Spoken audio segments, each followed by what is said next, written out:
Well, ladies and gentlemen, welcome. This is the Ligier Junior Formula Championship, the last round here at the Barber SpeedTour at Barber Motorsports Park.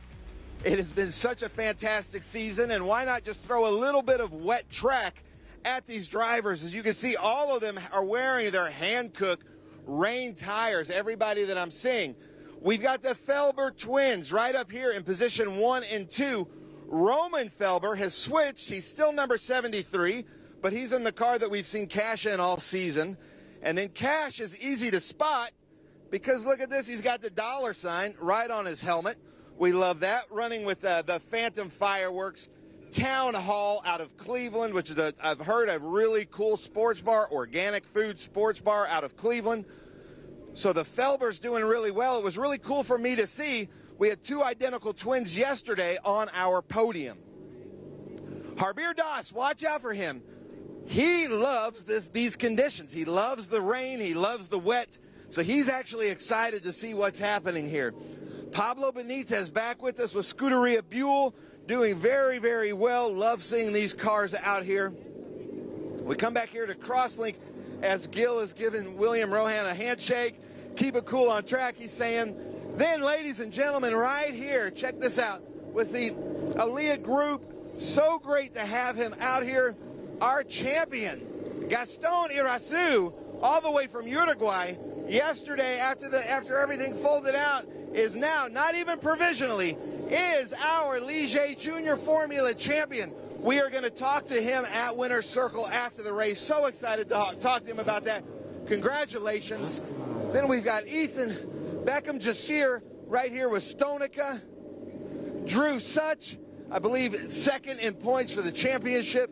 Then with Berg, we've got Murakami here, new to the series. So glad to have him here. They're about to give a 1. Ava Hansen out here, and you can see we've been talking about it. She's been doing so well. She's running Zuzu, but had to put a new next-gen front wing on the car. And then from Franklin, Tennessee, we've got Bray, the last of the Berg racing cars. It's getting heated up out here. We're about 1 minute on the grid. I'll be in pit lane. Ralph, I'm going to send it up to you in the booth. Thank you, Ben. Good morning, everybody. Welcome to Barber Motorsports Park. Getting ready for a long day of coverage here. All forms of motorsports coming your way from here at Barber. We're going to have our open wheel categories kicking off with the Ligier Junior Formula Championship. We have a Trans Am doubleheader with the Trans Am Series presented by Pirelli, and then the Cube 3 Architecture TA2 Series also running today, both of them on the same day this weekend. And, of course, we'll have some SVRA Sports Car Vintage Racing Association competition as well. Kicking off the day, the Ligier Junior Formula Championship. As you heard from Ben, Gaston Irasu has clinched the Ligier Junior Formula Championship. We thought when we left the racetrack yesterday that it would come down to today, but not the case. Things got a little interesting last night. Some grid finishing positions were moved around, and at the end of the day, Gaston Irasu gets the championship.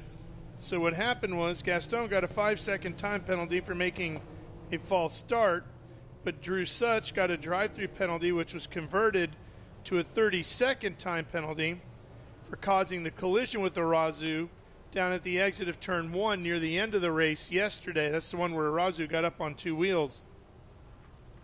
So Gaston went from 7th down to 8th, giving him 4 points for the round yesterday. And Such went from 6th to 10th, so he only got 1 point for the round, which meant Gaston coming into today now has a 26-point advantage over Drew, which means he clinched the championship because there's not enough points available here today for Such to overtake him. So we go into the final race of the championship season for 2025 with the title already handed out. Gaston Irasu wins the title, and that means he also wins the full scholarship to compete in F4 U.S. next season, including the lease of a Ligier JFC Race chassis and Ligier Storm engine from Ligier Automotive, as well as race hires from Hankook Motorsports and entry fees from Pirelli Motorsports Holdings. Cash Felber earned his second win of the 2025 season with a victory yesterday here in race number 1. And we'll get into more and more of this as the race progresses. We'll update you on the rest of the notes of interest and craziness that unfolded yesterday. It was a wild, wild day of open wheel competition here at Barber Motorsports Park as we ran our 3 divisions yesterday in their penultimate rounds for the 25 season. And we'll close them all out here today. Banquet time tonight for everybody. So we see one car headed to pit lane. Hard to tell exactly from our drone who's who.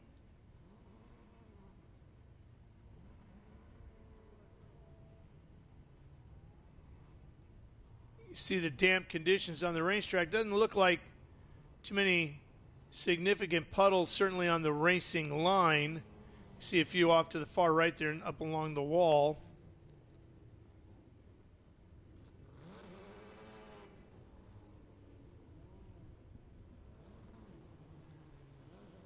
Again, when we left here yesterday, the track was dry. Everybody woke up this morning to rained, wet ground. And now we're getting ready for the final race, the 2025 season for the Ligier Junior Formula Championship.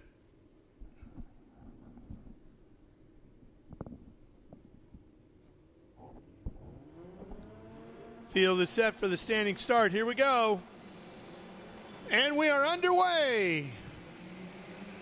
Spray kicking up as the cars move off. Felber out front in the 11, Cash. Quickly into turn number 1, and everybody fights to find a slot. Winding their way around the tree, grouping there that forms turns 1 and 2. Headed out on the straightaway now at speed. Down to turn 5, the hairpin. Should be awful slick this morning. Oh, one car. That's the champ. Arazu way out wide. Gaston Arazu way out there. He pulls it back in line. Oh, another car goes around. That is the 34 machine. That's William Rowan in that crosslink entry. It's like he got it going again. Yeah, there he is. Through the spray at the very back end. There's Drew Such in the 28, who will finish second in the championship.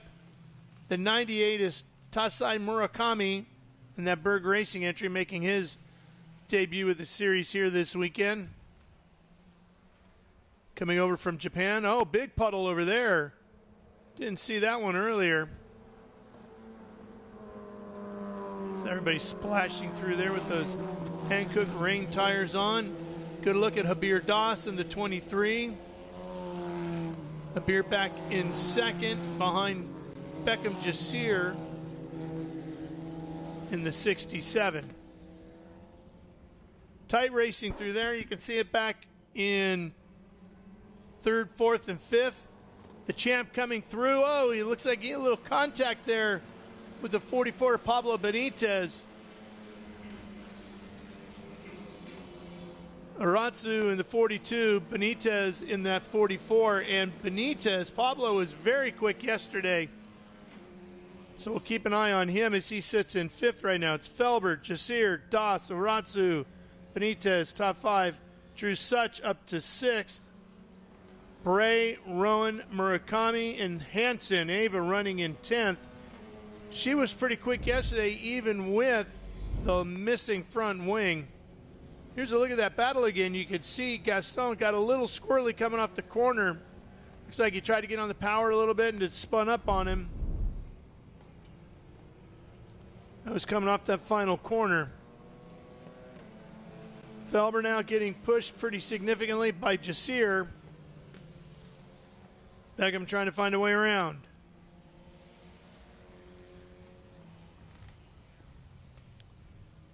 Still a good fight for third here as well, with 3 cars having at it there. Yeah, Pablo Benitez in just his second Ligier JFC weekend of the year was runner-up yesterday, his 3rd podium of the season. In fact, in all of the races that he has competed at in 2025, he's yet to finish outside of the top 4. And he's 1 spot out of being back in the top 4 here today. So I'm telling you, Benitez in that red car, number 44, strong competitor. Keep an eye on him. Just his 2nd full weekend here. Here he is looking inside, trying to switch now outside back to the inside. Can't get anything to happen there just yet, but let's watch and see if that changes. Oh, contact there. Benitez getting together with Doss. And Doss gets all the way through the gravel trap, so it looks like he's going to be able to keep it going. Very fortunate with him for that, because usually get these cars out in the gravel traps like that, and you are beached.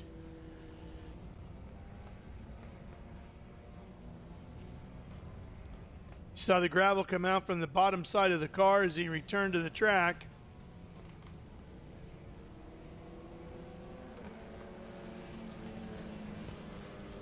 So there goes Felber and Jasir.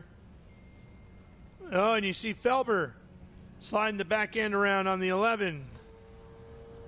Trying to find how quickly he can get back on the throttle to keep Jasir behind him.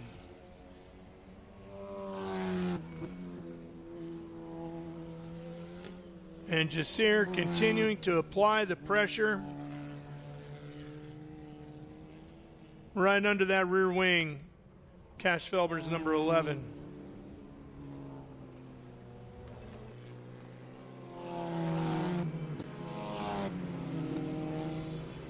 Murakami, who we mentioned. Oh, here's past Jasir up the inside. New leader.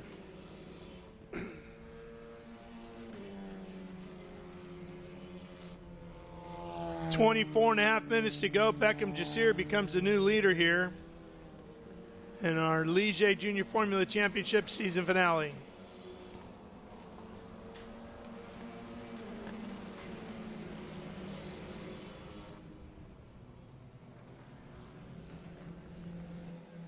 That's Bray, Roan, and Doss. Doss has slipped from 3rd back to 8th. Joining me in the booth now, a little bit soggier for his efforts, Ben Sissel.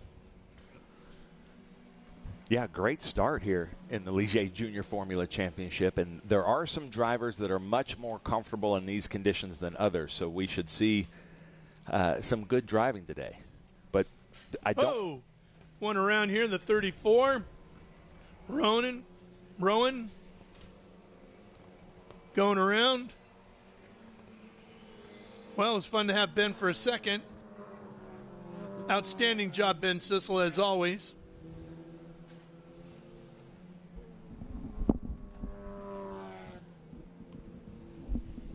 And Alex Popov slides in now as we see what happened to Rowan there. Didn't get a chance to see if that was the first incident or another one. Congratulations, Alex, on a big day yesterday.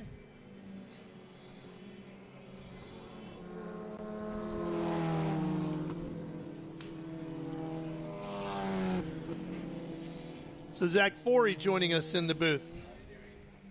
Hi, Zach. How about these conditions here today, Zach?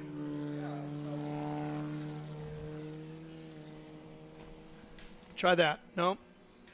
Try that. Yeah, a bit wet this morning at Barber Motorsports Park, but our Ligier JFC drivers are out here putting on a show for us for their final race of the season.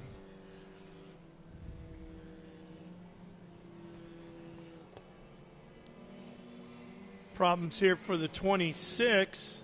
That's Ava Hansen. See her shaking the car around a little bit. Not sure what happened to her. Oh, looks like some rocks maybe falling out of the car, huh, Zach? Maybe she got off course a little bit? Yeah, I mean, it's super slippery offline, well, on the racing line, because that's where all the rubber builds up from when you're running in the dry. But that completely changes when it's wet. That rubber turns into basically oil, and yeah, you have to run off the racing line in the wet to be fast.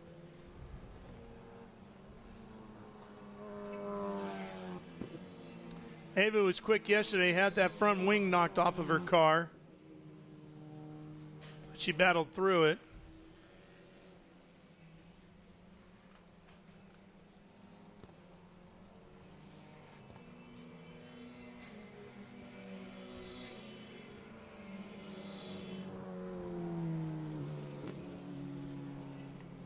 That's Drew Such in the 28. Here's Arazu and Benitez.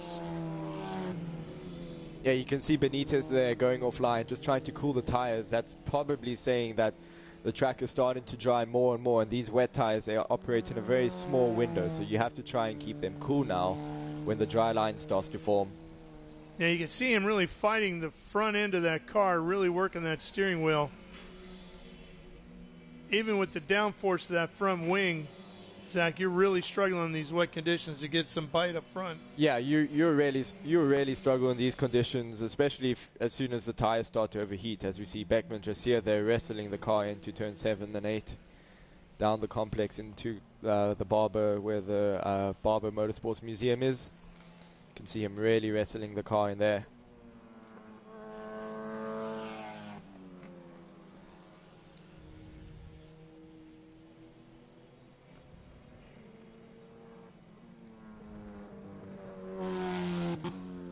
Few cars on pit lane here, including Roman Felber in the 73. And looked like signals behind him. Looks like that the other car is out. I'm guessing is that Fatuda back there? I think it might be the car number 98. Murakami? Yeah, Murakami. Making his debut with the series this year. You made a debut yesterday. You've been running JFC all year. Yep. You stepped up. Yeah, we had the step up into the new Formula 4 U.S. Championship car yesterday. It was a good outing. Finished P4, which, yeah, not bad for a debut. Planning on doing that all next year? Yep, that's the plan. That's great. Good for you.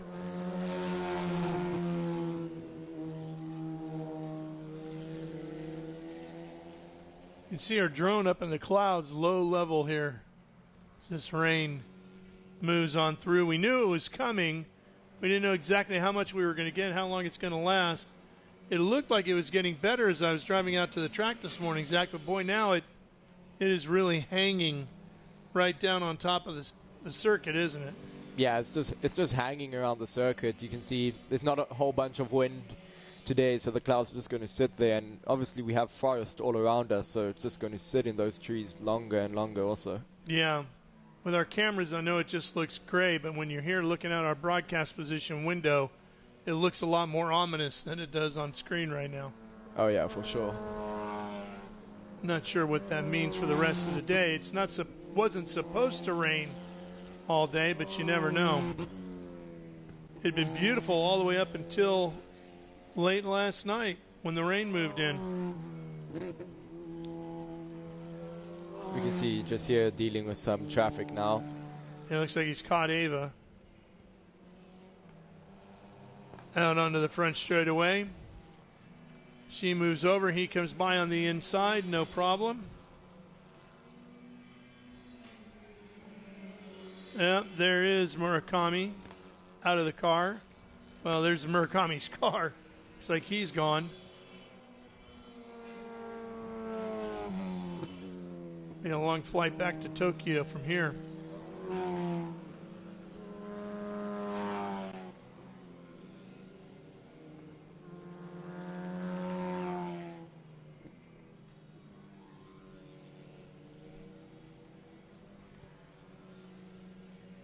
Out of the hairpin.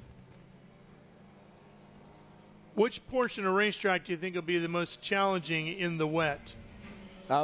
Definitely think the last sector, from both the flat-out chicane and then the chicane that follows that, leading into the last sector. You have quite a big dip in the track, and I imagine there'll be quite some water build-up there.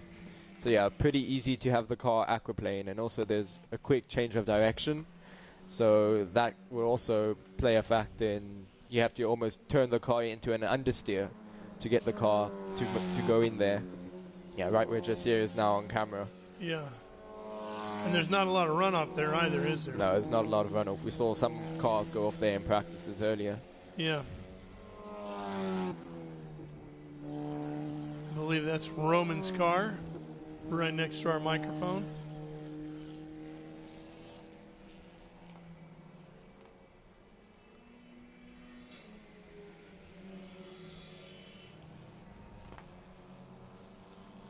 Well, you can see him fighting the wheel, huh? Oh, yeah. I think that's also, just going back, I think that's the front's almost giving up, getting overheated. So I think Beckman might have to just try run offline a little to cool the tires down. Yeah, So he found a little spray there, didn't he? A little wider than normal probably through there. Yeah.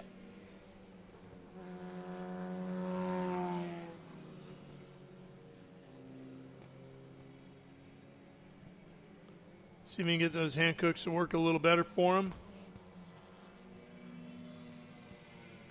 That curbing charging down through that section there. Oh, here we go. Here's Benitez. Oh, boy. Hang on. Yeah, well, he missed all the bend signs, too, so that's great. Yeah, you can see him. He was really wrestling the car down there into one. That one section over by the museum coming downhill, everybody really eats up the curbing through there significantly. I mean, you're really flying right over them. That curbing normally can be slick even in the dry, but in the wet, I got to believe that's going to be even worse. Yeah, I think in the wet, I think it could be worse. The first part of the curb is painted, so I think if you put your floor over that and your one tire on more of the rumble side and then one tire just on the tarmac, I think you can maybe run that. But all these drivers will obviously, they'll have their teams telling them what to do, what not to do, and also it's all about the driver just exploring with different lines in the wet and seeing what works for them and what feels fast. Roman Felber has returned to the track. That's him there in the 73, back in 11th.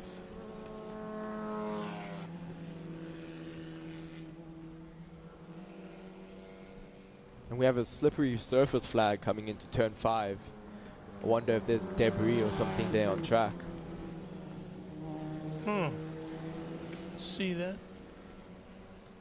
Behind the monitor for me. Oh, there we go.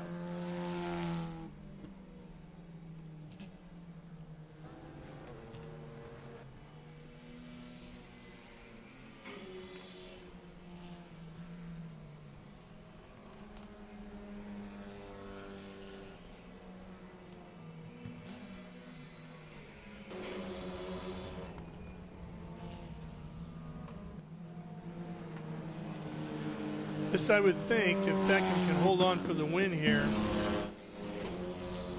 it's be a very satisfying victory for him. Oh, yeah. He's 8 seconds now up on Felber, but in challenging conditions like this, to put together a very smooth, solid performance, very quick, significantly quicker than everybody else in the field here today. That's the kind of thing that going into the off season has really got to make you feel pretty confident going forward. Oh yeah, there's nothing better than having a win on the final race of the season than having that feeling going into the off season. As you can see, Will Rohan got past Drew Such over here. Yeah, you saw Such go up over those curbs that we were talking about, and the car seemed fairly planted, so seemed to take your advice and put the under tray right in the middle of the curbing. Oh, big slide by Will. Yeah.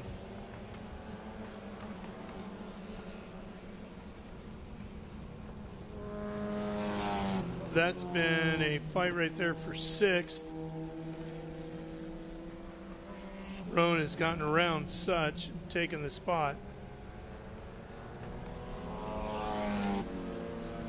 Is this your first visit to Barber? Yep, first time at Barber. What'd you think? Oh, I love this track. It's definitely one of my favorites that we go to by far. It's just so cool. Favorite part? I like turn 1. I had some pretty good moves around the outside at 1 yesterday, so turn 1 is fun. It's small brakes, stay in gear, don't downshift or anything, and yeah, turn 2. When you do a track walk here, you don't realize how much elevation there actually is at this track and how much banking. Yeah. So yeah, it's a really, really cool place.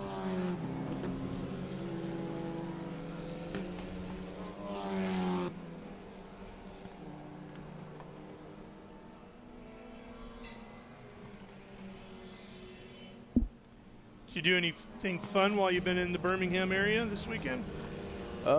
Sadly not. I traveled with my team from Texas on Wednesday, so with Kiwi, we drove up and then got in Wednesday evening, and then Thursday we just had a chill recovery day at the hotel, and then on Friday we were bang on it, and yeah, my dad flew in last night to come see me, which was really cool.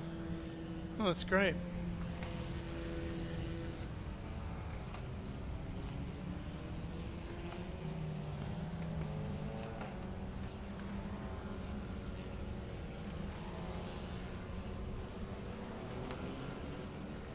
What are your off-season plans like?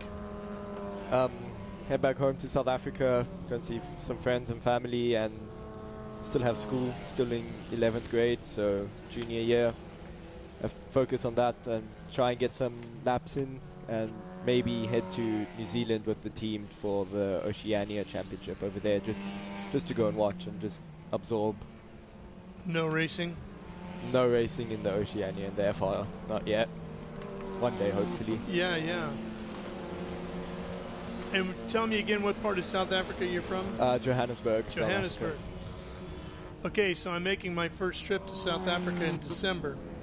So before you leave the booth today, you got to give me, I'm going to Cape Town. Oh, you'll love it in Cape Town. So best time of the year. You got to give me a few, of course, places to go, things to see. We're going to be doing a World Supercross event down there at DHL Stadium. Oh yes, of course. Wow, So, that's really nice. Yeah, when I come to the races, let me know.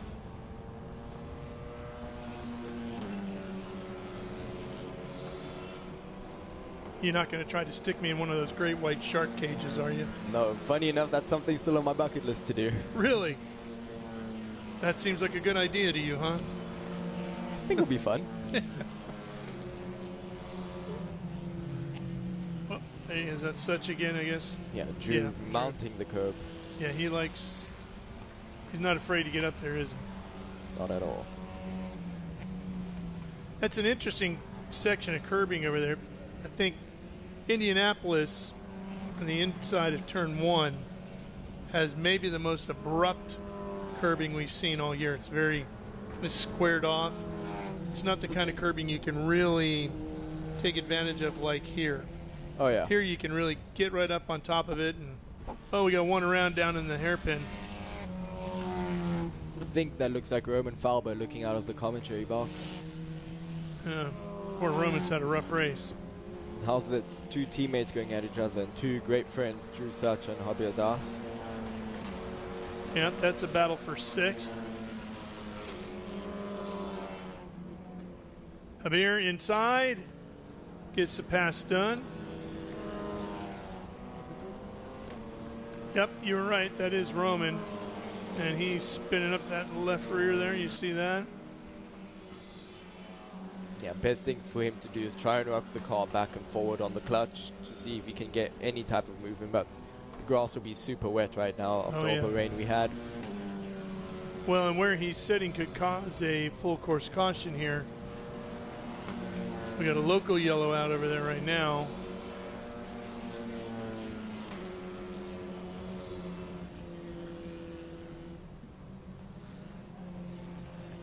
About 7.5 minutes remaining in this one, the season finale for the Ligier Junior Formula Championship.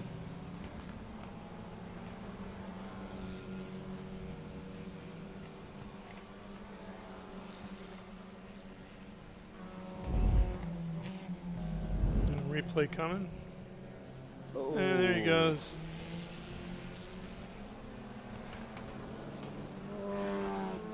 Yeah, just two deep on the brakes, ended up locking the rears. Hey, guess what? He got it rolling.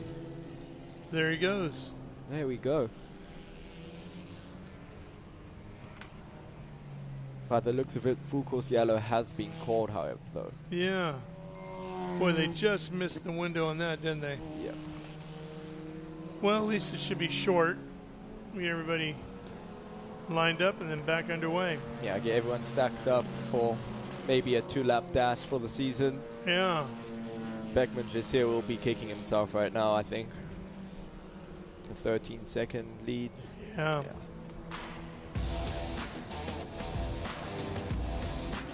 Well, while they slow down to find the safety car, we'll take a quick break, but we'll be right back for more in the finish here at Barber.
And get ready for race day with Mission Foods. The world's best racers and tastiest products come together to make every race delicious. Fully loaded tacos, fast wraps, piled high nachos. Whatever you crave, Mission will help you be race ready with easy to make recipes that will take your race day to the finish line.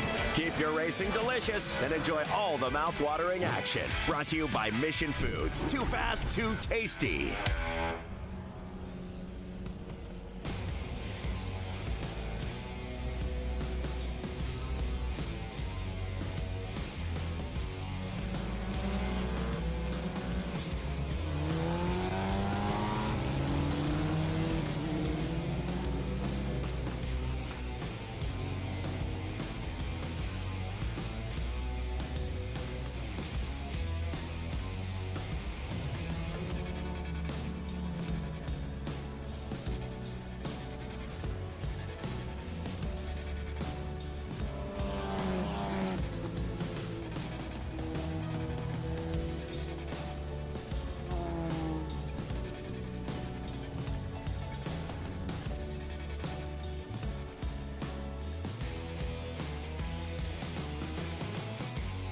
And we are back here. You can see the field lined up back behind the Mercedes-Benz safety car, picking up a little bit of debris. You can see some of the rocks that have out onto the racetrack, some of the gravel that's been kicked up. Charlotte still here in her web. The rain hasn't made her scurry off at all. What do you think of all the art, sculptures and stuff around here? I think it's pretty cool. Obviously, don't look at the art in the car while you're driving. Cause focus on what's ahead of you. Yes, but it's really cool. I mean, looking up the commentary box, we can see the big spider Charlotte. There's, I think, some bison right next to the big timing tower. Yeah. Yeah, I think it's really cool. We did the track walk here, and even if you look in the forest, you'll see dragonflies and everything, which is really, really cool. Did you have a favorite piece? I think the bison, because we don't get bison in South Africa. So yeah, that's right. Yeah. You get water buffalo. Yep. We just get buffalo. 2 minutes, 20 seconds to go. I reckon we could get maybe 1 or 2 laps in for the finale race. Yeah, there's your buffalo right there. So What's been your favorite part of being here in the States throughout the summer? When did you come over, and how long have you been here? So I got obviously traveling back and forth to South Africa, but I got here a week and a half ago. So you're going back and forth? Yeah. Holy cow. Yeah, so got here a week and a half ago, did some testing with Kiwi Motorsports in the new F4 before this weekend. Stayed with the team, flew over by myself and everything. I think the best thing that I've got out of this year is I've improved as a driver, but however the friendships that I've made with my teammates and people outside of my team, like myself, Cooper Shipman, Bruno Ribeiro, Will Rohan, Josh Griffith, Jake Pollock, big shout out to those guys. Those guys have become proper family to me in a way. Yeah, just great friends that we've made within the series. Yeah. That's fantastic. So your travel regimen out of Johannesburg, are you going through Heathrow, connecting there, and then... there's a direct flight, so to New York. To New York. Yeah, we'll do JFK? that one. Yeah, JFK. And then from there to where JFK, wherever you want to go. You can connect pretty well. Okay. Makes for a long travel day. Safety car lights aren't out, so I don't think we're going to get a lap in. No, you're right. It looks like that's going to be the end of it. We've already crowned Gaston Oratsu as the champion for 2025.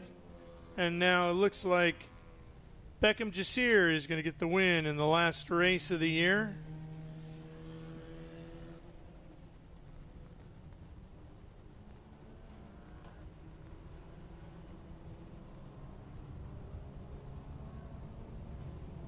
We'll see. Yep, here comes a checkered flag. That will close out the 2025 season for the Ligier Junior Formula Championship with Beckham Jasir taking the win. Cash Felber gets another podium finish with a second, and Gaston Oratsu will crown out his championship season with a final podium finish. That was a good race, action-packed race. And unfortunately for Jasir, it finishes under yellow, but he really did an outstanding job. Yeah, he had a 13 or 14 second lead, which was really, really impressive driving by Beckman.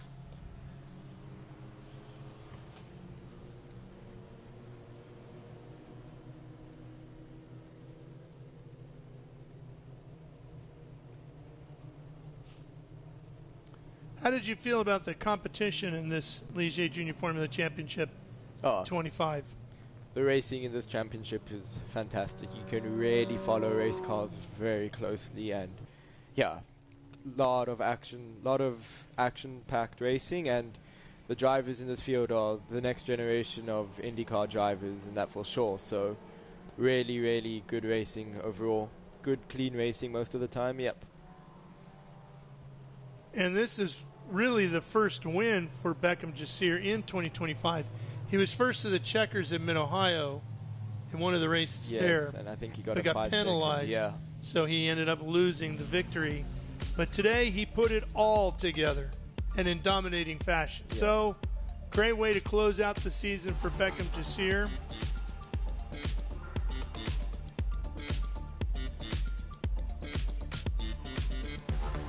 Couple of big puddles out there everybody had to fight through,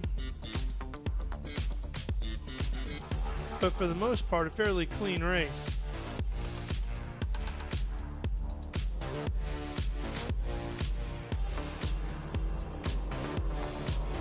Made the move here on Cash for the lead.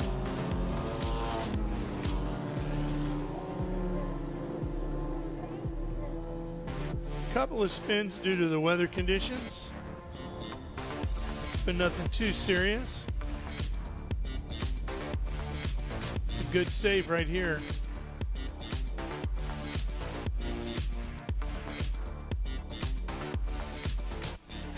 Roman Felber had his problems here at the hairpin.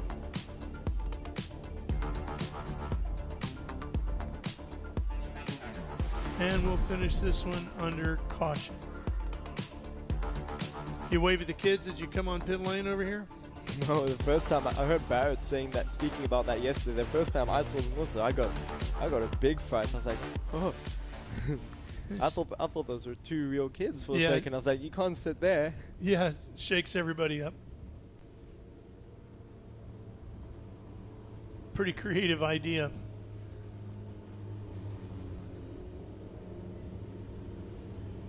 And the field making their way back into the paddock, and Ben will be there when Beckham pulls in.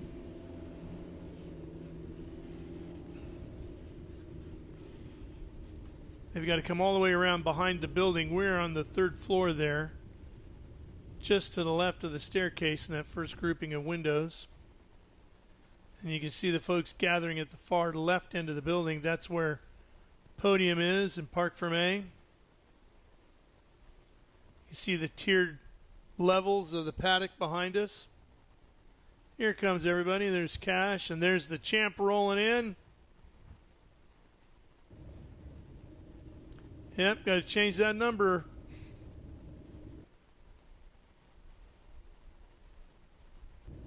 Clinched it last night,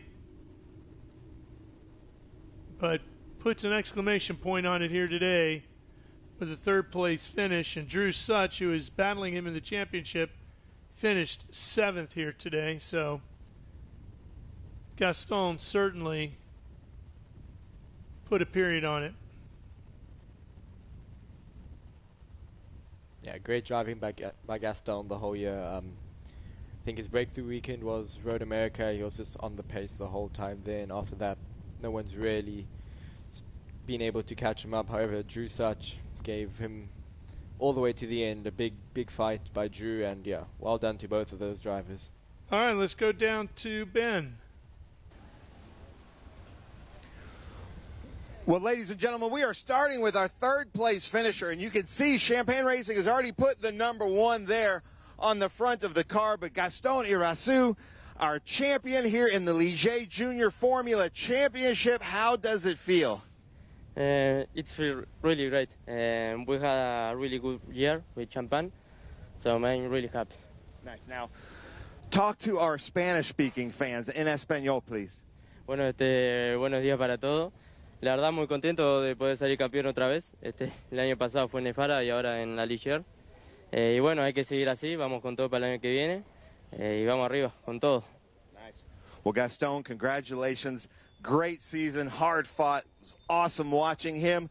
Already with the number 1 on the nose. I love that. Now, let's come and talk to, and as he gets out, our winner. First winner here in the Ligier Junior Formula Championship. First win for Beckham Jasir. Come on, everybody. Let's get loud for this winner of this race here at Barber Motorsports Park.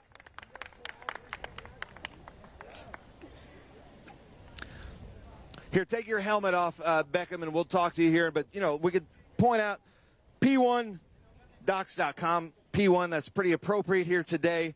OMP. Beckham Jasir here with Stonica. Beckham, I know you've been fighting for this all season long. This has got to feel good, especially coming at the last round. How was your race? Yeah, got a good start. First of all, I want to thank Matias Orjuela from Williams Sim Racing. They got some data and some onboard footage from the wet, so I had a bit of an advantage there. But yeah, it was a good start. I guess everyone was a little scared, but you know, I knew my way already. So yeah, had a little battle with Cash there, and then you know we got to the lead and just started banking down some good laps. So. Well, we know you're fast in the dry. You know, everybody was kind of unsure of in the wet. You obviously feel pretty comfortable in the wet. Yeah, I guess the wet's my specialty as well. So yeah. Just add another specialty to the resume, is that right? Yeah, exactly. Nice. Well, Beckham Jasir, first place. We're about to have Victory Circle here with John Phippen, so I'm going to send it back up to you in the booth, Ralph, as we reset down here for Victory Circle. Okay, Ben, and we should point out that Champagne Racing clinched the team title this year. Yeah, big congratulations to Champagne Racing for clinching the team title, and all the teams and all the drivers and all of the mechanics and crew chiefs there. Big ups to them. Yeah. All right, your race coming up a little bit later this afternoon? Yep. Well, I think we're out at 12, but we have a fan walk before that, so first time doing that. You get a fan walk. Yeah. All right, put that on the resume too. That's great.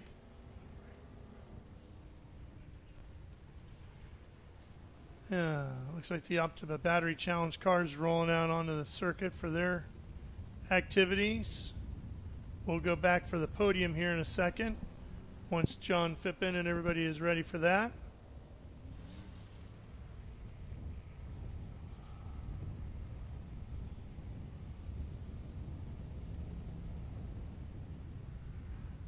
Some of the beautiful sights around here, just letting it all soak in.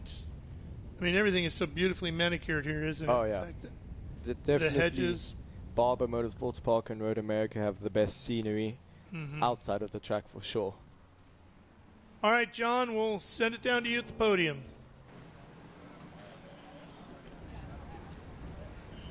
Thanks, Ralph, and we appreciate it. Let's get our podium celebration underway here as we've got three racers from the Champagne Racing stable. A sweep of the podium for Champagne Racing, our 2025 team champions for the season. So congratulations to Champagne.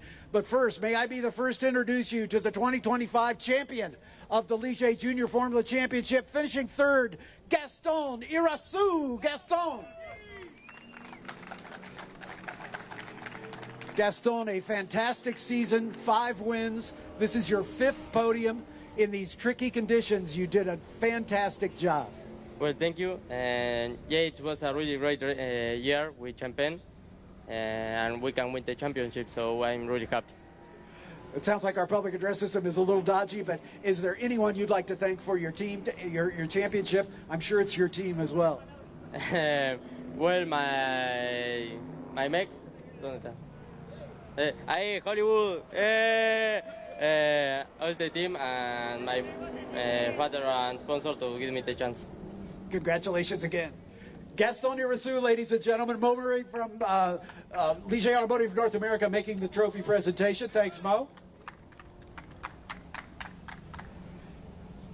Let's move on to our second place finisher. He has 2 wins and 4 podiums on the season for Cash Felber. Cash,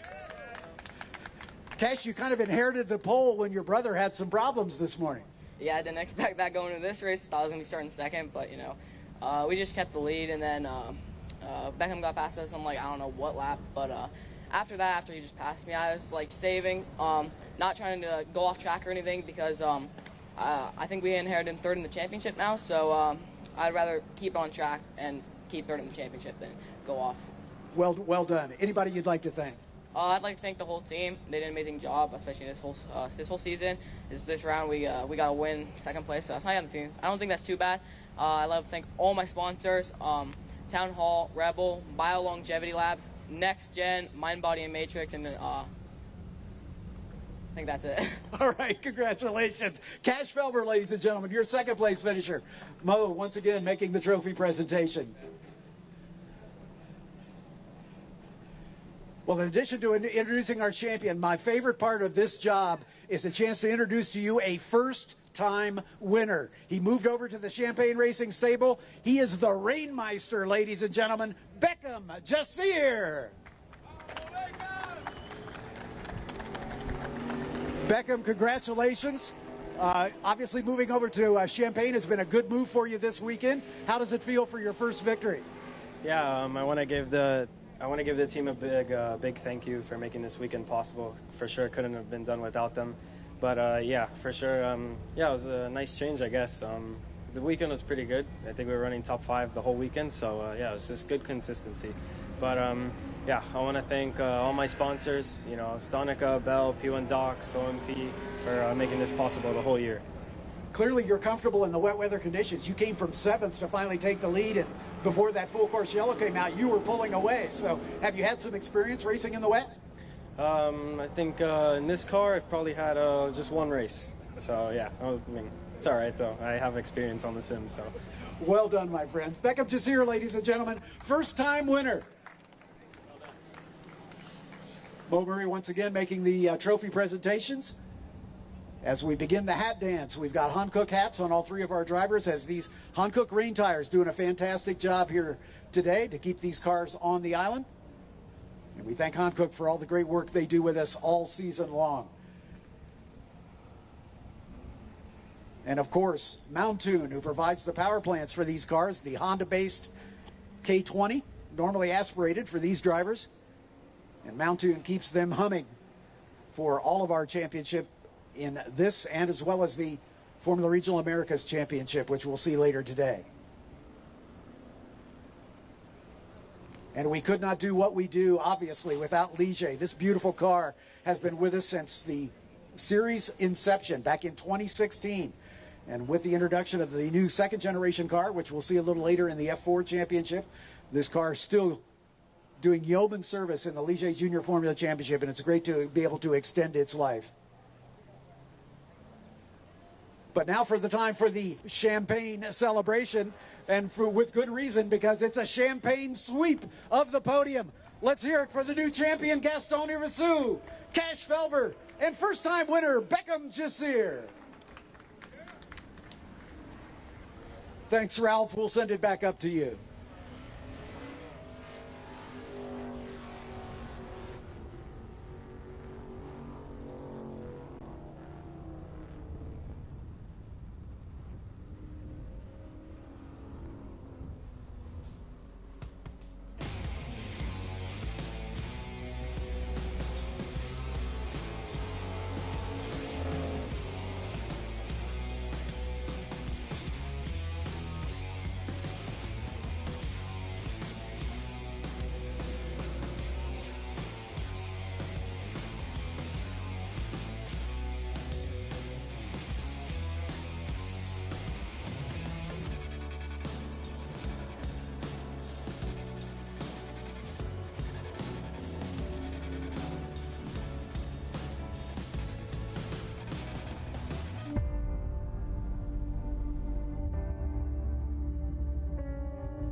Up and get ready for race day with Mission Foods. The world's best racers and tastiest products come together to make every race delicious. Fully loaded tacos, fast wraps, piled high nachos. Whatever you crave, Mission will help you be race ready with easy to make recipes that will take your race day to the finish line.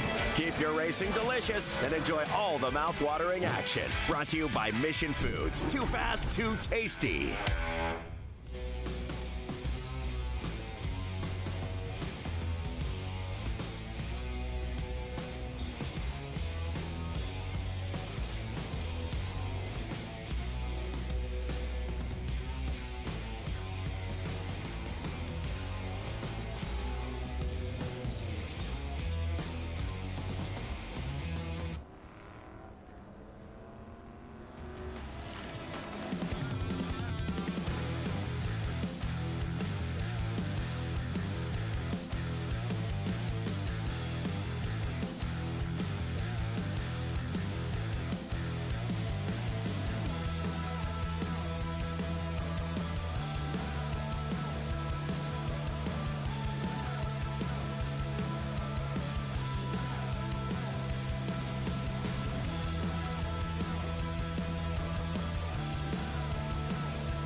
First few things that come to mind to describe myself: passionate, fun, and giving. Okay. How about as a driver? How would you describe yourself? Aggressive, angry, fast. Curious. They give us a 1 minute to go. I click the visor down, and the world is shut out. My world that I live in, my reality that I live in, is shut off. I go into full attack mode, soldier mode. The cars are the most. That's what I don't understand. Like why we don't have 50 of them every week, because it's the most exciting race car to drive. If you love driving a race car, you are missing out by not driving a Trans Am car. It's as plain as that. And every driver that's ever sat behind the wheel of one will tell you the same thing. And I don't get how these people will spend 10 times the money to go run a GT3 car. I guess they don't want to drive a real race car, because you could throw a license plate on those things and they could drive them to the grocery store. Because in all reality, that to me is not pure. When you're sitting in a car that's raw and just feeds you energy all the time, and you don't turn a dial for an air conditioner switch, and you don't pound the brake pedal and feel ABS, and you don't pound the gas pedal and feel traction control, there's something amazing about that. I mean, that's why everyone in the world should have ever gotten to become a driver. That's why when you're growing up you want to be a driver, is because you grew up watching people do that, and then all of a sudden that seems to be disappearing, and I don't want that to disappear. I want it to gain that exposure. So I don't mean to pick on any GT3 people out there, but come on, come Trans Am racing. It's more fun.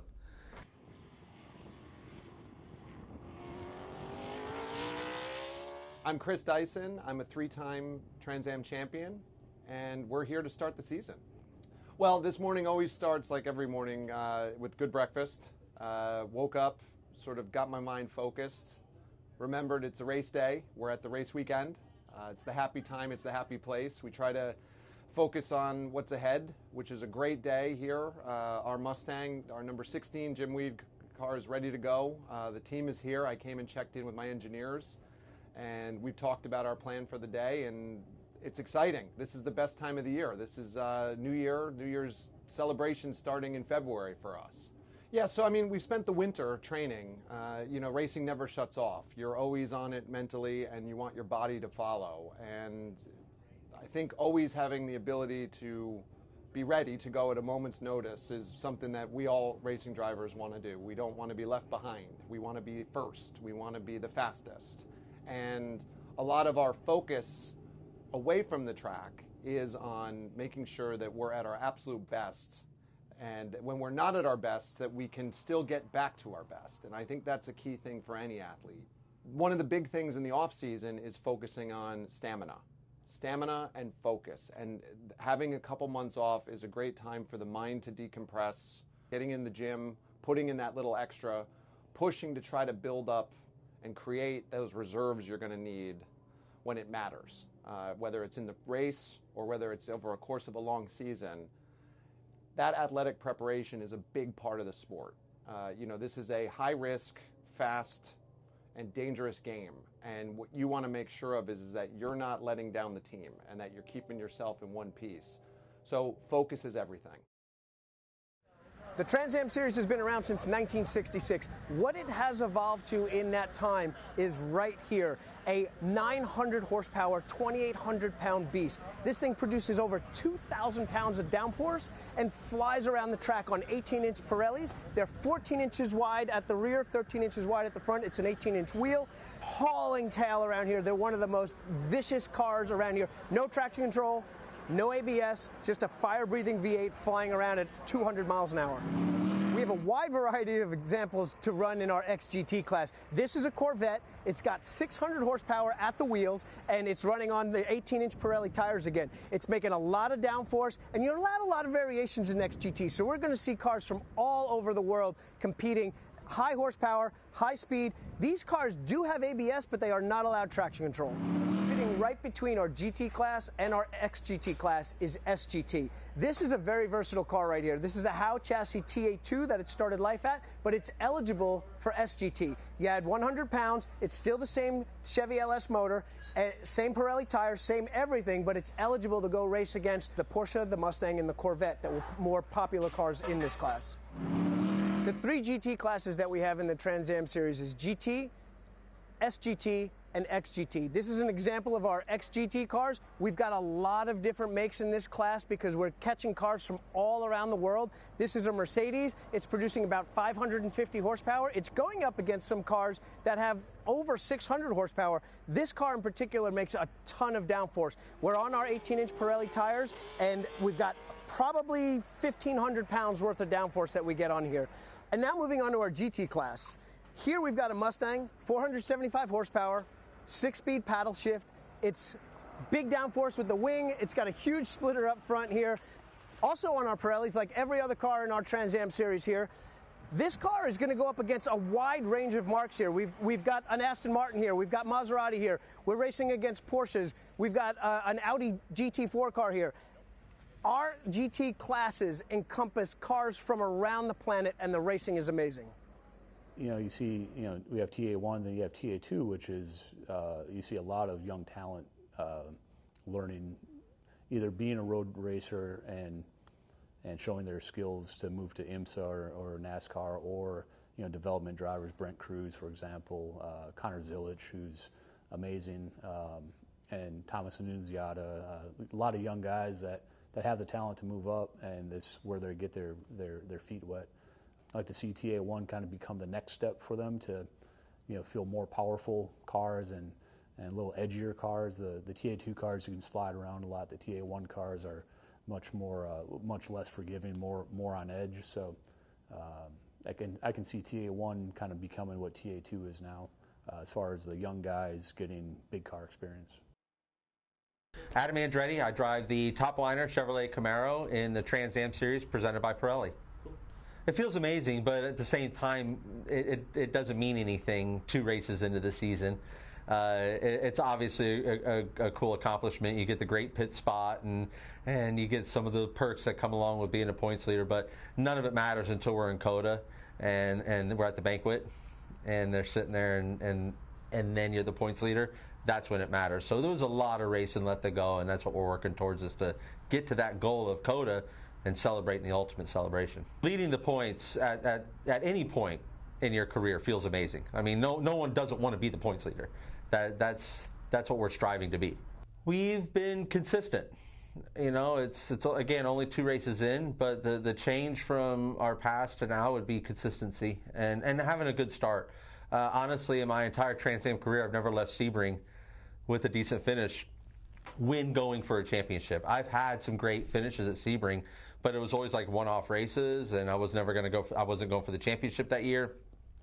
It seemed like every year I've gone for the championship, Sebring has put us behind the 8 ball right off the bat. And this year that wasn't the case. This year we were able to bring it home with a strong podium finish, and that has been really the game changer for us.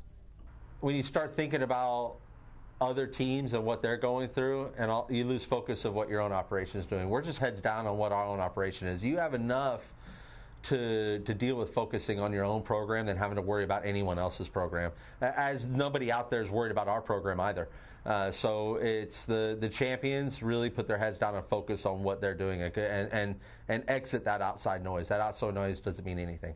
It's funny, and when everyone says, I'd rather be chased than be the chaser, it's because they're not in that position, you know. So you always say because what we do here in our world of driving race cars is 90% psychological. So if you're somewhere wrong in that game that's going on between your ears, so you have to talk yourself up for that. For me, I just like to focus again on what we're doing, business as usual. We know what we have to do. We have to finish races first and foremost. And if we finish races with our pace and with the way that we perform, those finishes and those results should take care of themselves.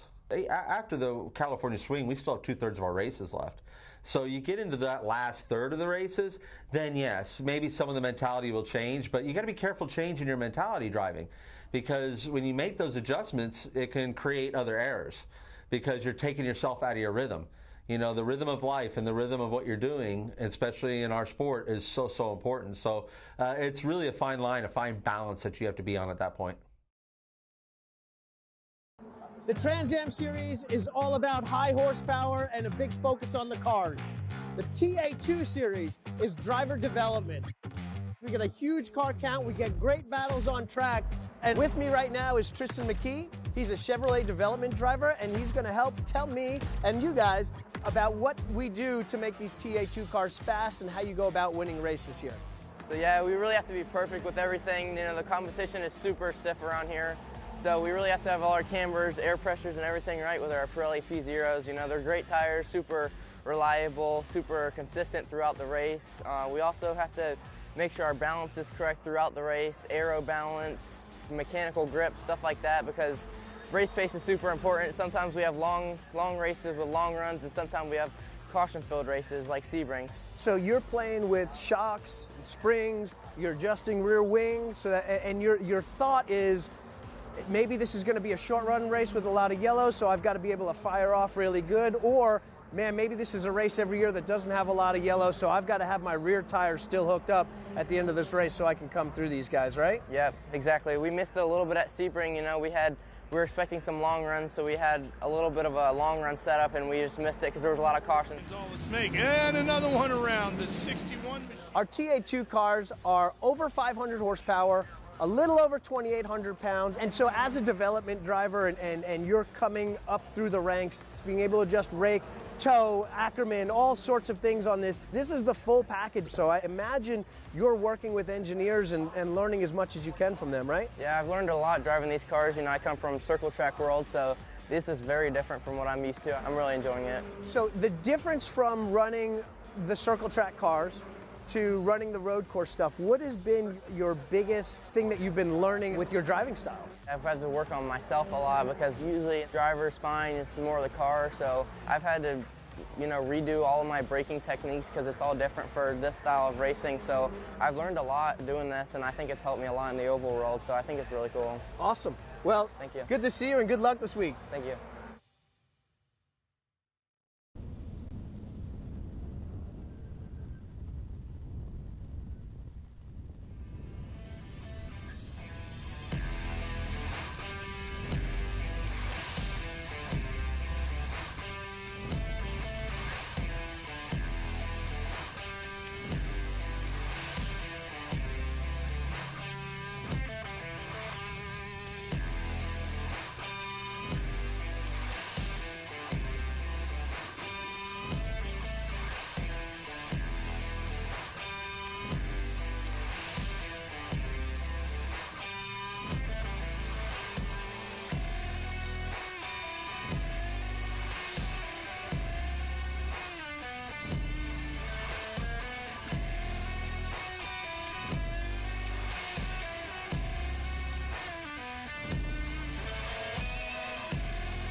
In Birmingham, Alabama, art meets adrenaline. This is Barber Motorsports Park, a place where imagination watches from the trees, and the stage is set for something unforgettable. The Trans Am Series arrives here for the first time ever to tame a circuit that's as beautiful as it is brutal, perfectly manicured and fiercely technical, where bronze ants and chrome monsters share the stage with fire-breathing race cars. Every corner is a canvas, every lap a brushstroke of speed. And with only 2 races left in the season, there's no time left to play it safe. Today's lineup of TA, TA2, Formula cars, and old-school dream machines will carve up the Alabama countryside, and we're here to deliver every twist and turn they take. Live from Birmingham, this is the Trans Am Racing Series presented by Pirelli.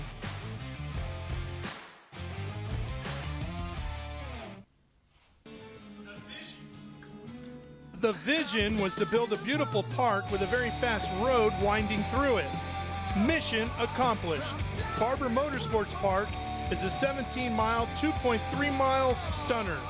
The coolest, most challenging, fast, technical art museum you've ever been to. Hi, everybody. Ralph Shaheen, alongside the president of the Trans Am Series presented by Pirelli, Andy Lally. Andy, we got buffalo, we got Bigfoot, we got dragonflies, cows, all kinds of stuff around this place, and an incredibly challenging circuit. This is going to prove something different that these drivers haven't faced all year long. We don't have a lot of straightaways here. This track is essentially sorted out for motorcycle racing, but it's a blast to drive around with a race car. Gonna be a handful for these TA cars, especially the TA2 cars. It's kind of just the right mix for TA2, but these TA cars with all this horsepower, this is gonna be tricky. You got a lot of downhill entries with gravel traps on the exit. Hoping to stay out of those today, and take all that and make it a little bit damp. And we got a tricky day ahead of us. Slide too far off track, and you get right into Charlotte's Web here, and it could be a really rough day. See, he's had a tough time here as well, getting around this circuit. You talk about how challenging this place is for cars in general, and then, we're going to throw 900 horsepower at you. These Trans Am cars, as nimble as they are, as powerful as they are, man, this is going to be a busy, busy day behind the wheel for these drivers. It is. This is tough. This is a tough place to pass. So especially now, we've got a bunch of different classes on track here. When it comes to the lapping situation for the Trans Am cars, this is not a Road America where you can just back up the last corner and you've got a half-a-mile long straightaway to turn one and you complete that pass easy. You've got to get the run out. You've got to be right on their bumper, and you've got just short little tiny straightaways in between these fast sweepers to get that position done here. So I think we have potential, and we've seen this in the past with everything that's ever raced here before, is this tends to test the frustration and the patience levels of the drivers here that need to make a move right now or feel like they got to get by, and sometimes, very often, that results in a good fight. Let's just call it that. Drivers always have to have their elbows up, right, to be aggressive. But, boy, today you're really going to have to be ready to pounce, but it better be a clean pass or it could be a real problem if it's not. Well, with all the action down in the paddock areas, the drivers are getting ready to crawl in their machines and come out onto the racetrack is where you'll find the third member of our crew. That would be Ben Sissel. Hey, Ben. Well, Ralph, thank you so much. And just 10 seconds ago, the plot totally changed down here because it is now actively raining. I'm with this team here with the Good Boy Bob Coffee Roasters. As soon as that happened, they start cheering because Eric Joyner, very fast in the wet. You can see he's got the wet tires on. And the reason I started back here, because he's a very fast driver, been with the Trans Am Series a while, but he's having to start from the back because he didn't go to driver's meeting. So he's starting from the back, will be really fast, but now with the rain coming down like it is. Oh, Eric, come here. Because your team, I was over here, just started raining a little bit. They started cheering because they know that you're good in the wet and you've got a car for it. Yes, so we're feeling pretty good right now. I mean, it's still, if you look at the weather, it could clear up and it'll dry out really fast, and then we'd be in a situation where we'd have to come in and do a pit stop when maybe no one else would. But Be good out there. It'll be a great race to watch. Yeah, That's yeah, for and sure. so happy to be here at Barber. Have you been here before? I have not. I spent time on a simulator, but it's one of the reasons I wanted to come here. Yeah. Well, that's Yeah. Well, be good out there. So, Good Boy Bob Coffee Roasters, they've been supplying coffee to everybody. And then I have to mention his production company, Tool. They make some of the coolest videos and commercials out there. Then we've got G-Luck. Where is G-Luck? But Brian Gluck out here. We saw him with us at Atlanta a few times, so he's very excited to be out here. New car. They're still developing this car. Dave is coming through, but see, look at this. So we've got slicks. Looks like we've got slicks on both the Mercedes as the Corvette is changing, the Kiss My Grass Racing. And you can see it got frantic here just a little bit ago, didn't it? It got frantic. You tell the team, hey, let's go on wets. What's your strategy? Yeah, I mean, it's a tough call right now. I think realistically there's going to be some yellows today. So, we might have an opportunity to come back, but it's just coming down harder and harder. Yeah, I mean, this Kiss My Grass Corvette has been awesome. These guys are great. We have traction control and ABS, so a lot of the other cars don't. So we're going to take a gamble. We'll see where we can get with it. Nice. Well, good luck out there. The Kiss My Grass Racing. We're going to come up here through the TA series. So one thing to note, Milton Grant, it is his birthday today. Bob Ruman, they're trying to figure out their strategies. You can see everybody kind of going through here, but Milton Grant getting buckled in. He's on slicks. His son, Kerry Grant, also on slicks. Pinteric. It looks like David Pinteric might have made the right call going out there on wets. But you can see it's getting frantic down here. Sorry, Damon. They're trying to hook up an air hose to lift up the car. Looks like they're going to change. They're going to change here. They still have time to change tires per the rules until we put up, I think, the 5-minute board. You can see Paul Menard, team changed quickly onto some slicks. So everything is going pretty crazy down here. Dyson. So Dyson is going to be starting P1. And you can see, I'm sorry, he's on slicks. I keep saying slicks and wets. Dyson is on slicks. I'm sorry, ladies and gentlemen. Paul Menard starting P2 is on wets. So the front row of this race at the start is going to be a little bit crazy. And you can hear Damon over here putting on the tires for Adam Andretti. And then now it's changed. The conditions have changed again. So it's just like, it's like the South in the summer. If you don't like the weather, wait 5 minutes. So you can see what they're going to do. This is going to be one of those races that if the drivers have to come in, they want to come in under double yellow. If the line dries out, the people on the slicks are going to have the advantage. But if it stays like this, Chris Dyson's going to be in some trouble out there. And let's talk about this strategy. What do you guys know that we don't know with the tires and the weather? Well, we were going to change terrains here, but I think it's a little late to do that. So you're hoping that quickly you guys go out there. So he might be slow here at first, but after maybe 5 laps and there's a dry line, you might have the strategy. We will. We've seen it at Mid-Ohio before. Yeah, it should work out, yeah. Nice. See, I love this. This is the thing that just kind of keeps people like him up at night. Like, what do we do if? What do we do if? All these different scenarios. Now, I'd be remiss if I don't mention the Howe car in the HR6 out here. We saw this at Mid-Ohio. Adrian Lostowski now, who qualified very well in Cube 3 TA2 Architecture Series, is going to be racing this for Howe. They're still developing this car, and why not put an engineer behind the driver's seat? So very smart. I'm seeing Misty Richter is telling me I've got about 1 minute for our invocation. So let me go through real quickly and see who else is on. So Damon, they've got the wets on Adam's car. Damon, you feel good about your strategy going out on wets? We'll see. We'll see. You never know what happens. No. And we've seen it so many times, right? Our biggest competitor right now is on rain, so at least we're on the same shoes, you know? Nice, yeah. Yeah, so Tommy Dreesy on slicks. So we're going to come over. Oh. Wait. I'm not sure if we're doing an invocation, so let's come over here. Let's find Marvin. Marvin to deliver our invocation. Marvin Gray. Are you doing invocation? He's showing John Command. Are you doing invocation? I don't have an invocation. F4. Okay, so we're going to come over here to Garage Living.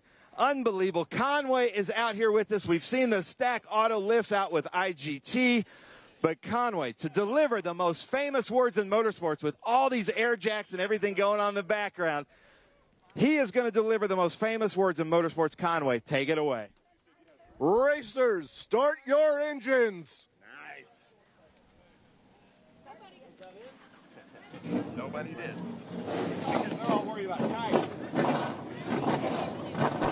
Andy, you can hear it in the crew chiefs. We're 100% convinced we have no idea what we're doing right now. And up here in the looking out of the track, I can still see the remnants of the dry line that we just formed, which was just one lane wide. And it's getting a little bit glossy, and that's the sign that we're getting wet. So this is the toughest call in auto racing. Slicks are dry on a drying track. Like you pointed out, every minute or so that sun peeks through and then it gets real dark again. So really tough call here. Yeah, it's about to do that again. I literally see a little patch of blue, but I mean very, very like pinhole sized patch of blue, and it's going to pass right in front of the sun here as the clouds are moving by, and then there's more dark clouds behind that. So it's going to be a wild one here at Barber. You're not going to want to miss it. We're glad to have you with us here on Speed Sport 1, watching it all live from Barber. Stay with us. We're coming back for what should be a wild and wet start.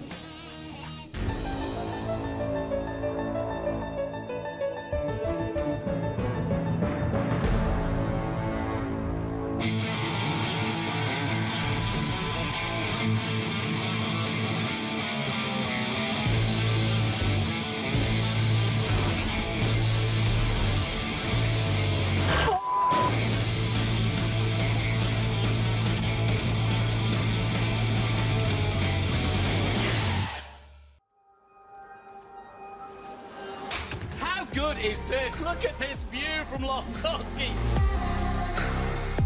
It brings all my fans, it brings the audience into the car with me. Speed turn 140-mile-an-hour entry speeds. The quickest and most efficient way for me to get information to my drivers is from using the V-Box HD2 system.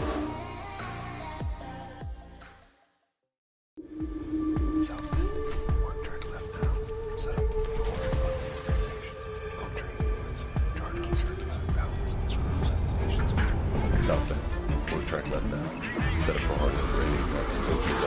Turn up the left side, balance on scrubs. Help keep straight patience on turning. Get track left, curve track out left side again. Get out of inside right. You have more important things to worry about than your underwear. In racing, every second counts. Communication isn't just important, it's everything. Established in 1996 in Daytona Beach, Florida, Speedcom Communications was born from a passion for racing and a vision to revolutionize motorsports communication. Trusted by competitors across the world.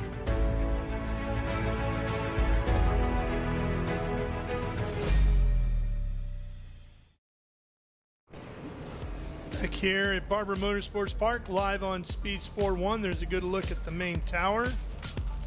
Pit lane just below. Cars are out on the track. That is the Barber Vintage Museum right there. You can see how low those clouds are, Andy. With all the forest around here, boy, those clouds are just hanging in the trees, aren't they?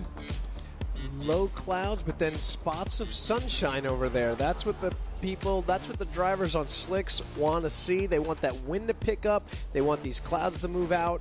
And the guys on wets, they want it to stay wet. So 2.3 miles. Let's show you the racetrack here at Barber Motorsports Park, and a absolutely gorgeous setting. Very cool track here. Lots of elevation. Wide enough to get some good racing in. Short straightaways, big sweeping corners. Turn 1 is a downhill entry, an increasingly downhill apex into a compression and a big long sweeping 2, 3, 4 flat out. Turn 4 down into a downhill, braking again for 5, 6, and 7. Our next gen corner here, this is probably where some of the best passes are going to be set up. Down into 8, 9, another downhill entry roller coaster into a fast set of S's. Mission turn 11 here is going to be our fastest apex of the entire weekend. As we roll down into another set of S's, little break here coming down, lots of curb, big compression.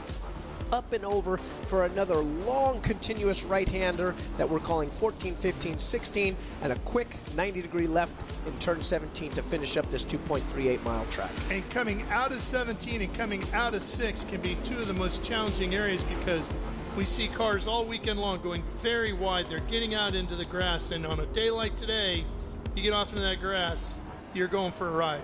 This racetrack is slippery. Everything offline is way more slippery, and everything that's green is an absolute slip and slide here. So you can see those painted surfaces on the exit that are normally very grippy in the dry. Guys are going to have to watch out for putting the power down on that.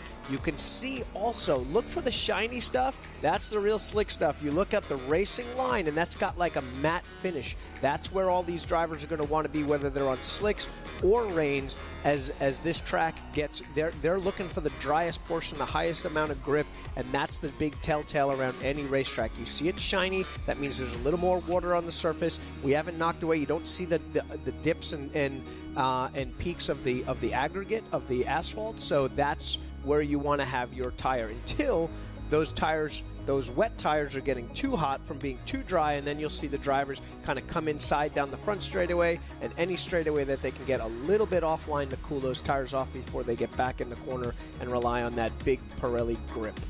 We saw Adam Andretti's crew talking about going with the wets, and I think they had to because that's what Menard did. Remember, they're in this battle for this championship, which probably is not going to get decided here today. It's probably going to go all the way to our season finale in a couple of weeks at Circuit of the Americas. But in a day like today, you got to at least match up with what your title rival is doing. I think that's the smartest thing. You know, there's tricky bits of our rule book here where you have X amount of time to make your decision before everything's final and you roll out. So I know that there was a handful of teams right up against that limit. We'll find out later if anybody breached that time limit that I believe is set. But right now it looks probably like it's 70-30 slicks to rains here. I think we got a handful of people, including Chris, that have gambled and said this is going to dry out. If it does not continue to rain, Chris is in the catbird seat here. He's going to get taken over early, but then after a few laps, if these guys can drop it off, Chris will be coming through the field. They're coming to the green now. 46 points separating Menard and Andretti. And here we go. You can see Adam deeper in the field here today. There's Menard up on the front at Pittsburgh Paints and Stains, number 3. Dyson right alongside. Here we go. Green flag here on Speed Sport 1. Menard with the rain tire should have an advantage getting to 1 and does pull away from Dyson, who's on the slicks. And that can hold everybody else up back behind him, including Pinteric in the 57. And here comes quickly around the outside the 54, Eric Foss, in that Corvette, that C7 Z06, and he's a great rain racer. And he's got traction control and ABS. That's what our XGT and SGT cars have, and that's what we're going to see here. We see the 17 of Adam Andretti. They did put him to the back of TA because he changed his tires too late. Here he comes, though. He's already around Kaylee Bryson. He's caught up to Dyson now. Dyson right there. So Adam already up to 5th, looking to get inside of Dyson, coming out of the hairpin. You saw Chris wiggle his big Jim Wheat Ford, and Adam's going to get past. This is going to be an amazing strategy play. Either way this goes, Chris, one of the only cars on slicks, obviously getting eaten up. He's already a quarter mile behind our leader, who's off and running on the rain tires with Menard here. Eric Foss is going to give Menard all he can handle here because Foss knows this place. He's an instructor here. He's only 50 yards back from him right now, and all that horsepower that those TA cars have is useless if you can't put it to the ground. So if you've got a Corvette that's got traction control and can really roll through here, we're going to and ABS on this tricky surface. Knows what he's doing with it, and the guy that can really hustle. Eric Foss is a quick dude, and I think this is going to be quite an interesting race here as we see Andretti already moved by Dyson and now moved by Pinteric, put himself in position, and he wants to go after that leader, Paul Menard.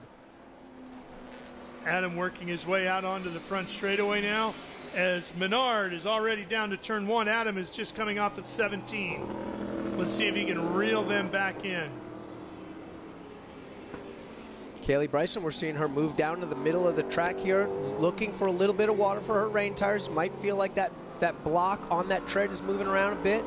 Adam about 7 seconds behind, 8 seconds behind Menard right now. What a cool view. I've never seen this picture from our drone here where we see the entry to 1 and the exit of 4.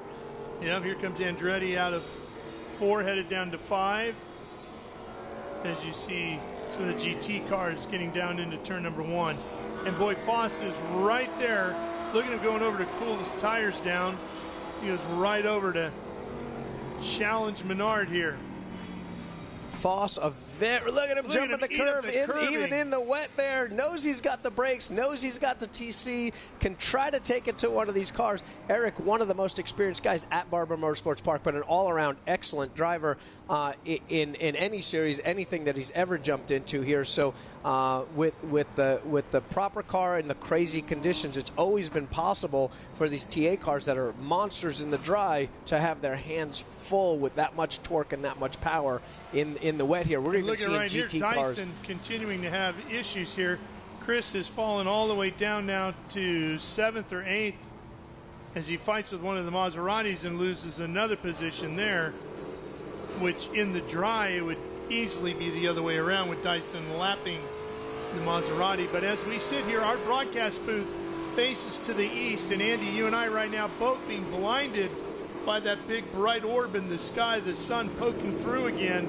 So we just don't know exactly how this race is going to go weather-wise. That face full of sunshine as Chris comes over the crest of out of the crest of turn 16 here is exactly what he wants to see, because if we stay green, which so far, knock on wood, these guys have done a great job about slipping and sliding around here and keeping the cars out of the gravel traps, this track will dry pretty quick with all this heat on the track, and you'll see the opposite happen of Chris coming back through. But will he have time to make up the gap that he's lost to this so far here? You saw a glimpse of the sun. Here comes Tommy Tracy back behind Adrian Vostovsky right here, who's doing double duty. Adrian driving this Howe Racing entry here, and then about just inside of 3 hours from now, he's going to be back on track in his Cube 3 Architecture TA2 car, competing for a win there. Vostovsky right now running in the GT category in this CMI Fast Howe Racing Howe HR6. I like this HR6. It's a new concept from Howe Racing. Charlie designed it. It's a beautiful looking car. I love the paint scheme that they put on it with Adrian, and having a great debut here on one of our GT3 cars. The 14 of Griffin Motorsports is running. Griffin Motorsports is running really strong here with Billy Griffin in it. Again, a car that's got ABS, has traction control. I don't know. I think they stayed on slicks, so they're banking for the long run. They're banking for this track to dry out. I think he's on slicks. That thing is wiggling all over the place trying to get on. He's got ABS and he's got traction control, but when you're sliding around on one of those tires, Dyson off. The slick's too much for Chris Dyson. And that looks like maybe coming down just in front of the museum, because that would be Bigfoot up there by the waterfall straight in front of Chris. Here's Kaylee Bryson, who is leading in her GT category, and there is Chris trying to get going again. You saw Amy Ruman come by behind her. Amy running 6th in category. Kaylee leading right now in the XGT category. And of note, Paul Menard is just dropping into turn 8-9 right there. That puts Chris Dyson about 3/4 to 7/8 of a lap down here. So he's got to wait out a yellow. He needed to stay on track, hoping this would dry, but he needed to stay on the lead lap here. We don't have a wave-by rule here, so Chris Dyson would have to get up to speed here or hope this dries out quick so those lap times start to come back together here and he can open up this gap, because right now I think he's only got about 8 to 10 seconds before Menard, and he's coming in for slicks. Chris Dyson coming in for slick tires here. This is big for our race here. Saw Colin Cohn retire. Conditions not working for him in the Maserati, so he is done. He's competing in GT here today.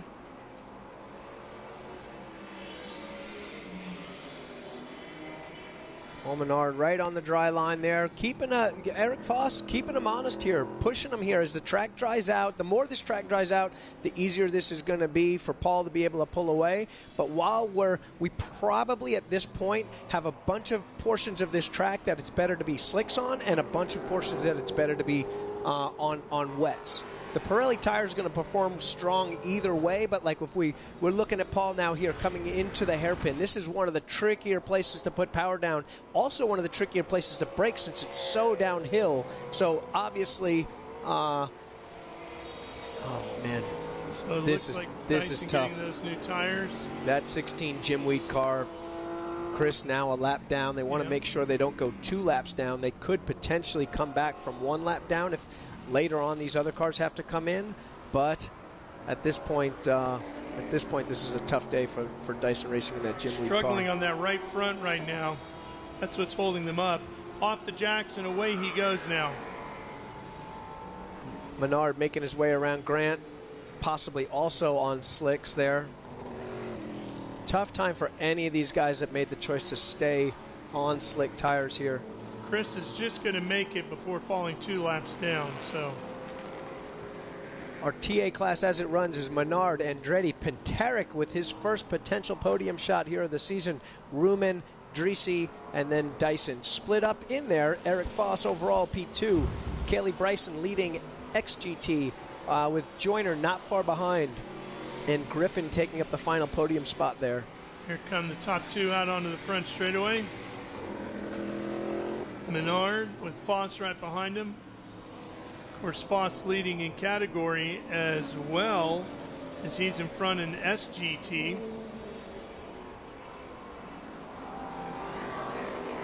And he's got an extremely comfortable lead in SGT because you got to get all the way down to Grant, who's running 11th overall, before you find our second car in SGT. And Milton Grant. So Paul Menard's got 2 things to think about. Obviously, he wants to win this thing overall. There'd be a pride thing of losing a race, no matter what the conditions are, no matter what advantage an SGT car might have with ABS and traction control. He wants to stay in front of that car. For the pride of TA, yeah. They're rooting for him. But at the same time, he's got to think championship. And really, the only delta I want at this point, I'll look in my mirror to see if Foss is coming. I want to know where Adam is. I want to know where my pace is to Adam so that I can just reduce risk right now. This is a risk versus reward thing here. If I'm running the same pace as Adam and I've got a 5-second delta, I'm going to kind of keep it there. I'm going to manage those expectations here. I don't think I'm going to walk away from him and destroy that. I want to keep my rain tires in as good a condition as I can so that when Adam turns up the pace, if he turns up the pace and starts to close, Paul's got enough tire to answer. And you can eat up rain tires like crazy in drying conditions, and it'll feel like you've got a flat tire. You'll be going down the straightaway, it'll be pushing it left, right, all over the place. It'll be unstable under braking, so you've got to take care of that tread block. You've got a very tall tread block, and once you start really gripping it up with non-slick surfaces, meaning drying tracks, you move that tread block around, and it really wreaks havoc on the rubber, on the tire carcass here that these guys are trying to manage for 100 miles around Barber Motorsports Park, which is one of the hardest places on race tires. Well, Adam is running 3rd overall, 2nd in category, but he's a ways back. Both Menard and Andretti actually really good in the rain. Menard didn't have too much time in NASCAR with the rain stuff, but definitely had a handful of races in here and there. Tommy Dreesy, I think, also stayed on slick. We're seeing Menard actually being able to come up and put a lap on Tommy here. He's got to be careful. That was a big risk for these guys that went to slicks here. Tommy being gracious, knowing he's just got to survive this, hoping this track dries out. Yeah.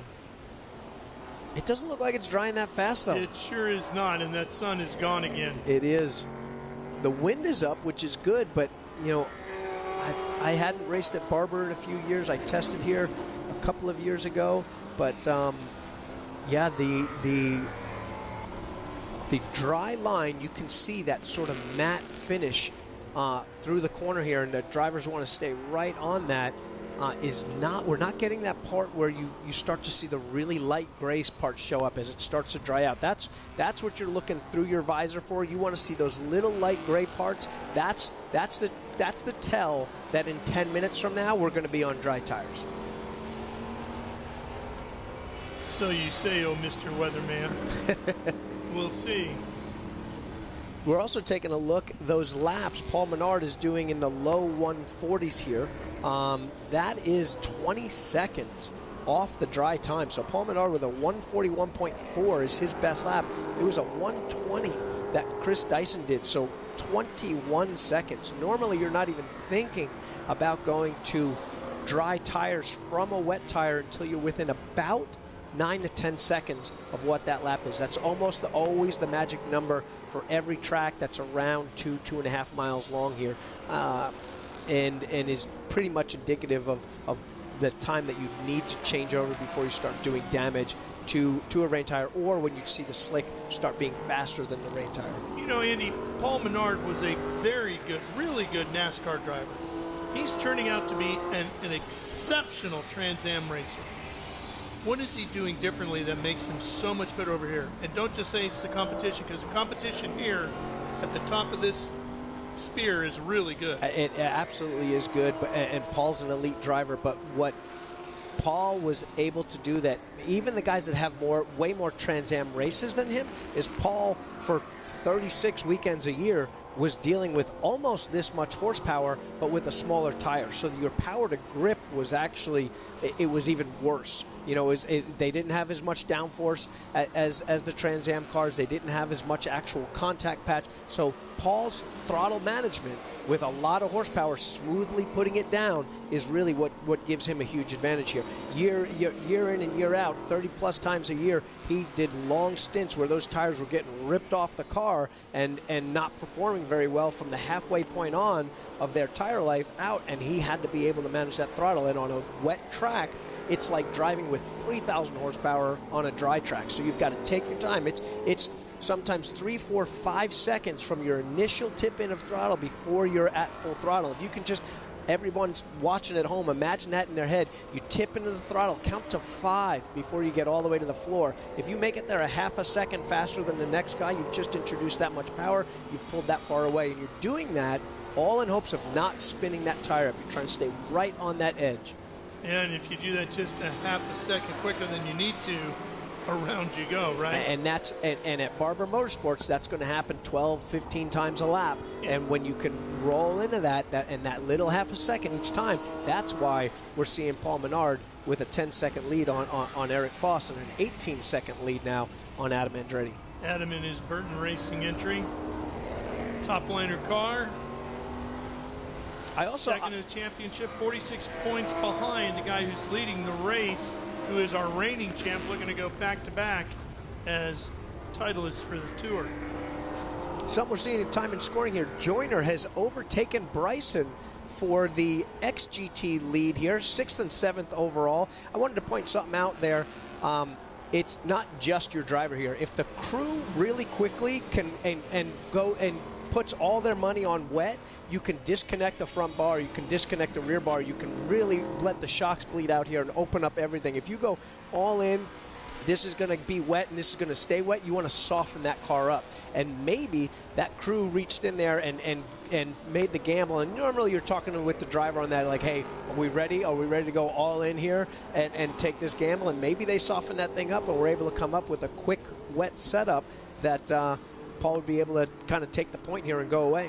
Scheduled for 100 miles, of course, as are all Trans Am Series events presented by Pirelli. 33 laps remaining, and I don't see right now, Andy, a significant break in the weather coming anytime real soon where you go, I think the guys that went on slicks are in trouble.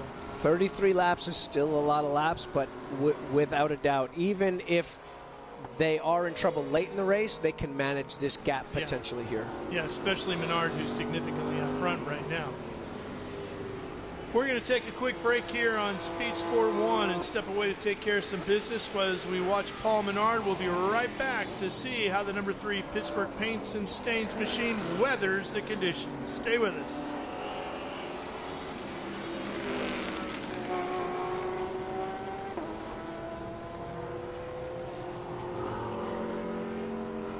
Racing continuing here at Barber and Menard.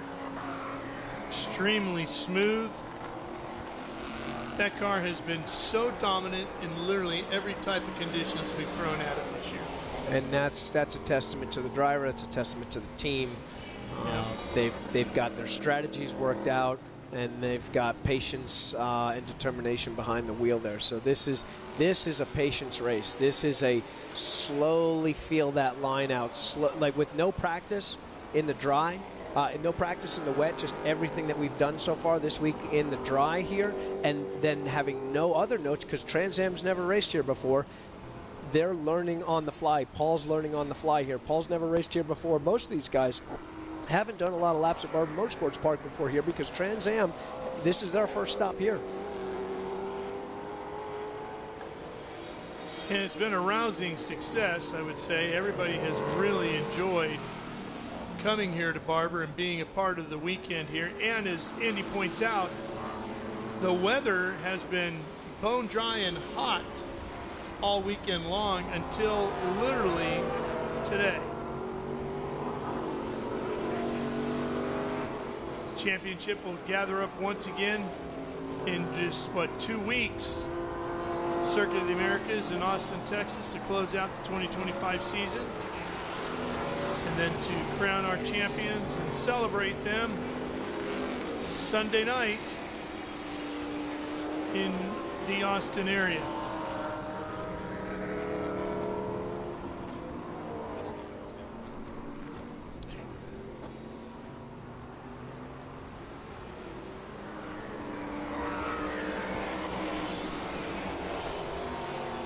And we are back here at Barber Motorsports Park.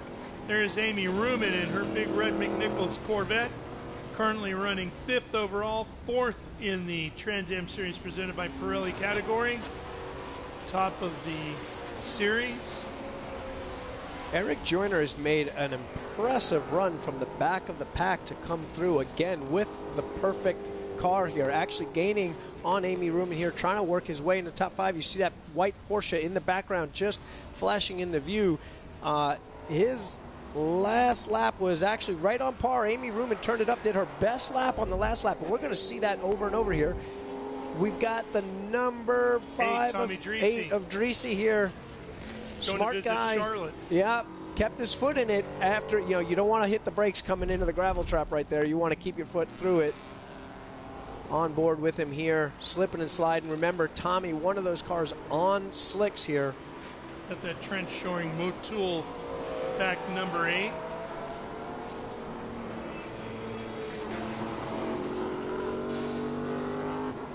We saw Amy running there a little bit ago. That is one driver who just has not really enjoyed her time here at Barber. This is not the style of racetrack that Amy Ruman enjoys.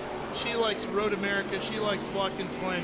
She wants to open up that big Corvette and let it just rip. And here, tighter confines, been a bit of a struggle to really come to grips with it. Definitely a little trickier place, little different place. She started coming around yesterday. Oh, we got a good battle here for 2nd overall. Andretti doing his fastest lap on his last lap, making a move on Eric Foss on the outside of 16 here. To the inside at 17, the final corner, and Adam is by. And this dive, this is the look for the wet weather here. They know, they feel those rain tires going. It must be getting more dry than we can see on TV if we're seeing those cars do that. We're seeing the Trans Am's cars go forward now, but we're seeing all of these guys start to look for water there. But that is a big move for Adam. Again, just keeping that championship hope alive. If he can hang on and finish in 2nd, that will certainly take that title fight all the way to Austin. We're only about 1/3 of the way, not even 1/3 of the way into this race here. So at 20 seconds back here, Adam can start chipping away on this now. If he'd been conserving the tires or if Paul's been pushing too hard, now we'll get to really monitor this and see where that gap is. And, I mean, we're only 1/3 of the way into this thing. One yellow closes us up, and this is a totally different race. One yellow, you start to see these strategy guys come into it, and maybe we go back to slicks. Right now, we're getting to that point here as they get quicker. Maybe this is time to go to slicks. Maybe they gamble on that sun peeking through. We can still see it every minute or so peeking through those clouds. Yeah. And you got to wonder how hard Adam had to push just to get to 2nd, right? How much did he abuse the tire to get there? As opposed to Paul, who's been out in clean air since the drop of the green. This should be our XGT leader. Here is that sun That's Joyner here. He started in the back of the pack after having some issues here. That's the Good Boy coffee car. Yeah, he's 6th overall in leading class. Eric's been with us once or twice this year already. A strong car, beautiful car here. One of our GT3 examples. Obviously, he was who we talked to on the grid with Ben Sissel earlier. He was praying for rain, cheering when it started raining down there, as I know Eric Foss was doing the same thing here. But that's our XGT example. And again, if we get a yellow and this packs up, that's another car that can come through this field. We're going to have multiple classes competing for the overall podium here today. Yep, sure are. Eric Joyner setting his fast lap with a 45.1. Not quite what the leaders are doing. Adam Andretti, first car into the 40s. Fast lap as he gains 2 seconds on Paul Menard over the last 2 laps. It's only an 18-second difference now. It sounds like a lot, but when we've got wet, damp tracks, any bit of traffic, anything can mess that up. David Pentarek now on screen, running 3rd in class. Everybody is rooting for David Pentarek for a podium here. It's been a while since we've seen him spraying champagne on the podium. He's doing a great job here. Was fast in practice, fast in the dry. So this isn't just a lucky one because it's wet out. He qualified 4th overall, and he's doing a great job here. Yeah, I wanted to give David a shout out. I mean, he's had a very up and down season. Beautiful car. He was racing with us for the majority of the season. Had a huge crash at Sonoma Raceway with Adam Andretti. Team had to completely rebuild the car. They were out for a few rounds. Here they are back racing with us again, and he's having a really good run. And we also want to mention that he's involved with this new campaign to support Bird's Eye View Project, which is tremendous, where they're helping first responders and our veterans. Very doing much a lot involved. of great work with them. For every dollar he raises he's raising, every lap he makes, he's it's $10 per lap that he's doing here. Thanks for helping me out. It's a I need my great rain cause. tires on. It's all good. It's a great cause always. David is always up for stuff like that. We see Adam Andretti flying over the crest of turn 4 here. That's an easy one in the dry. That's sketchy in the wet. Look at this drone shot. See that matte finish that you're seeing Andretti on here? That's where we're getting sticky. That's why this track is getting faster. We're seeing tiny little hints of that light gray. Like Ben Sissel just sent me a note here, said we're starting to see shadows on the track because this sun is coming through. And for the first time, that's the most significant patch of blue sky that we're looking at up here. A sign maybe these guys on slicks have a little bit of hope, and maybe that torture is over from their slipping and sliding here. Adam Andretti continues, took almost another second off of that gap here from 1st to 2nd. If Paul's smart, he's probably hanging out now, knows he can give about a half a second a lap up and still be in good range here with 28 laps remaining. If we go the distance on laps, he can give up a half a second and still be 3 seconds up at the checkered flag. So our MCO Gears total laps led right now. Paul Menard at 14. There's Paul right there coming at you. And here's Kaylee Bryson in her bright yellow and black Corvette. She's had a tremendous year. And Kaylee, by just starting here today, Andy, wins another championship with us. She becomes our XGT champion. Such a solid driver with a great future here. I love the fact, and I've said this 100 times on this broadcast, she will drive anything, whether it's GT cars in the Trans Am series, midgets, sprint cars. She's all about it, wants to give everything a shot. I know she'd love to be able to find a sponsor to move up to Trans Am, to move up to TA2, one of these classes here, just to get a little more competition and really kind of be able to flex and show what she's got here. Super, super solid driver. LSI Racing has been supporting her for quite a long time here, and she's given back there with another championship here and going forward again in our XGT class. And how good is Kaylee Bryson? Well, she becomes the first woman in Trans Am competition to win championships in 2 different classes, winning XGT and SGT, and she becomes the second woman to win 2 Trans Am championships overall. Of course, Amy Ruman, the first to do that. So congratulations, Kaylee.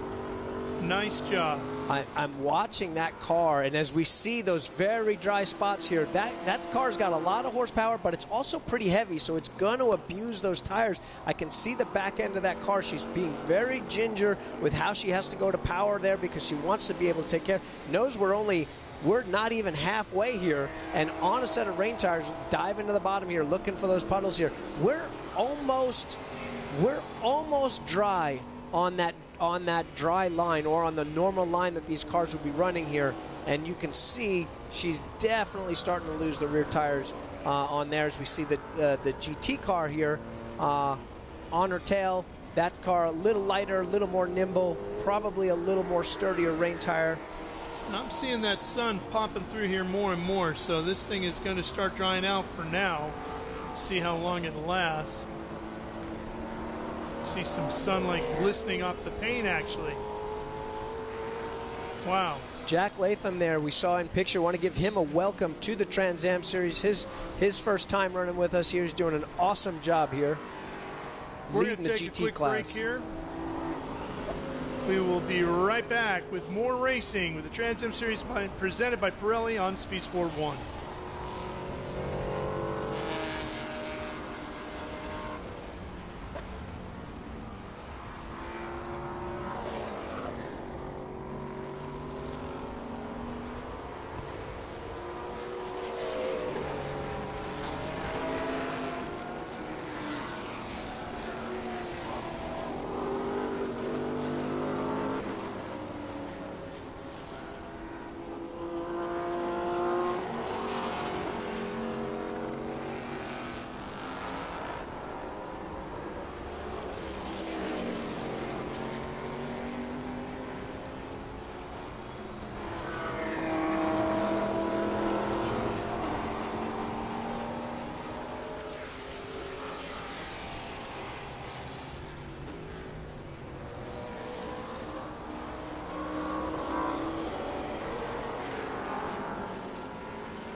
There's Adrian Vostovsky. Vostovsky running 10th overall right now. Second in class in that Howe Racing entry. And Andy, something to think about with Vostovsky, he's getting 100-mile practice in these wet conditions. And inside of 3 hours from now, if things don't change weather-wise around here, he's going to come back out in TA2 and have a huge advantage. If this stayed wet, this would be a gigantic advantage. I think this is going to clear out, and we're going to be in really good shape for a dry TA2 race coming up. So be sure to tune back in with us here for that race. Chris Dyson just set fastest lap of the race, first car into the 38.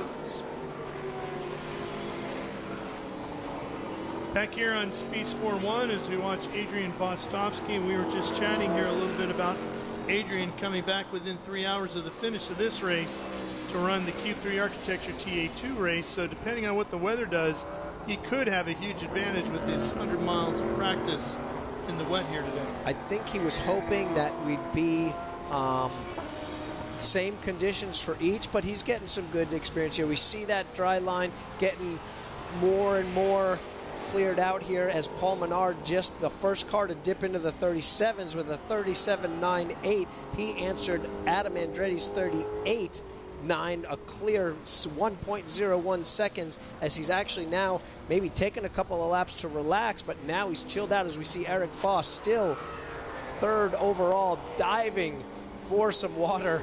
That Corvette is not a light car there, and I know he wants to keep these tires on. Obviously aware we're only 31 minutes into this race with 43 minutes and or 24 laps left. It's going to be close with either of those. Chris Dyson, who had previously set fast lap, he's got second fastest lap of the race right now, just behind Menard on slicks, trying to work his way by Amy Ruman. He's 2 laps down as Ruman, running 5th overall, 4th in class, is in position for a decent finish here because Tommy Dreese is not having a good day, and they are fighting in the points championship. Chris comes into this race tied for second with the late great Mark Donohue on the most wins all time in Trans Am competition at 29, only 2 behind Paul Gentilozzi, who has 31 and the most. I think Chris was hoping for a W here so that he could head to COTA to try to tie Paul Gentilozzi's record of 31. Paul Gentilozzi, obviously one of our Hall of Fame receivers on our inaugural Hall of Fame for the Trans Am. He received that award along with a host of other great legends of the sport here at our season opener at Sebring. And now Chris is going to have to leave it for our 60th anniversary, Trans Am 60th anniversary in 2026 to try to tie and or break that record. What a year that's going to be next year. Absolutely. Adam Andretti setting his fast lap on that last lap at a 38.0, trying to close that distance. Close the distance to Paul by half a second, but that's not much at the gap that he's got right now. Paul in control really well here. We're seeing the battle for 5th overall between two very, very different styles of cars. Joyner catching up to Ruman here.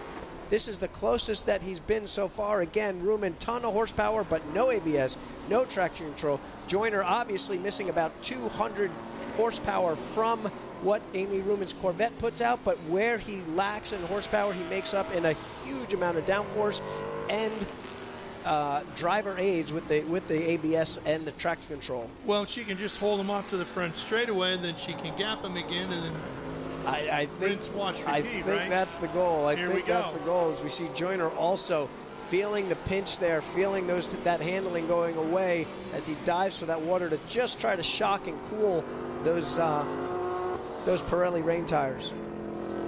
And credit to all these drivers. Yes, we've had a couple go off, but everybody has kept it out of the gravel traps and for the most part been able to return onto the track. We have had no full course cautions. And Andy, I would have bet everything that by now we would have had at least 2. I was going to make that same bet earlier today as we see Joyner to the inside using that ABS and that GT3 car to make that pass in very tricky conditions, that downhill entry into the hairpin here and be able to put the power down and drive away. Amy probably not concerned too much with that car, really more concerned with the car that's in her mirror right now. That's Paul Menard about to lap up to 5th place here. A really stellar drive by Paul Menard here. Even though he's got that gap, he's still pushing here. Yeah, what Amy knows is she's got a lot of room between her and Dyson. She's running now in, 6th, and Dyson is all the way back in 9th and quite a ways behind her. So she's got a lot of room to play with. Yeah, this is essentially like a damage control day here. You know, that's not a big. Amy Ruman is running probably one of the smaller budgets of all of these teams here. Obviously, a long-term racer and past champion in here with sponsors like McNichols and Valley Auto Group. She really depends on those companies here. So if we're not in a place where she's battling for an exact position here, she's like, okay, I've got my potential 4th place points here.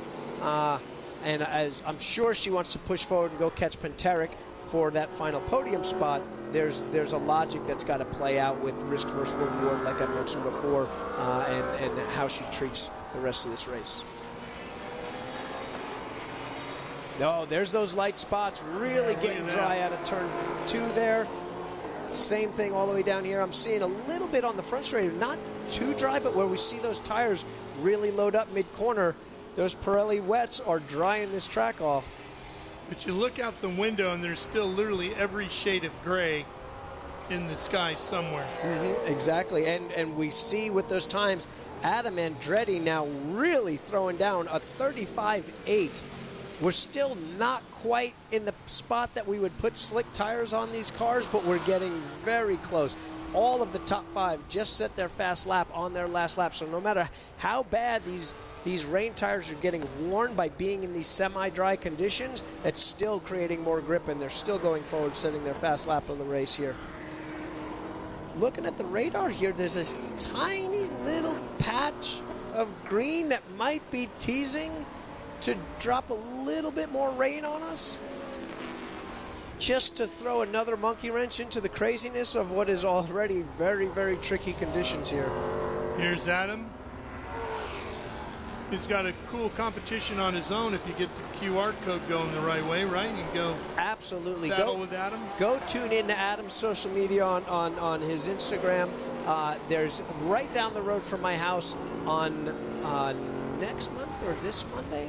Sunday? It's the Sunday after it's the Sunday and it's December. I'm sorry. Yeah. I know I know I've got the date because I'm just going to be getting home from PRI and head up to Buford, Georgia to Andretti Speed Lab up there and go do some go-karting with Adam Andretti. The winner is going to get an all-expense-paid trip to Sebring for our season opener here. So I know Adam Andretti, top liner, and all the group there that is putting this on.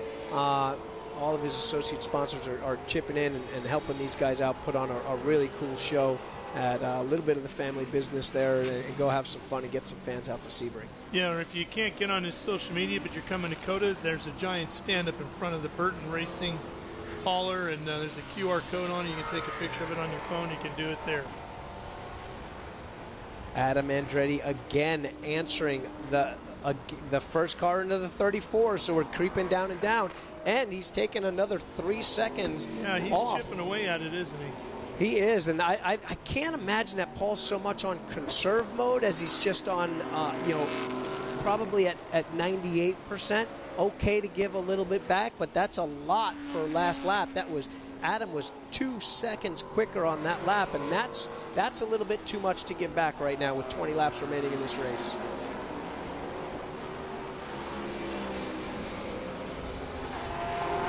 Look at how far over to the edge of the racetrack Paul has gotten there, coming down that straightaway, trying to get some wet on those tires. You talk about a guy that knows the limits of his car right there. The last few millimeters of contact patch were actually touching a few blades of grass there. From being completely exactly, and probably completely composed like Paul always is.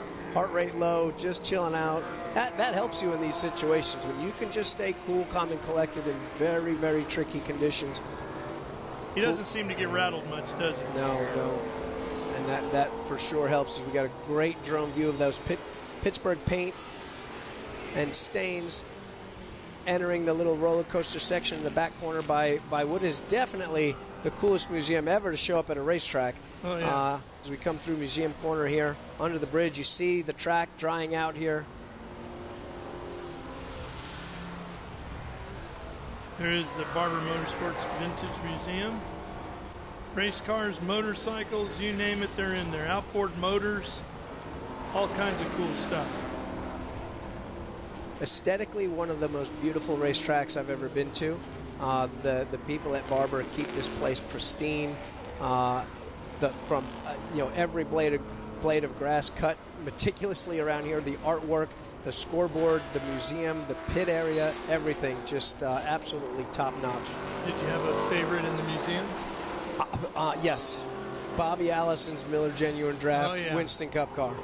Yeah, that's a great one. All those cool F1 cars are neat. The motorcycles are cool, but I was a NASCAR guy. We got to get some Trans Am cars in there. Yeah, that's not a bad idea. Well, if we had a Lotus Trans Am car, we could find a spot for it real easy. Mr. Barber loves his Lotus. All right, we're going to take a quick commercial break here on Speed Sport 1, and we'll be back. You'll see the finish live here at Barber. Can Adam Andretti, he's only 14 seconds behind now, close in and make a pass on Paul Menard.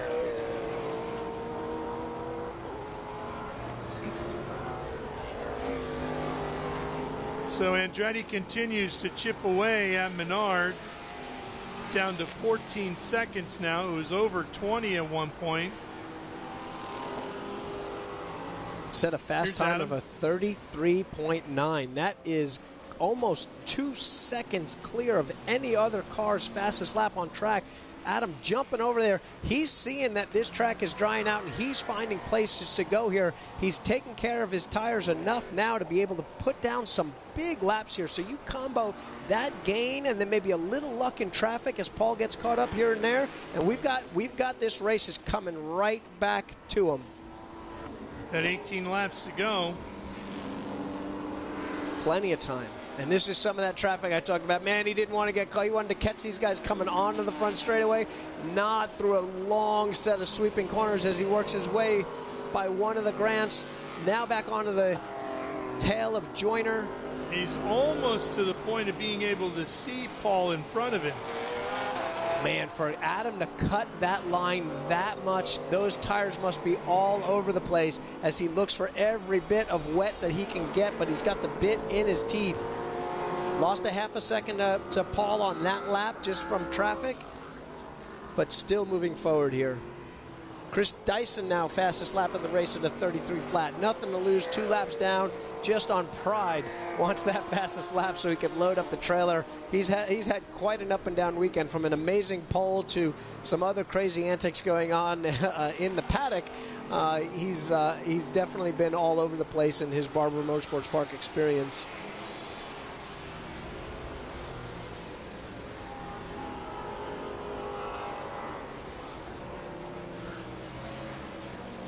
Back here on Speed Sport 1, watching live from Barber Motorsports Park.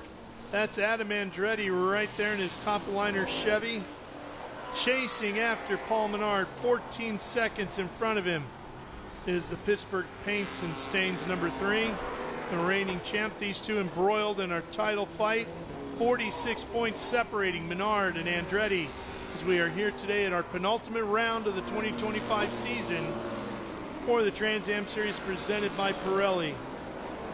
Here comes Menard, right at you down the front straightaway. Just behind him, there's Dreesy, and right behind Dreesy, here comes Adam, cutting way over to the pit wall. Try to use as much water and moisture and coolness on those Pirelli rain tires as he can.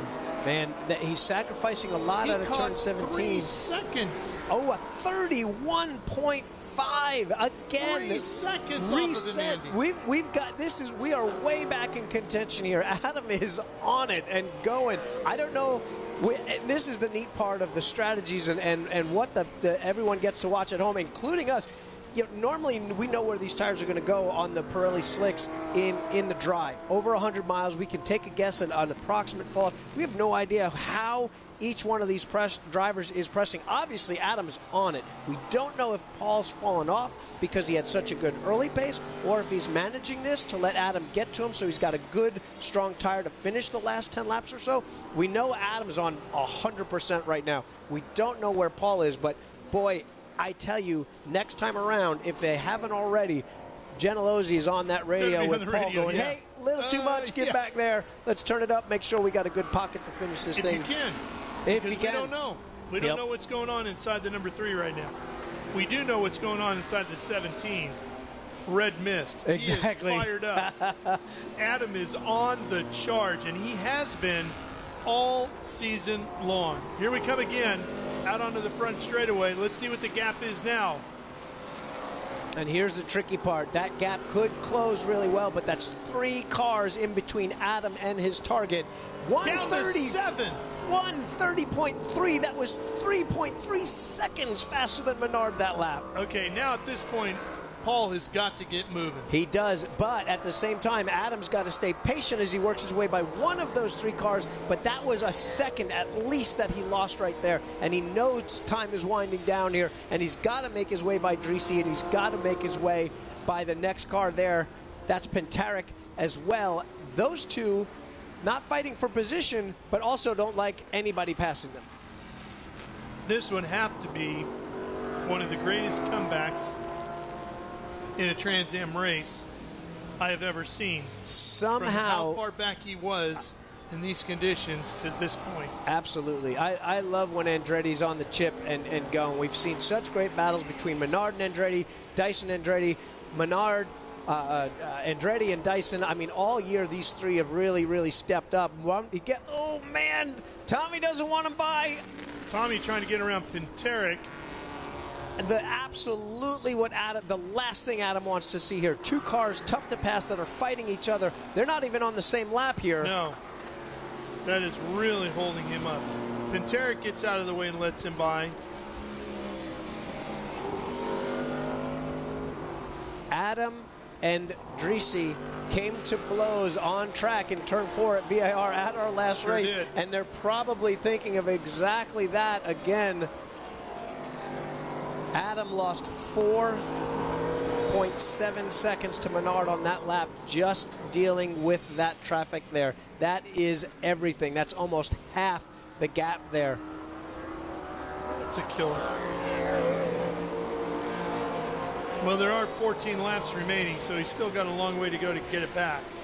But he's got to dispose of Tommy Dreese fast. Quickly. It'll be a little easier now that it's just one car. But boy, somebody lit the fire under Tommy Dreese here, and he does not want to get past. Tommy right now sits 11th overall, 6th in class.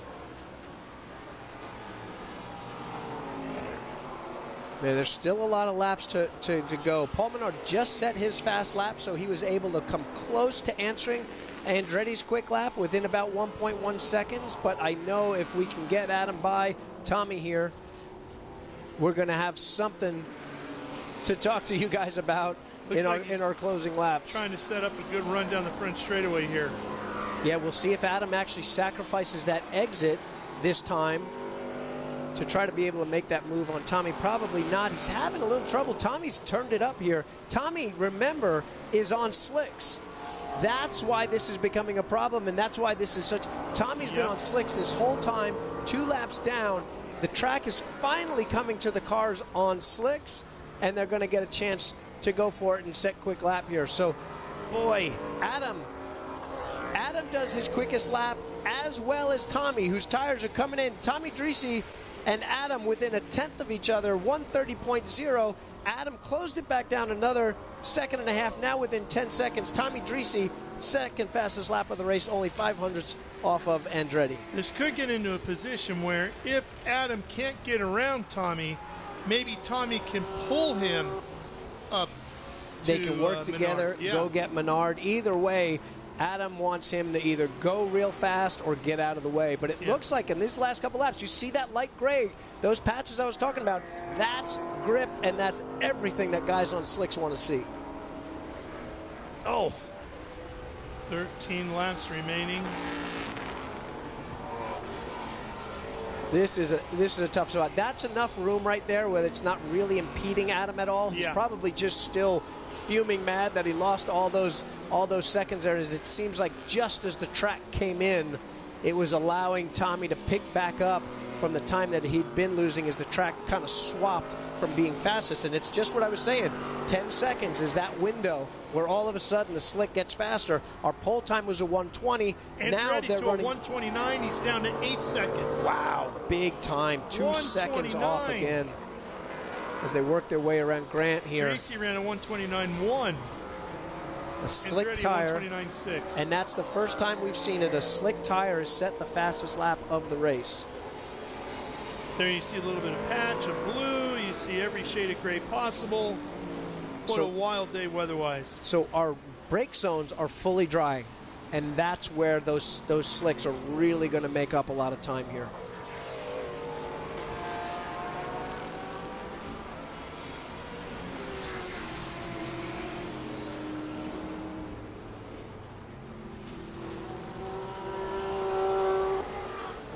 It's our final Speed Sport 1 break coming up right now, and we will come back and show you every lap to the finish here live on Speed Sport 1 and what is turning out to be an incredible race.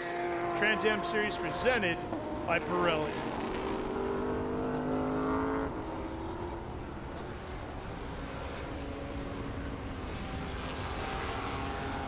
Andretti continues to hunt behind Dreese. Let's see what the gap is as that sun pops out again. Coming out onto the front straightaway, Menard goes past the start-finish line. Let's see what the clock says. Gained another second, almost exactly. Just inside of 6.5. Boy, without that holdup in traffic there, that top liner service partner's car would be right on the bumper of Paul Menard, who is now facing his own issues as he's going to have 4 cars to get by. One of them, Chris Dyson. Chris might actually again be caught out on the wrong tires. I think he finally went to Reigns. Unfortunately, this is just a tough weekend for him. Makes his way by the first car. Well, and Chris and Paul have had their own squabbles on the track as well. So We'll see how this goes. Exactly. Paul making his way by our GT leader, the 27 of Latham, doing a great job here, running top 10 overall, 7th overall. Really good job here. Foss getting absolutely has torn up these rain tires going for it here. Latham gets by. That's going to put, almost gets by there. Oh, this is what Adam wants now. This is what is returning back here. Paul's he's got the lead, so he's got to be fairly cautious here. But man, with Andretti closing this much, and that's Vostovsky, right? No. Oh, is it? Oh, it is. I'm sorry. I was thinking it was Latham. Yep. All right, here comes Menard. They're 3 wide coming across the start-finish line here. Menard diving to the inside, trying to get to 1, but Dyson beats him there and holds him up a little bit. Andretti, a 1:29.5, 5 seconds.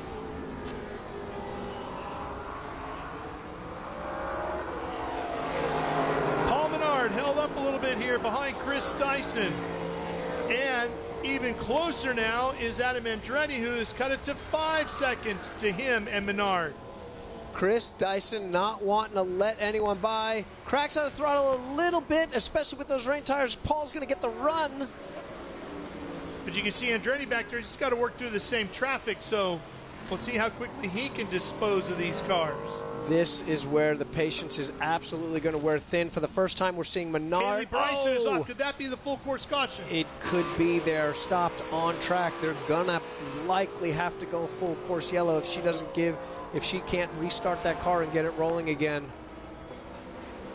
Andretti's still going to want to work through as many lapped cars as possible so he can restart as close to Paul as needed here, as possible here, so that he can get the jump. Chris Dyson not wanting to give back up anything, trying to stay with Paul. A bunch of GT cars. Adams worked through most of them, has 1 more to go before he gets to the bumper of Dyson. That's Vlastovsky in the 9. Almost every car setting the fastest lap of their race so far.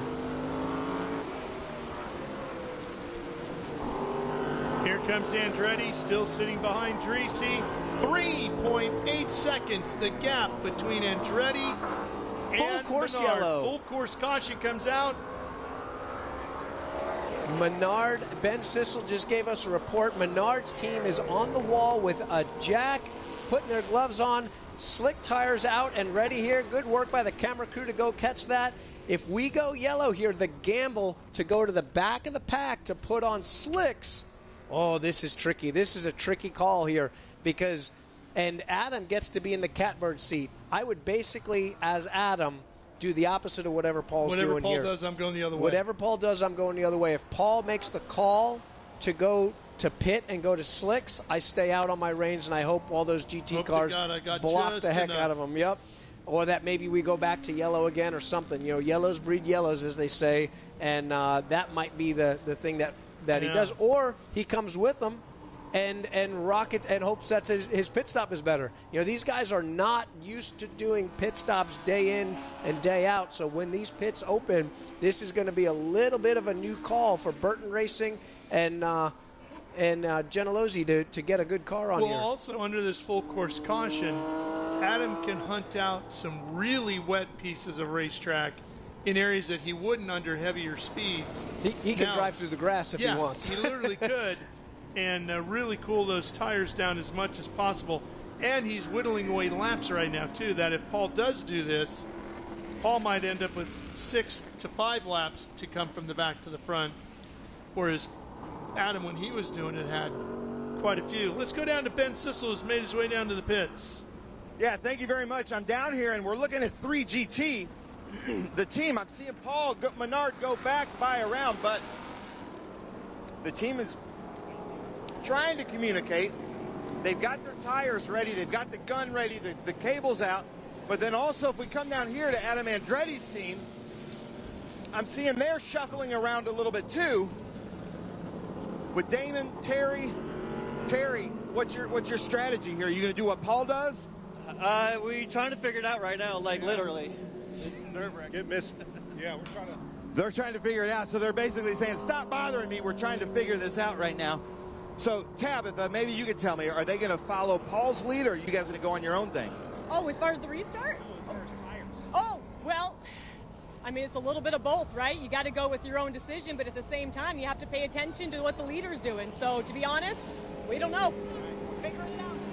The reason I can't get answers down here is because nobody really knows. It's going to be basically if the driver decides to come in and pit in. I'm not sure what we're doing, but we're seeing here, look, well, here's Dreesy's team, and here's the Wets. They probably wish they would have started the race on, but now Dreesy's out there setting the best time. So, Andy, I'm sure you've been in races like this, so give us your expert opinion on what Andretti and Menard should do. The fastest cars are going to be on slick tires, hands down, without a doubt. The gamble here is if I pit and I go to slicks, can I get through the field fast enough? Can I come back? Can I come from the back to the front in the time remaining and roll the dice that there's not going to be another yellow? If I've got 5 to go, I'd do this. I'd roll the dice. I'd come in, put slicks on, send it. But I needed to stay green the whole time. We're hearing that the 23 will have a pass-through penalty. That would be Amy Ruman for speeding under code 60. So that's a big hit for Amy, who was running 6th. That's a tough one right there, and that's unusual for Amy to miss a call like that. Yeah. We've been through enough code 60s here. I wonder if there was some miscommunication. You know, often in times like this, if your electrics get wet, you can easily burn a radio out. She might not have had communication. Maybe even her Flextronics unit wasn't getting a signal there. So unusual that we'd have a call like that for a veteran like Amy. We're seeing a couple cars pitting now. Andretti stayed out. Menard stayed out. Vlastovsky in, Eric Foss in. Eric Foss, nothing to lose. Vlastovsky, nothing to lose. They're coming for slicks. They want to come through. Vlastovsky going to try to make a move so he can get by Lathan. Eric was leading SGT, but he's done it by a lap, so he'll actually be in really good favor here. He might be able to go battle those TA cars that are actually on slicks here. He's lead lap, so that could be one of those crazy monkey wrenches in this fight again. Well, whatever you decided on your tires, you're stuck with now because we're going green next time by. Green next time by. That's going to be 6+ laps for us to get rolling here. Did Penteric pit for slicks? I thought I just saw him. Or he just went screaming by. I'm not sure if he was just that far back on the code 60 that he's catching up. Could be. Ben Sissel, if you're down there, if you've got any info, did you see David Penteric pit? We got Joyner here. I think these guys are going. They have to stay out. If we're going green this time, your call was last time by. That's when you had to do this here. So we're going to have a restart with 3 TA cars at the front on wets and Tommy Dreesy on dries. Tommy Dreesy, who had set the fastest lap just a little bit before we went full course yellow, is going to be another variable, another very interesting variable here in these closing laps, as we've got Eric Foss and Vlastovsky and Joyner trying to catch the back of the pack before we go back to green, and they'll be able to do that, no problem here. They're coming out of the hairpin. They'll catch the guys by the museum turn. We'll have a full pack all caught up and in line by the time we come around to take the green here. You see Adam going everywhere on the racetrack he can to find water, cool those Pirellis down. He is going to be right behind Dreesy, who's right behind Dyson, who's right behind Menard. Menard, again, 46 points up on Andretti in the championship. After today, just one race to go, the season finale in 2 weeks at Circuit of the Americas. We hope you'll join us for live coverage of that right here on Speed Sport 1. Adam looking to win a championship, and Menard looking to win his second. The reigning champ wanting to go back-to-back. I still see the lights on the pace car, so I'm not sure if that's going to dip into pit lane here yet. We might get one more lap of yellow, which Paul Menard desperately wants. I would have thought the lights would have gone out by now. Pace car's going to stay out. We're going to get one more lap. That's going to put us going to green at 5 to go. We're at 7 to go now. We're going to cross the line for 6 to go. We'll come to the green with 5 to go. That's going to put Paul Menard able to take the green with 2 lapped cars between him and Dyson, the trickiest of which will be Tommy Dreese on the slicks. Now remember, on our initial starts, we've got to stay in line. These cars have to stay in 2 rows of 2, and on the restart, when that green drops, no matter what turn they're in, they can go racing and start passing. We're going to take one more real quick break here so we can come back and show you everything to the finish here on Speed Sport 1. Should be fantastic.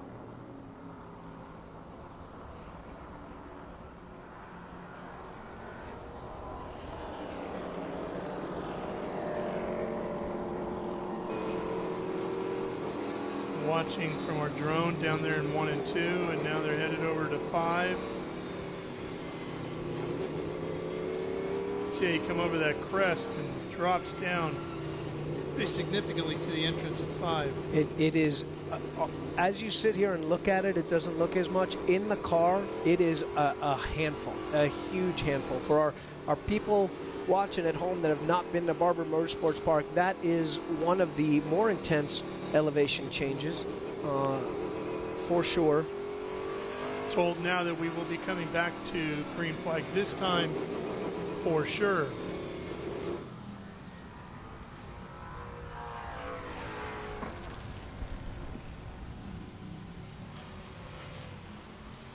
So you're going to have 5 laps to get it done. Boy, I don't know who's in a better position, Dyson or Andretti. Probably Dyson, since he is, or not Dyson, but Menard, since he is the overall race leader. I want to start at the front. I'm going to hope that the guy that's in second, that's a lap down, is going to give me a little bit of breathing room and not take me out here. I'm happy that he is on the same tire I am on, if I'm Paul Menard, because I know that Tommy Dreese, now with the track even drier, we've had a lot of sun in this caution. Look at how dry that is. We've almost got a full dry line. This is going to be tough for Paul Menard to keep Tommy Dreese back there. And then, of course, Adam Andretti is going to just probably try to follow Tommy through here. Coming to green. Turn 1 should be really interesting here, because Andretti's going to have to be very aggressive. Yeah.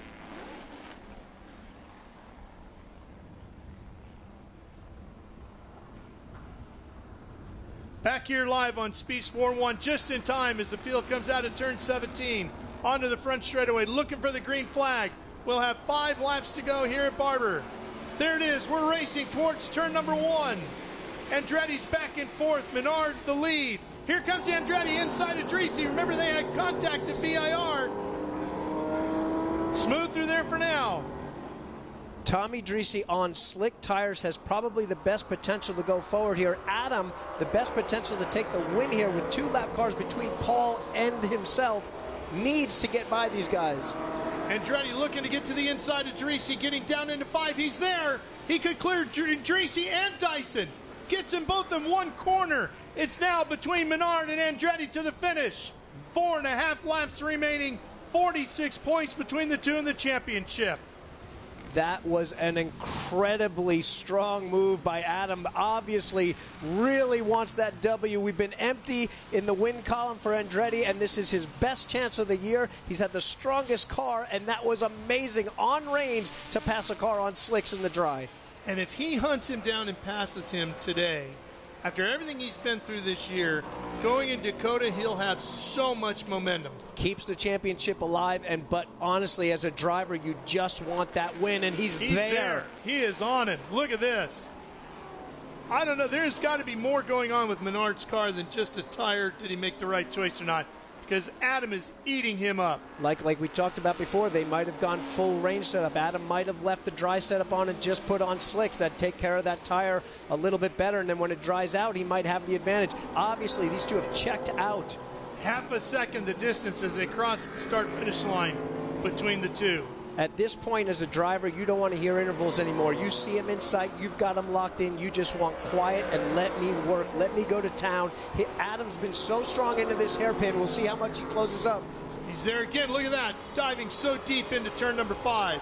What you're doing as a driver at this point right now is looking for, okay, I know I've been gaining on Paul, but where have I been gaining on Paul? Where's his weak spots? Where can I exploit that? Where can I make this pass for the win? Menard versus Andretti. Ford versus Chevy. What a fight to the end here. These two obvious friends off the track, but there's still a little bit of a rivalry there. 3GT and Claudio, these guys each want to be at the top of the stack here. Obviously, Paul, got to think championship. Adam isn't thinking anything but a win. Look at the dive. Adam makes you one of the most committed points of the racetrack. Closes right up on him. Inside here through 15 and 16. Can he cut back? Will he stay to the outside at 17? Crosses back to the inside. Here he comes, screaming it down the front straightaway, looking to turn one. Andretti to the inside. Whoa. Going for the win. Trying to make the move here. Pushes Menard a little bit wide. Paul fights back. He'll have the inside at 2.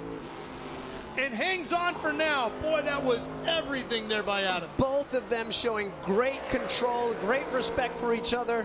But Adam's even better coming into 5. What will he do now? Inside again, looking into 5. Andretti's there, door to door.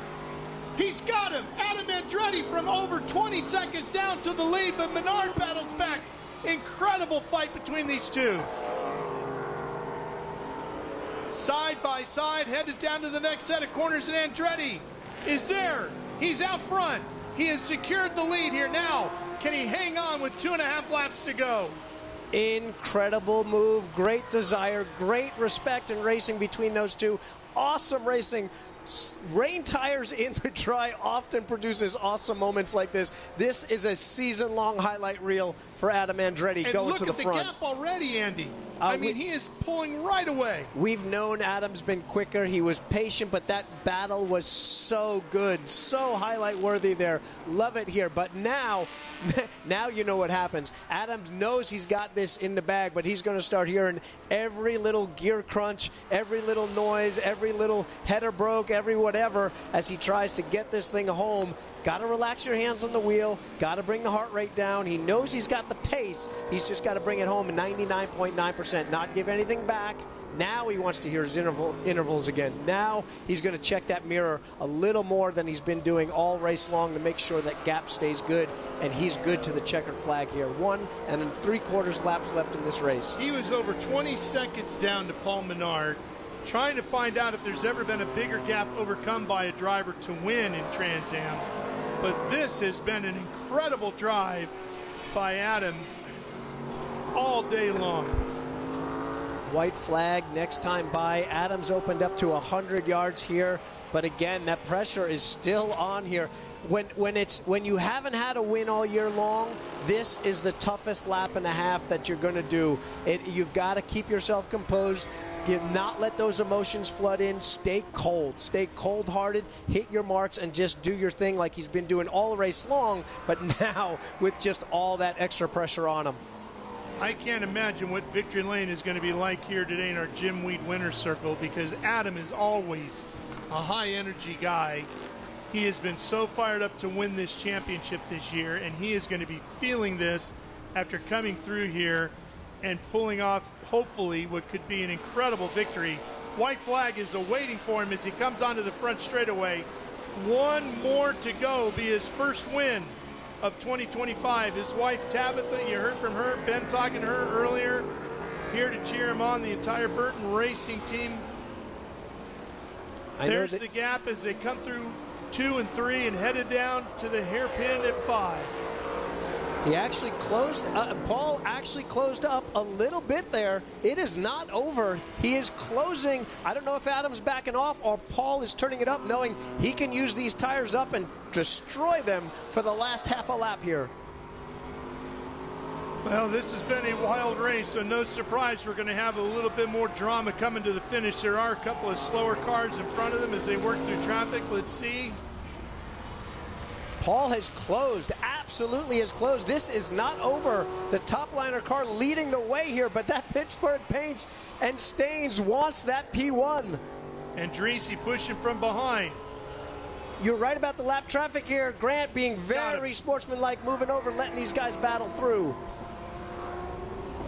Man, Adam got a good shot out of the museum corner and opened up that gap. 3 more turns to the most important lap that Adam Andretti will finish this year.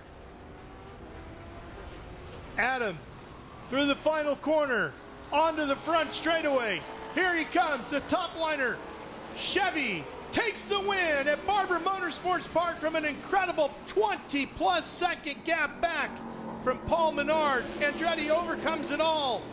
Rain, drying track, huge gap, and he wins his first of the year here at Barber, and the crew celebrates. And how ironic it was at the beginning of the race when Ben was interviewing the crew.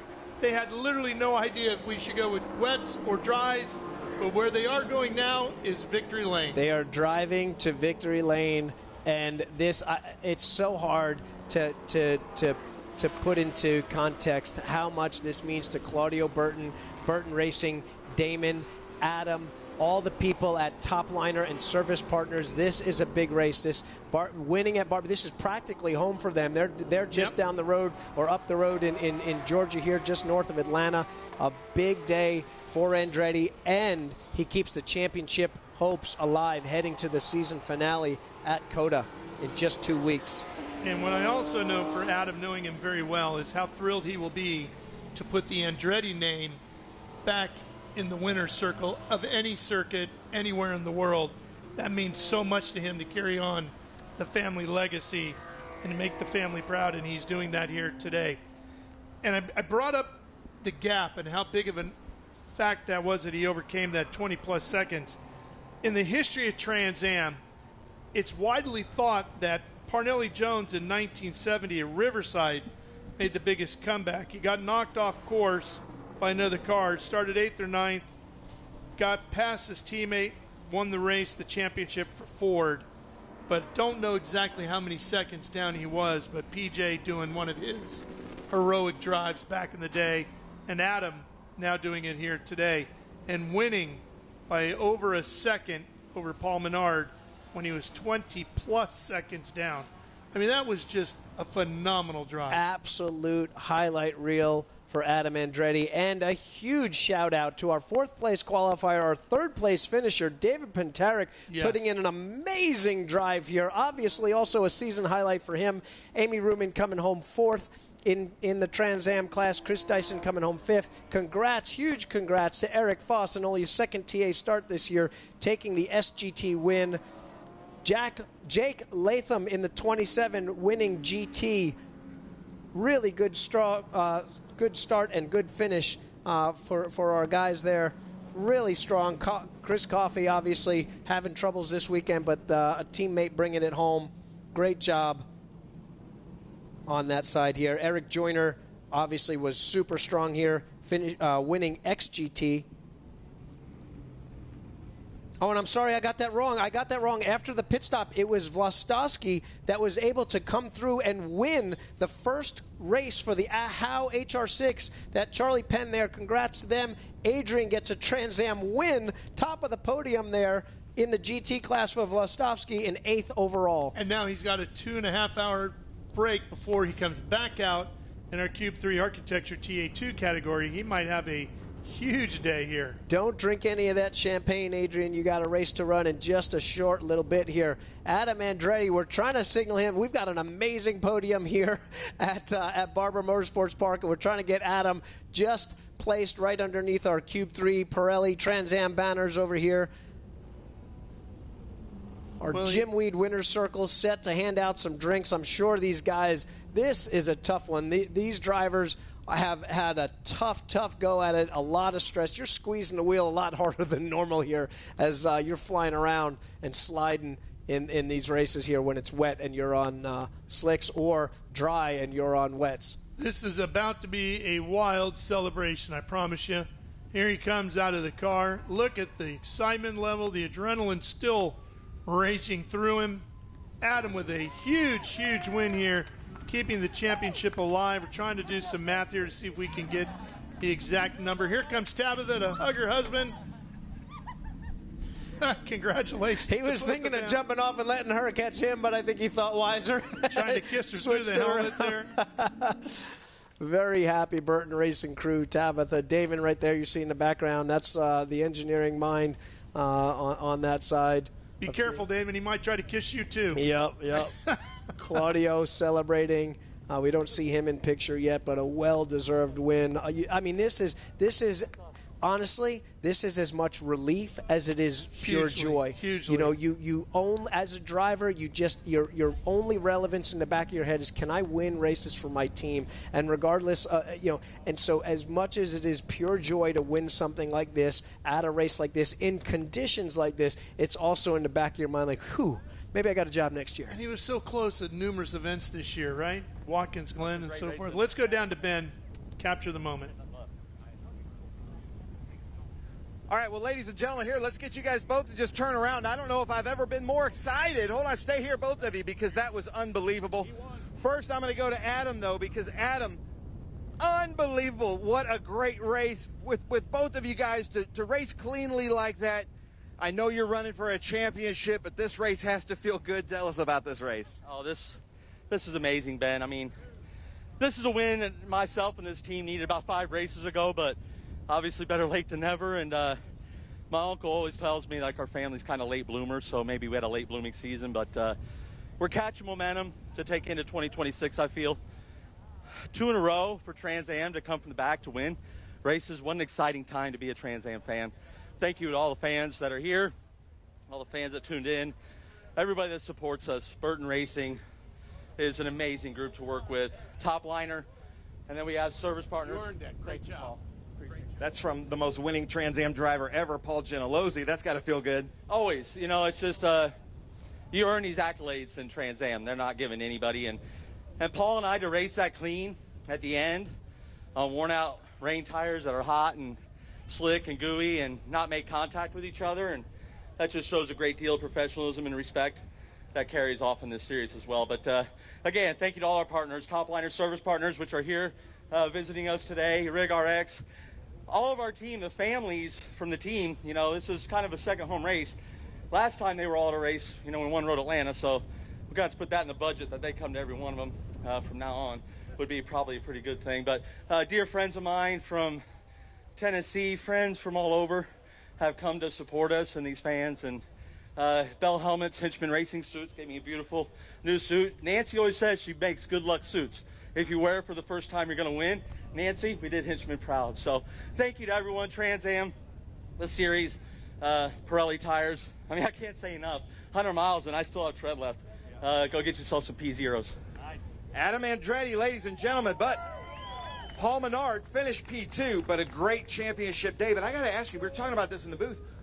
With your racing, how'd you get so good in the rain? You're so good in the rain. Well, Paul Gentilozzi has a lot of laps in these cars, and John and Tony and all the guys on 3GT, so they coached me through it. My first rain race was last year at Mid-Ohio. We've done a few practice sessions and qualifying since then, but yeah, car was just really good in the rain. I was kind of cruising. I could have pushed a little bit harder trying to save the tires for something exactly what happened at the end. And Adam, as it dried up, he just kept getting faster and faster, and we just had to stay on the same strategy as him. If I kind of wanted to put slicks on at the end, but it would have been hard to come through the field with 4 laps to go. So hats off to Claudio, Adam, all the guys, Terry. They did a hell of a job today. They beat us, and we'll go back to work, and we'll go get them in COTA. Nice. Well, nice job, but still a great championship day today for Pittsburgh Paints and Stains. Now we're going to run over here. Eric Joyner. Where did Eric Joyner? There's Eric Joyner giving a big hug to Adam Andretti, actually. So, Eric Joyner, man, XGT from the back to the front in XGT. And there was a while up there with Andy Lally in the booth, and we were both saying, conditions stay like this, you might be the overall winner. How was your race?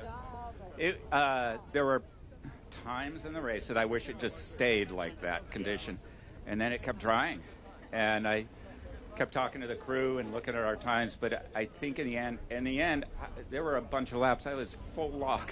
Really? I was like a drifting event because the track was so dry, and we were on, you know, our old wets. But I have to say, Pirelli does an amazing job. They put together a tire that started out great in the wet. As you saw, it was amazing in the wet, but when it dried out, still, it was amazing. It's an amazing tire. So thank you, Pirelli. Well, good boy, Bob Coffee Roasters. Nice job today. Unbelievable. Eric Joyner. Where's Eric Foss in that beautiful green Corvette? Eric, here I am. I'm raising my hand. Come over here because unbelievable for a long time. I mean, I haven't seen an SGT car run second overall in a long time. You had it for a while. I mean, we have a massive advantage over these guys. We have ABS, traction control. So I made a joke this morning. I was like, I wouldn't want to be in a TA1 car. I think I could beat myself in the TA1, in the SGT car, in the TA1 car. So hats off to those guys, especially Paul at the start. I mean, he was just really on it, and I was trying to give him a little bit just for fun. But the G-Speed guys did an amazing job with this Corvette, and yeah, thanks so much for Stan Wilkinson and his wife Shelly and his son Trace for just giving me this opportunity to drive for them here. And it's a lot of fun. And thanks for Trans Am for such a great show. Nice job, man. Congratulations. South Dallas Turf. And then where is Adrian Lostowski, our winner in GT? Adrian, I'm by the ladder. If you could see me, I'd like to talk to you, but I don't see you anywhere. So right now, wait. Here comes running. Look at this. First win for the Howe HR6. You've been on the podium with us many times in SGT. I don't remember you being on the podium and being on the top step in GT. How was your race? Really good. We started out with dry tires to start the race. The car handled surprisingly well with dry tires. Then, obviously, when it started raining more, it was wet out there. We had a disadvantage. And then when it started drying up, the car just came to life. And, I mean, we had so much speed. I think we were faster than TA cars at one point. So really fun car to drive, easy to drive, just so much fun, and just so happy to get this win for the HR6. The Howe family's been working so hard with this. Rich Rinke's been working hard. We all been working so hard on this car, and it was so nice to prove it here today at Barber Motorsports Park. And great to have you on the podium this season. Nice job. First win for the Howe HR6 in the Trans Am Series. Well, Ralph, I'm going to send it up to you in the booth, and we're going to start down here with Jim Weed Winner's Circle. Stay tuned. That's going to be a lot of fun. A lot of celebration yet to go down there.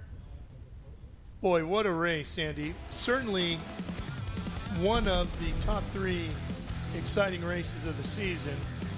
Hands down. This could have been chaos, and these professional drivers did. We had so many close calls, so many side-by-side, like battles to the apex, and everybody gave each other room. Unbelievable drive, amazing opening by Paul, amazing closing by Adam Andretti. We talk about, win on Sunday, sell on Monday. Well, tip of the hat to our friends at Pirelli, our series sponsor, because they proved with Adam, their rain tire gets you all the way to the finish. So if you need some tires, go get some P0s. Anybody in racing that knows road racing knows that Barber is one of the hardest tracks on tires because you don't have long straightaways to cool these things down. You're constantly in long radius corners that we're looking at right here. And when you put a rain tire on a drying track, or this is 90% dry here, that really abuses the tire. So what an amazing job by Pirelli here. Amazing job by Andretti. Everybody involved here. Such a cool event. I can't wait to get down to Victory Lane and congratulate all of our winners. Every single one of them down there did an amazing job. Okay, so I've been asking for the points, and our Jessica Trippi, who is in charge of public relations, the Trans Am Series by Pirelli, tells me it is now down to 43 between Adam and Paul heading to COTA. So you're telling me there's a chance? There's a chance. All right. There is a chance. I love it. He chipped away at it a little bit. 3 points are great. The win is bigger, I think, going into the deal at COTA. We're going to be here with you all day long from Barber Motorsports Park. All kinds of racing yet to go here today on Speed Sport 1. So stay with us. We're taking a quick break. We'll be right back for more.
We are back here at Barber Motorsports Park. See the celebration getting ready to get back underway down there at the Jim Weed Winter Circle. So let's go ahead and head down to Ben Sissel to kick things off. Take it away, Ben. Ladies and gentlemen, come on now, let's get loud. Birmingham, Alabama, the Barber Motorsports Park. Unbelievable. Man, I love this. We've got to keep coming back to Alabama. The stars fell on Alabama here this weekend. Unbelievable. Love coming here. This is a beautiful facility. Obviously a great crowd that just got to witness one of the best Trans Am races I've ever seen. The Trans Am Series presented by Pirelli. We are going to start with the GT class. Now, the louder you get, the more hats, the more freebies we're going to throw out to everybody, all right? So stay loud, keep this energy. This is this driver's first time in the series, and he's on the podium in a beautiful Maserati. Let's hear it. Jake Latham, second place in GT. Where are you from, Jake? Nice, nice. All right, so you come on up here, and I'll talk to you. Ladies and gentlemen, this is Adrian Lostowski's first GT start. He was our SGT competitor many, many times, many years ago. He's going to be out later in the Cube 3 Architecture TA2 series. But Hal made a new car called the HR6. This is the first win for the HR6 in the Trans Am series. Let's hear it for that. First win in GT for Adrian Lostowski. Let's hear it for Adrian Lostowski running with CMI. Unbelievable. Nice job, Adrian. I'm so proud of you. On the podium this season, 2025, Jake, first time in the series. You're with Chris Coffey and his crew, so great crew. Love these Maseratis. How was it for you out there? It was absolutely amazing, and you mentioned already, I'd say such a huge thanks to Chris for trusting me with his car, Xavier and Alex. I could not believe how much fun it was out there. It was wild and crazy and unbelievable fun. What do you think your ratio is on a rain like this, that you're looking out the windshield or you're looking in your mirrors? This time I have to say it was mostly out the windshield. I was just looking for anything in the mirrors when I did, but mostly I was just trying to get as much of a lead as I could on Adrian. He was putting on a car control clinic on his slicks, and I just wanted to put as big a gap as I could. Nice job. How about that? Come on now, ladies and gentlemen. Jake Latham, first time, gets on the podium. Adrian Lostowski, I've got two mics, so I can't give you the mic, but tell us about your race on this beautiful new HR6. Just wanted to thank the team. The team did a great job setting that car up. Everybody back at the shop, Dick, Charlie, Chaz. The How HR6, just an amazing car to drive. Really nimble, really quick, really affordable. Just, I cannot believe how fast it goes for the price. It's such a great car. A lot of people have been asking about it this weekend. I think there's a lot of interest sparking in those. It's just such a great car. I think it's just a blast to drive. And my race was definitely the beginning with slicks on in the rain, really hard to drive, slipping and sliding all over the place. But once it became dry, that's when we took it all back over. Nice job. How about that? Adrian Lostowski. All right, gentlemen, hold those trophies up. Chris Coffey, I haven't heard you yet. Where's that yell, Chris Coffey? There we go. There's Nature Boy back there. Jake Latham. Let's hear it for him, ladies and gentlemen. Jake Latham, Adrian Lostowski in GT. Michelle's bringing it. Now, you guys can throw those Sunoco hats to the crowd. You can keep them whatever you want, but throw them to loud people. Oh, man, she almost got it. Nice. He's got it. Very nice. All right. Now, hold. Boop. Oh, nice. I've never seen that before, Adrian. Come on now. Let's get louder. Jake Latham, Adrian Lostowski in GT here at Barber Motorsports Park, making history because the Trans Am Series has never been here before. So these two first in GT on the podium. Now they've got champagne, ladies and gentlemen. Yeah, if you don't want to spray, because you're in a race here in a couple hours. Yeah. So Jake, you can go take that, celebrate with your team. How about that, ladies and gentlemen? And Adrian's going to be out in the number 3 car in just a few hours. Number 3 with CMI on it, so root for him there. All right, Alabama. These guys might be a little bit sore, thanks, Jake, because they're huge Tennessee Volunteers fans, as am I. Sorry, that was a great game last night, but Alabama did win. So be nice to these guys, all right? Be nice to these guys because they're a little bit heart hurt. Third place, celebrating his birthday. That'll give you something to cheer for. Let's hear it for Milton Grant. Come on now.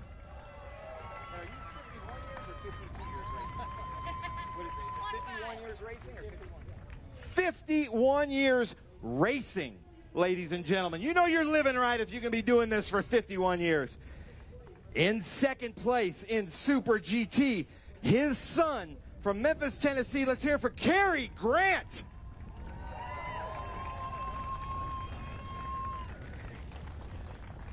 Now, guys, I saw something I haven't seen before with this guy. Running second place overall for a long stretch in this TA race in an SGT car in that beautiful green Kiss My Grass Racing Corvette. Let's hear it for Eric Foss, ladies and gentlemen. South Dallas Turf. Well, Milton, happy birthday. We couldn't get that Tennessee win yesterday, but you're up here on the podium. That's got to feel good. Yeah, it did, and I wish the sun had come out a little earlier. So, but it was a great day. So. Anybody you want to thank? Yeah, well, my wife for putting up with me for all these years, of course, and my crew did a great job. They changed our tires on the false, on the piss lap, so on the pace lap. So that was good. They did a great job to get us out there. So, nice. Yeah. Good hustle. How about that? Milton Grant, ladies and gentlemen. It's his birthday. Happy birthday, Milton. But your son didn't give you a birthday present because he bested you over here in second. Still kind of a hint of the Tennessee orange like all the Grants do. Tell us about your race because it was a crazy one out there. Yep. Yeah, we had to change I changed to rain tires on the pit lane right before the start. Crew did an awesome job. I pulled up right when they threw the green flag, so it worked out good for me. I want to thank my Lord and Savior Jesus Christ for all he does for us. And just really, really great weekend. Thanks for Trans Am. Hi to my family at home, and thanks again to my crew. And had a great time today. Nice. How about that, Cary Grant? And then Foss, unbelievable start. We really saw something from you today. Tell us about your race. Yeah, I mean, first off, hats off to the G-Speed crew. We made the last-second call on the grid. I think we got the car down on the ground with like 5 seconds before the cutoff there and went to the wets. I mean, yeah, I can't say enough about the South Dallas Turf and the opportunity to be here. Obviously, like I said, we have anti-lock brakes and traction control on our cars, so it makes it a lot easier than dealing with 900 horsepower. I'm so impressed with how well those guys did in the TA1 cars out there. And but yeah, what a pleasure to be here. It was a lot of fun, and thanks for everyone for being here. Nice. How about that? All right, Alabama, give some love. Milton Grant on his birthday. Cary Grant. Eric Foss, Super GT. Man, keep up this energy, Alabama. I'm loving this. Nice job. We've got to come to Alabama more often. Yeah. We do have some people that came from our show at Road Atlanta. We appreciate that. I love that. Thank you guys so much. But, man, Barber, this is a fantastic facility you guys have here in your backyard. So let's get loud for Barber Motorsports Park. Milton Grant, Cary Grant, Eric Foss. Nice job. I've been involved in Trans Am for 12 years, and this is one of my favorite races. That was a crazy race.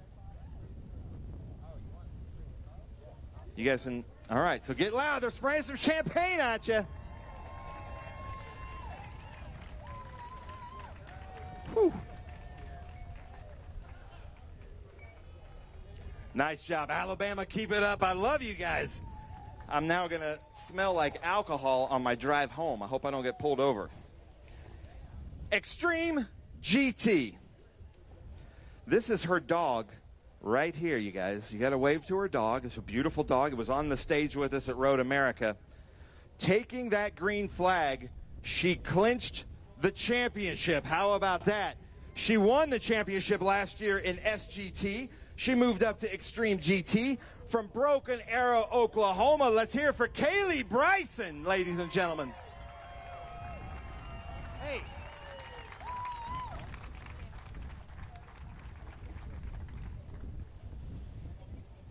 Extreme GT, we started out at the grid. I was at the grid with two of these beautiful Mercedes. Danny, you just like looked at the conditions and like, what happened there? Yeah, good move. But in second place in that beautiful Bridge Hall Mercedes. Let's hear it for Billy Griffin, ladies and gentlemen. He is a two-time GT Trans Am champion, so moved up to the XGT class. And then, ladies and gentlemen, the Good Boy Bob's Coffee Roasters Porsche. Oh, ma'am, you don't have to move out of the way. You're fine. With Tool back there, that beautiful Patrick Long Porsche. It started at the back of the grid, but the rain started while we were at grid. His crew was cheering because these Porsches love the rain. He came back. I think he finished like 4th or 5th, something like that overall. Let's hear it for Eric Joyner, ladies and gentlemen. Come on now. He's only gotten to come with us twice this year. He was filming that Brad Pitt F1 movie that everybody loves, so we appreciate that, and providing coffee for the paddock. But Kaylee, our champion, again, and a crazy race out there. How was it for you? That was a lot of fun, and I was actually really nervous that it was going to rain, so we went out on rain tires, and I was so glad that we did, because the first couple laps we were passing TA cars and felt like Superwoman out there, so that was really fun, and my team did a great job on the car. Unfortunately, we lost oil pressure there at the end of the race, but we had a good run going for a really long time, and can't thank LSI Logical Systems for all their support all year long, and glad we could clinch the championship for them. Now, Kaylee, as somebody that has won everything you can possibly win on the dirt, I wouldn't think you'd be super concerned about the track conditions, but it's totally different in these beasts, isn't it? It is. I had to go a little bit back to my dirt roots, and I was a little bit sideways and just tried to think back to dirt and stand on the gas a little bit and just go for it. Nice. How about that? Kaylee Bryson clinching a championship here, just watching more and more history here, Alabama. Billy, when did Danny say, you know what, I'm out, and you still said, I'm going? On the grid. Really? Yeah, he decided that he wanted to stay in, so I'm like, all right, I'm going, I'll see you later. So. Well, tell us about your race and then thank anybody you want to thank. Yeah, the race was good, but I went out on slicks and it took too long for it to dry up, so I was getting hammered out there. It was sliding all over the place, and by the time it came in, it was just a little bit too late. So, but I had a great time. It was a lot of fun. The restart was really super exciting. It was great racing. We were inches from each other, and everybody did a fantastic job. I'm really impressed. I'd like to thank my racing family and Danny, Lowry, Bridget, Benhall, and that's it. Thank you very much. Great weekend. Nice. How about that, Billy Griffin? There you go. And now, Eric Joyner, if you can take both mics, tell us about your race. But so happy to have you back. We saw you at Lime Rock, and I know you got a crazy schedule, but this is one of those bucket list tracks, isn't it? Everybody needs to know everybody in the world wants to race here. So he came, made it happen. Take the mic. 2 mics. So first of all, thanks for everyone to come out and support us. The track and the facility is beautiful. I've never raced here. I spent some time on a simulator, maybe 4 hours before we came out here. The track is amazing and beautiful. You know, the fans that came out and the weather turned out nice. It was a heck of a race. I have to say these two were amazing. We were on totally different strategies. And in the end, because I did choose reins, we had our hands full. I said I felt like I was in a drifting event at the end of the race, and I kept asking, how far ahead are we, you know, throughout the race. I would also like to thank my crew that supports me. We had a little incident on Saturday. They put the car back together. That was great. My family. And then I would also like to give a special thanks out to Sunoco, you know, for supporting our series with great racing fuels, and also Pirelli. You know, they gave us tires this weekend, and this applies, most of my street cars I use Pirellis, but I went out on a rain tire. It was wet. We were talking about that, and it was amazing in the rain, and going by TA1 cars was amazing. But then when it dried out for the last 45 minutes or so, the wet tire held up, and I think it's a true testament to Pirelli. Eric Joyner, how about that? All right, come on now, hold up those trophies.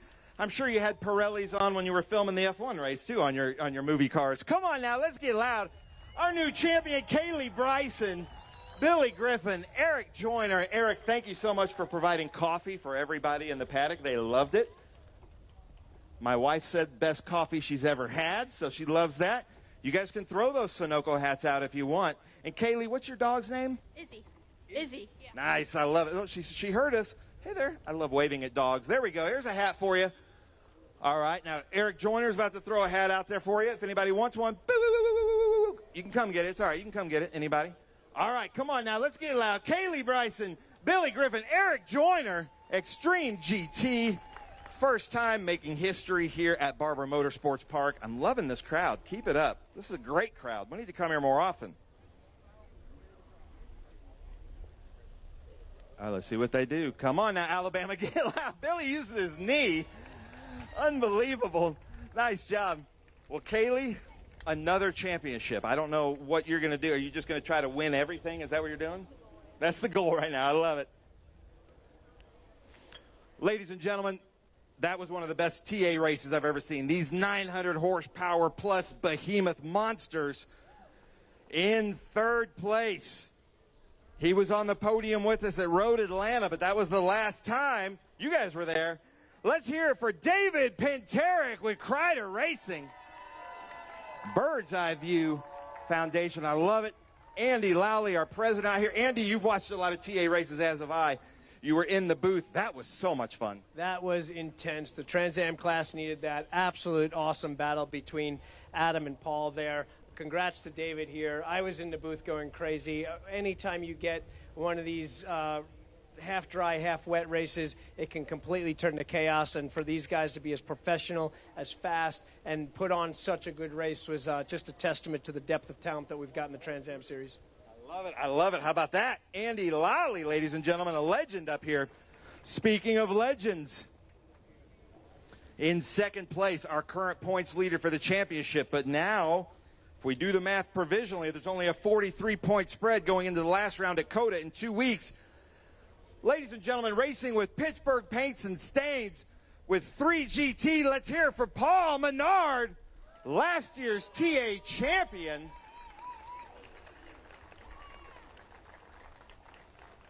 Great championship day for Paul Menard. And then in first place, chasing this man right here for his first championship in TA with service partners, top liner Chevy Camaro. The shop is just down the road near Atlanta, Georgia. Ladies and gentlemen, let's hear for Adam Andretti.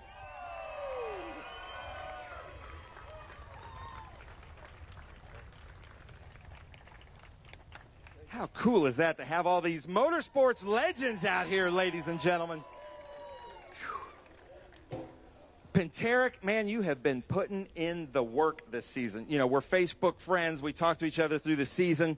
You're working hard, and now the fruits are paying off. How you feeling? It's surreal to be up here with Adam and Paul. It's a lot of fun. This is why we do it. It's very, very fun. Tell us about Bird's Eye View. So Bird's Eye View is a 501(c) charity. It raises funds for retired Navy SEALs and Army Green Beret. I've got a bunch of those friends, and so I've decided to pledge $10 for every mile of Trans Am race that I finish. So I now got a $1,000 bill that I've got to pay to. Although they're going to come and beat me up, and they won't beat me up, but I'm thrilled to do it. We're trying to raise awareness to keep those guys from going off the deep end, because the transition to civilian life is not always easy, and they're a precious resource for this country, and we got to protect them. They've done things for us. We got to do things for them. Nice, I love it. And got a special announcement. I just got the thumbs up from Lee.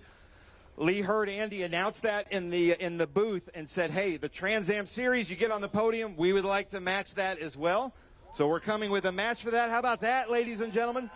So nice job. I love it. We've got to support our troops. I hope I spend a lot of your money.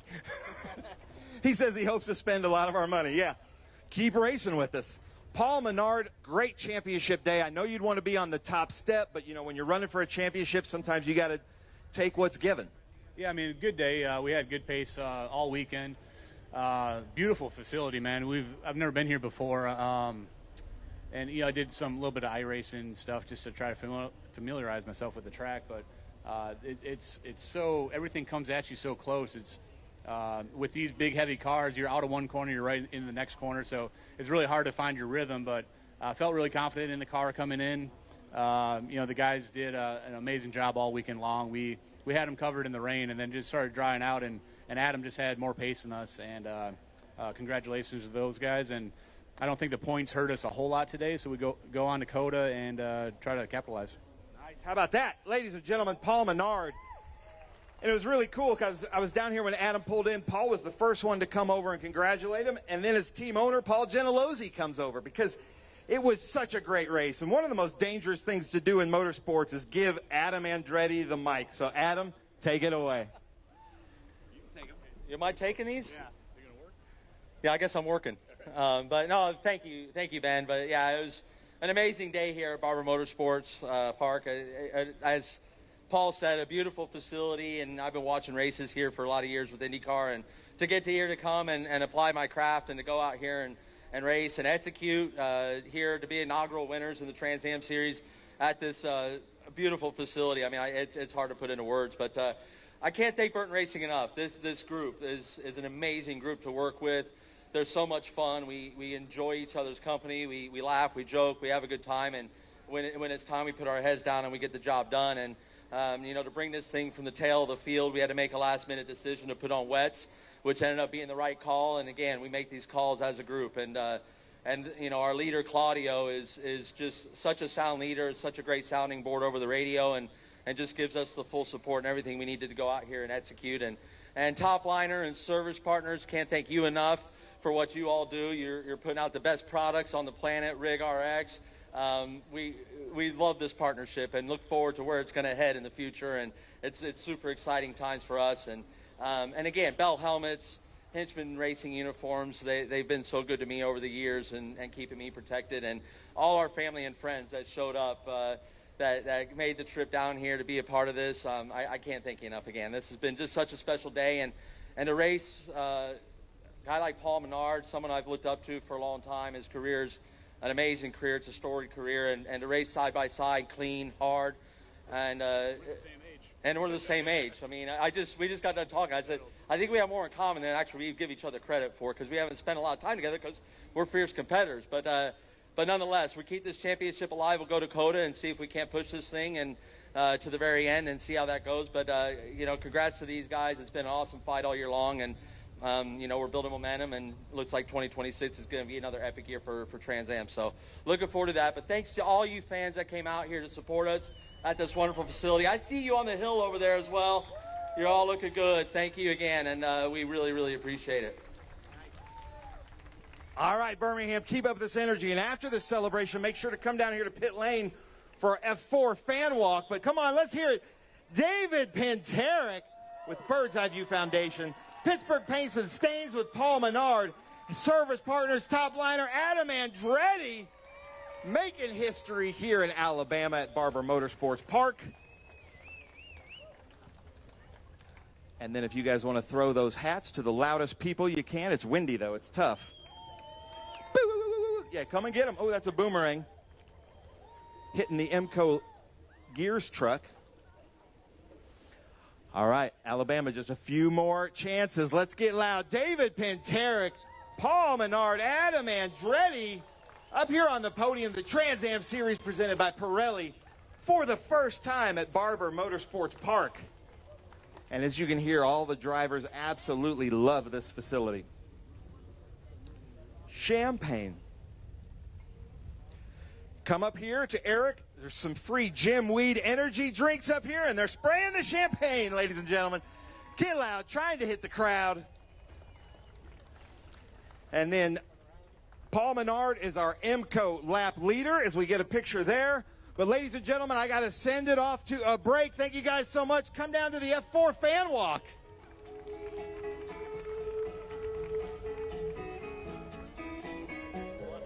Hey, that's one of the best.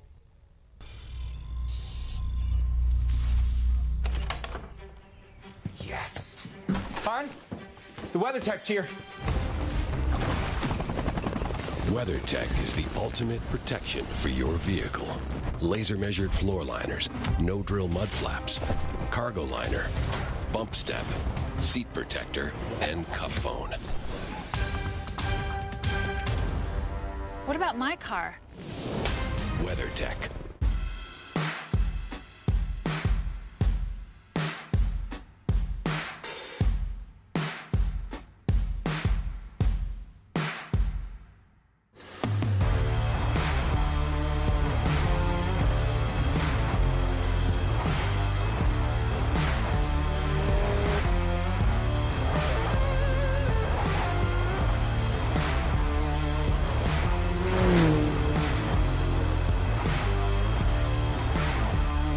Performance packs 100 years of friction dynamics into every product. Backed by Carlisle Brake and Friction, the world's premier innovator of industrial brake and friction components, Hawk leverages R&D tools and motorsports experience to deliver uncompromising performance on the street. There's no reason to settle for less. Choose pads that are race-proven and street-legal. Find the Hawk Performance brake dealer near you at hawkperformance.com.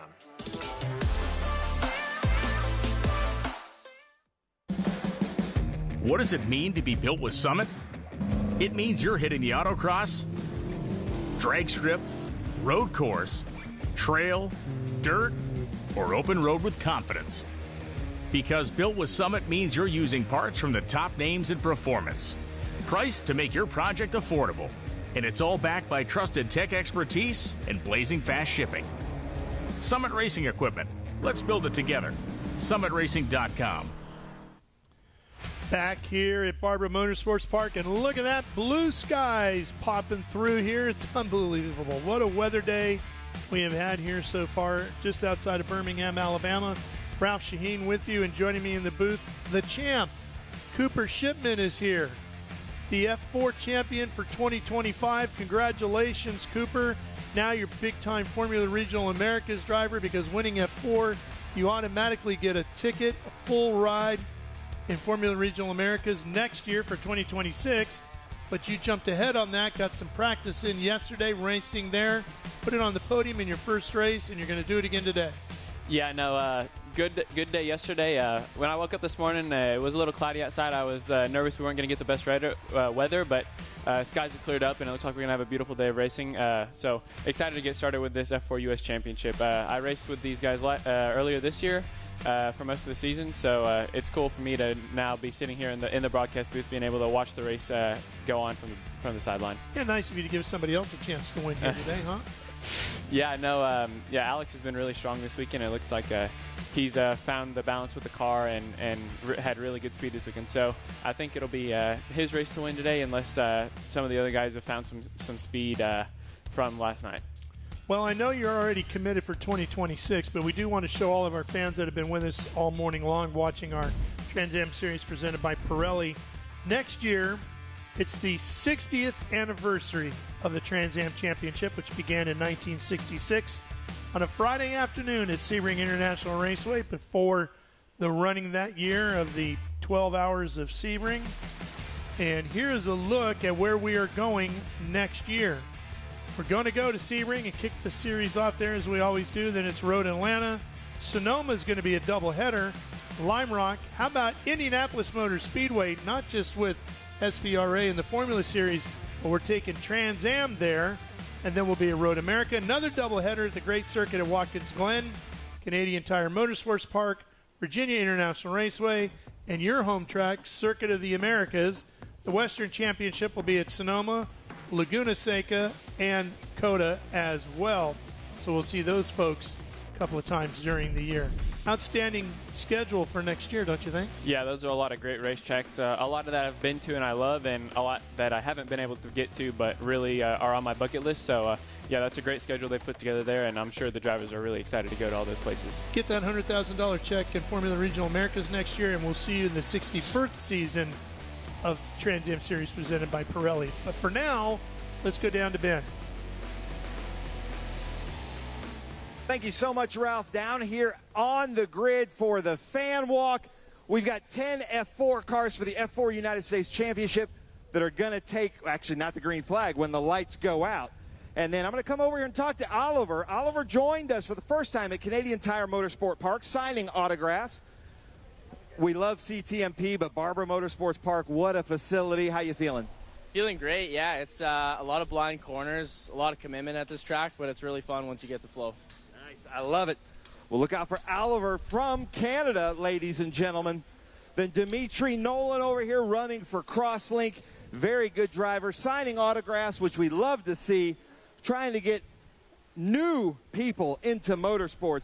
Let's talk to Luke. Luke, come over here by your car, because we heard from him in the booth a little bit ago, but running for Tony Driver Development. How you doing in this F4 championship? You're a little taller than most of the drivers we see out there. Yeah, it's been a struggle to get the pedals fit for me, right? So, but we finally got it. Nice. Well, you're running out there. You've got Next Gen on the back of your car running for Tony Driver Development. How do you explain these F4 cars to your friends? Pretty much just like a super small Indy car, like tuned down version of that. Pretty much that's it. Nice. I love it. We'll look for him out there, the number 51, Luke Powers. Augusto Pachetta has joined us. He was with us early on in the season. You can see here running for Argentina. This is definitely an international series, North and South America. So it's great to have him out here. Speaking of, Zach Furry is out here all the way from South Africa, ladies and gentlemen. How are you liking Alabama? Oh, I'm loving it. This track is absolutely amazing. So fun to drive. On video, it doesn't look so much that you can race here, but you can actually race here pretty decently. Some good overtaking opportunities, and yeah, I'm enjoying it. Enjoying the sunshine. We were hoping for some rain, but yeah, we'll take the sun. Nice. I love it. Well, nice job out here, Zach. You hearing that, ladies and gentlemen? You've got people from Argentina, South America. You've got people from South Africa out here to run Barber Motorsports Park because it's so much fun.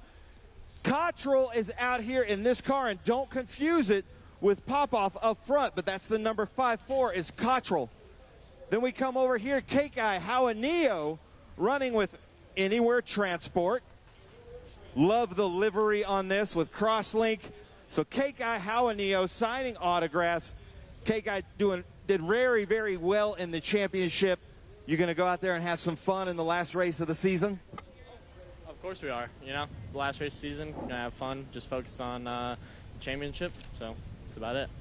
Did you guys notice that? Right when he gets on camera, he's got to put the cowboy hat on. That's a flex move right there, Kekai. I love it. Caleb Campbell, we've spoken to him, but something I want to point out, running from Canada, the kids' help phone, if you're in Canada, all you got to dial is 686868. The phone numbers are in the 3 number plates. We love that. Going out there on slicks, everybody. Not sure what people are using. And then we come over here. We've got Ducati on the back of this car. Clemente Huerta all the way from Santiago, Chile, out here signing autographs. Then with Venezuela, we've got Alex Popoff right here in this beautiful car. So, ladies and gentlemen, this is about to heat up. We've got these starting lights right here. We can see the starting lights. Those are going to go out. All the drivers going to line up here. Actually, no, this is F4. F4 just takes the green flag. I am misspeaking. Thank you very much for that information in my ears. Alex Popoff, a free diver. It's going to be really, really fun to see. So he's a very good driver. We're about 30 seconds from our invocation with Marvin Gray. So Clemente Huerta, who had some bad luck with this at VIR, but starting P2, should do really, really well out there with the Trace 60, the 360 on the side of his car. But Marvin, you've been busy this weekend. Here, come over here, stand with me here. Hold on. I'm hearing word later for you. So we've got, to sum it up, we've got Alex Popoff here starting P1. Clemente Huerta here, Santiago, Chile versus Venezuela here, going up in the front. So we've got a big South American battle happening here. I'm going to send it up to you in the booth, Ralph. All right, Ben, thank you very much. Yeah, it's going to be a great one. Field getting ready to go. All right, Cooper, as we get ready for this final race, who you got your eye on? Yeah, I think there's a number of ways this race can play out. I think Alex Popoff's definitely shown that he has probably the most superior race space over the full race distance. But watch out for both Huerta and Kekai starting right behind him to try and push him early on. I know from racing these guys that if Kekai, he likes to be aggressive on those opening laps to try to take command of the race from the front. So I'll look for him to be trying to get to the front as soon as possible. But if not, both of the Kiwi Motorsports cars I know have pace. So I think if they can settle into a rhythm, they might be able to challenge Popoff. But yeah, honestly, I think it's Popoff. And then the rest of the field trying to stop him today. You would know. You've battled him all season long. Did you get over to the museum this week? No, I have not. I'm gonna get over there tonight for our championship banquet. Right. But yeah, no, I haven't been over there ever, so I'm excited to get over there and check it out. Here's a preview of what you're going to see when you get over there tonight. The Open Wheel Championships will celebrate their 2025 season inside the Barber Museum here tonight. Should be a spectacular gala. All kinds of great art, even over there. Sculptures continue in front of the museum. That's called the Chase, by the way. And then you step inside into an amazing wonderland of all kinds of cool stuff. There's cars, there's motorcycles, literally everything you can think of inside there. And everything is incredibly displayed, even a stunning 53 Corvette. I love how they stack these bikes up around the elevator. Yeah, it looks like it's a really cool display for all of these, and it's good to know that all these relics are taken care of and kept in really good condition to be displayed for all the people here. There's our buddy Pierre there over there that gave me a tutorial on AI, helped me design a helmet. Don't use my helmet, Cooper. It's not very good, but the AI was great.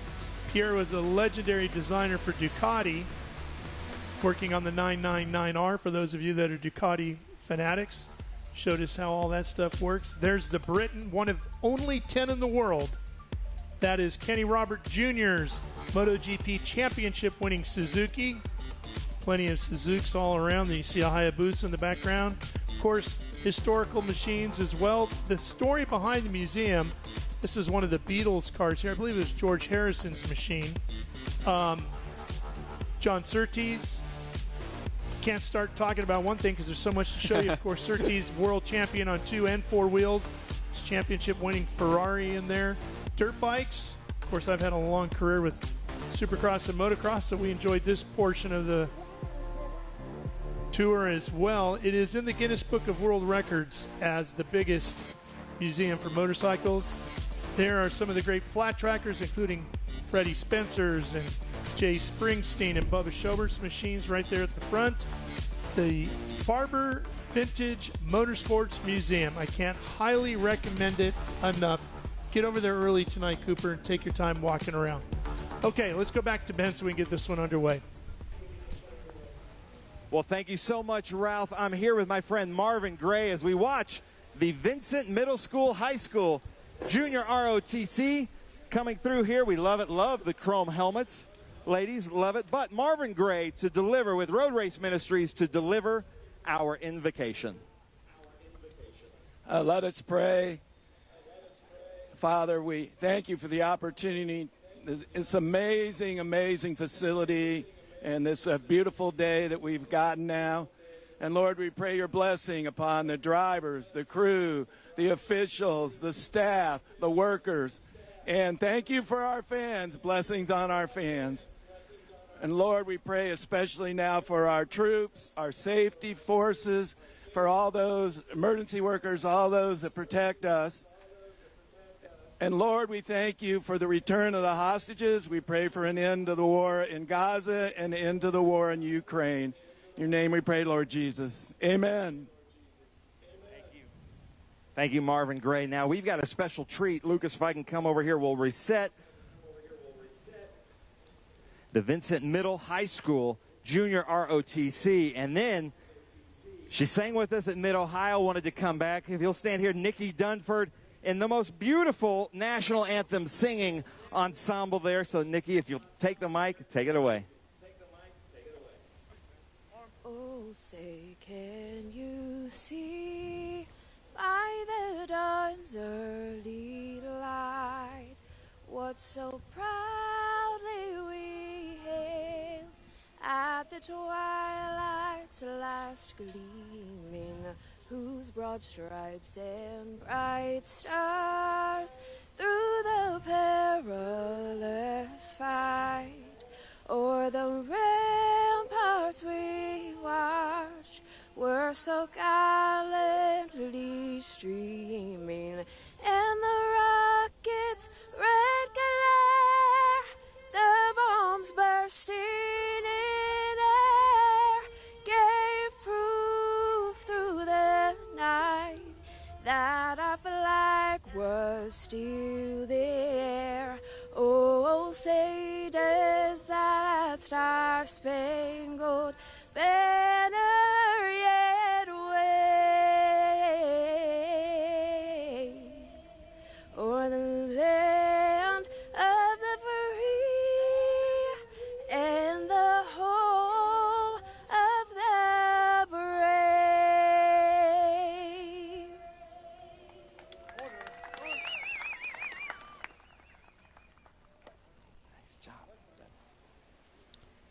nicely done, Nikki. We are getting ready to go here. Well, we talked about Cooper winning the championship this year. We had a chance to catch up with Cooper earlier in the weekend and talk to him about the great 2025 season he had.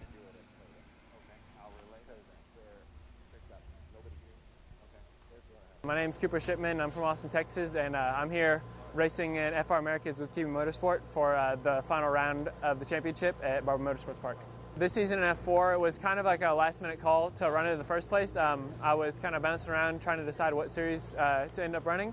Yeah, it's been pretty successful. The first couple weekends we started out getting second, third, and a bunch of podiums, but not really being able to pick up the win. And then once we went to Mid-Ohio, which was I think the third round of the championship, third weekend, we just kind of took it from there, and we rattled off 9 wins in a row, and we're able to clinch the championship last time out at VIR. So yeah, super proud of that, and all the awesome work that Kiwi Motorsports and everybody has done to get me to that point. But yeah, that was kind of how this season went. And then for the last round, since we already lapped at the championship, we figured why not step up into FR and give it a try just to prepare for next year. So yeah, that's kind of been the story so far this year. Being in the F4 series this year, and then also FR Americas, it's definitely helped me develop as a driver. I think coming into this year, I was a little bit timid at racing against other cars. I could maybe do the laps by myself, but wheel-to-wheel racing was a little bit of a weakness. But yeah, everybody, obviously, I have the support of Scott Goodyear, the race director, giving me tips. Kiwi Motorsports, all the coaches there. Yeah, just really helped me grow this year as a driver in terms of racecraft, tire management, all that stuff. And then getting that scholarship for winning the championship definitely makes advancing my career a lot easier, whereas if I maybe didn't have that scholarship, it would be harder to continue my racing and progress to the next level. So yeah, just super thankful to everybody, FR Americas, F4 U.S, just for providing that stepping stone to be able to develop as a driver and progress my career. It's definitely a big jump in terms of just more power, more grip.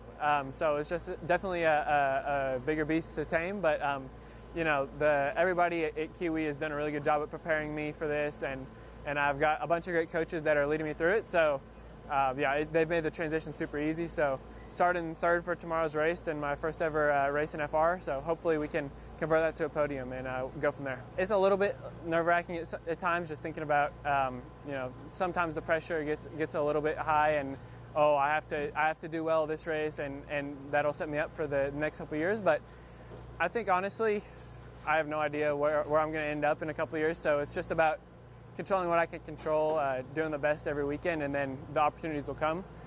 So for me, I think it's just the less I think about years down the line, the less overwhelmed I'll get. Just focusing on what's in front of me, and that'll allow me to be the best I can. I'm going to ask you. Well, again, congratulations, Cooper. A tremendous year. We'll have plenty of opportunity to talk about it during the race. So for now, let's fire up the engines and head down trackside. Here's Ben one more time. Well, thank you very much. I'm joined by one of my good friends and one of our marketing partners and sponsors with Next Gen. And Michael, you're on a lot of these cars, so tell us what Next Gen is. So Next Gen is effectively the most powerful detailing products on Earth. And we've been super excited to be part of the F4 Championship out here this year. And as you said, yeah, you're going to see our logos on a lot of these cars, not just in a small spot, but in a marquee location, because these guys are all using the products. And as you know, earlier today, a little rainy, a little wet out here, so we're going through the pits and we're watching all these guys using our detailing spray, our ceramic spray, cleaning the cars up so they look fantastic out here for the pit walk, and they're going to be out on the track looking great too. And the cars look great. Yeah. So to deliver the most famous words in motorsports, Michael Cantrell, take it away.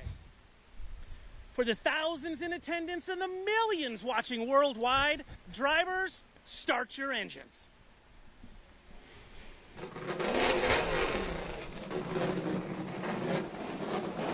Engines come to life, and I like that one, Cooper. Yeah, that was a good start command there. Fire up your engine start command. Yeah, that was a good one.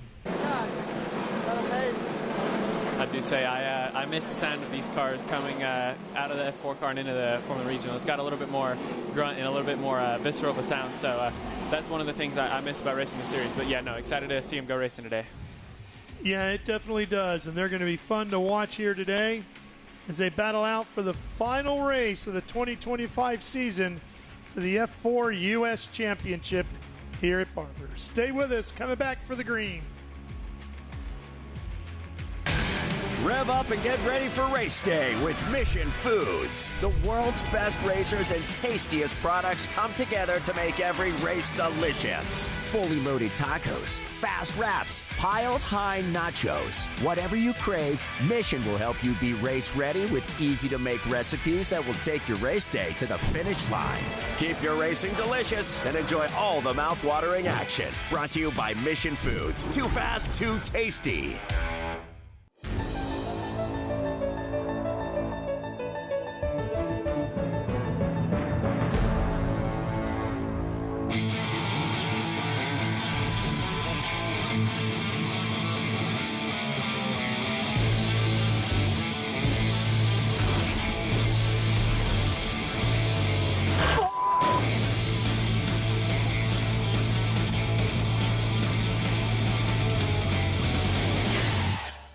Okay, so pretend this is your race car. It's on the trailer, and you have an accident. Ouch! At least your truck's insurance will pay for another one? Yeah, not so fast. Standard insurance won't replace your race car, whether it's in the trailer, in the paddock, in the garage, or the repair shop. But at Hagerty, we can protect it for what it's really worth anytime it's off the track. No matter what or where you race, all for less than a set of race tires. Hagerty, let's drive together. What does it mean to be built with Summit? It means you're hitting the autocross, drag strip, road course, trail, dirt, or open road with confidence. Because built with Summit means you're using parts from the top names in performance, priced to make your project affordable. And it's all backed by trusted tech expertise and blazing fast shipping. Summit Racing Equipment. Let's build it together. SummitRacing.com. Well, what turned out to be a beautiful afternoon here at Barber started out as a rainy, ugly morning, but boy, the sun has popped through. Track is dry. I don't see any wet sections left on the racetrack. Do you? Yeah, no, it looks pretty dry here. The sun came out and it dried the track out very quickly, so we'll be looking to see these guys push into the fullest potential of the race cars, and yeah, hopefully that'll result in a good race. Haven't seen a lot of people slipping and sliding over the curbing, but the grass is still going to be sopping wet. Yeah, and that's something that the drivers need to think about. You know, all week it's been pretty dry, so an off maybe won't cost you as much, but after a heavy rainstorm like we had last night and into the morning, it's going to be really crucial for these guys to stay on the gray stuff and not get into the grass, because as soon as you go off, it's kind of like sliding on ice. You're going, only way you're going is towards the wall. So, yeah, really important to stay on track this race. You saw the starting lineup there as we get ready to go. We're coming right to green. The Mercedes safety car pulls off. And here we go. Alex Popoff, who won yesterday, his third win of 2025, will be on the pole. He and Keikai Hauanio are fighting for second in the championship. Coming into today's race, they are just separated by a couple of points. The gap between the two, very minimal. Here we go. Green flag, and we're racing towards turn number one. Pop off, first one. Here comes Hauanio in the 29 on the inside. That red, white, and blue. Oh, around goes Campbell. And he got so lucky, Cooper, that nobody drilled him in the side pod. I do not know how everybody avoided him there. That was really good driving from the rest of the field. Yeah, somehow we're still green, but we'll see how his race continues. That was unreal. 3.5 points separating Popoff and Hauanio, and it's less than that on the racetrack right now as they now run 1 and 2. Keikai has moved up into second place, and he is chasing after Popoff. Yeah, Keikai really aggressive on the start there, getting past Huerta into turn 5. He knows he has to get past Alex soon here if he wants any chance at the win. He is all over him right now. We'll see if he can set up a move at the end of the lap. Clemente finished on the podium for the 6th time this season yesterday with a third. We had 3 teams on the podium yesterday. MLT Motorsports winning, Crosslink, and Kiwi. Just shows how competitive this field really is. Yeah, super competitive, and yeah, really, really proud of Huerta as we see a replay here of Caleb's spin, it looks like. Yep, watch the 68. Just gets off, finds the one puddle, and drowned out. Is that Forey behind him? That's the 54 of Jonathan Cottrell, it looks like. Cottrell, so, yeah, really good by them to avoid him. But as we see, Popov leading the first lap here, and KK giving chase. I mean, Cottrell must have felt like he drove through a car wash. Yeah, that was probably not the most comfortable experience for him. He may be a little bit wet there in the race car, but that won't be bothering him right now. He's just focused on pushing forward and getting as many places as possible. Not just wet, but I'm sure his visor got covered in water, and then you go to wipe it with your glove, and you just make it a bigger mess, right? Yeah, well, hopefully he's got some tear-offs on that visor. Otherwise, that may be affecting his vision, but it looks like he's got back going at a good pace, so we'll see. Popov trying to stretch it out a little bit over Jaunillo, and then you got Huerta right behind him. The 17, Zach Forey runs in fourth. Then Powers, Pachetta, Nolan, Campbell, Savoy, and Cottrell. Yeah, Popov already stretching that gap out at the front. It'll be interesting to see how those two QB Motorsports cars of Huerta and Forey can, if they can get past KK and maybe challenge Alex at the front, because it looks like KK's already fading.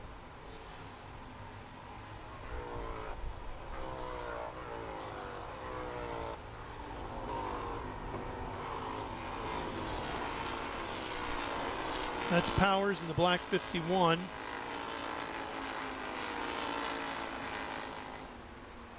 Popov has still inside of a second between him and Jaunillo, but closing. Let's see what that gap is this time by. It's grown another 2/10. Yeah, just slowly stretching the gap out. It doesn't look like he's pushing the tires too hard, so I think he's just settling into a rhythm here, and he's going to try and dictate this from the front and just manage the gap from here. He doesn't need to go away and burn his tires at the beginning of this race trying to win by 30 seconds. So if he can just keep it at about a second to KK in this first half of the race, I think he'll have the tires underneath him to stretch the gap at the end. This is the first time you've watched the F4 U.S. Championship. Everybody running on the hand-cooked tires. This is round 17 of their 2025 championship season. At 26, just inside of 26 and a half minutes left to go here. So we're just in the very, very early stages of this race. How quickly have those hand cooks come up to temp? Normally when it's colder, it takes a little bit longer to get up to temperature, but on a day like today where the sun's out and the track's temperature is coming up all the time, it takes only about a lap and a half, I'd say, to get them up to operating temperature. So we're there.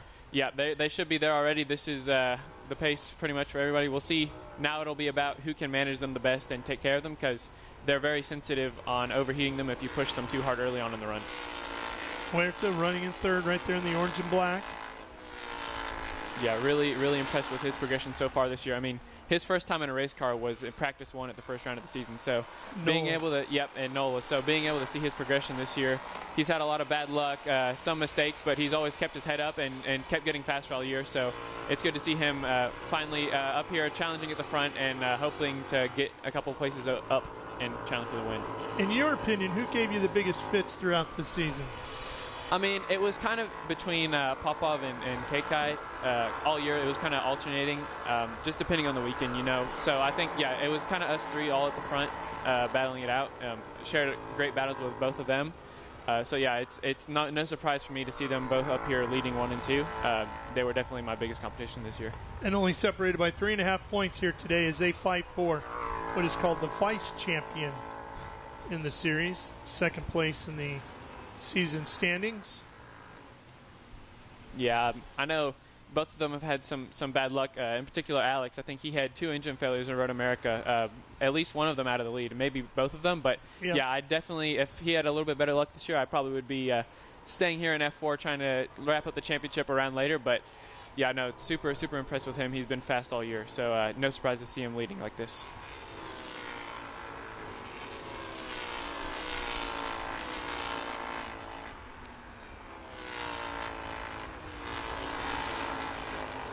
What is the strength for KK?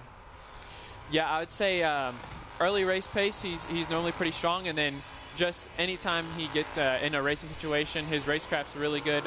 He's pretty aggressive when you're trying to fight him, so it's difficult to get around him. And then once his tires start to fade, he can be difficult to get around just because he knows exactly where to place the car to make it difficult to pass. And yeah, you always know he's going to be full send all the time, so you just got to be aware of that. T2 had his fair share of bad luck this year, different points. Yep, it looks like Zach Forey was the only driver other than the leader here in the 26s. So if he can clear these 2 cars in front of him, he might be able to go chasing after Popov. But 4 seconds is going to be a long time to gain in this last 2/3 of this race. That was Forey in the 15 that just went by. Yep, and he is moving up from JFC this weekend, driving actually the car that I was in all year. So, yeah, he's been learning definitely this weekend. Had a little incident yesterday on the warm-up lap, but he's kept his head down and steadily improved all weekend. So if he can get on the podium here, that'll be a really nice result for him. Tip of the visor to Campbell as well, who had that spin on the first corner.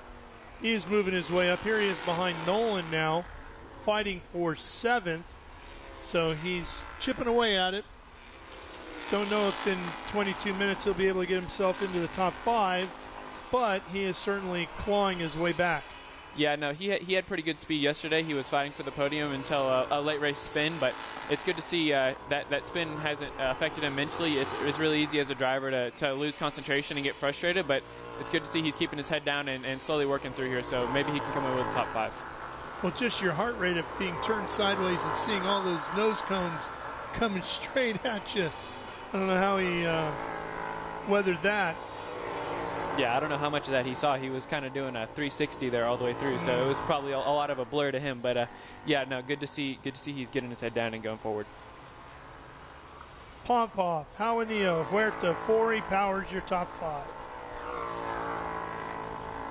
It looks like everybody's settling into a rhythm here. Not too much battling going on, but I think people are taking it easy. There's still a long time to go in this race, so it's just about saving your stuff and maybe going for a late race push here. So we know Zach has a great car. If he plays this out right, he can end up on the podium here in his first weekend. Yeah, I think he knows he has the speed, so right here he's just being patient, I think, waiting to see if there's any mistakes in front of him. He knows he doesn't have to rush. There's a long time to go in the race, so he knows he has the car underneath him, and yeah, he's just being patient and biding his time here. Well, he ran a 126, matching the pace of Popov. Jaramillo and Huerta were both 127, so he's got it, as you said. Yeah, no, really impressed with his speed here. First weekend in the car, he's shown a lot of promise, and yeah, it'll be interesting to see how he does next year if he chooses to race the series, because he's already shown a lot of speed. So we talked about it briefly. By winning this championship, the F4 U.S. title this year, you get a full ride in Formula Regional Americas. What are you staying with the team that you're racing with today? What's the plans there? Yeah, no contract signed yet, but that's I would say the plan for now would be to run with Kiwi Motorsport next year in FR unless something changes. They've been fast this year, both in F4 with me and then in FR. They've had a lot of cars at the front of the grid. A couple of issues these last couple of races, a lot of bad luck, but no, they're still a really good team, and I have confidence that if we end up running the season next year, that we'll have a lot of success. You win the title next year, you get a $100,000 check to go wherever you want. What would you do from there?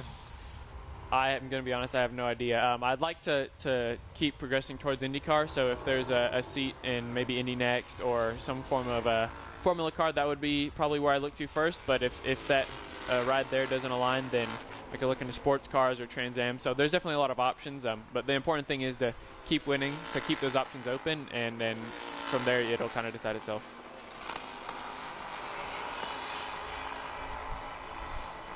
Well, that resume is looking better and better every year, right? And that's what matters. Yep.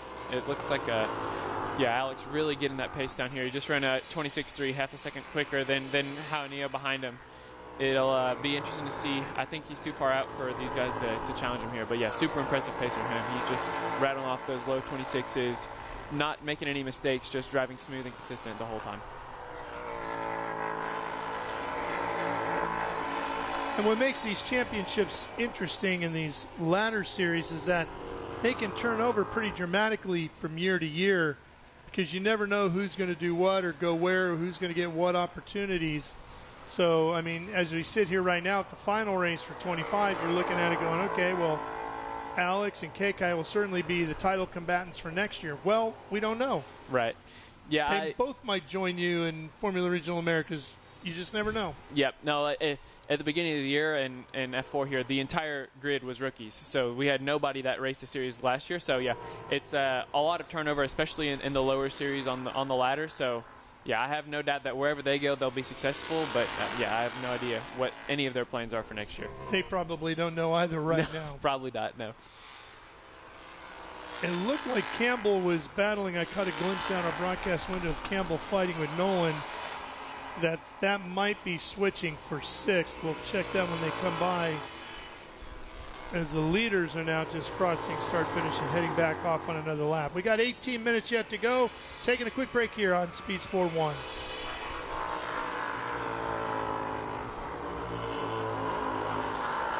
Racing continuing here at Barber. Leaders headed down into the hairpin.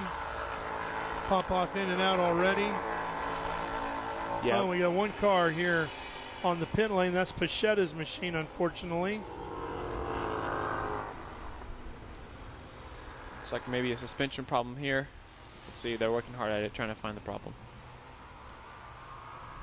Huerta and Fourier both closing up on Kekai here. We'll see if they can get around him here and start to pull away. But I know from racing against Kekai this year, it's a lot easier to talk about passing him than to actually make it happen. So we'll see if he can hold him off. Oh, attack coming right here. Huerta was looking. Kekai defended. And then that's a full commitment into that corner, isn't it? Yeah, no. He once you get into that left, it's hard to pull out and make a pass into that right because you're already committed, like you said, through that left. So he knew he just had to shade low a little bit there for the left to protect himself. And, yeah, he's able to hold on to this second place.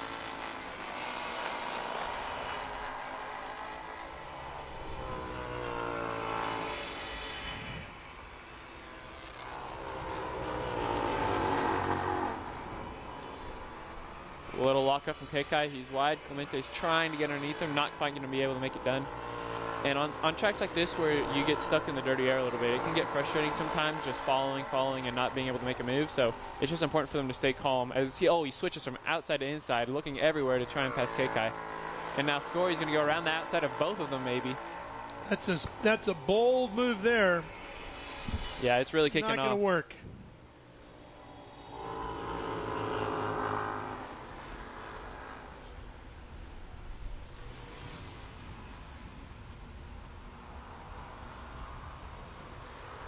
Back here at Barber Motorsports Park, watching this great fight for second between three drivers. Kekai Hauanio out in front. Huerta and then Zach Forey, who's making the move on the outside here in the 15. Not going to get it done there, has to settle back in. They continue to work their way around now over to turns 15, 16, and 17. We're heading back out onto the front straightaway. Yeah, had a little look there into 12 and 13, but thought better of it. Only really one line through there, so he just has to reset here, and he knows he has the speed, so we'll just have to wait for a next opportunity. There will be plenty of them with 15 minutes left in this race. Forey looking again going into one. The engine in this car is based off of the Modus, correct? The Modus motorcycle engine, which actually one of the designers of that was Brian Case, who is here today. Brian is the executive director of the Barber Vintage Motorsports Museum, and they actually have a Modus motorcycle over there, and he helped develop that engine and is able to see it for the first time in person in a race car here today. He's pretty excited about that. Yeah, I didn't know that. It's cool to see him out here watching his product on the racetrack here. His baby, right? Yep. No, it definitely should be cool for him, and he's watching a great battle here for second. And it's been a great power plant for the series. I mean, you guys have had some tremendous racing and great reliability and performance out of that engine. Yeah, it's definitely a step up in power from the previous generation F4, so it's good to be able to play with that and use that power to make lap time. Looks like Huerta was able to get back around forward, and he's pressuring Kekai again. Yeah, he's trying to figure out what he can do with that power plant right now to get around Kekai Hauanio. Remember, Hauanio just 3.5 points behind Alex Popoff in the championship for second. Kekai's feeling the pressure here, weaving down that front straightaway. He's got two really fast race cars behind him to try and hold back. He has lost significant ground to Alex Popoff, unfortunately for him, and will have lost more on this lap. Yeah, 8.6 seconds the gap between first and second. Well, if you watched our Trans Am race, that's nothing. Adam Andretti overcame over 24 seconds. So you never know, right, with 13 and a half minutes to go? Yeah, I think it'll definitely be a tall task, but you never know. We could have a late race caution. If they're able to clear Kekai before that and we have a caution here at the end, I think they may have the speed to make a move out of him at the end of the race.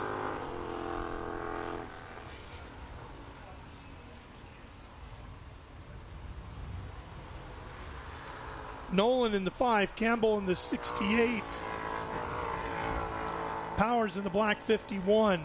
That's 5th, 6th, and 7th, and those three putting on a tremendous battle as well. Yeah, no, good racing all over the racetrack here. It looks like Campbell, I would have expected him to clear these guys a little bit quicker, but it's really hard to make overtakes here, so he still has 12 minutes to get these moves done, but we'll see. Luke Powers has been pointed out in our fan walk beginning of the day. High school basketball star, plays center, so squeezing him into the cockpit of one of these cars, not easy. Yeah, no, I barely fit in the car myself, and I'm not even 6 foot, so I couldn't imagine what it's like driving it for him, but it seems like he's making do with it here in the top 5 here, holding off Nolan and Campbell respectively. Do you have any stick and ball sports that you excel at? I've played some ball sports. I wouldn't say I excelled. I played football all the way up until I'd say my freshman year of high school, and then started picking up a couple injuries. I'm like, well, if I get hurt on the field here, then I'm not going to be able to go race the race car on the weekend. So chose a sport that I was definitely superior in, and yeah, well, that's gotten me to here. I'd say you made a pretty good choice. What position did you play in football? I was a wide receiver and corner. All right. So if you live in Austin, Texas, are you a Cowboys fan or are you going with the Texans? I'm actually a New Orleans Saints fan myself. My dad supported them. He went to college in New Orleans, so I was kind of indoctrinated into that fan base. Saw some success in the 2010s, but we've been struggling here the last couple years, so hopefully we can get everything in order and challenge again. There you go. Dad go to Tulane? He actually went to a school called Loyola. It's right down the street from Tulane, but okay. Yeah, that's kind of where I got my fandom from. It's still, these guys cannot get around Kekai. He's doing a really good job. He's made it very difficult, hasn't he? Yep, and that's kind of been his calling card this year. Even when he doesn't have the pace, he's always maximizing his result, and yeah, keeping two really fast guys behind him. You can see him glancing into the mirror to see where they are as he sets up for turn 1, trying to decide how deep, how wide he goes into that corner. Yeah, it's always kind of a guessing game here, especially it's so much harder in the race car to see how close people are, especially with the mirrors vibrating around everywhere. It's really hard to get a clear look, but he's doing a really good job of gauging that gap and making the moves when he needs to.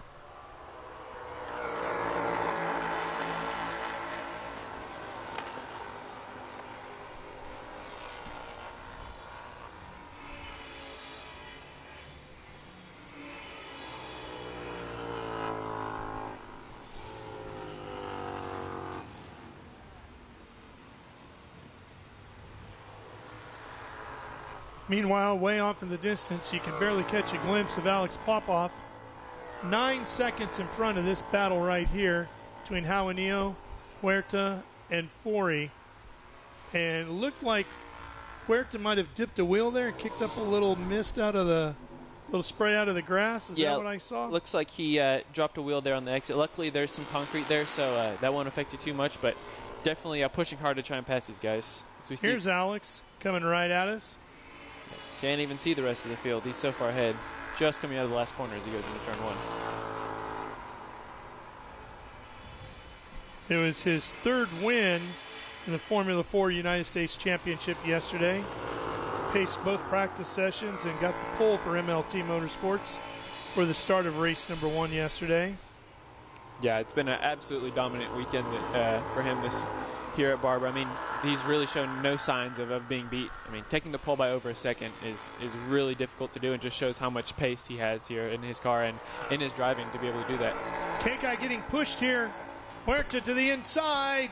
He's going to get him coming out of the hairpin, and we'll have a new second-place car.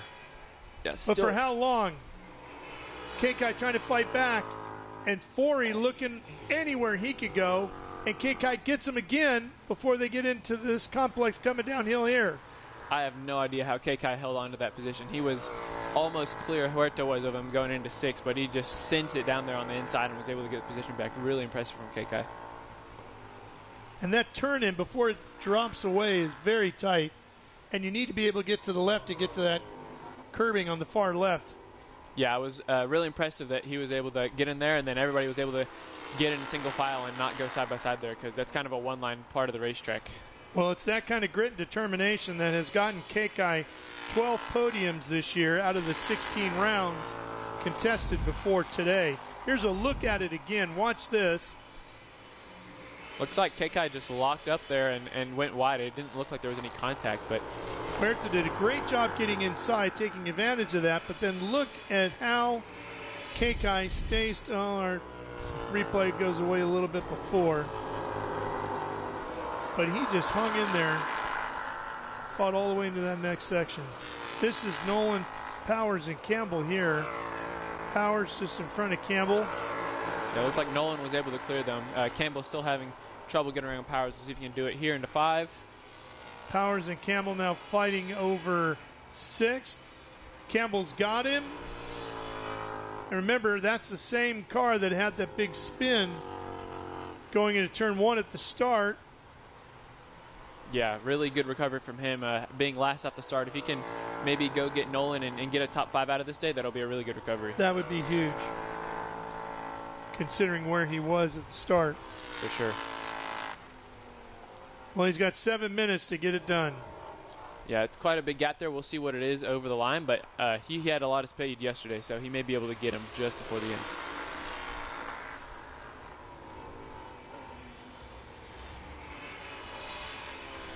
Laps are ticking away on the 2025 championship season.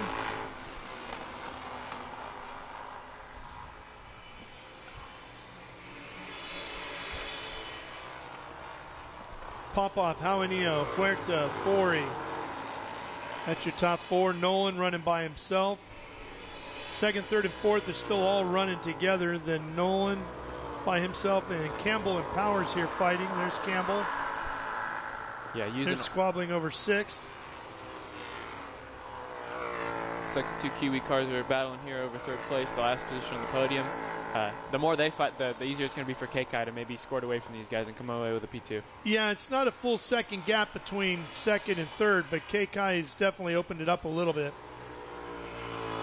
Yeah, it'll be interesting to see if they have anything left for him. He's done a really good job, defending pretty much from the opening of this race. He's been able to hang out of that position despite maybe not having the same speed as these other guys. It's been really impressive. Behind Powers is Cotterill in 8th, Savoy in 9th, and Pichetta having his issues in 10th. Yeah, it looks like Kekai maybe found a little bit more speed here. He's holding that gap. They're no longer right on his gearbox, so we'll see if he can hold on to 2nd here. I know falling here behind other cars will kind of damage your front tires, so it may have been that he's held on for long enough to where the 2 cars behind him have burned through their front tires, and now they don't have as much grip to go challenge him.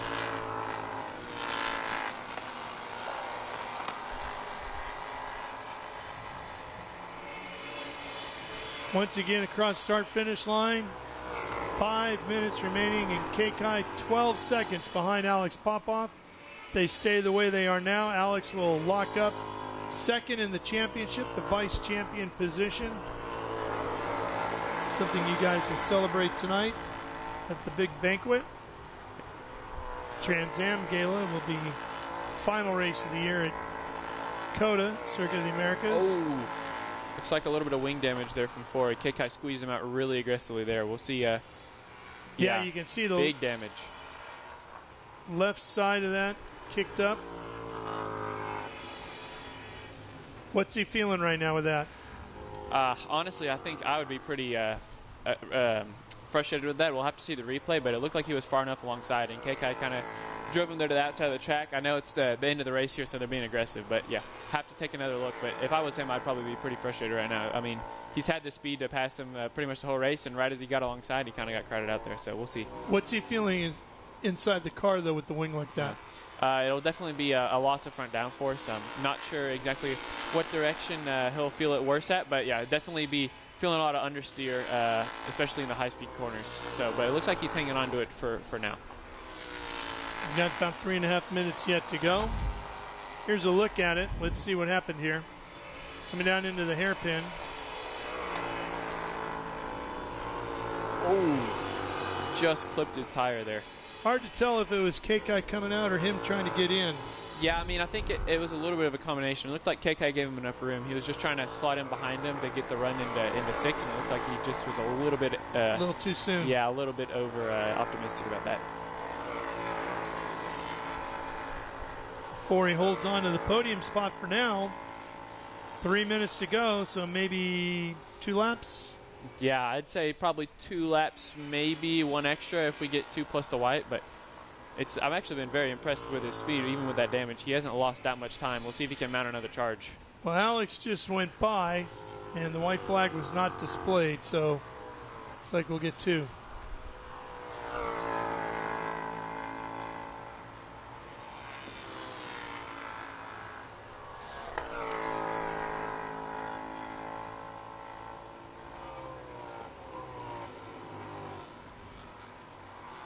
Two and a half minutes to go. Yeah, it looks like really impressive from Alex here, being able to just keep stretching and stretching this lead. I mean, he hasn't really put a foot wrong all day.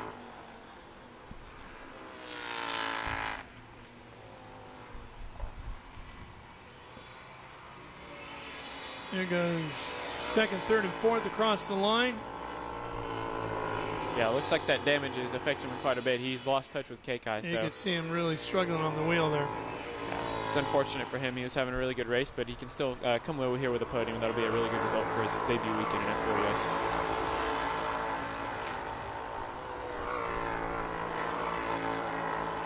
Driver out of Johannesburg, South Africa, said his dad flew over to watch him race here today. Be a nice way to celebrate on that long journey home. Yeah, no, for sure. Coming away with a trophy in your first race in the category is a really, really big accomplishment. I know, and it was good for him because he had the pace to be a little bit better, so he knows there's room to grow, but it's not like he's out there searching for a ton of speed. He knows he's stepped into the car really quickly and found the pace quickly, so it's just about learning over the offseason and coming out ready to go for the beginning of next season.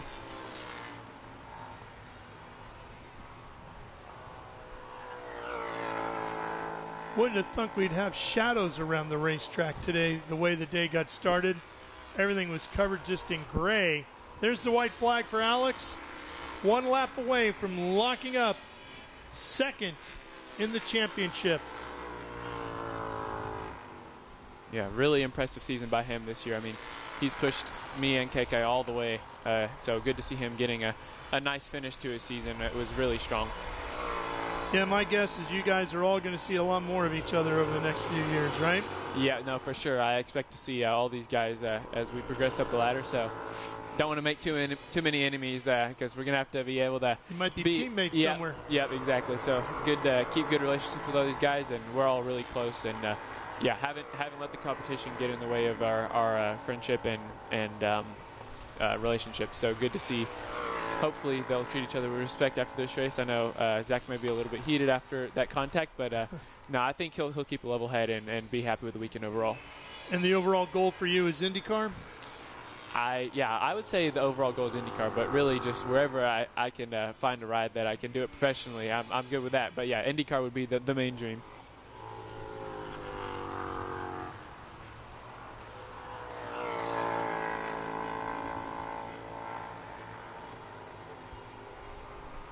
Kekai hanging on in front of Forey. Here he comes to close out the 2025 F4 U.S. Championship.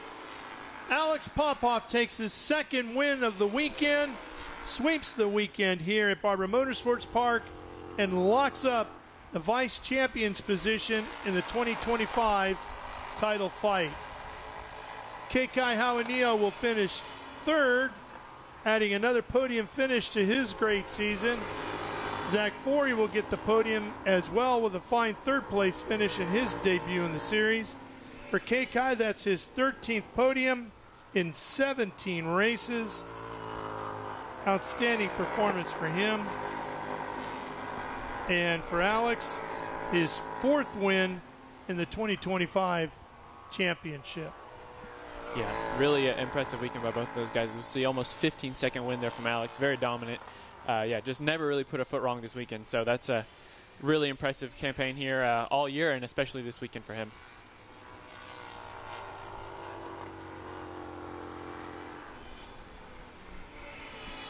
That really is great momentum heading into the offseason, isn't it, knowing you had a dominant weekend performance like this? For sure, yeah. A lot of these guys, he may be doing testing over the winter, but he won't be racing again until early next year. So going into the offseason with that confidence, like you know you're fast enough and that you have the skills, it definitely gives you a morale boost. And, yeah, it's definitely really important, I feel, to end off the season on a good note, because during the season, if you have a bad weekend, you're going racing the next month and you can go fix it. But now you got to sit with that the rest of the offseason. So really good for him to get a good result to finish off the year.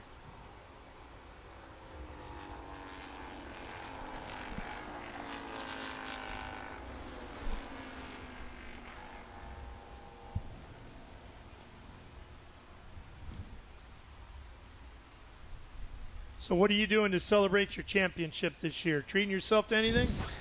Man, I wish I had a good answer for that. But honestly, yeah, I mean, going to have a good time tonight at the banquet, chat with all the fellow racers on a great season, hang out with the team.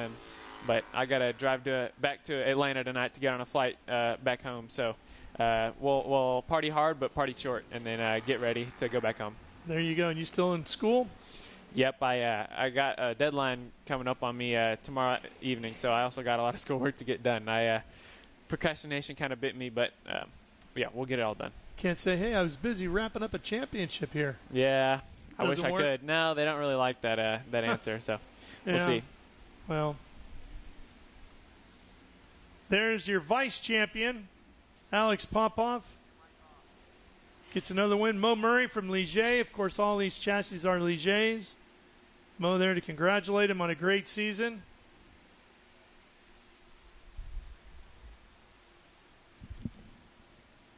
Like Dad?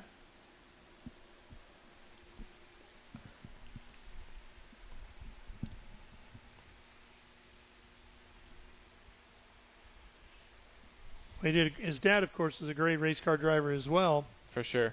Yeah, definitely. That can kind of be a double-edged sword. You know, obviously it's great to have someone like that to look up to and get advice from, but it also comes with added pressure of being the kid of a successful racing driver, and you've got a lot of expectation to live up to. But obviously he's had no problem with dealing with that pressure and has had a really dominant weekend here. Well, one guy who can handle pressure is Ben Sissel. He's down there. Well, thank you very much, Ralph. I'm down here, Alex Popoff, getting hugs from everybody. Fantastic race for the 55, running with the majestic RV on the side of the car with MLT. Alex, nice job. How's it feel? Thank you. It feels good. A good way to end off our season. I mean, we had a really bittersweet season. We could have had a chance at the championship, but a lot of different reasons put us out of it. Feels good to at least take second and come back here and get some wins. Nice. Well, nice job. Second in the points, of course, and to be up here at the top, unbelievable here at Barber with Alex Popoff. Ralph, I'm going to send it up to you in the booth, and then we'll come down here for John Phippen and Victory Circle celebrations. All right, buddy. I saw John in the background there just waiting for all the drivers to crawl out of the car and make their way over there to the podium. A little look at the highlights of this one getting underway. Watch the 68 here. What a moment that was right there. Oh, my gosh, how nobody hit him, I don't know. Looked like Luke Powers was right there and hard on the binders to keep from really good from all of them. K-Kai with a great drive, 29. He'll finish third in the championship. Popoff second in the title fight, but a winner here this weekend. But dominating the season here at Barber the whole weekend, leading the practices and winning the races. All right, we're going to take a quick break, then we'll come back. Lots more to go. We're here all day at Barber Motorsports Park, live for everything on Speed Sport 1. You're not going to want to miss any of it. Stay with us.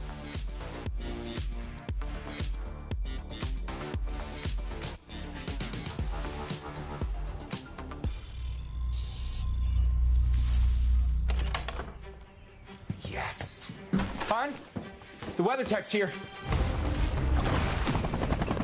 WeatherTech is the ultimate protection for your vehicle. Laser measured floor liners, no drill mud flaps, cargo liner, bump step, seat protector, and cup phone.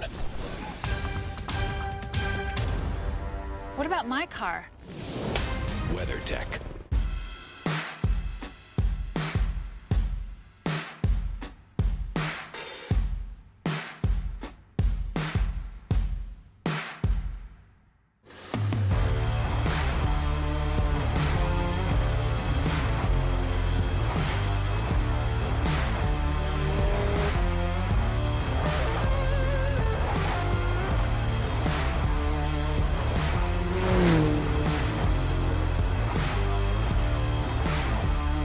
Performance packs 100 years of friction dynamics into every product. Backed by Carlisle Brake and Friction, the world's premier innovator of industrial brake and friction components, Hawk leverages R&D tools and motorsports experience to deliver uncompromising performance on the street. There's no reason to settle for less. Choose pads that are race-proven and street legal. Find the Hawk Performance brake dealer near you at hawkperformance.com.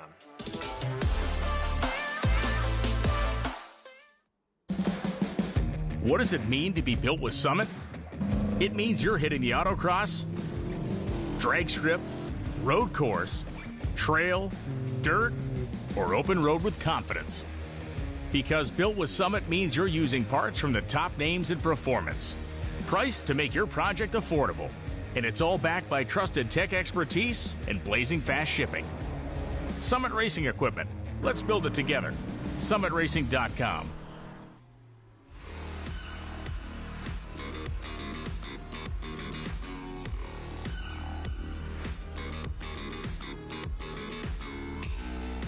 Well, ladies and gentlemen, unbelievable. This is almost a sculpture park with a racetrack. There are pieces of art like this all over the place. You see the lions overlooking the track, but there's just, this is a target-rich visual environment here at Barber Motorsports Park. International GT is on track doing their formation and pace laps, but this is an absolutely beautiful facility. You can see the ants there with the motorcycle, the Coke bottle, and holding up a driver, robbing a driver. That's a depiction, like a historical monument to what happened here in 2007 at the motorcycle race where the ants overtook the racing. Is my dad joke for the day as the International GT cars coming around this beautiful track. This is such a different visualization than we had just a few minutes ago in the Trans Am race. This is actually now blue skies. It's turned into a beautiful day for this third sprint race with International GT. They did their enduro on Friday. I'm joined in the booth with Ralph Shaheen. We've got International GT out there. Wyatt Foster starting in first in the exhibition class in a 2022 Lamborghini Super Trofeo. Frank Vitiello in a 2023 Porsche GT3 Cup car in exhibition starting second. Then Bill Oliver in the Porsche GT3 Cup starting third. Mark Julian fourth in the 2024 Porsche GT3 Cup car. Eric Joyner in a 2016 Porsche GT3. I don't think he's going to be out there because we just saw him out in the Trans Am race. Then we've got Cliff Kayer in the Halloween liveried 2019 Porsche GT3 Cup car, qualifying sixth. Tommy Ballister seventh in a 2019 Porsche GT3. John Boyette in a 2019 Porsche GT3, starting eighth. Stephen Thomas in our first of our Stuttgart Cayman Club Sports 2020 of Stephen Thomas. Thomas Kirk is in a Cayman Club Sport, starting 10th. Yusuf Nabi in our Ferrari 488 Challenge Evo. And then Richard Grant in a 2025 Porsche Cayman Club Sport. Well, Ralph, this weekend has thrown just a little bit of everything at us, and now the sun is out and it's looking beautiful out here. It has been a wild weekend. I mean, it has been crazy weather, crazy racing, very enjoyable to watch. Yeah, Barber Motorsports Park has not disappointed. There's that beautiful museum that Ralph got to tour yesterday or 2 days ago, I think. Yep. You can see them trying to warm up their Pirelli P0s, the third sprint race of the weekend here. Well, there was so much anticipation coming here. First time the series had been here, and boy, is it delivered. Lights are out in that beautiful Mercedes-Benz pace car. I don't see Wyatt Foster out there in your Lamborghini, Ralph, so it's Frank Vitiello out front. Oh, there's Wyatt starting in the back in the Lamborghini. Just wanting to make a show of it, I guess. Make it a little challenging, yeah. I was going to say dominating all weekend, maybe got tired of winning.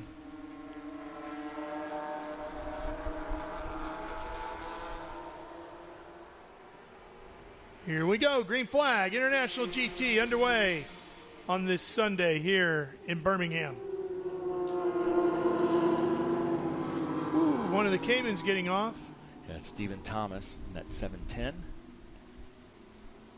Yeah, they throw everything at you right away with this track. A lot of tracks are designed where it's like, I'm going to give you kind of a leisurely turn one. But no, it's like, no, we're going to throw you right into the deep end immediately. 3 wide with the Ferrari on the inside of a pair of Porsches. Wow. Going down into the hairpin. Here comes the Lambo on the outside. Yusuf Nabi started 11th, and he's already up to 3rd in that Ferrari. Yusuf ran with us earlier this year at New Jersey. That car, the Gotham Motorsports team. Mm-hmm. Then there's Wyatt Foster in that Lamborghini. But that white Ferrari has found something since yesterday. Yeah. Boy, you see all the moisture just off the racetrack there as they come out. Yusuf is going to need to hit the windshield wipers. He got covered in spray. Cut back to the inside here.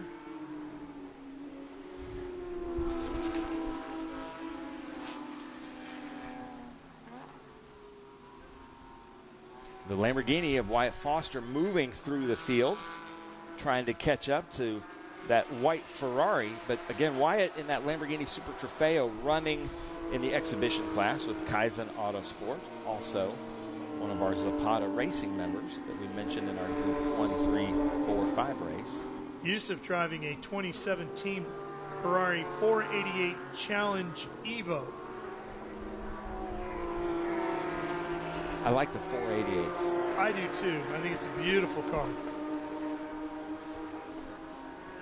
Frank Vitiello out front in exhibition. This seems to be the battle here, though, with these Matrix cars, the Lamborghini.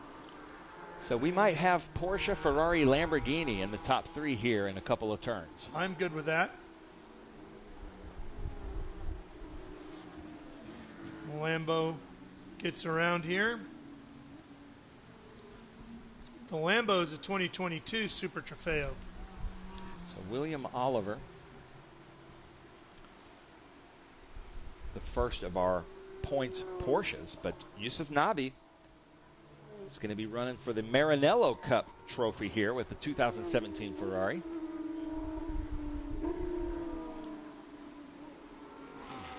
We're about to see Ferrari versus Lamborghini here, Ralph. Who you picking? Wouldn't be the first time, right? Well, I'll tell you, the Lambo has been the dominant car all weekend long. But Yusuf, as you pointed out, has really stepped up the game in the Ferrari. So I would tend to think at this stage, the way the weekend has gone, the Lambo will have the advantage, but the Ferrari is going to make it difficult. So this might have answered our question. In the 03 white Ferrari is Dario Capitanio. Oh, not Franchitti. If you said Franchitti, then that would answer a lot of Ferrari. questions. Yeah.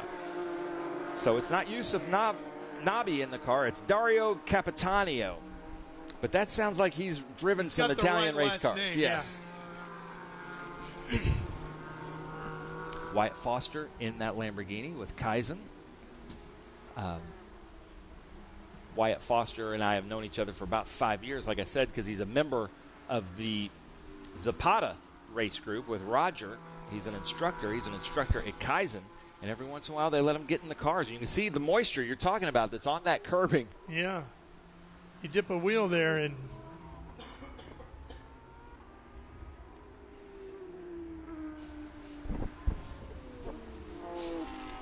great wide variety of racing here on this Sunday on Speed Sport 1. Kicking things off with open wheel competition, and then the stunning Trans Am Series event, then F4, and now International GT. We had TA2 yet to go, the Cube 3 Architecture TA2 Series. Formula Regional Americas yet to go. Yeah, we have a lot coming up, but this is great battle here. Ferrari versus Lamborghini. Perfect way to spend a Sunday in Alabama, right? Yeah. Going around the hard way here. Oh, that was tight right there, crossing over. And back. Wyatt is doing anything he can to get into the mirrors, to get into the head of Dario, just ahead of him. Again, the green Lamborghini of Wyatt and the Porsche out front, the red Porsche of Frank Vitiello, they're running exhibition. And the white Ferrari is on slicks, but still has no problem hanging a wheel into that water. The Lamborghini has had a variety of wraps on it this year, hasn't it? Mm-hmm. This is without a doubt the most radical looking one. I think when we saw it the first time this year was at Sebring, was it not? And yeah. They had kind of an so. alien looking black and they were out west pinkish. With us. Look at him doing everything. That's blocking. I don't know if we have blocking rules in IGT, but that would be blocking. Well, you usually get to take one set, right? Well, that's a little bit aggressive there. All right, Wyatt. Pushed a little wide. Now listen. Wyatt is probably he's a very controlled, easygoing person, but he's probably a little bit rattled. So if I were talking to him, I'm like, take a deep breath, relax, and only this Ferrari only wants to be passed where you can pass him. He's going to do everything and play a little bit dirty blocking. So be careful making this pass, because that is the team car. He can't hurt the team car. But that Ferrari is beautiful. Sure is. So are those. We need more Maranello Cup drivers and cars in this International GT Championship. Yeah, we sure do. And more Lamborghinis. Yeah. If we had a consistent 3 to 5 Lamborghinis, we'd make a class for Lamborghini as well. Which we did at Laguna. Yeah. Because they were all getting ready for the Super Trofeo event, and it was spectacular. Now I did see Matt Dusenberry, who's in charge of Ferrari Motorsports for the Americas at Petit Le Mans last weekend, and had a chance to visit with him and talk a little bit about International GT and all the exciting things that are happening over here. And he was excited to hear that there were some Ferrari competitors in the series, and anxious to hear who they were and if we could get more over here. So who knows? Maybe we'll get a few more in. When I started in International GT maybe 10, 12 years ago, there was a pretty healthy group of the 458 Ferraris. Yeah. Well, that battle is brewing again between the Lambo and the Ferrari. And the Lambo's door to door with them as they make their way out of the hairpin. Here they come right at you. Dario hard on the brakes. Couldn't hold them off that time. Now, if Dario's smart, he's going to try to stick with Wyatt. Yeah, he's right back on the attack, isn't he? Because they're coming up to lap traffic. So we've got Porsche, Lamborghini, Ferrari out front. 2 of these cars are in our exhibition class, but that Ferrari is right here running for a trophy.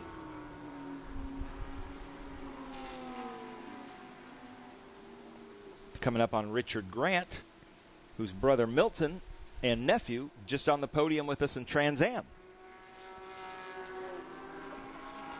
There's that skeleton we like so much of Cliff Kayer.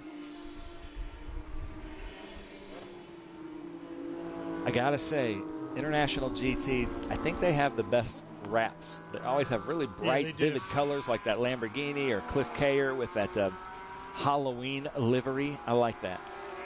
Speaking of Halloween, what's your costume this year, Ben?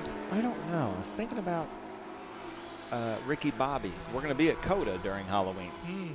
So one year I wore my Ricky Bobby suit, and everybody came up to me thinking it was just my race suit. I was like, no, this is my costume. But if Wonder Bread wants to sponsor my racing endeavors, I'd love it. You're all for it. Or Fig Newtons. But it is the Bill Oliver, Cliff Kayer, Mark Julian, John Boyette race there. That's the race to watch, which we're on right here. So that's William Oliver, Cliff Kayer, then Mark Julian with the stacked auto lift. There it is. As we talked about yesterday, Michael Merritt not here, who's been with us basically in every round this year. So it'll be interesting to see when we get to Circuit of the Americas how this International GT Championship wraps up. Yeah.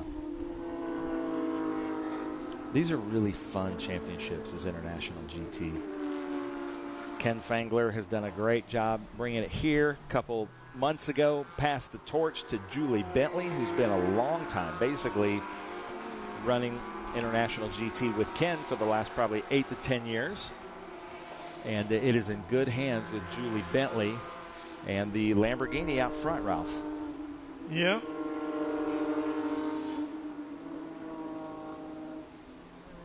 Saw Julie at the T Le Mans as well. She was there visiting with competitors, trying to encourage more folks to come over to International GT. The schedule has been released. Another great series of venues on the 2026 campaign. Change back here amongst our Porsche competitors. Looks like Kayer's given up a spot.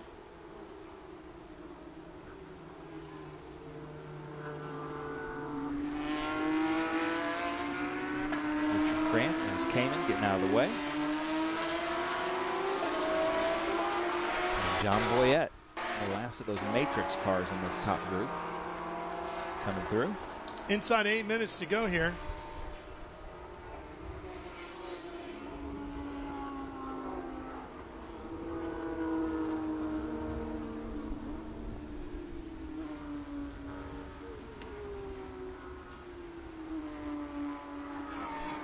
Just this track is just so pretty. The visuals here, the layout, the flow of this track, it just makes a lot of sense. But it is challenging. Oh yeah. Like I said, this section, they just throw you right into the deep end. Oh yeah, here we're going to do a quick left, right, huge elevation change, undulation, on camber, off camber, right at you. We're going to just, that's just going to be your first 3 turns. It's going to be very challenging.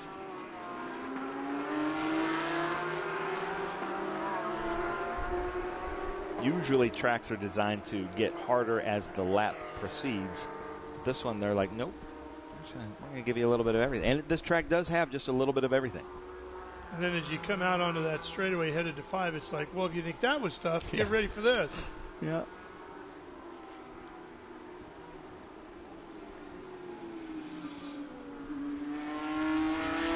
And you can't really see it with the video visuals because, you know, there's great camera placements around the track. But when you're driving around this track, there's about 3 or 4 corners you're coming up to that are blind because you're coming up to the crest of a hill and there might be a slight right or a slight left. Here. And another one right after this. Coming up in this and that, section as a driver, that really messes you up because you're like, well, what if somebody is sideways right here? You know, so you really have to trust in the flag, the corner workers, what your spotters are saying, and just kind of go in with eternal optimism. Julie Bentley just to our right over here in the officials' room. Monitoring her drivers. Her kingdom now, yeah, if you will. Couldn't happen to a better person. No. I've really enjoyed working with Julie over the last few years. She's a great choice. And I think Ken, who has grown this series from infancy to what it is today, can step away confident knowing that all of his hard work will not go for naught. It'll continue on. And I have to give a shout out to our friend Bill Riddell, who helped start International GT with Ken Fangler. So Bill Riddell, if you're watching, thank you. It is alive and well, International GT. And Caymans are coming back because they made that 4-liter Porsche Cayman that's just so strong that we're seeing a lot of Caymans coming back. Successfully. Not just filling the field, but competing. They're fun, competitive cars. And then there's a Mercedes out there as well. We are inside of 5 minutes to go here. We've got one more break to take here on Speed Sport 1, and then we're going to be back for the finish.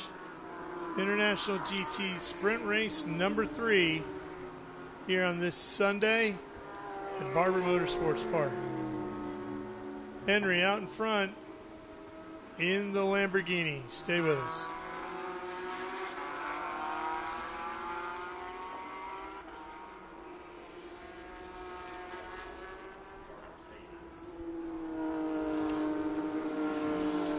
That's the 22A of Thomas Kirk. And then I need to mention Wes Humphreys out there in that number 49 Silver Arrow Mercedes. A little darker silver than we're used to with the Mercedes, but still, I love it. See, there it is right there, running exhibition. And then here's they definitely got the memo. I don't know if Ken Fangler or Julie ever put out a memo that the louder your wrap, the more TV time you're going to get. But, man, they've got some really high-vis wraps in this field. Next gen on the hood of that car. Then there's your stack auto lift. So that's William Oliver up front. And then Mark Julian. That's our first in the Porsche Mission Foods Porsche GT3 Cup trophy right here. So that's first and second in that battle.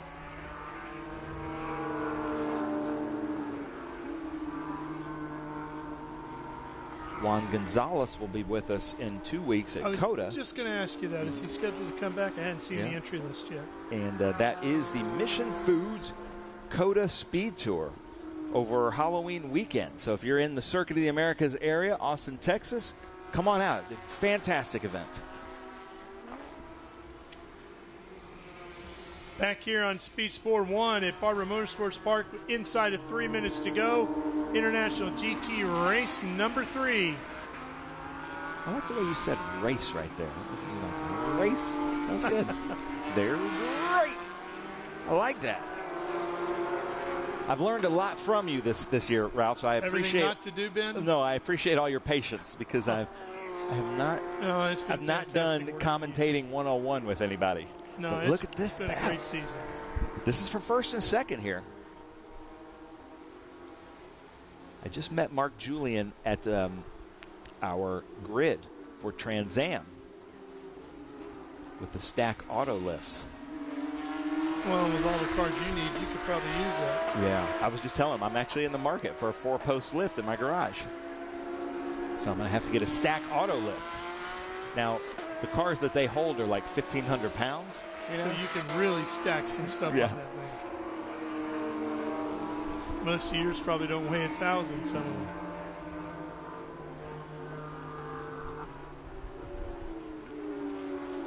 So it looks like, just from that lap, it looks like Oliver may have a little bit more out of the corners, and Julian might be putting a little more brake into the corners. White flag is out. Final lap here with International GT. And I see that Zach Forey is in here with you for the booth. Yeah, he's for the been next here as much as you have today. Formula groups, yeah. All the way from South Africa to come race at Birmingham, Alabama, so that's cool. And you notice what he's sporting back there, right? Those hand-cooked podium hats. Nice, yeah. There's that Mercedes. Love seeing Mercedes Here's in our here. Caymans. Richard Grant had a disappointing evening, as did I last night. Oh. All the Grants went to Tennessee. They're big Tennessee fans, and I'm a Tennessee fan and watched Alabama just wasn't roll orange, totally was it? It was beat roll us. tide. Yeah. And sometimes, Tennessee loses, but they had a better game, and it's really disappointing. This one, Alabama outplayed Tennessee. That'll happen. So here we go to the end of the race, Ralph. I'm getting distracted. I went to the drags last night. Nice. Can Mark Julian get around here? last chances as he's trying to overtake William Oliver in that Matrix car. You see them really leaned over to the left through there. He's right up on him. Checkered flag is out. He's going to try to get a run here.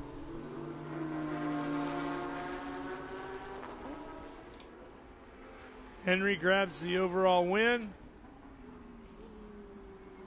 Then Vitiello Capitanio finishes third overall.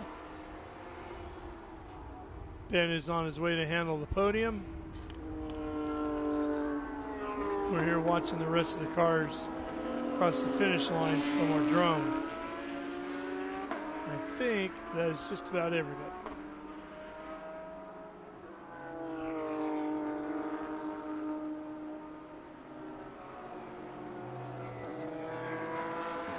Everybody to the far left, I believe, is on their cool-down lap. There's the ligature results. Henry, Vitiello, Capitanio, Oliver, and Julie in the top 5.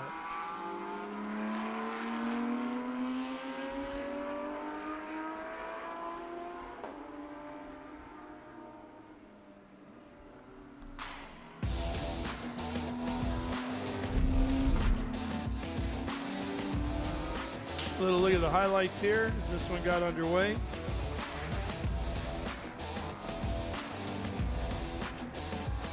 Great fights throughout the field, 3 wide going into the hairpin early on in this one. Great battle between the Ferrari and the Lamborghini. Eventually the Lambo would get around him.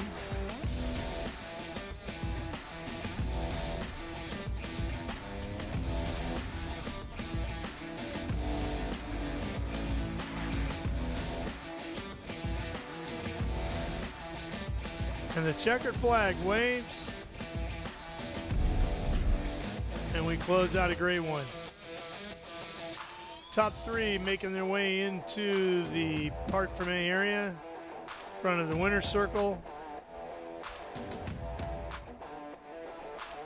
And we're going to be talking to our overall winner here. Let's go ahead and head on down to Ben Sissel. Let him take care of the interview now. Take it away, Ben.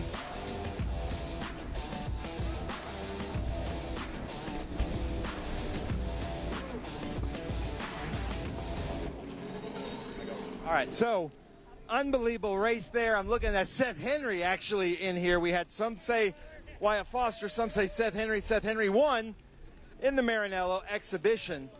But the winner in our true race here, Dario, in this Maranello Cup with International GT. Unbelievable. With a name like Dario, what is it? Capitanio, you know, I know that you've got a lot of experience in these Lambos, but now in this Ferrari. Unbelievable. How was it for you? It was so much fun. First of all, I want to thank Gotham Motorsport and in particular Yusuf Nabi for the opportunity to drive because it was unexpected. I didn't know I was driving this morning, but it was so much fun. Thank you to all the other drivers for the competition they gave me because they are the ones that made it fun for me. And thank you to all the organization. Thank you, guys. So I was in the booth. I believe you started 11th, and by turn 2 you were like 3rd or 4th. So how in the world did you do that? I'm not sure. I was out of turn 5 and I was in the top 3, and that was awesome. That worked out. Yeah. Well, nice job. Very impressive. Nice job out there with Gotham. Find Oliver. Where's Bill Oliver? And here he is. There he is. And then Mark Julian over here. So Mark Julian with the stack auto lifts, trying to do everything he could. Mark, I feel like you did everything you could. Coming out of the last corner, you almost had it, but how was your race? That looked like a ton of fun. It was awesome, and we had a good battle for second, and then when I finally got by him, it was a little too late. So I needed probably another lap or so, and I think we would have got by him, but man, it was awesome. We had a great car, and we made a few last-minute changes right before we started, and it paid off. It was awesome. And if anybody's interested in one of your auto lifts, they just get in touch with Mark Julian. Who are they contacting? They can go to stacklifts.com and send us an email there, and we'd be happy to say yeah. I love it. I love it. Well, there you go. Mark Julian out here with garage living and the stack auto lifts, but then we got to come over and talk to Oliver, man. I don't know how he's done it, but this Matrix group really showing us something, but you had him in your mirrors almost the entire race. You guys were the two to watch. How was it? It was awesome.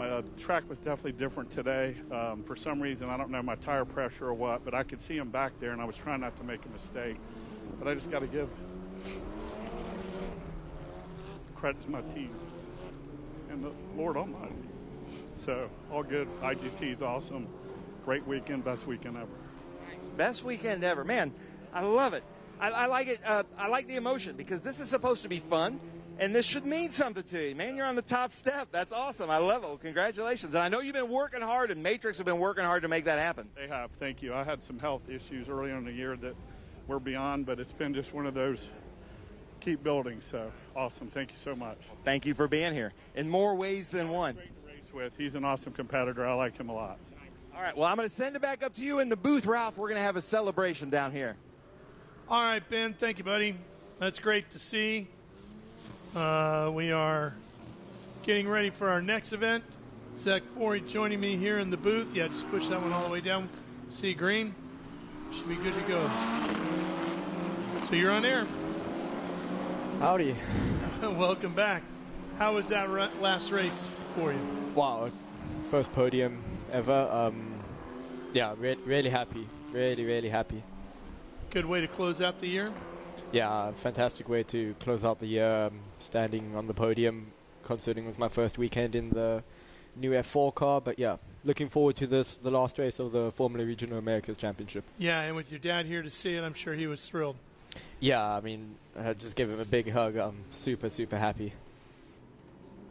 Well, here we go.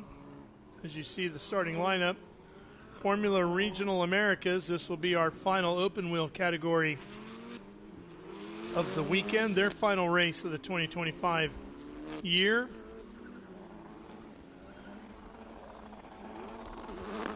As we get this one underway here momentarily.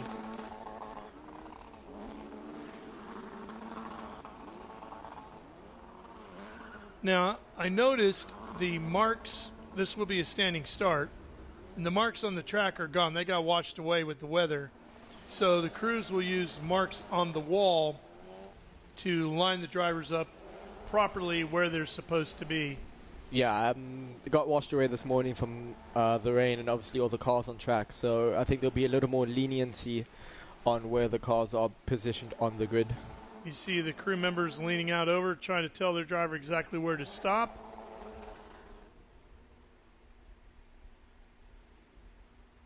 Jet Bowling at the front in the 22. Brady Golan to his right in the 80.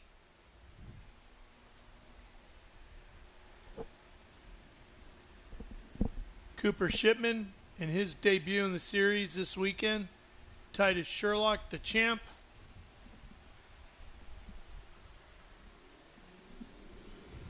Here we go. Revs are up. We are racing here.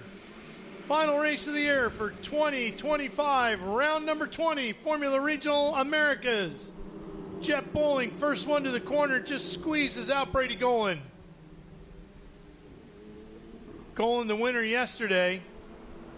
And look at Shipman working the outside here. He's going to have the inside for turn 5. Yep, that could be a huge advantage.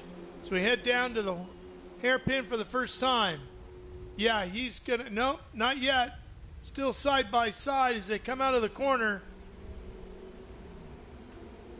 Titus manages just to hold him, but Shipman's in the draft trying to get him down into the museum section.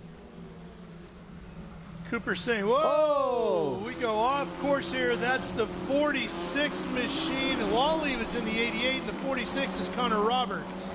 They're fighting back in about 5th and 6th.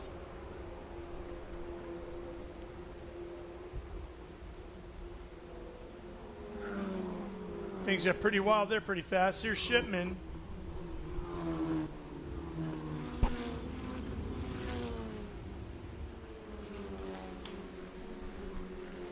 Cooper, of course, the winner in F4 U.S. Championship. He moved up, opening a door for you.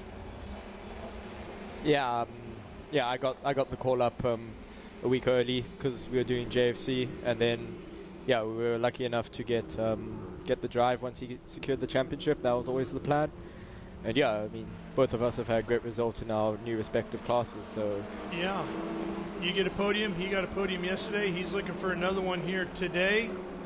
He will do a full season here in Formula Regional Americas next year. You get that handed to you for locking up the F4 U.S. Championship.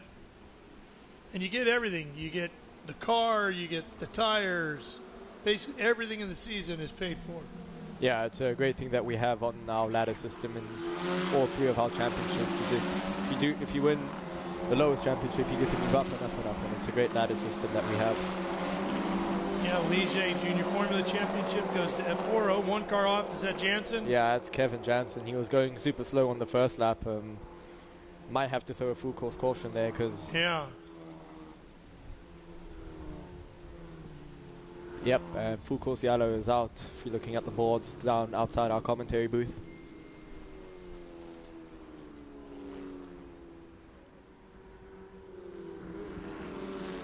We saw Roberts and Lawley having off there. They're back in 5th and 6th. Comes the field at the front straightaway. Jed had about a second gap over Brady. That's going to evaporate here real quick. There's Bruno Ribeiro coming by in the 0-1. Yeah, great shot of turn 2 from our drone. You don't realize how much banking there actually is in this corner.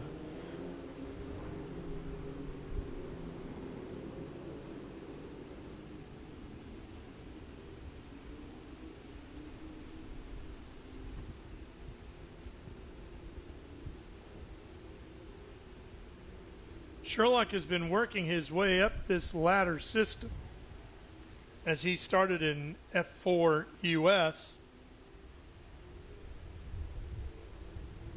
and graduating to Formula Regional Americas. Has 7 wins on the year here in 2025 coming into today. Brady got his 2nd win of the season yesterday. He had won at NOLA Motorsports Park 2 on the season opening weekend.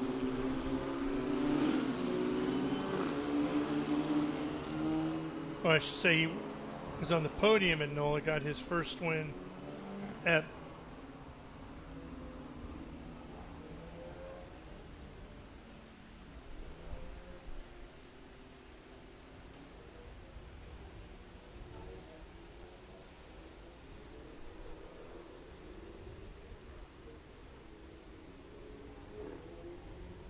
Looks like safety car lights out already, so we should be going green this time by. And just confirming that Brady did win at NOLA and here yesterday.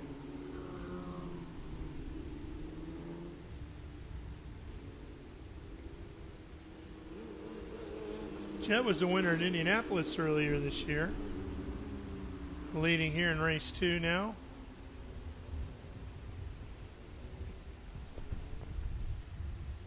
Looks like he's trying to pick the pace up a little bit, coming into 17. Going right there. Green flag. Titus making a move deep to the inside, headed to 1. Can he pull it off? There's the 31. He's going to get around Shipman. That puts him up into 3rd. Shipman gets wide but holds on to 4th.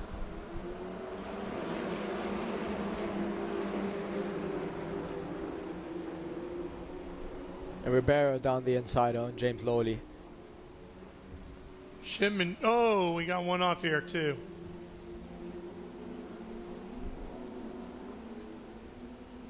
I think that was Barrett Wolf in the 13.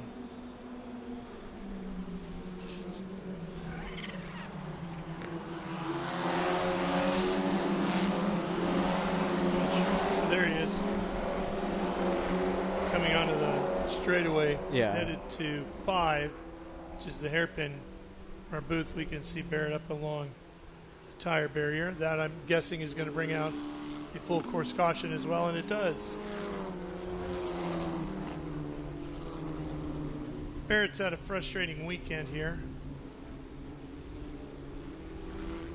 And our Mercedes-Benz safety car is on course once again. And because of that, we'll take a quick break here on Speed Sport 1, and we will be right back for more live coverage Formula Regional Americas from Barber Motorsports Park. Stay with us.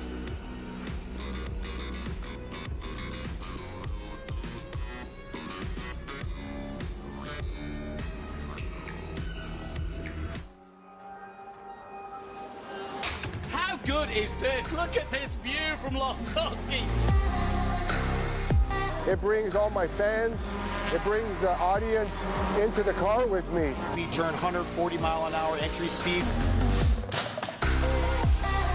The quickest and most efficient way for me to get information to my drivers is from using the VBox HD2 system.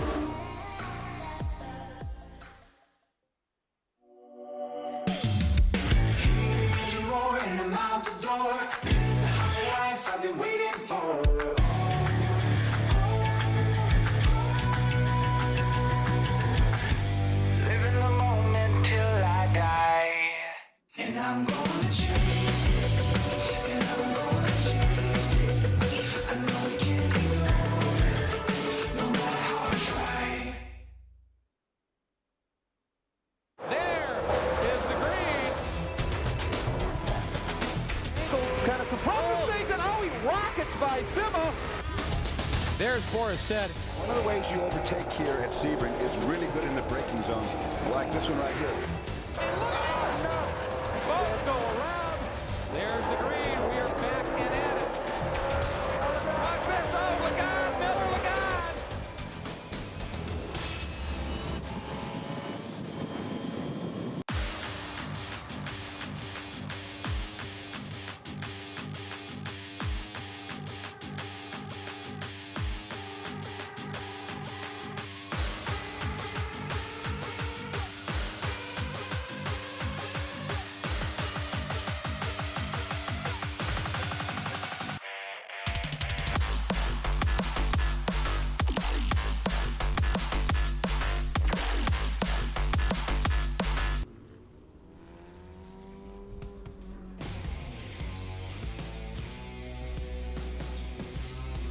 Back here in Birmingham, Alabama, on what has turned out to be a sunny day. Still a lot of clouds in the area, but at least they're white and not gray and black. Formula Regional America is wrapping up their 2025 championship season.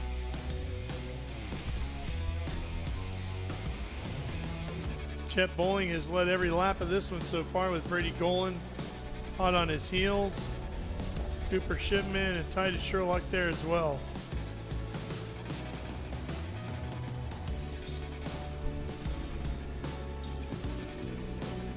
Yeah, you can see the drivers swerving, trying to keep temperature in the tires. It's quite a windy day here, so the wind when the cars are going down the straights will actually cool down the tires quite a bit. So drivers weaving, trying to keep heat and trying to generate more heat. And the best way to do it is by weaving and getting on it. Full gas, full brakes, just to try and keep the tires warm from the inside and the core. It's been a windy weekend here. All weekend long, the flags on pit lane have been snapped out at attention from the breeze. Where and how do you feel that from within the car? Definitely into turn one, because obviously we're going downhill and we have a tailwind today, so the rear picks up a lot, which makes it pretty sketchy even in the Formula 4 car. I wouldn't want to know what it's like in the FR car because they've got way more wings and downforce, so I don't think they'll feel it as much as us F4 drivers. Got a few more video clips for you from inside the museum. We talked about John Surtees. There's his Formula 1 Ferrari. Dirt bikes aplenty. Love how they got him jumping over here. Did you ever ride dirt bikes? No. No? Honda CRs. That is Jay Springsteen on the 9, Bubba Schobert on the 1, Freddie Spencer on the 19. Some great flat track motorcycles on display here. Of course, you got to have Harleys. A lot of great stuff. And you can spend hours upon hours just wandering through there, as I did. A lot of these bikes were familiar, having called them in action. And you got to have one of those. Do you know what that is? It's a hot rod. It's the Captain America bike from Easy Rider. Oh, wow. A legendary bike. Not the original, of course, since that has disappeared. Some Nortons down there, the red and white one. See all the Lotus Formula One cars on display. Wow. Looking forward to going there tonight for our award ceremony for the year. You will love it. That's a Mika Hakkinen car, the white one, the 11 on the far right. PK was the Camel car. Yeah. Mario was the Essex car. Yeah, it's amazing to see how the F1 cars have developed over the years, and even the junior cars, like if we even look at our Formula Regionals, they've got wings, halos, look really, really cool, but I don't think it's nothing like the same feeling that you'll get in like a gated manual F1 car, 600 horsepower, and bicycle tires. Certainly a Colin Chapman designed Lotus was designed for as light as it possibly could be. So you look at the design of the chassis and you're like, oh boy, sure doesn't look like anything you'd want to drive into a wall, right? Oh yeah.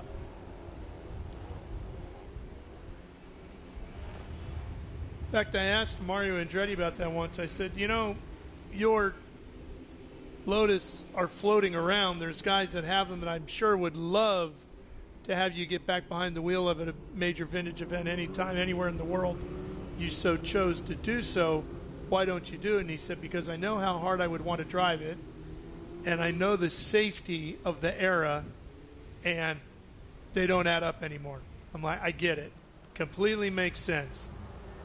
Yeah, I think completely understandable, especially coming from someone like Mario Andretti who knows what he's talking about.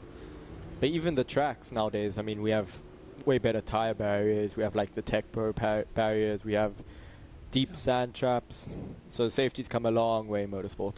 So there have been numerous great race car drivers out of South Africa. Who is your hero? Probably Jody Scheckter.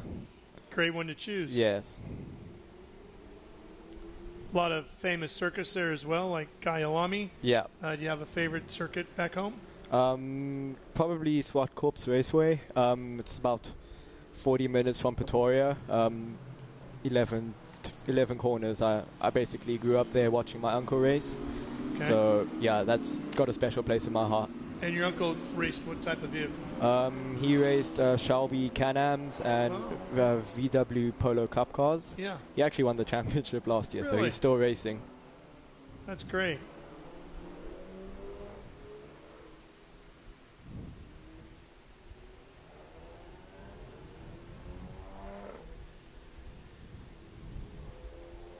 And you're telling me you're a Green Bay Packers fan, so we were buddies up until then. Oh, well. Our entire production truck, however, which is up on the hill there, they're all from Wisconsin, every single one of them. Most of them. Yeah. Safety car, lights out. Here we go. You'll find a friend up there. All right, getting ready to do this once again. We ate up a little bit of the clock, not too much, but a little. Picking up speed as we come out of 16 into 17. That dumps you out onto the front straightaway where you see the green flag up in the air to your left, and we are racing again towards one. Bowling trying to protect from Brady, who's attacking. Oh, around the outside. Oh, that's going to get narrow. Wow, oh, what a maybe move. A little bit of contact even in there. Wheel to side pod, maybe, not wheel to wheel. No, I think wheel to side pod. It's good hard racing from Brady. That was a fantastic move. And we got Cooper looking up the inside on Titus Sherlock. Couple of champions going at it here for 2025. Titus saying, hey, this is my series. And Cooper says, yeah, for now. Coming to take it next year. Yeah, looks like Titus got a better run outside of 5 heading into the museum complex. You're doing basically the same thing this weekend as Cooper is getting a taste of what's ahead next year. How much of an advantage do you see that being? I think it's a pretty big advantage. You get to race wheel to wheel, and that's proper racing, so you get to feel the dirty air from the cars in front, learn how to manage tires better. It's way better than just going out and testing, because you learn how to race, just feel how the car acts after a long stint. Taking a look at the restart here, you see Brady attacking. Boy, it might have been right in there where they made just a little bit of contact as he took the lead away. Of course, Brady winning yesterday, looking to sweep the wins here this weekend. Titus on the attack now on Bowling as they fight over second. That gives you an opportunity to go into the offseason knowing a little bit about what's to come, so there's not as much of a great unknown, right? Oh, yeah, definitely. It gives you slight advantage of, let's say, drivers who haven't driven the car yet. And, ooh, seems like we got a full course yellow again.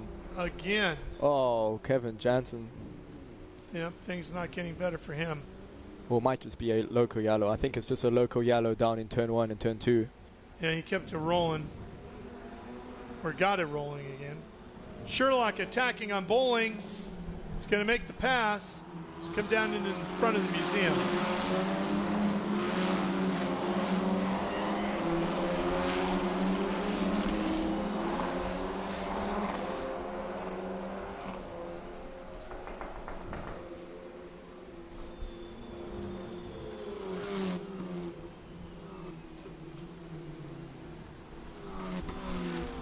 Setting up for the final complex here. Going to have about 12 minutes left to go this time by the start-finish line. And here comes Ribeiro into the fight for the lead. Bruno finding some speed here late in this one.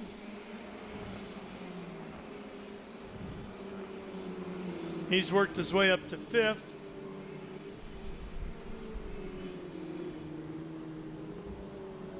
Cooper attacking Bowling here.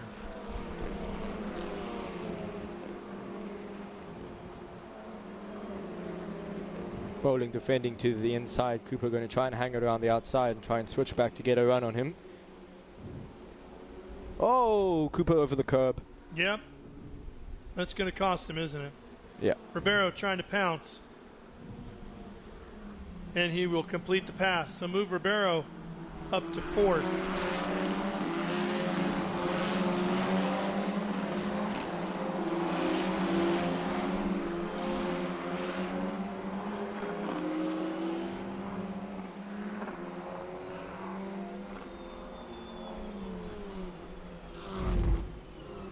Look at that again. Looked like Bowling slipped a little bit too. Yeah, that usually happens when you're following so closely the car behind. You almost trust him to take the racing line, and Bowling made a little mistake and Cooper followed, and it ended up being worse for him, but I'm pretty sure Cooper can recover here.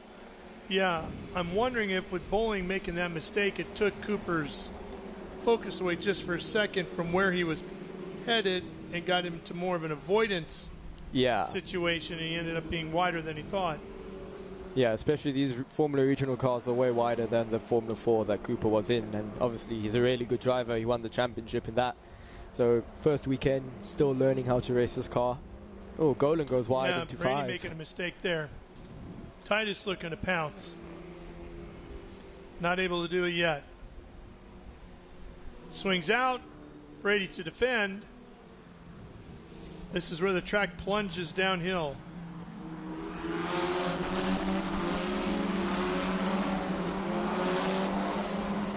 I like that section. I really enjoyed running through there. Oh yeah, it's definitely one of the coolest sections in the track, and it leads to a flat out S right after there, so you're on power for quite a long time.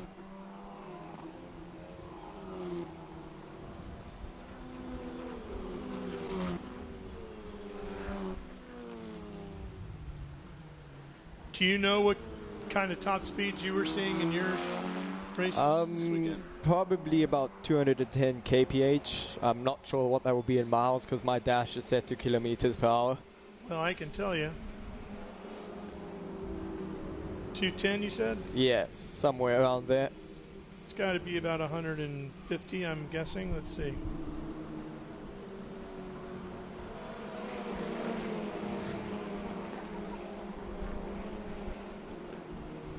$131.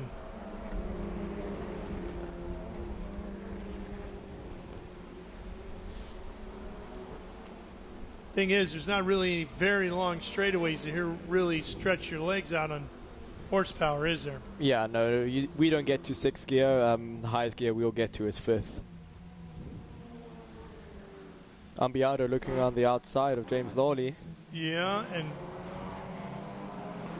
Roberts in front of them. Connor in the 46 holds down 6th place. Here again is your top 3. Golan, Sherlock, and Bowling.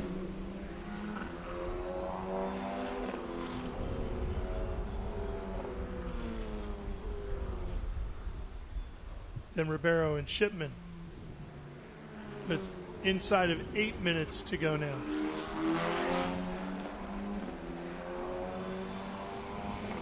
Tide is still working hard, trying to make something happen on this front straightaway. He carries a lot of speed down there, but just not enough.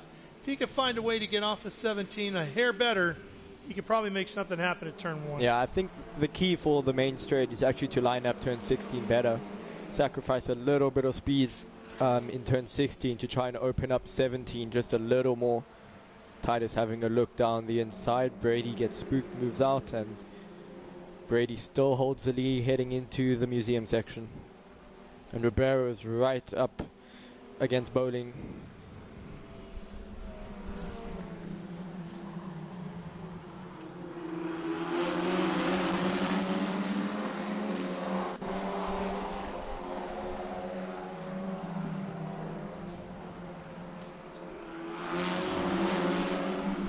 Yeah, it seems like Cooper Shipman may have made another mistake. He's fallen off. He's all the way in the back now. Yeah. Yeah, dropped all the way to 10th from P5. I think he may have made a mistake coming into turn 16. Something has gone seriously wrong for Cooper.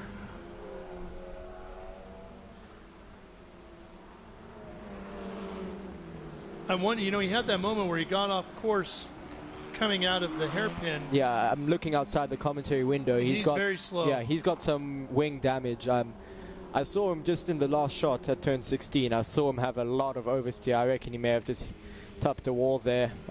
Still continuing for now, but that front wing, he will lose a lot of downforce.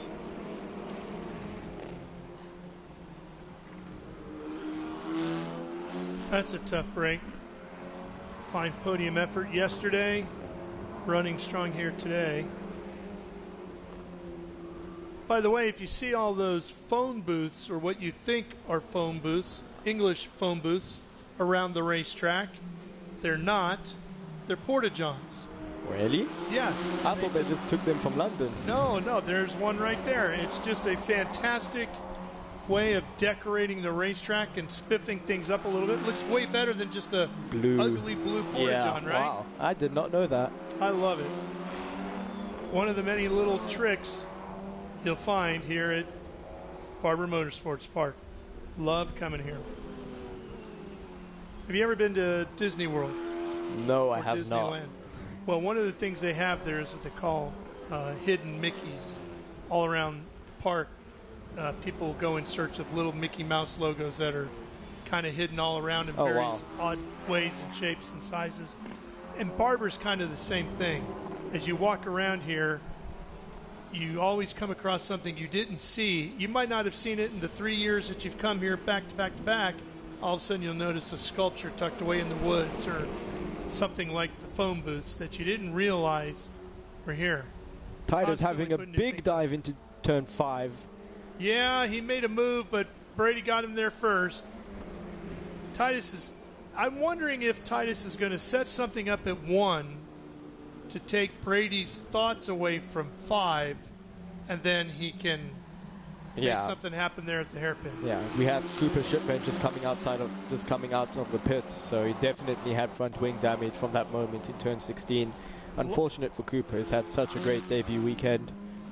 Lawley and Roberts are battling there. You saw Roberts in the 46, Lawley in the 88. That's a fight for 6th. Lawley has it, I believe, right now. Going to be just inside of 4 minutes here across the finish line. Here's that fight we were talking about. Yep, Lawley in front, the 88. Connor Roberts right behind him in the 46. And then it's Day, Ottiello, Shipman, Jensen, and Wolf.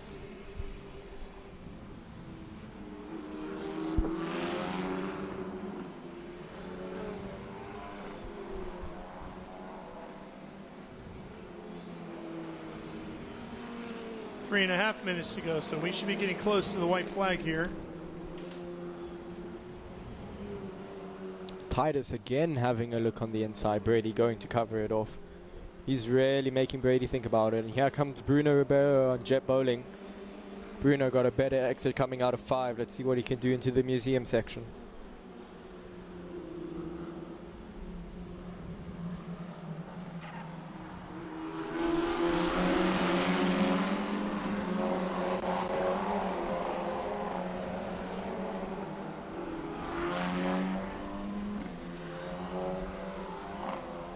Connor Roberts actually has a win here at Barber,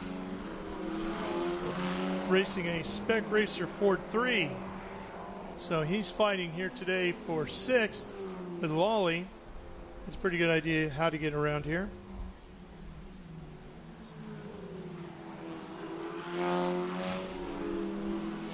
And Anthony Attiello and Kevin Jansen were fighting over the Masters Championship coming into this weekend, and they were separated by 3 points yesterday. Jansen's had issues yesterday and today, so it looks like Anthony Attiello will wrap up the Masters Championship here in another 2 minutes as we await the checkered flag.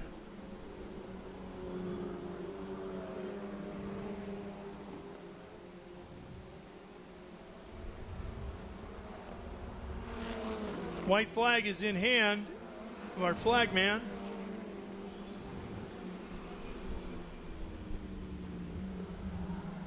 Headed that way is Brady Golan. Brady's been hounded by a variety of drivers here today, but Zach He's weathered every storm. Yeah, he's had a great drive, great weekend overall for Brady, and yeah, he's been the Minister of Defense this weekend for sure.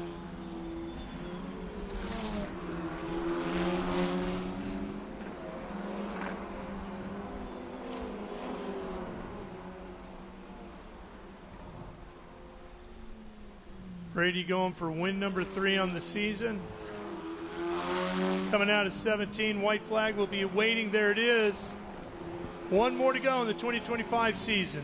Ribeiro looking down the inside of Jet Bowling and doesn't make it stick. But Jet runs wide with a lockup. Sure did. Yeah, these 2 teammates fighting out here. Well, 2 of my teammates fighting out here. Brady gets a little wide. Maybe one final trip over to the hairpin. Could be an opportunity to make something happen here. Titus taking a look, nothing doing.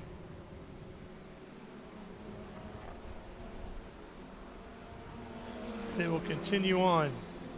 Brady with just a couple of corners left to really have to defend. Oh, big lock on by Bowling, and Bowling's around. Oh my gosh, Jet Bowling on the final lap goes around. And Bruno Ribeiro is going to sneak by. Ambiato is going to sneak by as well. Oh, man, I feel for Jet. That's heartbreaking. It sure is. Led early on in this one, led the opening laps, and now finds himself slipping backwards. Sherlock giving this one all the way to the end, trying to make something happen in the final corner. Here comes that 16. Final corner right here. He gets inside. Titus Sherlock takes the lead on the final corner, and the champ will win the last race of the year by 0.6 of a second. Wow, what a move by our champion Titus Sherlock. Oh man, it's the first pass I've ever seen in the final corner here. He just set up 16 so well and spooked Brady to making him the mistake in 17. Wow. Well, he had been tempting in 1 and teasing in the hairpin all race long. Nobody thought about the final corner, and that's where he makes the move. Wow. What a run. Nothing for Brady Golan to be ashamed about, though, because he ran a great race. This is Roberts here.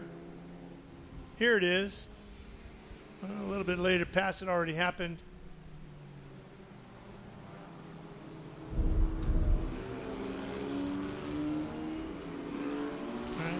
Trying to get another look at that replay again here.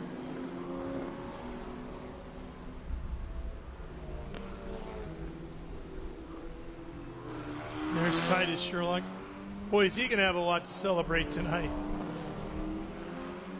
Championship and a spectacular win to end the season. Here's a look at your results. Sherlock, Golan, Ambiato, Bowling, Lawley, Roberts, Day, Attiello, Ribeiro, and Shipman.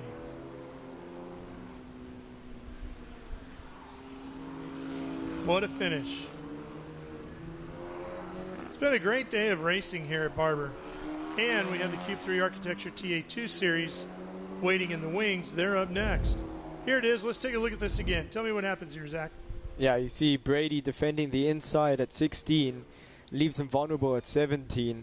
He was not expecting that. Usually, everyone tries to pass at 16 because the track opens up and you can send a car on the inside, but Brady defending that, not thinking that Titus will do all the way into the 17. That might have been the kind of thing that Titus saw early in the weekend during practice or something like that and thought, oh, I wonder if, and you just file that away and you don't do anything with it till right then. Yeah, I mean, Titus was behind Brady, getting to study him basically the whole entire race. So, yeah. Oh, and Ribeiro. Has he been hit on the end of the lap? Well, he's got a broken left rear, doesn't he? Yeah. And that suspension is gone. Yeah, he got P3, but I don't know what's up. Did he get smacked on a cool-down lap? That would be odd, wouldn't it? Yeah, it gives me 2017 Malaysia vibes. But Ambiato's pulled into the third spot. Huh. I don't know what happened on there. The last lap somehow, and timing and scoring didn't catch it. Well, there's our champion and race winner crawling out, so let's go to Ben. Well, ladies and gentlemen, if you had any doubt about our Formula Regional Americas champion, Titus Sherlock, I was just telling Mo with Ligier, I think this is the best Formula Regional Americas Championship I've ever watched, from the first round at NOLA all the way to now. Titus Sherlock, unbelievable. Man, take that stuff off. Don't worry about it. But Titus, one thing that I've learned this weekend, and Ashley taught me this lesson, is to never bet against Titus Sherlock. Unbelievable championship, and then to make that pass there at the end of the race. This has been one of the greatest FR championships I've seen. You won the championship yesterday, and then you went out there to prove to everybody how you won the championship with just talent and grit. Nice job. How was your race? Thank you. I mean, that was probably one of the most intense and craziest races of my entire life. I don't know how many times I went side by side with different drivers, and yeah, the car was at the start of the race. I wasn't too sure. We were understeering quite a bit, but eventually came in, and yeah, can't ask for a better way to end it. Nice. And what's your plans for the off season then? What do you do now? What's the next step? Just figure out what we're doing in the first place and start testing as soon as possible, and yeah, hopefully backing this up with another championship next year, wherever that may be. Now, I promise you, I will not bet against Titus Sherlock. Unbelievable, man. I've been very impressed with you the last couple of years. Can't wait to see where your career goes. We're about to have a great celebration down here with our champion in Formula Regional Americas. John Phipp is going to take over Victory Circle, but Ralph, I'm going to send it up to you in the booth real quick. All right, Ben, thank you very much. What a way to close out the season. Yeah, great race to end out the 2025 Formula Regional Championship. Really great race. So the season for all of our open wheel categories is completed. 2025 is done for them. We've got Q3 Architecture TA2 yet to go today, and then we will all move on to Circuit of the Americas for season finale for our Trans Am Series competitors presented by Pirelli, and we'll have SVRA racing today and at COTA as well. All right. Well, thanks for coming by, Zach. Appreciate it. Thank you very much. It's been really great. Yeah, enjoy your trip back home. We look forward to seeing you back over here next year. Yeah, and I'll make sure to send you a list for things to do in your holiday in South Africa. Yeah, please do. I look forward to that very much. If you want to come to the races or the World Supercross, let me know. We'll get you in. Awesome. Thanks, Ralph. I think we know a guy. All right. We're going to come right back here on Speed Sport 1. We got a lot more racing yet to go. Q3 Architecture, TA2, ready to battle it out at Barber.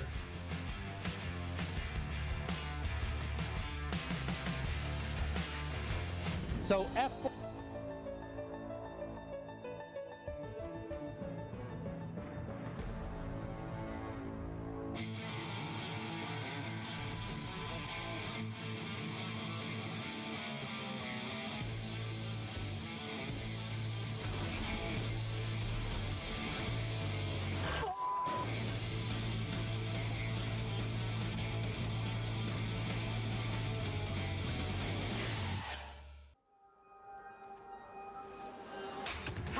is this? Look at this view from Losowski.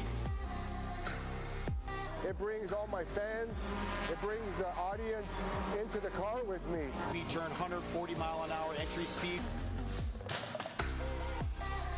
The quickest and most efficient way for me to get information to my drivers is from using the VBox HT2 system.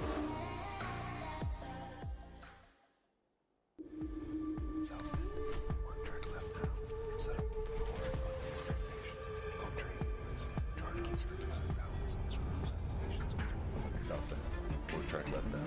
Set up for harder braking. Help keep straight patience on turn. Get track left. Track out left side again. Get out inside right. You have more important things to worry about than your underwear. In racing, every second counts. Communication isn't just important, it's everything. Established in 1996 in Daytona Beach, Florida, SpeedCom Communications was born from a passion for racing and a vision to revolutionize motorsports communication. Trusted by competitors across the world.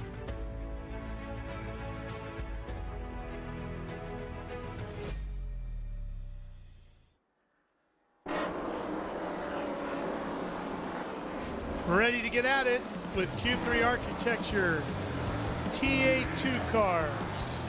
Presented by Pirelli out on the racetrack. Ralph Shaheen with you back here live on Speed Sport 1. Joining me in the booth for this one as the revolving door in the booth continues. Ford Martin joining us. How you doing, Ford? Ralph, doing pretty good. You've had a pretty busy day today. I've had a busy day. You had a rough night last night. My balls weren't too good. I heard it from a lot of Alabama fans, but did you make it to the game? We weren't able to make it to the game, unfortunately. Found a really good place to go watch it, but that game is over. But we're on to today, so that's all that matters. Well, and I will tell you, today has been spectacular so far. The racing has been unbelievable with Adam Andretti making up for an over 24-second gap between him and Paul Menard to win the Trans Am Series event presented by Pirelli. And then we just saw Titus Sherlock on a last corner pass to get the win, Formula Regional Americas. Now we're going to see what Tristan McKee and the rest of our Q3 Architecture TA2 Series competitors can do. And Tristan has had an amazing year, and he's only 15. It's truly incredible what he's able to do. So we're going to have to see, obviously, as far as he get the 5 bonus points for the pole, his 3rd pole of the season, led every single practice, which really isn't a surprise based on the success that we've seen from McKee this season. So it's really going to be great to see what he can do this afternoon with a chance to do it. But let's take a look at our track map right here from Barber Motorsports Park here, Ralph. Yeah, coming down the front straightaway, it's 2.3 miles around, 17 corners. Cube 3 Architecture TA2 turn number 1. Downhill here, then quickly back uphill as you come into 2 and 3. Lap around the trees, onto the straightaway here, down to the hairpin, just in front of Charlotte and her web. Next gen turn number 7. Big sweeping bend on this shorter straightaway to this section over here, which I love. Downhill through 8, 9, just in front of the museum. Wave to Bigfoot on your right. Up the hill through 10 and Mission Foods 11. Very, very fast section. Total commitment quarter there. And then short shoot over here. Final complex of corners coming up 14, 15, 16. Climbing uphill, then downhill to the final corner at 17. And off you go again. I mean, if you have any kind of issues with motion sickness, this is not a track for you. It is not, and you've got to be really careful with these guys as far as, the first lap, trying to get everything you can. This is a track where it's tough to pass and make moves, so when they come back around towards Charlotte's Web, the corner and the hairpin, got to be really careful here not to overdrive your entry, and you can really hurt yourself. You can't win the race in the first lap. You can definitely lose it here at a place like this. Here to come to green right here. All these guys double filed up, the museum there in the background. Picture perfect day on this Sunday afternoon in the great state of Alabama.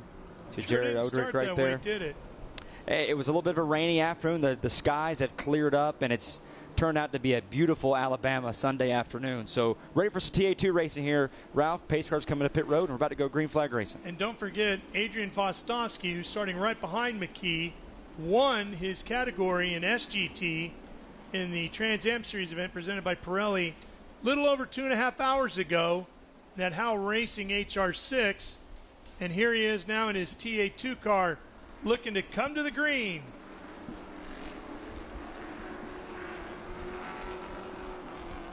Green flag, and we're racing here at Barber.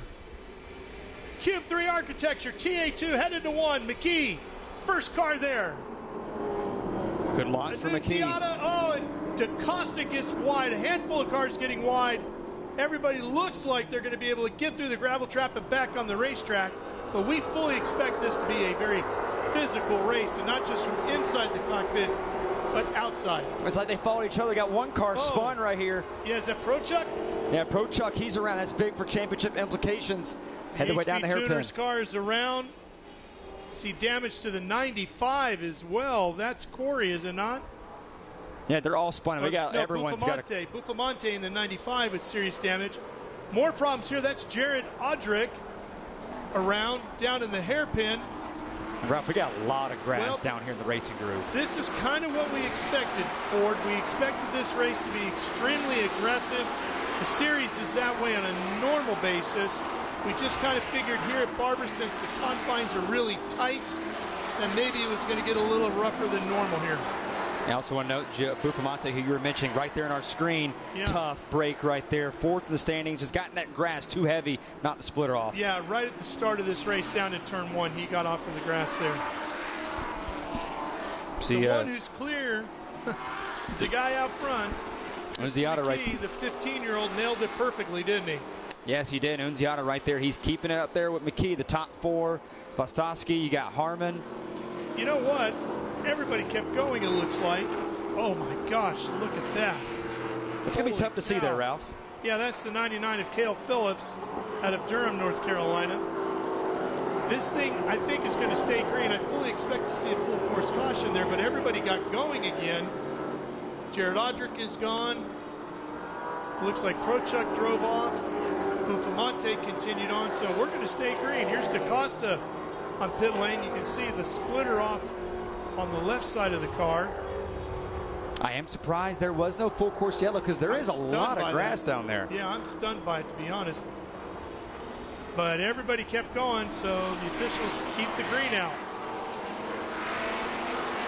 So we got debris in the middle of the racetrack right here. Yeah, something right there. McKee just barely nipped it there. Got to be really careful. That might. Oh, then he gets wide there. There's Phillips' car. Going to take a little bit more than cleaning the windshield, I think. Going to take a lot right there, especially getting the dirt. That's just a tough break, and obviously down in the first turn, it's like one car fall the other into the other, and then the other, just sort of a accordion effect. Just all these guys making the way in the dirt. Buffamonte in. You see the flattened right front.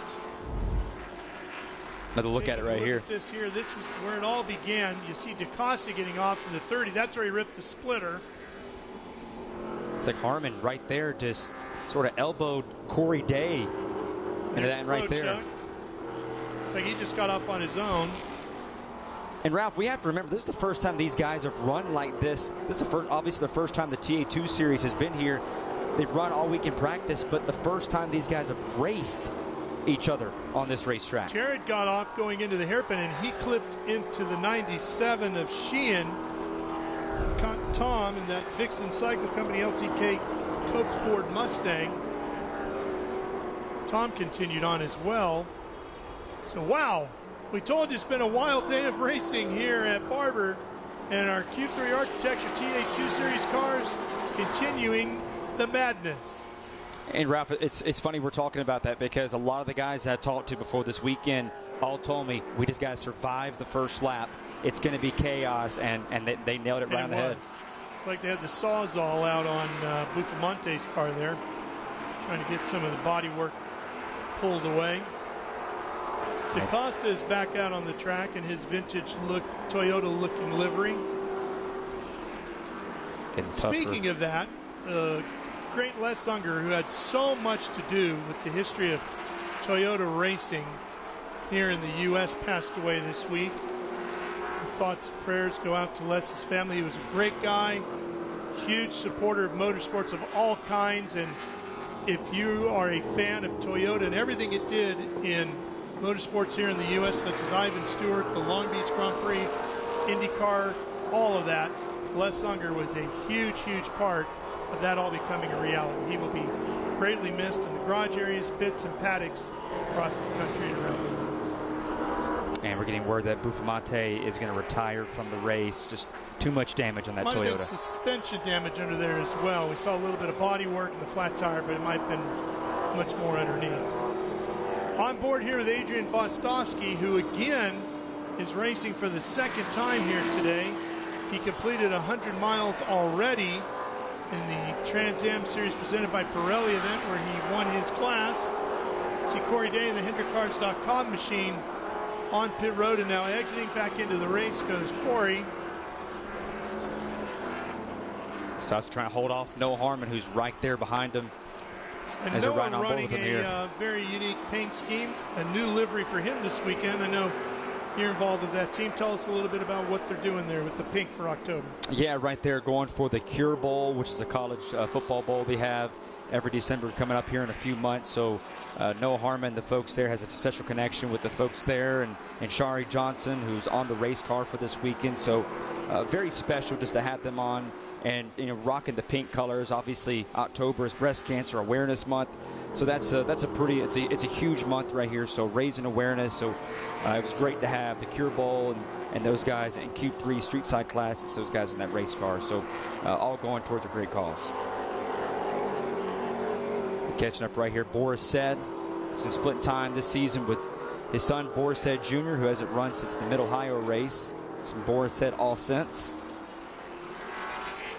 Using that battle there with Jim Gallagher, who had a spin out of his own. A lot of dirt right there on the grills. A lot of these race cars here, Ralph. So got to be aware of those temperatures here, not to get over hot and overheat and have an engine trouble.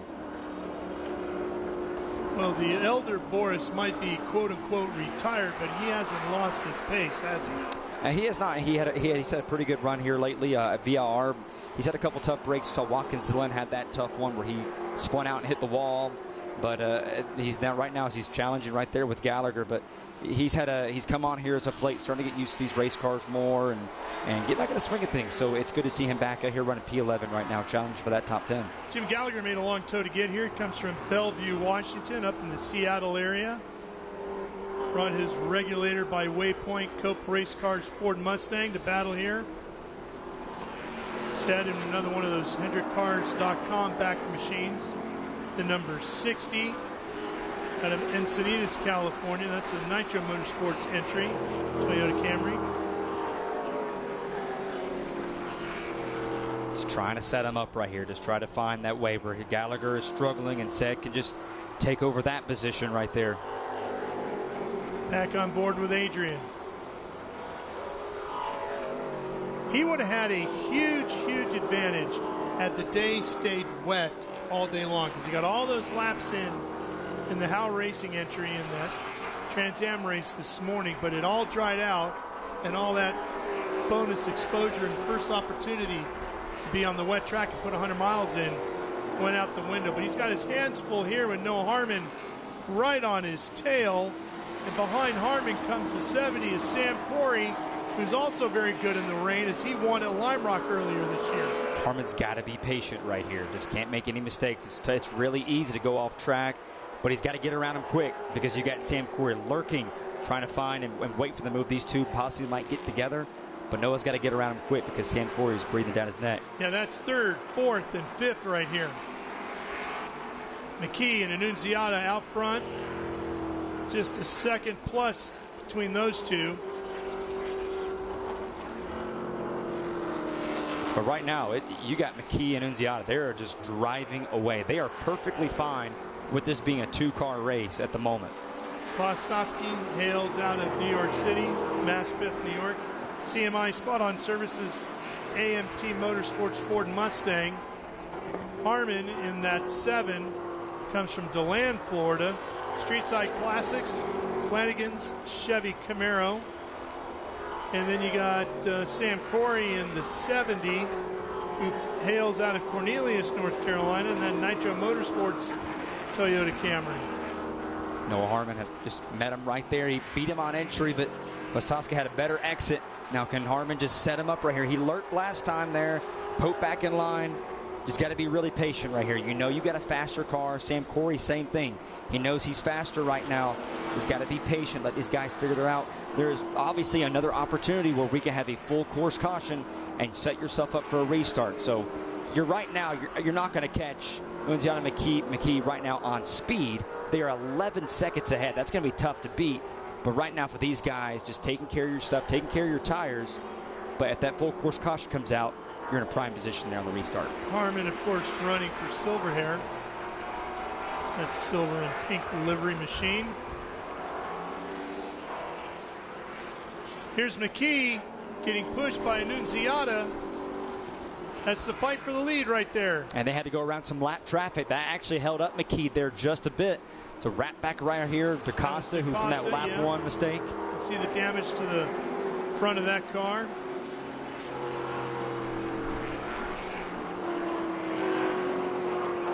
Annunziata set him up. He goes wide. McKee, who all weekend long has wrapped that curbing. It's been very helpful. One of the guys has been really aggressive when it comes to that. And 99 going back out onto the racetrack right now.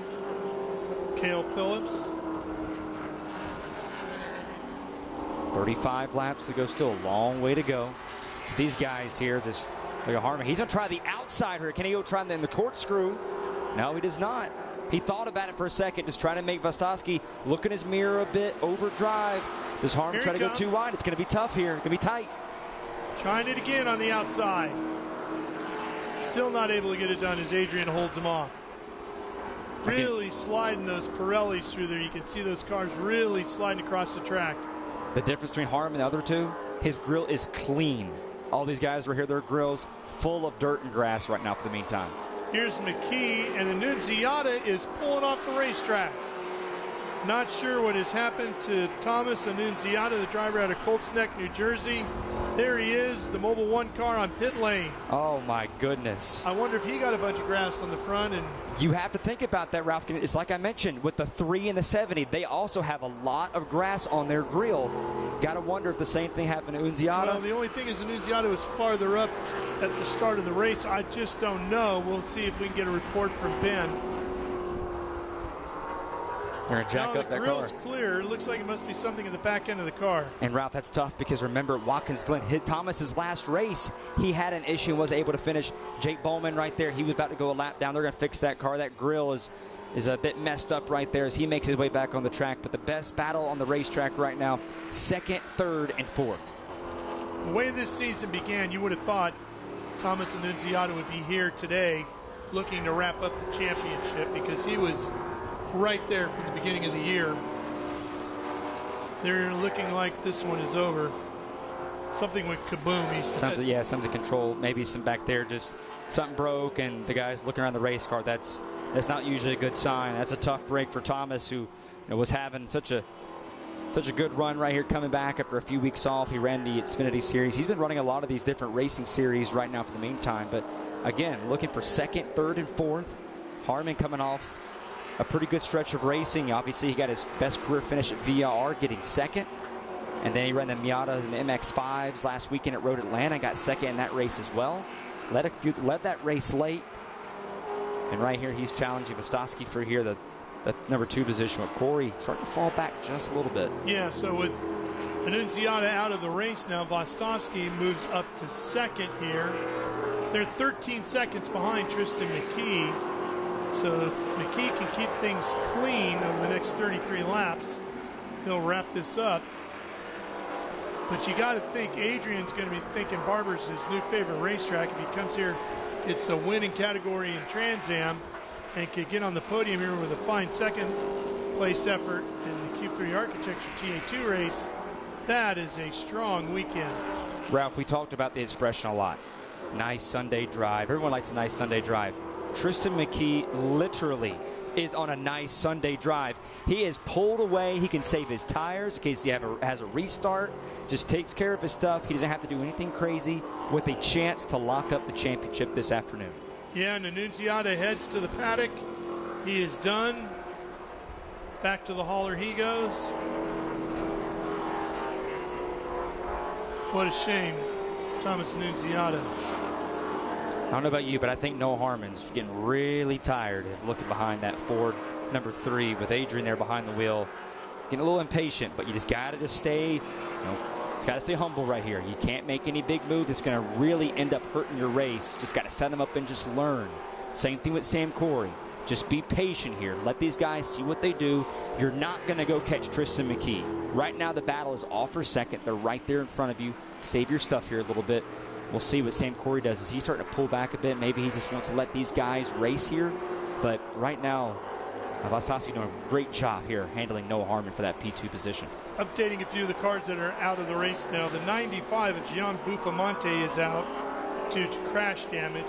Nunziata is out, but we don't know, no reason has been given. The 17 of Corey Day is done. That is due to overheating in that 17 HendrickCars.com machine. And that's really a shame for Corey Day, because he's making his 5th start of the season, his first start since Road America. He finished 3rd in that race, which was his only podium of the season, and finish in the top 10.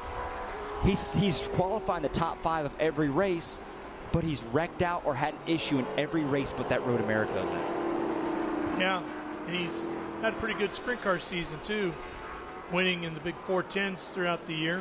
And come off a career best 4th at Vegas in the Xfinity Series race a few weeks ago. Yeah. Now, Ralph, this is going to be interesting right here. Now they got to manage going around lap traffic. There's Harmon. Here comes Harmon to the inside. Harmon making the look at 16. Can he get it done? DaCosta exits the racetrack, but it might be too late for Vostosky. No. Adrian battles back at 17. They're going to be door-to-door coming out onto the front straightaways. They cross the line. Who's going to get the position? Give it to Harmon as they go down into 1. What a masterclass move by Noah Harmon, using the pick of Julian DaCosta, who was slow on the racetrack from that damage on lap 1. Harmon utilized the inside on the pick, made the move, and now we'll see if he starts to drive away. What a move by Noah Harmon.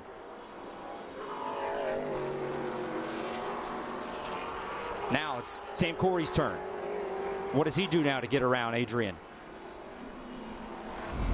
Let's take a look at this again. We come into the final section here. It's downhill and it starts to climb up, and it's kind of a continuing right-hander. You can see Harmon right on the inside, and Adrian wasn't sure what DaCosta was going to do, and DaCosta exited the racetrack, but it was a little too late for Adrian to carry as much speed as he possibly could have into 17, and that was just enough to allow Harmon to get by as McKee now works his way through some slower traffic as well. I don't think there's going to be really any issue right here. Just got to make sure you keep it clean getting around these guys. You can take your time. You got a 12, almost a 13-second lead over second place in Noah Harmon here. But you got to talk about, Ralph, just how successful Team Legacy has been this season. Just based on what they've been able to do. Won the last 5 TA2 races. Carson Brown winning that race. And the one against VIR had the issues Tristan McKee had. And then it was a battle between Ben Mayer and Carson Brown. Some contact, no penalty. Ended up giving the win to Legacy, and just really speaks to what's going on at Team SLR and just how successful they've been. Scott Legacy Racing bringing great race cars to the track each and every week. One of the HP tuner cars is this Pro Chuck. Can't tell if the video is on. It is Pro Chuck Patrol, who had that issue on the opening lap. And he's going again.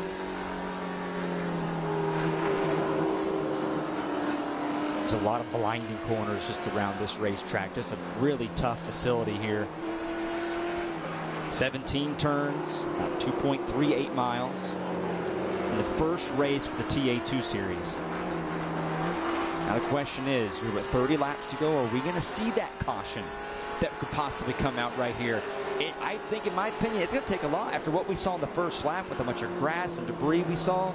Race control deemed it okay. That grass that we were mentioning on the first lap, that is gone. So that is removed and looks pretty clear right there as of now. But that's just going to be the big question about how this race goes. What is going to be warranted enough to bring out a yellow? It wasn't that. It's going to be interesting to see here in the final 30. So if you want to know how Tristan McKee's season is gone, he is leading and well on his way to wrapping up the Q3 Architecture TA2 Series Championship. He is also well on his way to grabbing the Sunoco Racefield's Young Gun Award. And he's well on his way to wrapping up the Rookie of the Year championship. Not bad for a guy who started the year in 14, finishes the year out at 15. If he does clinch, would become the youngest winner, youngest champion ever at 15 years, 2 months, 16 days. That beat Brent Cruz by 4 months. So what an awesome season he has put together. So as of right now, with him obviously getting the bonus points that he reached, now leading these laps, 11th or better, and he can clinch to become the youngest TA2 Series champion. Win it and lock it up, put the exclamation point on it, right? That's what he's off on his way to doing here today. Go to Coda and have a great time, have a great weekend. Just go race and try to go win the race. Go ride all the amusement park rides. That's what you can do. Obviously, Coda having a big weekend with the F1 in town. Yeah, F1's in town over there. A lot of stuff happening in the south here.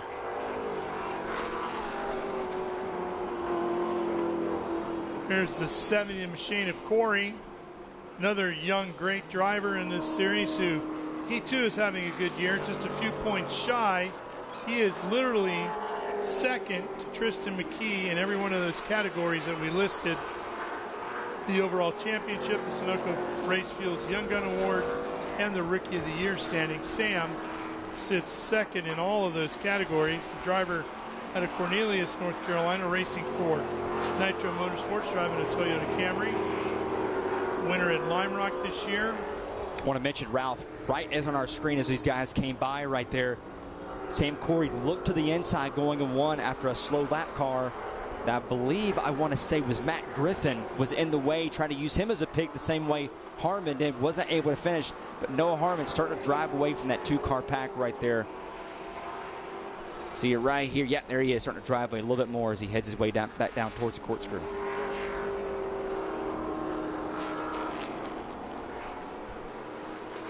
Adrian holding on here, and one into the barrier here. That's the 14 car of Scheibel. He's had a busy weekend here, racing in multiple categories. Now remember, it rained earlier today, so the question is he going to be stuck?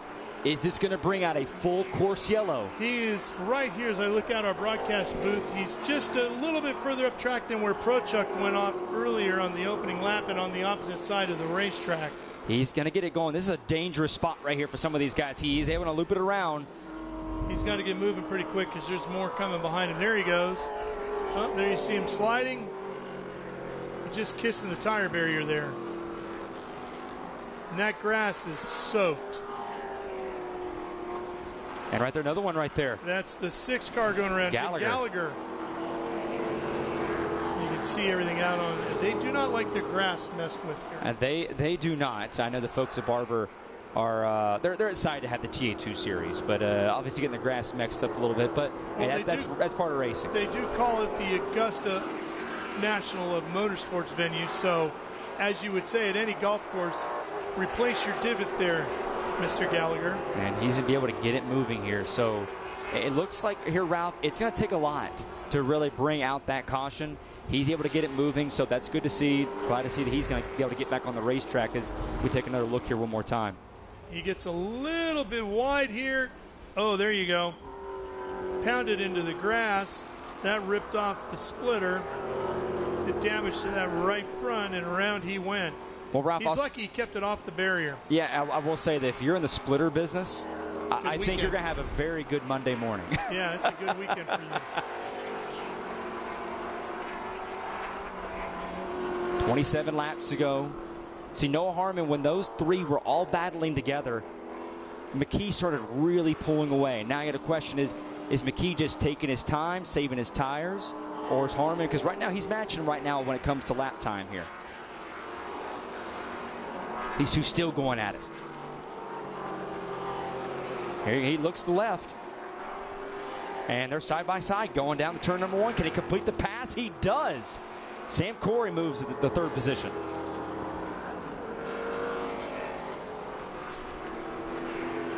Harmon coming by, still running in 2nd. Here's Corey. Vostovsky now in that order. That's 3rd and 4th. They're headed down to the hairpin. With all the off-track excursions and us staying green, this track surface has got to have gotten pretty dirty. I would think that's a safe bet. And you see it right there. Yeah, it's not just the usual marbles off of the Pirellis. Right. It's grass, it's gravel, it's a variety of things. Now, none of which go well with a race tire. And I do want to point out here, I am curious because Vostovsky had about a 2-car length lead or advantage there on Sam Corey going into the final turns, and this looked like he just sort of let Corey go. I do got to wonder if, with all that grass that we saw right there in his grill during our last shot, if maybe it's just starting to overheat, maybe get behind him and try and knock some of that grass off. Temperature's rising a little bit, not 100% sure, but that's going to be something to wonder if that's going on in that 3-car. Tom Sheehan here, who was involved with Jared Audrick early on going down into the hairpin, got turned around. He is now leading here in Pro-Am. The driver out of Bow, New Hampshire, the Vixen Cycle Company, LTK, Cope Ford Mustang, the veteran racer. Iron Man himself. Look at all the stuff on the front windshield and the front grille of Tom's car. All over the place right there and able to make it happen. Cooking right now in that 9th position there. Right there behind Boris Said, who's moved up to the 8th position with all these guys having problems going off the racetrack. It's Winston, Prochuk, Audrick, all behind Tom. They run 11th, 12th, and 13th, but 2nd, 3rd, and 4th in the championship Pro-Am here today, with Gray in 5th in that category, 15th overall. Go around some of the lap traffic right here. 25 laps remaining in this one. Well, things have settled down somewhat. Guys are still making mistakes here and there, dipping wheels, so forth. But as far as the aggressive nature of hand-to-hand combat, that part of it seems to have eased up some. Seems to just a little bit. The race has calmed down now. So now it's all about, because you see a couple positions on the racetrack. Here's one right now for that Pro-Am championship. That's right now Audrick separated by Prochuk and fighting over 12th. Prochuk has that right now in the blue and white HP Tuners car. Coming in the weekend, separated by 6 points. 3 wins each. Going to come all the way down to Coda. But right now, battling out right here in Barber, side by side down the turn, and the 5th turn. Can he cross it over? Right into the back of him a little bit of a love tap there in the hairpin. See our drone right there trying to keep up with these guys as well.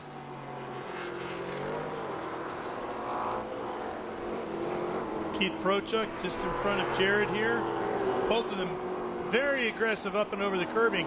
You can see Jared really slid down that hill into the next big curb. Got up and over it. Look at how dirty those windscreens are. I'll just talk about just how we had a hard rainstorm here in the middle of the night last night into this morning. Let's look at this again here. They come into the corner. Prochuk gets inside, and right there, just a little bit of a tap.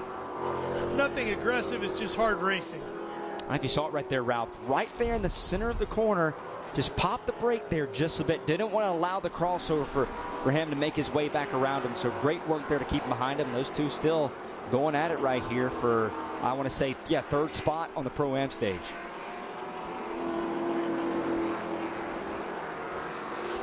Prochuk had his issues early on, has fought back hard here. Finds himself with a podium spot in Pro-Am right now.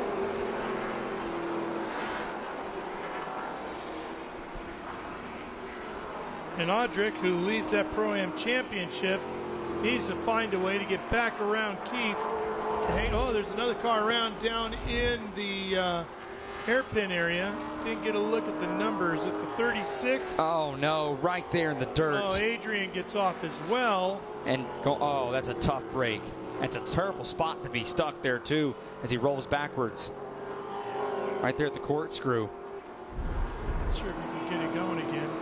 There was another car off at the hairpin, but he also got going again. And the one guy who has had no issues continues to lead every lap here, Tristan McKee. Well, Harmon, that was 12 seconds back, now 9 seconds here. Here's Vostovsky's issue again from on board. He was right up on Corey. I think he might have missed his braking point a little bit. Yeah, he didn't want to run the back of Sam. Right up on the back side of Sam. You see all the grass clippings that come up as they go across the lawn. I think it's really important right here for Tristan McKee's crew to reiterate to him to save your stuff, because we're seeing a lot of cars going off track, bringing a lot of debris. We haven't seen one yet, but it just shows you it is so easy to make a mistake at this racetrack. The tires get more worn out. You don't have nearly as much grip as you had at the beginning of the race. You never know what can happen. The rain from last night, drivers getting stuck. Got to reiterate to your young driver to let him know anything can happen. And right in front of us that we're seeing here, Ralph, is we're seeing, looks like Pro Chuck and the 00 there trying to go at it. But right here, Vostosky's able to keep it moving now. Come right here on the front straightaway with 22 laps to go.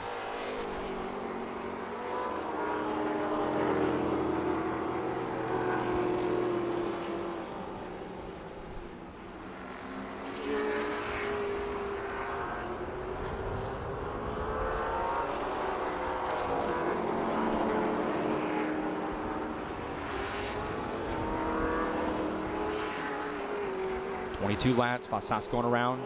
Saw there earlier having some issues. Brian Schiebel, second start of the season, first race since Canada, finished 8th. Trying to manage lap traffic, not something a lot of these TA2 drivers have to, you know, go through that this season. We haven't seen that. Really, the last time we saw that was at Lime Rock this past summer. There's the 26 car, Casera. Casera running in 6th, right behind Caton.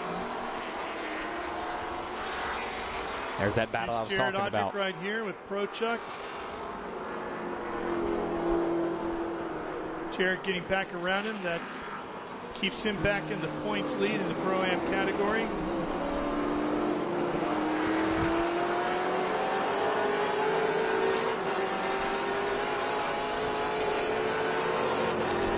Noah Harmon just bit by bit snooping into that lead now. He's now at about 8.5 seconds here. Just about, you know, around, I want to say about 6 laps ago. That was a 12-second lead. Now, but you also got to remember, McKee most likely is saving his stuff for the meantime right now. He's at the exit of Charlotte's Web. Harmon now making his way into it. This battle, these two guys right here. What a battle it's been between these two all season long. This one is definitely going to go down, this TA2 category for Pro-Am. It's definitely going to go down to the season finale at Circuit of the Americas, which we will be there in a couple of weeks. Hope you can join us live on Speed Sport 1 to see how it plays out. Crews will have just about enough time to get all the grass clippings out of these cars and ready to go again. Really looking forward to what this battle is going to come down to at COTA. It's the beautiful racetrack, obviously, as we talked about. It's going to be awesome here to see how these guys are going to duke it out when we get down to Austin here in a couple weeks. We'll go ahead and take a quick break here. Our Speed Sport 1 coverage. We'll have the final laps coming your way here momentarily as this one winds down at Barber Motorsports Park, Birmingham, Alabama. Stay with us.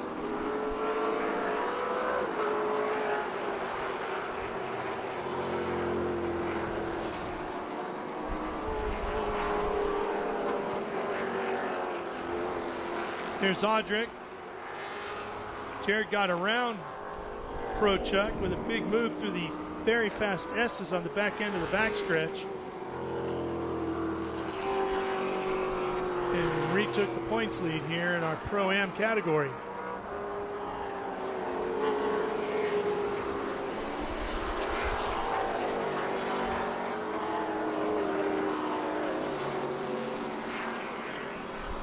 Jared now starting to pull away a little bit here. Just a little bit right there, and just look how dirty that race car is. Just all over the windshield, dirt all over it, and still able to hustle that car around. The P11 position, number 2 in his class.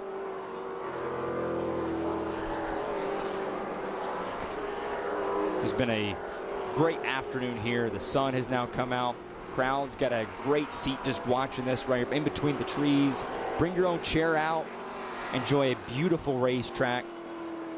And it reminds me a lot of just the Charlotte Roval in a way where you can see majority of the racetrack and you can see them come by a few times. So it's really outstanding to see just the fans come out here this Sunday afternoon in Alabama and stay in the shade, most importantly. Winding this down with 19 laps remaining as the field comes past the museum once again. Looking down through the field. Got Andreas Nielsen making his TA2 debut, coming over from his third consecutive V8 Thundercar Championship last season. Said right behind him.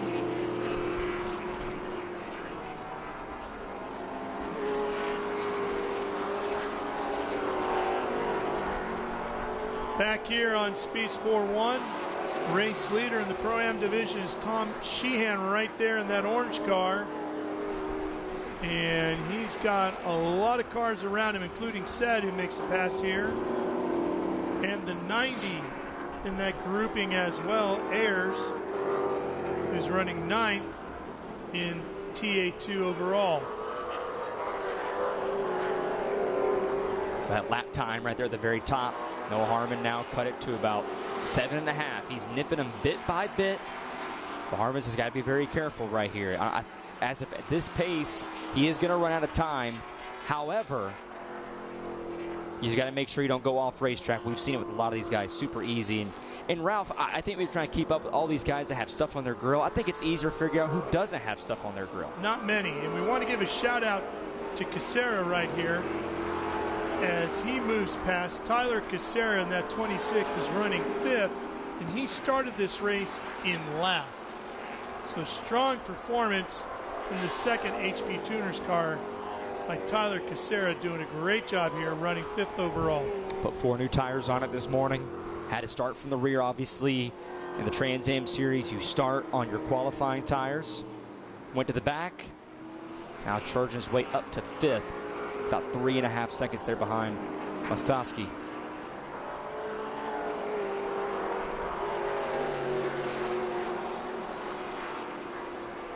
A 3-car battle right here with Sed, Sheehan, and Ayers. Ayers making his first start of the season, coming from Weatherby Lake, Missouri, in that Nitro Motorsports machine. T2 debut, starting karting in Kansas City, advancing through the WK and the Superkarts. Over 20-plus national karting podiums. Right now in the Toyota GR Cup, North America, best finish of 6th this season. So good to see him out right there. He completes the pass on Sheehan right there as he come back over as they head towards the corkscrew, and now has his sight set on Boris Said now. Yeah, that gets him into 8th position. Boris right there in that HendrickCars.com machine, holding down 7th. And now even the clouds are gone. Ford, as I just glanced up out the window, I mean, it has been a wild, wild weather day. It's changed really fast, so that's good to see. But it just the weather overall, it's really turned into a picture-perfect Sunday afternoon. And Tristan McKee is, as we've talked about, he's on that nice Sunday afternoon drive. Let's talk about Tristan a little bit. I mean, obviously his goal and that of Spire Motorsports, who he's been working with, is to get him not just to NASCAR, but to get him to the Cup Series as quickly as possible. At 15, he still has some age things, as we see Ayers getting around the 60 of Said now. That'll move him up to 7th in the 90. He's going to have some age things at 15 to deal with before he can get as far up the ladder in NASCAR as he'd probably like. Well, we saw the Martinsville race in the Cars Tour at Martinsville. He didn't have a lot of he wasn't very friendly in the garage here. Some people after some contact there on the front stretch of some of the guys, but that's just all part of the learning process with these young drivers, and that is why. Martinsville too. Yeah, exactly, and that's what we talked about, and you and I mentioned it at VIR and the driver development program, and that's what Spire's here to do. They're going to help McKee through those situations on what to do, what not to do, and he really has just been a huge surprise all season long. We saw it at Sebring, just kind of get his wits about him. You know, was caught up in a few spins there early in the first race of the season. But as the season's gone on, you've seen him more and more at the front. We saw what he did at Mid-Ohio. Didn't pull away from Rafa Matos in that race, but he kept him right behind him. Obviously, Matos has been a legend in this series, and the way he was able to hold him off was super impressive, and he has just gotten it's really, truly incredible what he's been able to do this season as far as getting better every week. Yeah, but let's talk a little bit about that progression up the ladder into NASCAR now. It used to be what they called ABC. You went ARCA, Busch, and then into Cup. Well, now this is pretty much what you would be doing on the same level as what you would have with ARCA, although it's not on the oval. But do we see him running more Cars Tour races next year? Do we see him staying in TA2? Do you see him going on to trucks? What do you foresee? How long does it take for him to get to the point where he's racing on Sundays? I think when you look at just how everything has changed in the racing landscape, like you mentioned, ARCA, Truck, Xfinity, and Cup, and now you're seeing sort of this change with more road courses being added to the top series. Obviously, you want to have the oval pace, but this is so valuable being in a series like Trans Am, you know, racing these type of race cars to move up. You saw how Connor Zilic did it, running these cars, moved up eventually, ran some late model stuff, some ARCA, some truck, eventually full-time at Xfinity. So I think when you look at McKee right now and his progression, I can see him, obviously, first of all, you got to remember, he's 15 years old. There's age requirements in a lot of these series. That's what I was getting at. He's got to be at least 16 to get on the big tracks, right? Right, exactly. So I could see him coming back for another year, defending his title, getting a lot of these big car experience before, you know, doing a lot of this ARCA stuff. We see a guy like Jake Bowman in 17th right now, making his first start. He's been running full-time for Bill McAnally in the the ARCA Menards West Series out there. One win on the season he had at Colorado. So you're seeing certain things start to change, and more of these guys come and run Trans Am just based on what we're seeing in the Cup Series and Xfinity as far as adding more road courses. And I think a guy like Tristan, you can very much see him come in and probably come back here next season, but obviously start to up his ARCA races and the age requirement for some of these Truck Series races where you can race as far as the age requirement. I can see him definitely doing that as well. Yeah. He's going to be highly sought after, that is for sure. Riding his own ticket as he comes to the line to put another one in the books here at Barber. And we saw how, you know, Connor Zilic was invested, Trackhouse Racing. They were invested in Connor Zilic. Spire, they're trying, try to do the same thing that Trackhouse did and trying to use that with Tristan McKee. Well, I'm sure the folks at Cambridge who've been on the side of that car all season will be pretty encouraged to stay right along with him as well. Getting their logo seen pretty extensively in our TA2 broadcasts throughout the course of the year. You're talking about how Noah Harmon was nipping in that lead just a little bit. It looks like he's stayed stagnant right there, about 7.4. Hasn't nipped in. McKee hasn't pulled away from him, but Noah Harmon really hasn't cut in that lead. Just trying to save his stuff later as McKee got close right there on the exit, but able to pull away and move around some of these lap cars, which is something I still think is very good for a driver like him to really learn how to navigate lap traffic. See Sam Corey right there in that 70 Toyota. So if you can go track down Noah Harmon for that second spot. Corey's got 13 and a half laps to get it done, so you never know. Adam Andretti at that point was about, 20 seconds back. Chipped away at it, got Menard before it was over. We get a full course caution here late in this one. You never know what could happen. Anything can happen with that. So there is still a lot of racing left right now. 13 laps to go as McKee makes his way back across the start-finish line. But a lot can happen. We haven't seen many spin-outs here as of late.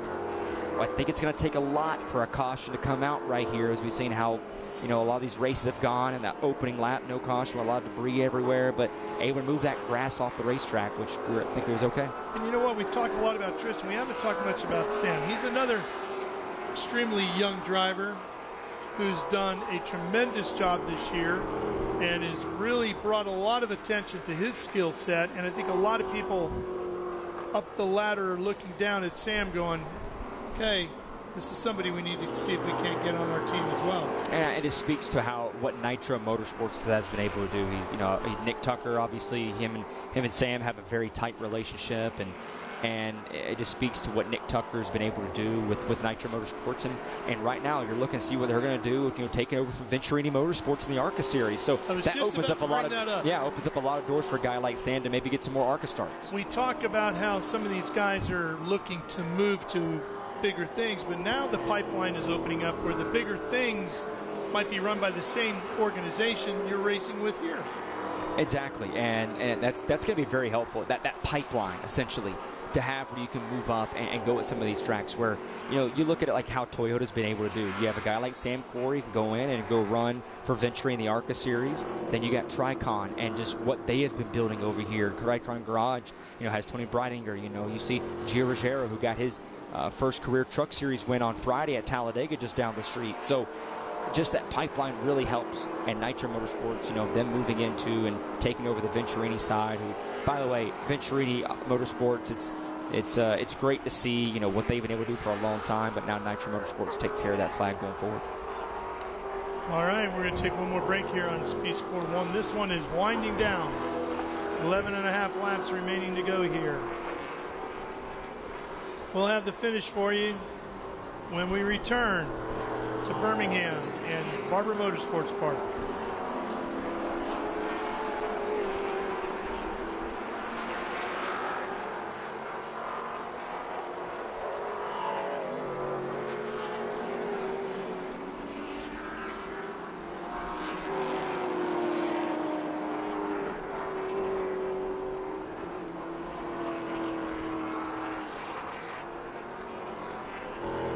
Continuing to watch the racing here. Barber, McKee out in front.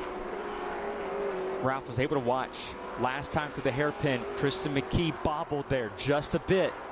That knocked off Noah Harmon, had a 1.5 seconds faster that last lap. But at the same time, Harmon, you see right there on your screen, he's got to go around 2 lap cars here. This is a big opportunity. If he has any chance of maybe catching Tristan, he's got to clear him right here, and he will do exactly that. Great move by Harmon, double dipping there in the turn 1 in that Cure Bowl Street Side Classics Cube 3 Chevrolet. Cube 3 on the hood of that race car. A lot of credit to Nick Middleton and the folks at Cube 3 Architecture, what he's been able to do for this series. Hasn't missed a lot of races. Only won the last few years, and it speaks to just having, and you really don't have that everywhere as far as a title sponsor and someone who's there on Friday, Saturday, Sunday, or Thursday, Friday, Saturday, whoever the schedule goes for that individual weekend, and he's all about this series.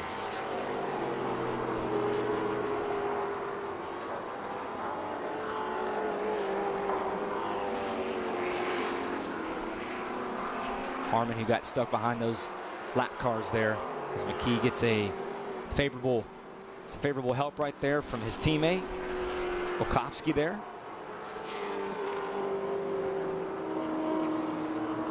$11 laps to go, coming to 10 back around to the final corners.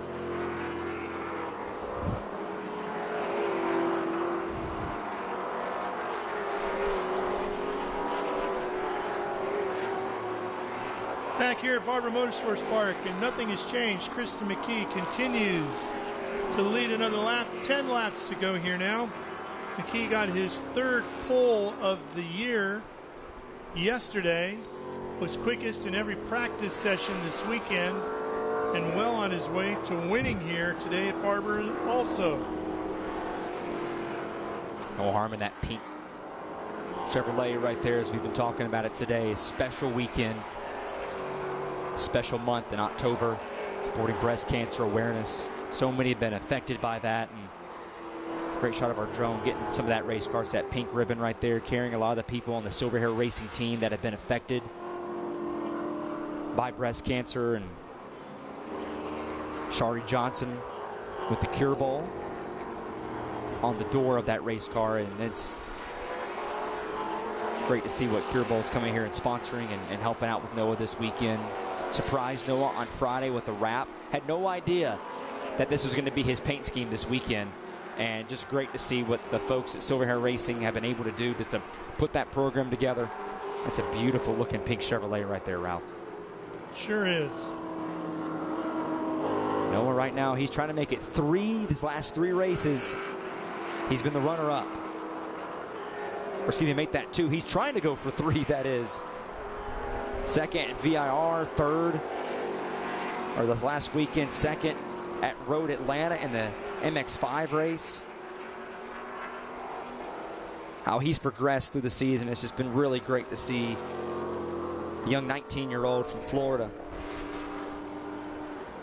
pull off what he's been able to do. Now Harmon can see McKee at the end of these straightaways. He's just a bit too far out front.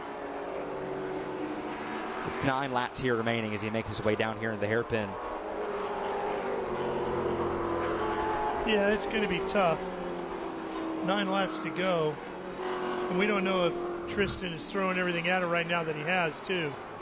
If he's just pacing himself to the finish in this championship. And Ralph, going back to that lap 1 about what happened, a lot of the drivers going off course, knocking the splitters off. We had a lot of rain last night, so it was very easy to rip that off right there. But it just confirms about what when we talk to these guys here this weekend about how they need to survive the first lap right now currently.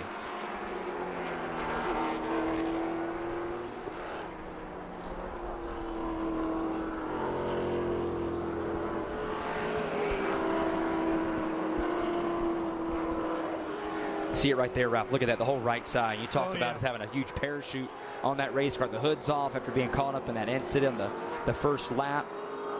That's DaCosta in the 30. That thing has gone from bad to worse. It's been a tough weekend. He had an MX5 race with Noah Harmon at Road Atlanta, was caught up in that incident.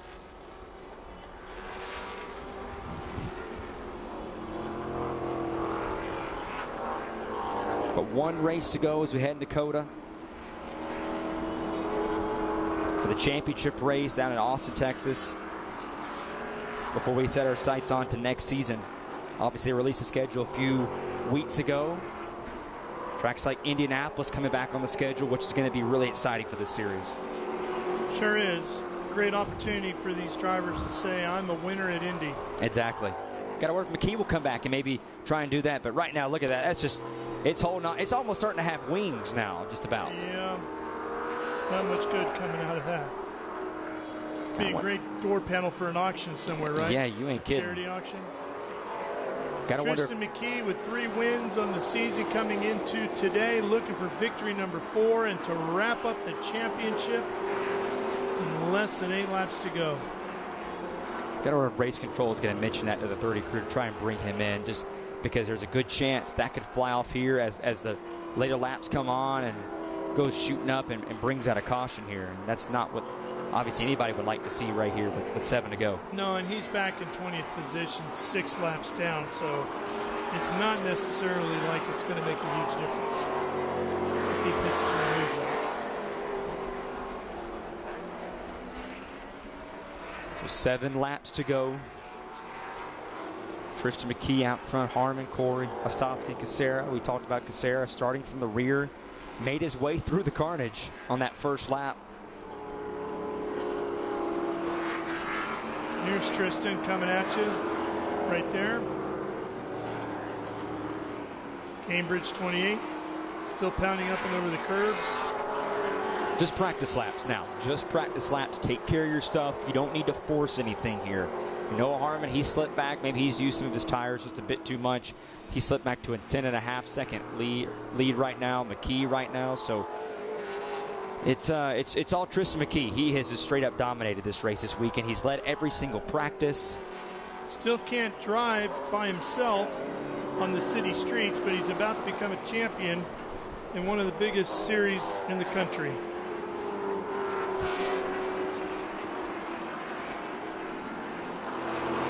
One car exit pit road. Wasn't sure exactly who that was right there, but one car just retired from the event. DaCosta has retired. I'm guessing that was him. Yeah, and that is true. Yeah, that was DaCosta. That just made his way down to the garage and didn't have much to gain right there. 6 laps down in 20th.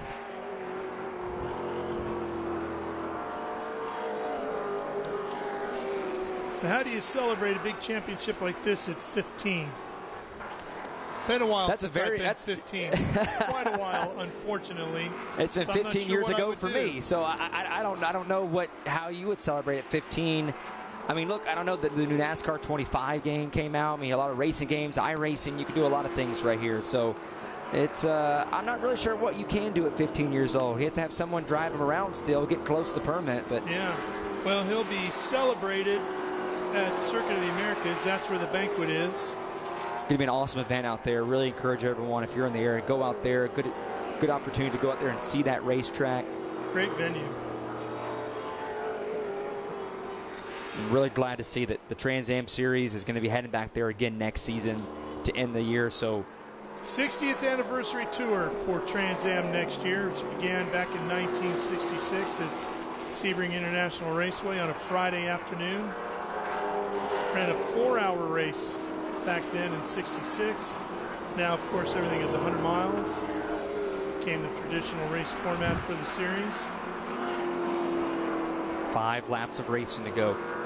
I want to give a major shout out right here. Bostowski right there in 4th, double duty today. A lot of laps around this racetrack. Had that spin, has recovered nicely. Still right there in the 4th position, battling with Sam Corey. Here's Adrian. Yeah, it's made a huge shout out today. Got to give him his flowers this afternoon about what he's been able to accomplish today. Yeah, he did a great job. He had about a 2.5-hour gap in between the 2 races. The race this morning, he got the win in SGT. First victory for Howe Racing in their HR6 car. And then he had a little break, relaxed, probably got something to eat, and then crawled in his regular TA2 car, which is always such a good-looking race car. That chromy-looking red that they run on that car looks great. The driver out of New York City looking to get a top 5 here as well. Just winding these laps down. Now, a lot can still happen right here. We've seen it across all of motorsports. Anything can happen right here to bunch the field back up with 5 laps to go. So we'll see what happens here. But a lot of the guys, you know, that tire is starting to lose grip. Easy to go off this race course as we saw there in the early part of that race.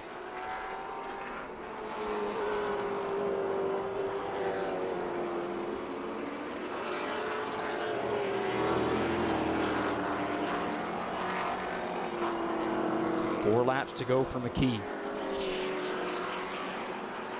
Noah Harmon now coming across right by in front of us in that 2nd spot. Adrian with a big slide there coming up out of that corner. Very fast section of the racetrack.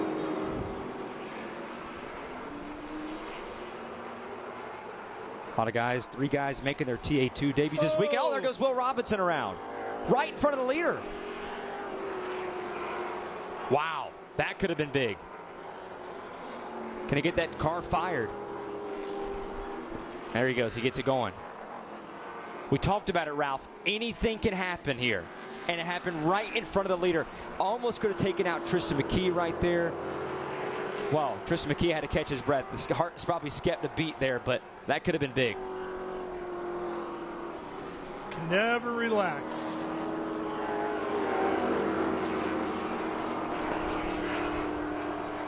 Goes to show you anything can happen. That's why we race them all the way to the finish, right? That's right. That's right. Here's a look at it. Coming down into the hairpin. Oh, my goodness. Right there in front of McKee. That's kind of a weird spot for him. He wasn't deep into his braking at that point. Got to wonder if he just will hopped it just a bit right there. But, yeah, I agree. Just right there in front of the leader. Wow, that could have been big. He could have gone a lot deeper into the corner before he was really hard on the brakes, where he might have over-braked, pushed the limit some, but either way around he went. Not really sure if he's wearing one of those watches where you can kind of see his heart rate. Gotta wonder if that spike's right there going down to 5. I don't think he would need to. I'm sure it's pounding out of his chest. A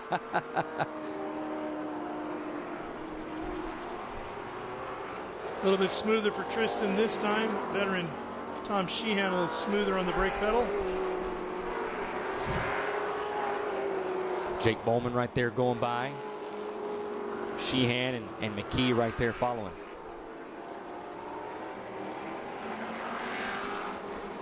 2.5 laps to go.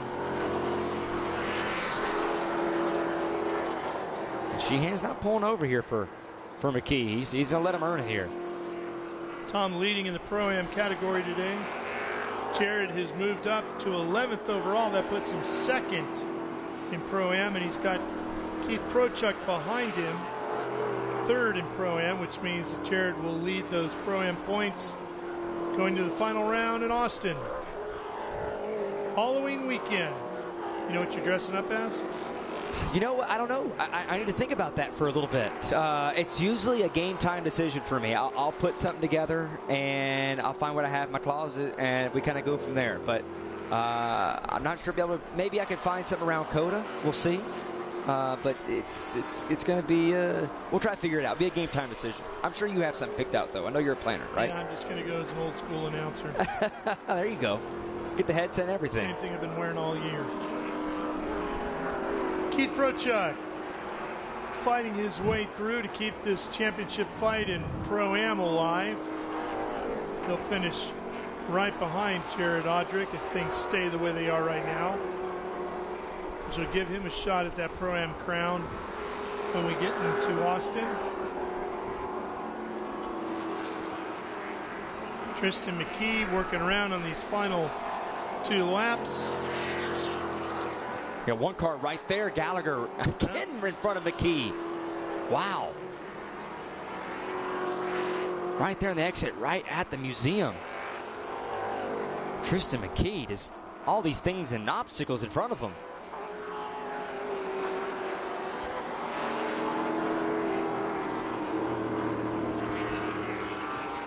Tristan will be coming to the white flag here.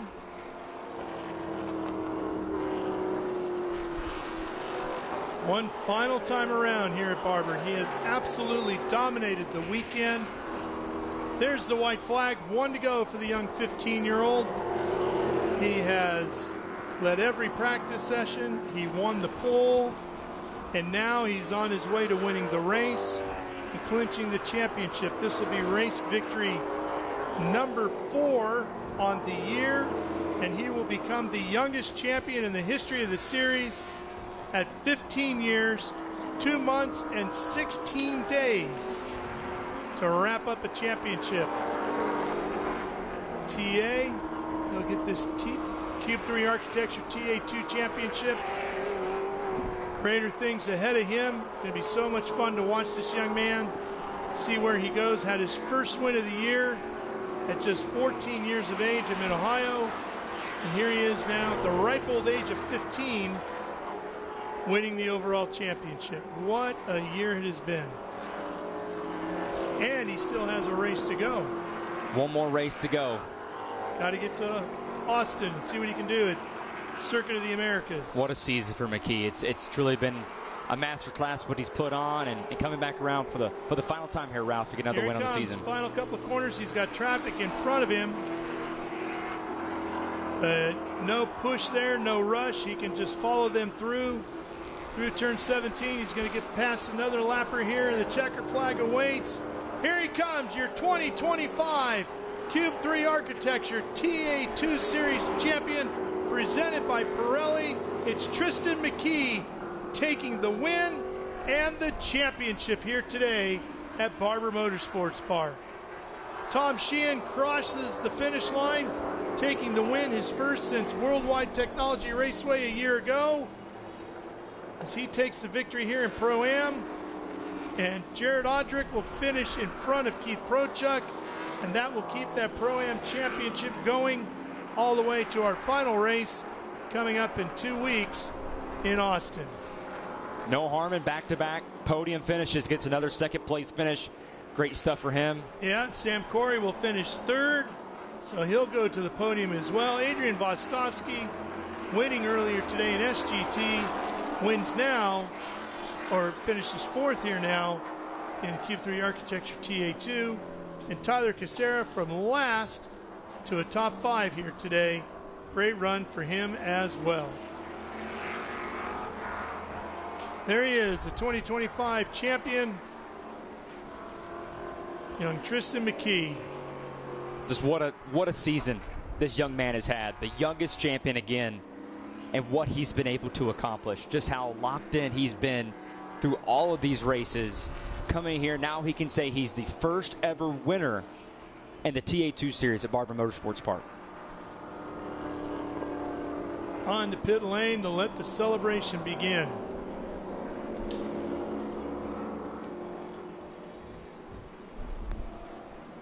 Championship banquet set for Sunday night in Austin. That's where he will be celebrated. Here's a look. We've already gone through the top 5. So Caden, Ayers, Sed, Sheehan, Robinson, your top 10. As we look back through the rest of the field, Kel Phillips back in 20th. Jim Gallagher had a rough day. Scheibel had troubles in the 18.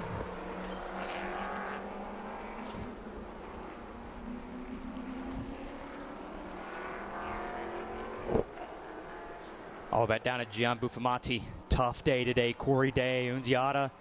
Those three caught up there. Unziata wasn't in that first lap crash, but had a problem that we weren't able to find out what exactly that was. But just a tough break from him after what happened at Watkins Glen had an issue. And here comes the champion and the winner himself.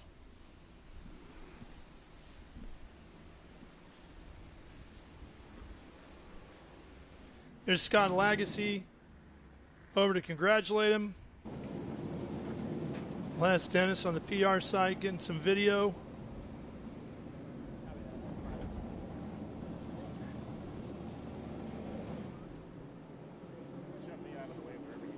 Tristan will pull off those gloves and crawl out of the race car, and the championship celebration will begin.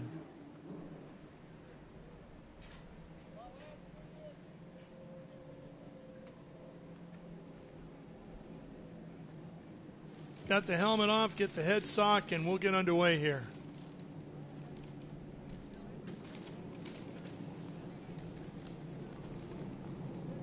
Let's go ahead and throw it down to Ben Sissel, who's down there just waiting for him to crawl out of the car.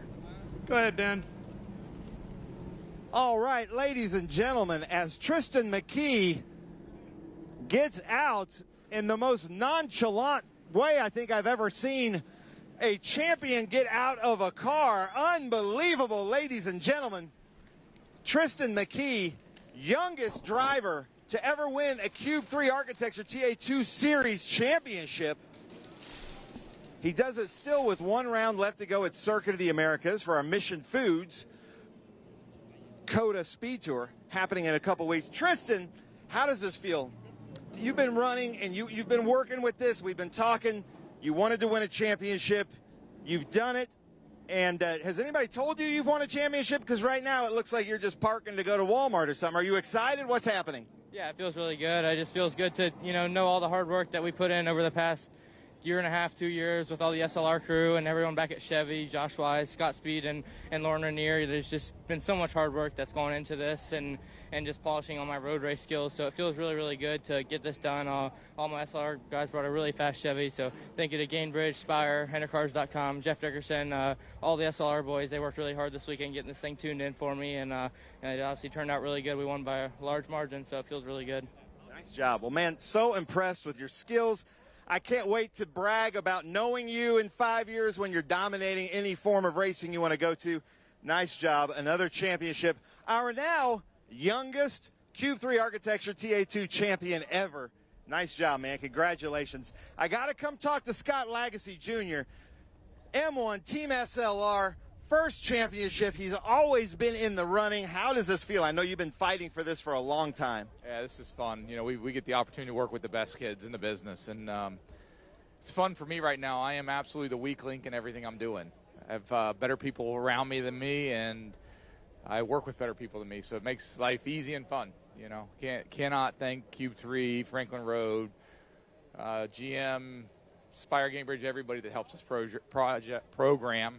Hendrick Cars. I'm missing a bunch, but, man, I got to thank everybody. This is pretty fun, pretty special. Now the kid gets to go focus 100% on his ARCA race at Phoenix, which makes me real happy. Nice, exactly. Well, congratulations. And I saw Alan Mincy smile, which is a miracle in itself. Alex did as well. How about that? Crazy. Unbelievable. So let's come over here. Where is Noah? Noah, get by your car, man. Unbelievable race. I don't know what it is, but I told Nick Middleton, every time you guys cook an English breakfast, you're on the podium. So I think Dad's doing that from now on. How was your race? It was really good. I think starting fifth there was just going to try to move forward, and we were able to do that in the first few laps there. So good race with Adrian and Sam.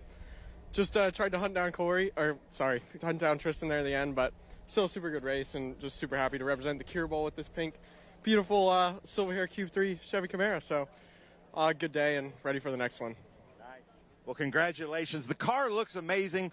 Are you going to be driving this car at Circuit of the Americas as well?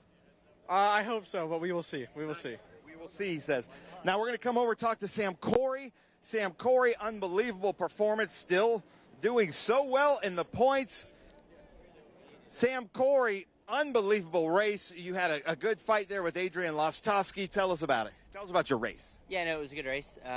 Came from 9th today, so a little bit long one for sure. No yellows. We needed a yellow there at the end to re-rack everybody, but no. A good day for the team, good points day to try and fight for second. And, yeah, just can't thank these Nitro boys enough. I mean, they put a great race car together and keep me honest. So thank you guys, and, yeah, on to Coda. Nice job. Sam Corey, can't wait to see. Hopefully you're back with us running for a championship next year, but can't wait to see that. But now we got to go to Tom Sheehan, our winner. I'm so excited about this. He has been fighting for this for a long time. It was a couple of years ago, Tom Sheehan was on the podium with us at Watkins Glen in the National. Is this your first place when we've done the Trans Am Pro-Am? I can't remember another first place. No, I wanted to race out in St. Louis at Gateway and last year, and that was my first Pro-Am win, and it's been a really tough season this year, big drought, and it feels good to come home with a win here at Barber. So it's a good feeling. You know, we just haven't got a result. We've run good a bunch of times and just not worked out, and it just worked out today. So the racing gods are on our sides. I want to thank Vixen Motorsports and LTK Insulation Technologies. I couldn't do it without those folks. All the people back in Bow, New Hampshire, and up in Saco, Maine. Thank you very much. You know, this win's for you guys, and it means a lot. So thank you. Nice job, man. I'm proud of you. That was awesome. Great race, and the car looks amazing. Yeah. Nice job. Well, Ralph, I'm going to send it back to you in the booth because we've got a great celebration to happen here for the Cube 3 Architecture TA2 Series at Jim Weed Winner's Circle. Back to you in the booth. All right, Ben, thank you very much. The celebration for Tristan McKee continues. Again, the youngest winner of a championship in the history of Trans Am at 15 years, 2 months, and 16 days. You saw it unfold all season long here live on Speed Sport 1. We're going to have more action for you from Barber coming your way after this, so stay with us.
And get ready for race day with Mission Foods. The world's best racers and tastiest products come together to make every race delicious. Fully loaded tacos, fast wraps, piled high nachos. Whatever you crave, Mission will help you be race ready with easy to make recipes that will take your race day to the finish line.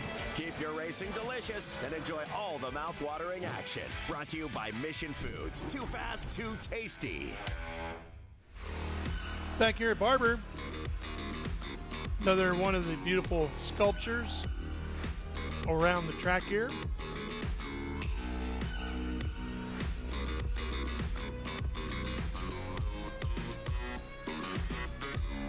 They are everywhere, as you can see. Here's another one. Sunshine flying something or other. And then there's Charlotte in her web. Looks like she's captured a couple of photographers today. Let's go back to Ben.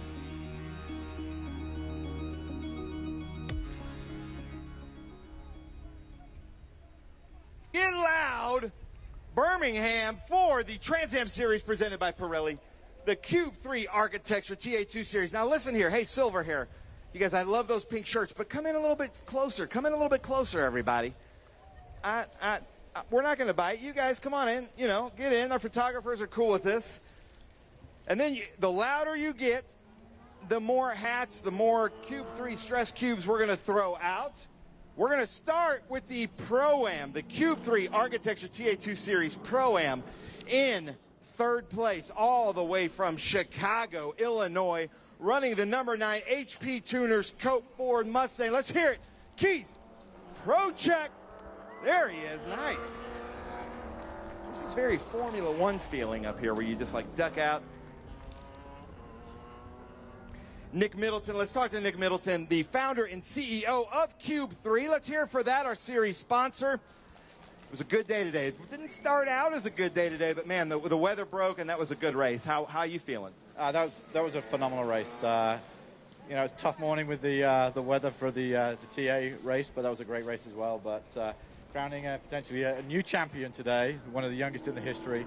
But thanks to all the fans and Barber Motorsports here, it's been a great weekend. So look forward to the next one, the final at COTA in a few weeks' time. Nice. How about that?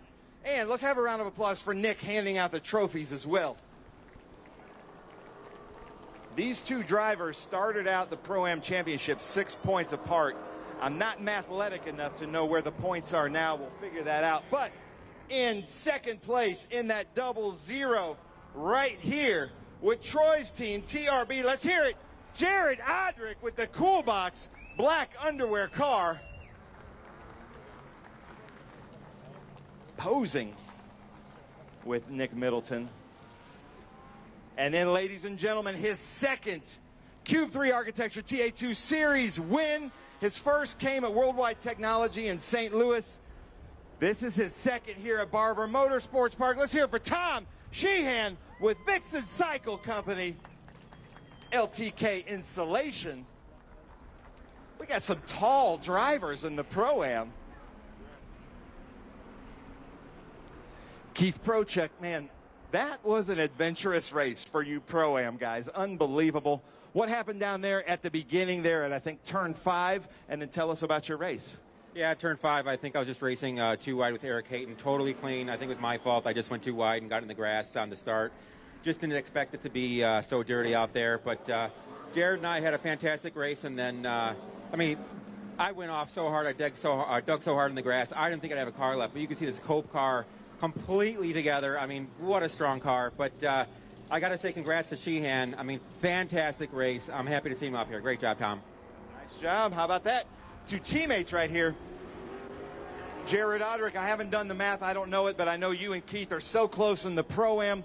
Good championship day for you. How you feeling? Feeling good, considering what happened in the first lap. Yeah, I'm still kind of shook up from trying to figure out what happened. I know my car is dirty, and I dug into the ground pretty hard, but I had the pedal all the way to the floor, and I thought I had a good line, but you know, I don't think I had as much aero. I guess I got aero wash or something, but coming up over 3, dug into the ground, and then I didn't have, I guess I had some dirty tires going into 5 and couldn't brake, and so I spun out with trying to avoid contact. So then drove through the rear of the field and was hoping I could see guys, and then me and Keith had an awesome race, and I think we were pretty tight for about 10, 12 laps there, if not more. How about that? Jared Odrick with Cool Box, black underwear, and Troy was even telling me during the race that you had to switch to another fuel pump, like your redundant fuel pump. Yeah, no, I think we lost a cylinder or something where we had to flip a few switches in there. I didn't really know what I was doing, but it was the one switch I didn't hit yet. So I knew that was the one I should probably hit. So I did that, and then yeah, kind of lugged along, and luckily we were able to find pace and do that in short shift throughout the rest of the race. Jared Odrick, ladies and gentlemen, and then Tom, take both mics if you can. Tell us about your race. Well, it was pretty wild on the start. I think we moved up a couple spots qualifying. Guys had trouble moved to the rear, and we just were in a good spot when that wildness happened. We just kind of drove through it. Little melee down in 5, and then just put our head down and just stayed consistent, and just, you know, drove up to the front. I think we led a lot of it. Just did consistent laps and brought it home. The car was great. Got to thank my coach and the whole team, Jamie and Matt Romanowski, my girlfriend Laura, and my sponsors, Vixen Motorsports, LTK, Insulation Technologies, my Cope Racing. Thank you guys. It's been a bit of a drought, and it feels good to be back up on the top step. And congratulations to our teammate Keith, Jared. They've got a great battle going for the championship, and it'll be fun to watch that get determined down Dakota. So great show for the Pro-Am. So thanks to everybody. Thank you, Nick Middleton, for always being a strong supporter. So I really appreciate you, man. Thank you. How about that, Tom? One last question. Just looking at your windscreen in the front of your car, looks like you went a little dirt tracking.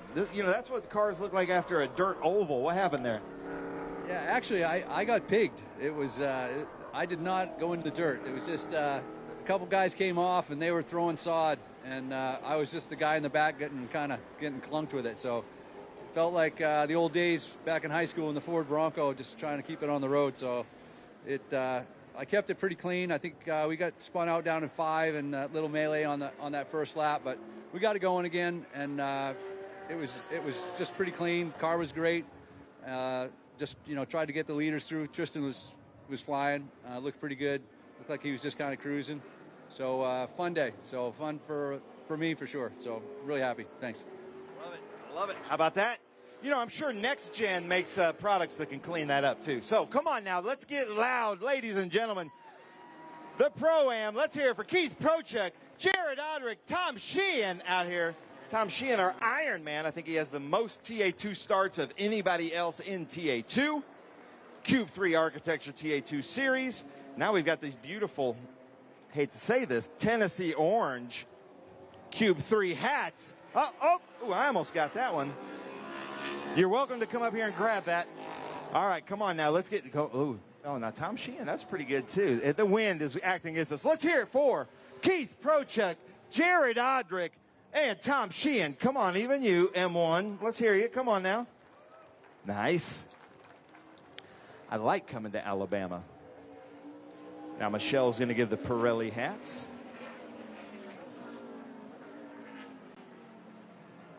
There we go. That's a good throw.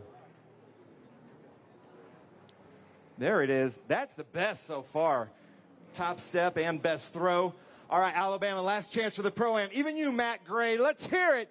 Keith Prochek, Jared Odrick, Tom Sheehan. Cube 3 Architecture TA2 Series Pro-Am.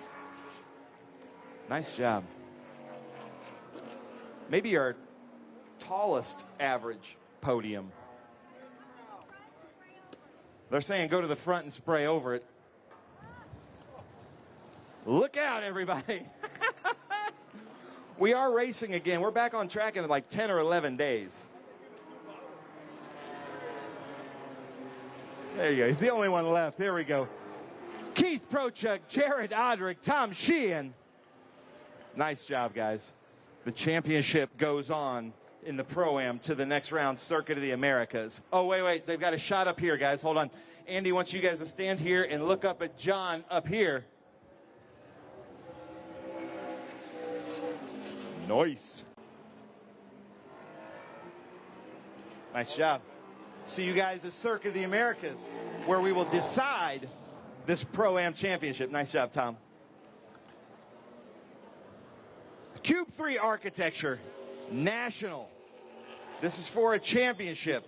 And what I love about this is we have all three of our chassis here in the top three. Sam Corey in third. Let's hear it for Sam Corey, running with nitro and a Cope car. Come on up here, Sam Corey. Third place, Alabama. We got to get a little bit louder than this. Come on now. Nick Middleton giving Sam Corey the trophy. Love it.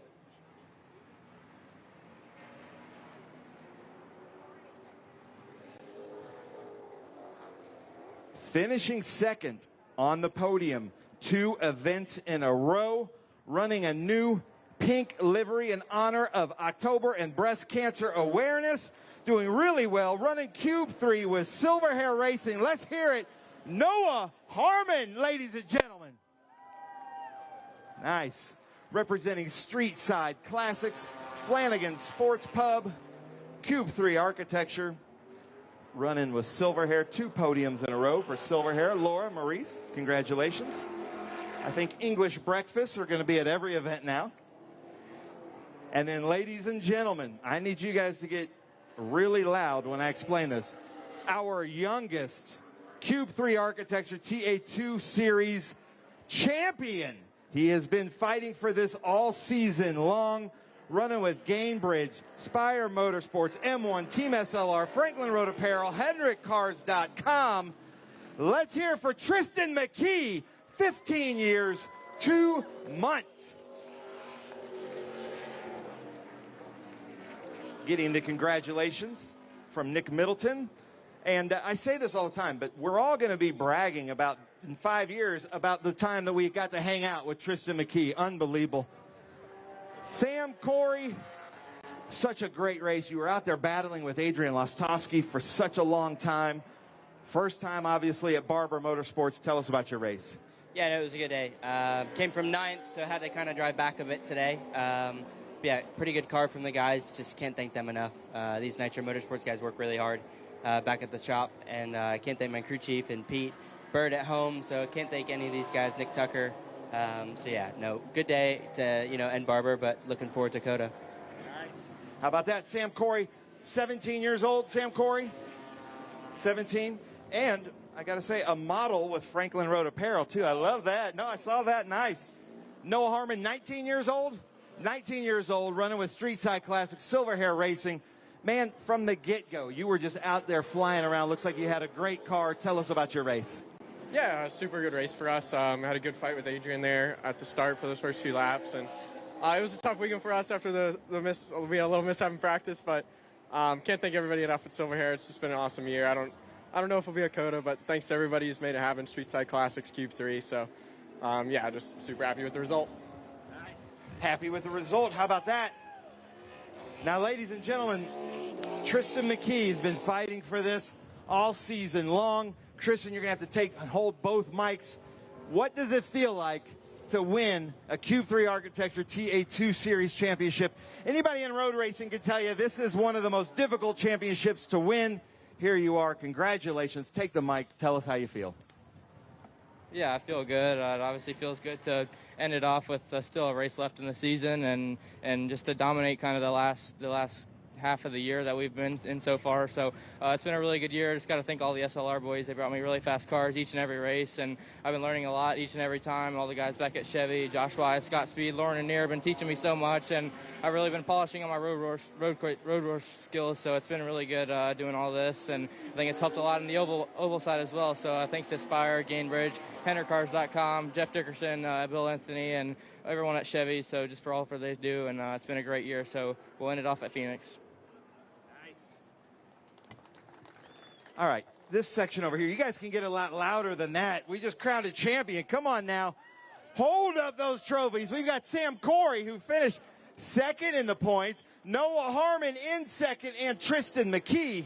How about that? 15, 17, and 19, the future of motorsports right here.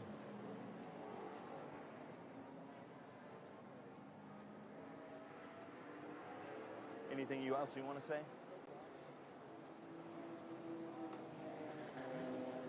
All right, Alabama, come on now. You guys get it. Even you, Audric, get loud. Come on now. Sam Corey, Noah Harmon, Tristan McKee.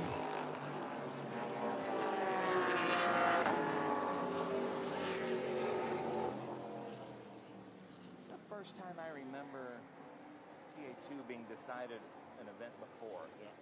So they're winning these Cool Box certificates. Hold these up for Chris to see. Cool Box, one of our great marketing partners and sponsors. Jared Audric swears by it. He loves it, so we appreciate that. And now we go to the Pirelli hats. We good, Chris? Okay.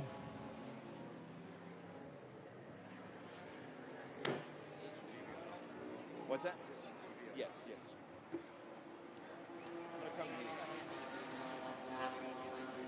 All right, Alabama, come on now. Let's get loud. Even you, Andy Lally. Third place, Sam Corey. Second place, Noah Harmon. First place, and our champion, Tristan McKee. How about that? Now, Nick Middleton, before we do the non-champagne, great season. We still got one more event, but what do you think about this national series? Well, this has been a great series for the entire season, and looking at the future of motor racing here with these young guys, Tristan McKee has done a phenomenal job for the entire season here. So's Corey and so's Noah. Congratulations to the entire SLR team, M1 Racing. That's a great crew they've got for the entire season here, and congratulations for winning the championship, Tristan. Nice. Thank you, Nick. Thank you so much. Great season. See you at COTA. Now, listen, your whole crew over there saying don't spray the car. But, you know, you guys can do whatever you want, so have at it. Sam Corey, Noah Harmon, Tristan McKee.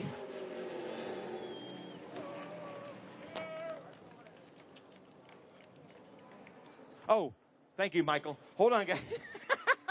Still fighting. Wait, hold on now. Well, that's... All right, now, let's go, because we're about to get to the point where fists are going to fly. So hold on, we got to get a photo up here. Now that you guys are sopping wet and your eyes are burning from sparkling water. Stand right.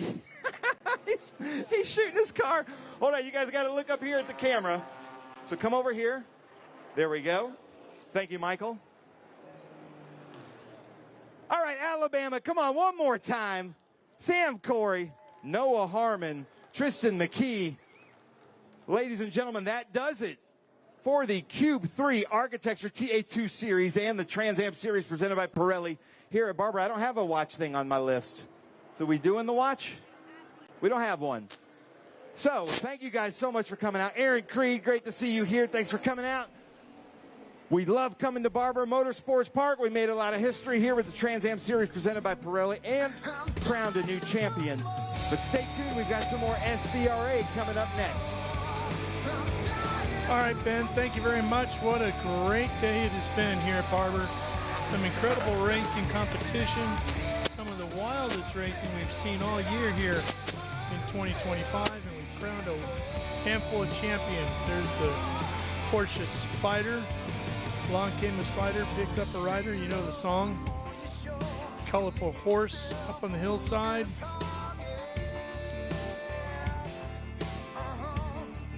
Unique pieces of sculpture all over this facility. Back in the garages. Of course, Charlotte. What a great weekend it has been here. Our first visit, the Trans Am Series presented by Pirelli, SVRA, Cube 3 Architecture TA2, and our Formula Series. Not everybody happy with how things went, but most of us thrilled with the quality of the competition. We had all different forms of weather, and it all delivered. Spectacular sights upon arrival here today, and to close it out as well. We sure hope you've enjoyed watching all of it today, live right here on Speed Sport 1. Make sure you join us from Circuit of the Americas on Halloween weekend. So we close out the month of October, close out the 2025 racing season. Well, for Ben Sissel, our entire live race media production team, and the host of other voices who have joined me in the booth, including Andy Lowley, Ford Martin, Zach Forey, and a bunch of others. I'm Ralph Shaheen. So long for now from Birmingham, Alabama, in the beautiful Barber Motorsports Park right here. You've seen it all live on Speed Sport 1. Good night, everybody.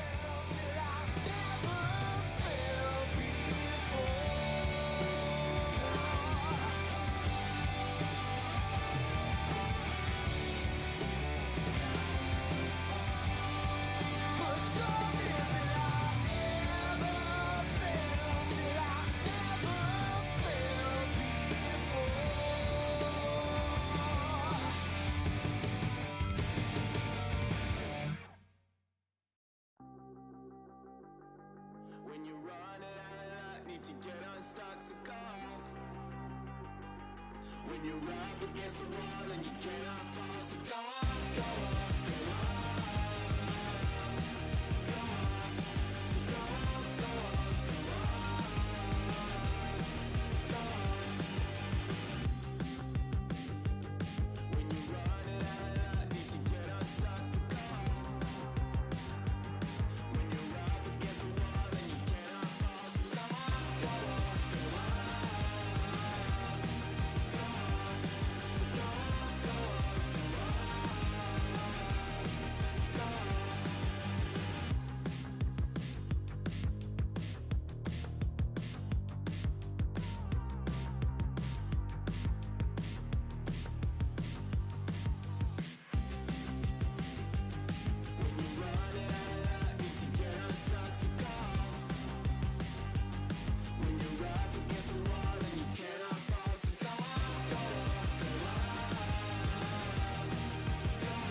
Welcome back to Barber Motorsports Park. Ralph Shaheen here with you as we work our way up to the final 2 races of the weekend here in our first ever visit to this stunning facility. Back to Sports Car Vintage Racing Association action to close out the day. This will be groups 1, 2, 3, 4, and 5, and then we will finish with groups 6, 8, and 12.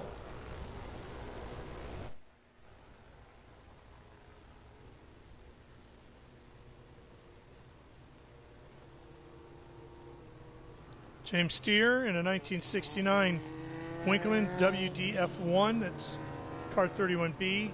The 8 is Efren Omaza, that's the SRF. From 1995, 1962 Lotus Super 7 belonging to John Nash. It's car 7. The 76 Corv Devon 295 is Steve Yarborough. Dave Asher, car 76B, is a Crosley 32F, 1977. 1990 Mazda Miata belongs to Delaney Calhoun, car 28. 53 is Brian Scheibel, who was just in the Cube 3 Architecture TA2 race in the 2017 Volkswagen Beetle. David Bearden is in car 67, a 67 Alfa Romeo Duetto. 1970. Oh, here we go. Green flag is out as Ben Sissel joins me in the booth. Ben, here we go. And it looks like the Winkleman's going right to the front. Not a huge surprise there.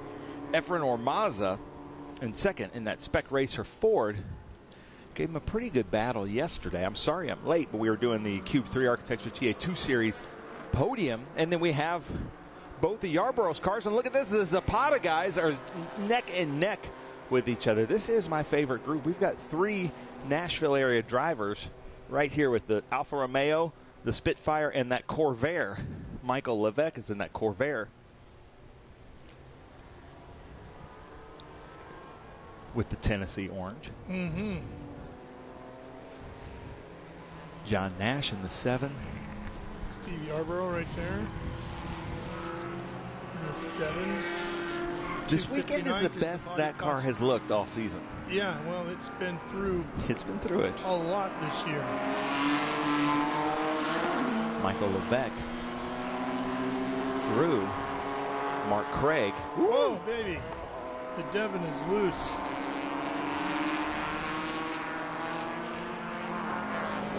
That has a 327 Chevrolet Corvette engine in it. A little bit more power than that Formula Ford behind him. It's made up of a lot of things, isn't it? Doesn't it have like parts off of 3 or 4 different manufacturers? Watch out, the Miata on the inside, the Davey Allison throwback livery. I think with our Spec Miata class, we should make them pick a NASCAR livery. You know, like I love that Colt Trickle car here. Yeah, period. We should ask her to do that. I think most of them would get on board with that. Of course, Davey hailed from nearby Hueytown, Alabama, home of the Alabama gang. His dad, Bobby, his uncle, Donnie. And you know who else was in that one? The Alabama gang? The great Red Farmer. Really? Yeah, Red Farmer, still racing, out there getting things done in his 90s. Hut Strickland is from the area. A lot of great racers from Alabama.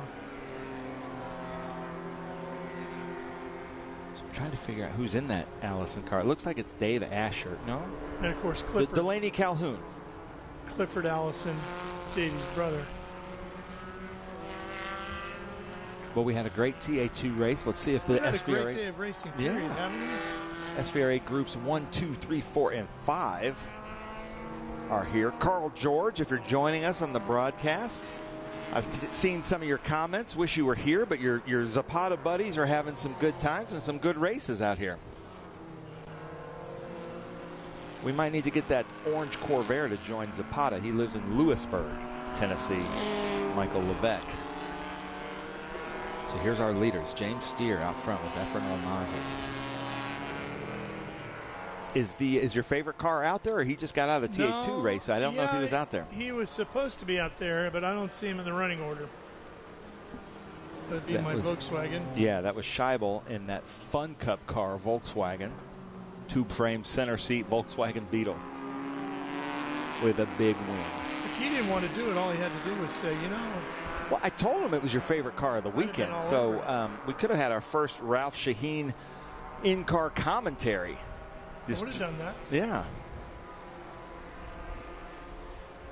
Delaney Calhoun is in your Allison car, the Miata. Go.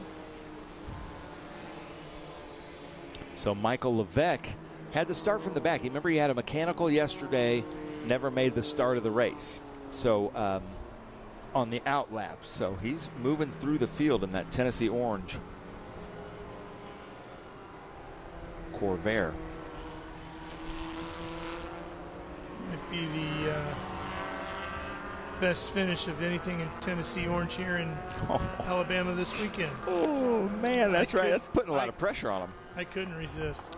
Now I have lost my mind. What the famous driver that had the cheetah, was it Bill Adams? Oh, Michael, I'm sorry, you're gonna kill me. And I tried to pull up the text, but that was his car. Very famous driver. That was his Corvair also, but he also has the cheetah that our friend Steve Smith, that drives the Beetle, now owns that red cheetah. That's right, that he got. But now I can't remember his name.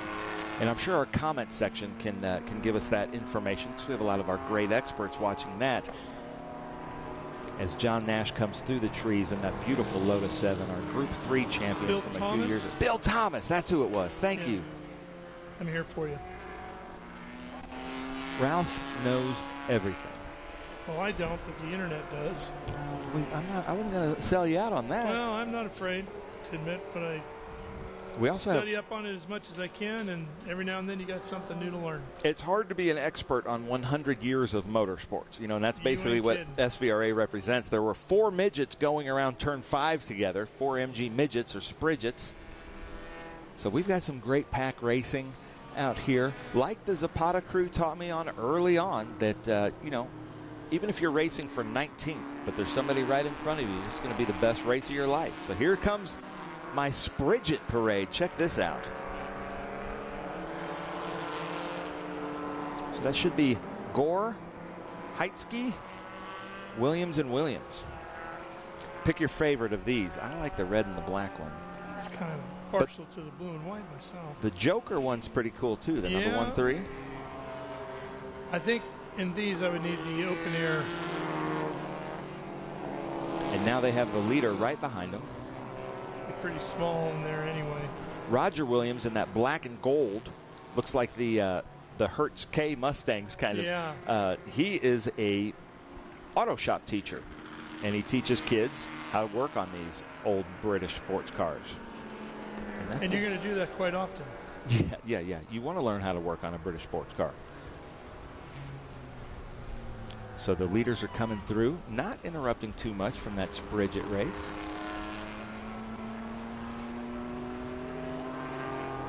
We have seen it all today, haven't we? Weather-wise, it's really been something, hasn't it? I mean, there's not a cloud anywhere in the sky that I can see at this point. When we got here this morning, it was completely covered. All the way down into the trees, clouds. So Jackson Williams is in that Joker-looking Spridget. And then that's Efren Ormaza in that Group 5B sports racer. 8 laps remaining here. Uh-oh. So in that red, number 76 Devon is Steve Yarborough. Then Dave Asher right behind him. But he is the 76 because, Ralph? Steve Yarborough owns in the Reno, Nevada area some Unocal 76 stations, gas stations. So all 3 of his cars are 76, right? Yes. And the Corvette is actually an orange ball, is it not, with the 76 in the center?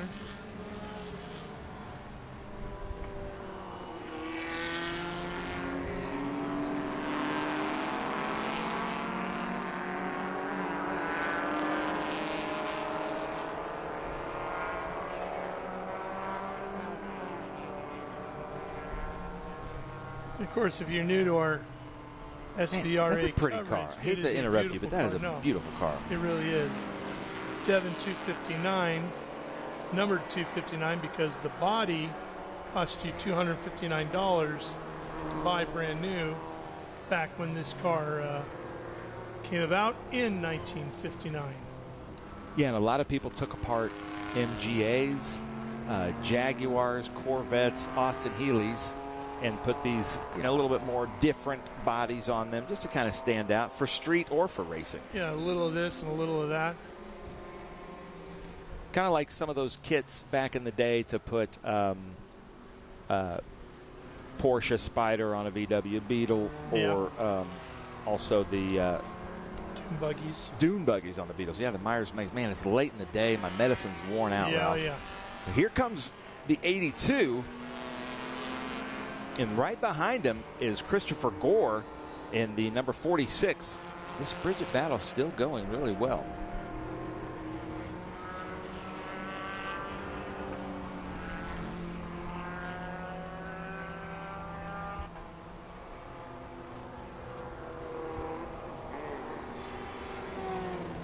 We need to get Ralph Shaheen behind the wheel of one of these little British sports cars to just change my life for me. Ruin him for Corvettes. Yeah, they're just so much fun. Well, I told you I've always wanted a TR6. Those are fun. Of course, you pick the more muscle car of the British sports cars. Well, you know what it was, and I think this is what impacts all of us at some point in our lives or not. Buddy I grew up with down the street had a TR6. Oh, yeah, that'll change just everything. Seeing that car go by every day, just looked really cool. They are and cool. I thought, man, those are just great looking.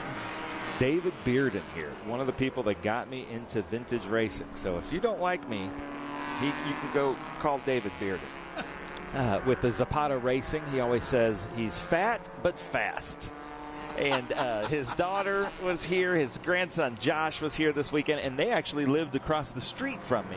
So it was great to see them out here. Josh was actually at one of my grid walks taking photos, and he and my youngest son Levi used to play in the neighborhood all the time. So it was just really cool to see them. And then Mark Craig is out here in his Triumph Spitfire. Haven't seen him out here in a long time. So who's watching the neighborhood if you guys are all gone? Yeah, I don't know. But that blue Alfa Romeo of David Bearden, that is a very pretty car. That little heart. Ooh, Michael Levesque making a pass here. As David Bearden coming around in that Alfa Romeo that he bought from Caesar Cone. Long-time vintage racer with us. Long-time racer. But, man, in this light, that blue really stands out, doesn't it? Oh, yeah. What Great looking car. What he's doing right there is that's really good heads-up driving by Bearden. Don't tell him I said that. Yeah. He's telling the faster car where he wants him to pass him. He's like, I expect you to pass me on my left. Do it now. And that way he doesn't have to, change his line or do anything, but also Efren Ormaza doesn't have to guess where, if he sees him, where to go, anything like that. So it's just good racing. That's not his race. Efren Ormaza's Group 5. David Bearden is in Group 3. You know, Ben, I know a lot of the folks that watch our broadcast here in the SVRA YouTube channel know all about vintage car racing and how to go about getting involved and where to go, what to do, how to get a car, all that sort of thing. But every now and then we're going to have a new viewer, and maybe we have one today. What's the best way for somebody who would like to get involved with SVRA to do that? Find out the categories, what might be affordable? I would say the first step I would suggest, and I've seen this happen 100 times, is come to a race, walk around the paddock, talk to everybody. There's advantages and disadvantages to almost every car and class and every group. And so figure out where you fit. Yeah, every price range. And so kind of figure out where you fit, what really speaks to you. It's such a weird thing because logic and reason, for some reason, just gets thrown out the window when you're talking about cars or car racing or anything like that. So whatever speaks to you. Yes. And for some reason with me, it's always just been the small little British sports cars. It is an emotional thing, no doubt about it. It's a passion play for sure. But come out and talk to the other drivers because they will give you the best advice. Yeah. And all we want in the vintage racing community, and not just SVRA, there's great vintage racing and all kinds of clubs across the country, is more people to get into this with us. Well, and that's the thing. You can get involved in SVRA and then broaden out your horizons from there as far as where you go racing. And depending on the car you get, you might be invited to who knows where to come bring your car and show it off. Because a lot of times, that's what some of the bigger vintage events are. It's not just about filling a field, but filling a field with the right vehicles, the finest of the fine. And there's some great clubs. The clubs are a little bit more regional, like VDCA is like the southeast, VRG is kind of the northeast, and they work together. CSRG out west, they're doing some great events like at Sonoma, Laguna Seca. Then there's VSCDA, kind of in the Midwest. You've got the VSCCA up in the Northeast.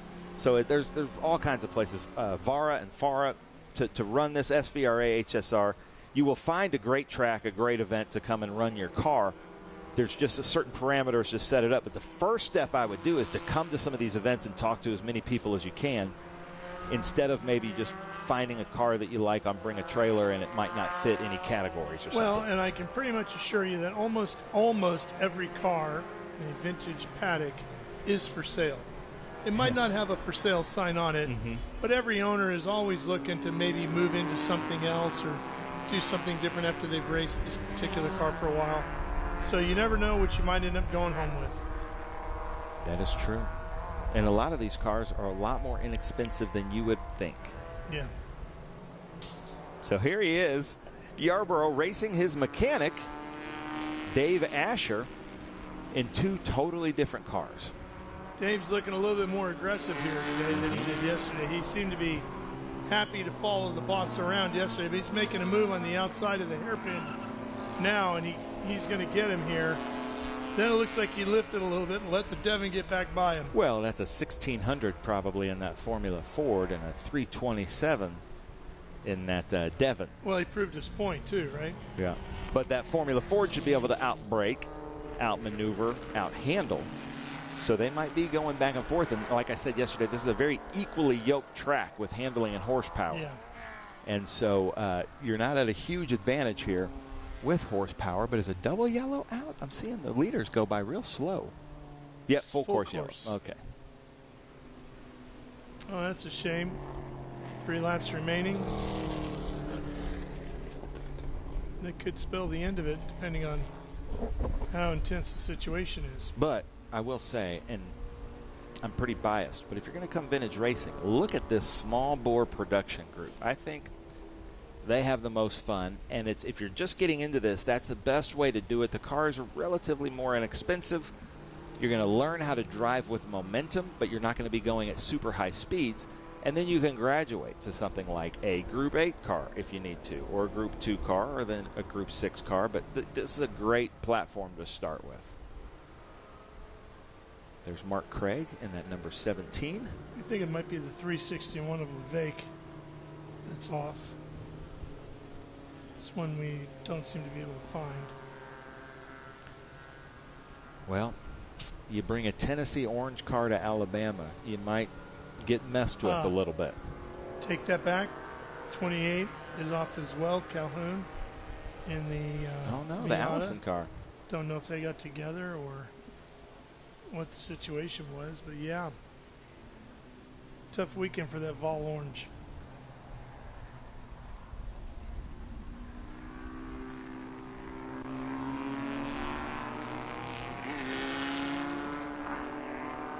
Did not get a chance to go through the museum. Checkered is out, Ben. Oh, flag is out. Must be a big cleanup. Yeah. This one's going to come to an end. Here we go. Steering a Mazda. Finished 1 and 2 just like they did yesterday. He doesn't like cancer either. We had Noah Harmon get on the podium, finishing second with a breast cancer awareness car in the TA2 race. Great shots from the drone. And there's our results. First place, James Steer. Second, Efren Ormaza. Third, John Nash. Steve Yarborough and David Asher. Then sixth is Delaney Calhoun. Seventh, David Bearden. Dennis Kramer in his Miata, eighth. Nice job, Dennis. Then Mark Craig, ninth. Christopher Gore, 10th in that beautiful midget, Sprigget. So he got around.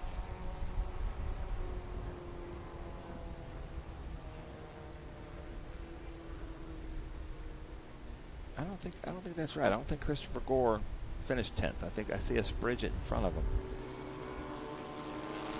But that's all right.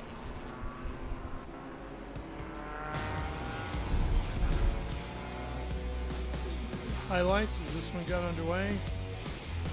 Steer got out front at the beginning and never looked back. It's a great name for a sports car racer, Steer. Yeah. I really right like up there with Beaver Dragon. I like the look of that car, but I love these. And I can't tell you why. That's the weird, like I said, there's no logic or reason in this. It's a heart thing.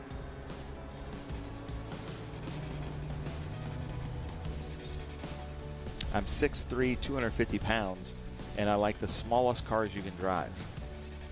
That doesn't make any sense. Makes perfect sense.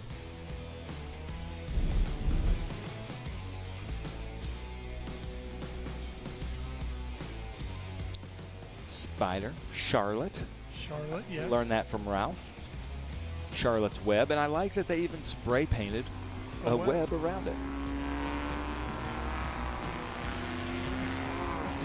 Up next is SVRA groups 6, 8, and 12. Ralph's favorite of the SVRA groups. Well, maybe. Ben, this was the first time we have come here with all of our different categories, Trans Am, TA2, SVRA, and our Formula Series. And we had a chance to go around and talk to some of our drivers in our top two divisions about what they were looking forward to in racing here at Barber. I mean, first of all, it's the first time Trans Am's been here in its history, so that's pretty cool. It's always good to go to places where you got to kind of push yourself to not just show up to a track that you know like the back of your hand. And first time out there, I was like, no, I don't. Some of the other drivers said they've never been here. I'm sure they did a lot of iRacing. I did more YouTube in-car, and it did not show what this track's really like. It's insane. You're never stopping. It's busy. The elevation changes. So the park, I mean, this is a park. It's beautiful. What a facility. When I first got here, you know, you're looking at what the typical landscaping would be in the paddock, around the offices, around the towers. But as far as you can see, it's like the forests are manicured. It's insane. And then you're driving through and coming into the paddock, and you kind of go around the track on the service road, and you see all this incredible artwork. It's insane. The big giant lady in the pool, but it's pretty insane. Spiders, and it's pretty cool. Incredible place. This is another driver's track. It's a lot of fun to be out there by yourself. Traffic is a nightmare. It's very, very, very difficult to pass. And because a driver is so busy here, they don't find themselves, you know, checking like they would at, you know, Road America, where you're down the straightaway so long you can do your taxes, you know, and here you just don't get a break. So it's just kind of the big difference there. It's a lot of fun to drive, though. It's a lot of fun to drive. A lot of places that take some bravery and some courage, and a lot of blindness here, too. It's funny because it's technical but high commitment at the same time. Turn one, you send it in. You're hard on the brake right before, but then you're flying down the hill, getting light, and you're landing back on the track, and you're trying to go max left to get set up for turn two. Definitely interesting. Right after the bridge there, it's like a little corkscrew. You know, earlier in practice, I went way too fast through there, jumped, got all four tires off the ground going off the curb there. So it's definitely like a really technical, a lot of finesse, a lot of commitment racetrack. You know, you get a little bit of everything in one place, which is pretty cool.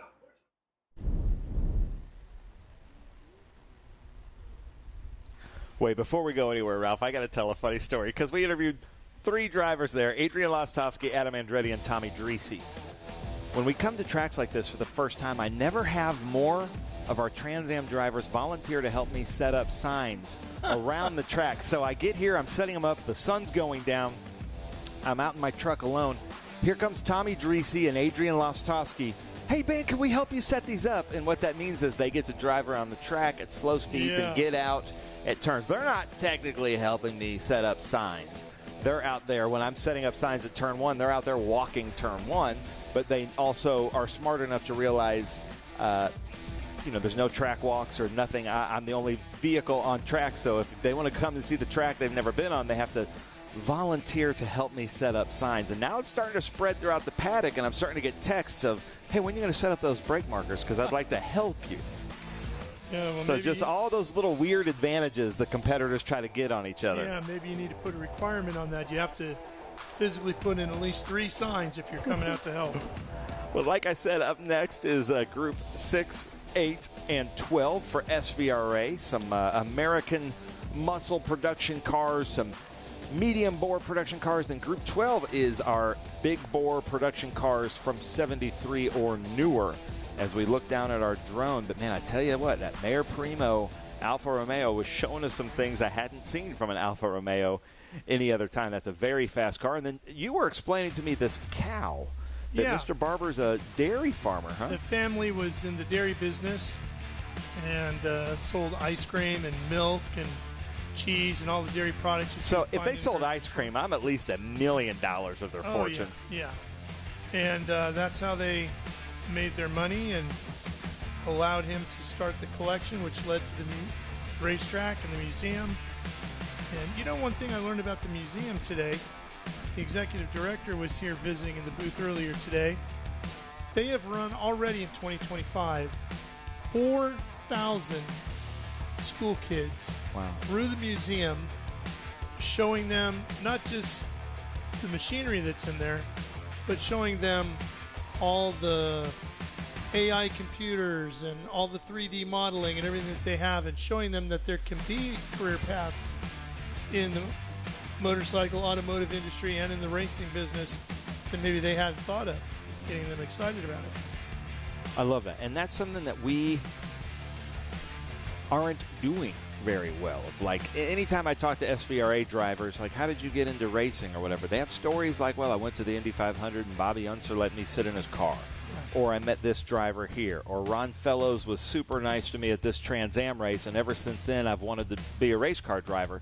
So it's those little connections. Like I said, my auto shop teacher, would teach us how to build British sports cars, and that's got me into British sports cars. So that you never know who is going to get bitten by that bug and when. And one thing that's kind of cool, you saw the logo on the side of the museum there. The logo on the museum and for the racetrack is a variation of the logo you would find at the grocery store if you saw one of their dairy products. But I love the statues, the sculptures, and there's no rhyme or reason to them. No. And then look at this, ladies and gentlemen. The theory behind the collection was the best of that particular era, whether it was braking or acceleration or turning, whatever it might have been, top speed. That's what Mr. Barber wanted to collect. And so all these bikes that you see here in their particular era were the best performing machine at something. Nice. Well, I saw my favorite, always been a 67 Triumph Bonneville. Just think that's a really pretty bike. Pierre There's there. Ralph. I know that guy. Pierre right there is famed Ducati designer who works here at the museum. Taught us all about AI and 3D printing on Friday. Really impressive. There's some of their 3D printing machines. Some of the products they've made. There's the Briton Ben that's 1 of 10 in the world. Wow. That's Kenny Robert Jr.'s Suzuki MotoGP bike that he rode to the championship.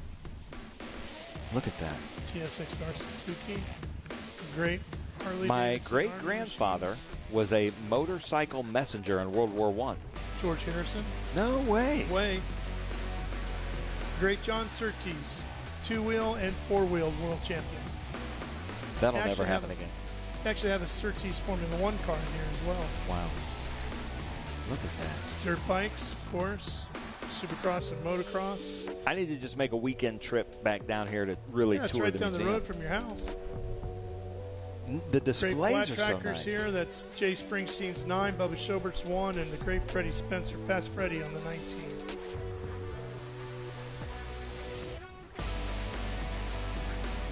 Fun for me too, man, going through there because Mr. Barber has collected some great racing machines, just like Kenny Roberts Jr.'s bike, Bubba's, and all these here that I actually got to call. That's Kevin Eslick's bike right there, Slicks, and then of course you know that Easy one. Rider. Yep, Captain America bike. Which, you know, anytime you take a cross-country motorcycle trip, you need the smallest gas tank you can put on a motorcycle. Yep. I've always thought that was funny. Yep. Norton's? Man. And look at all the Lotus. That's Mario Andretti's 1969 Lotus that he started that year with the 500. Eventually ended up in the Bronner Hawk and in Victory Lane. And Cam was in shorts. That was a sight to see as well.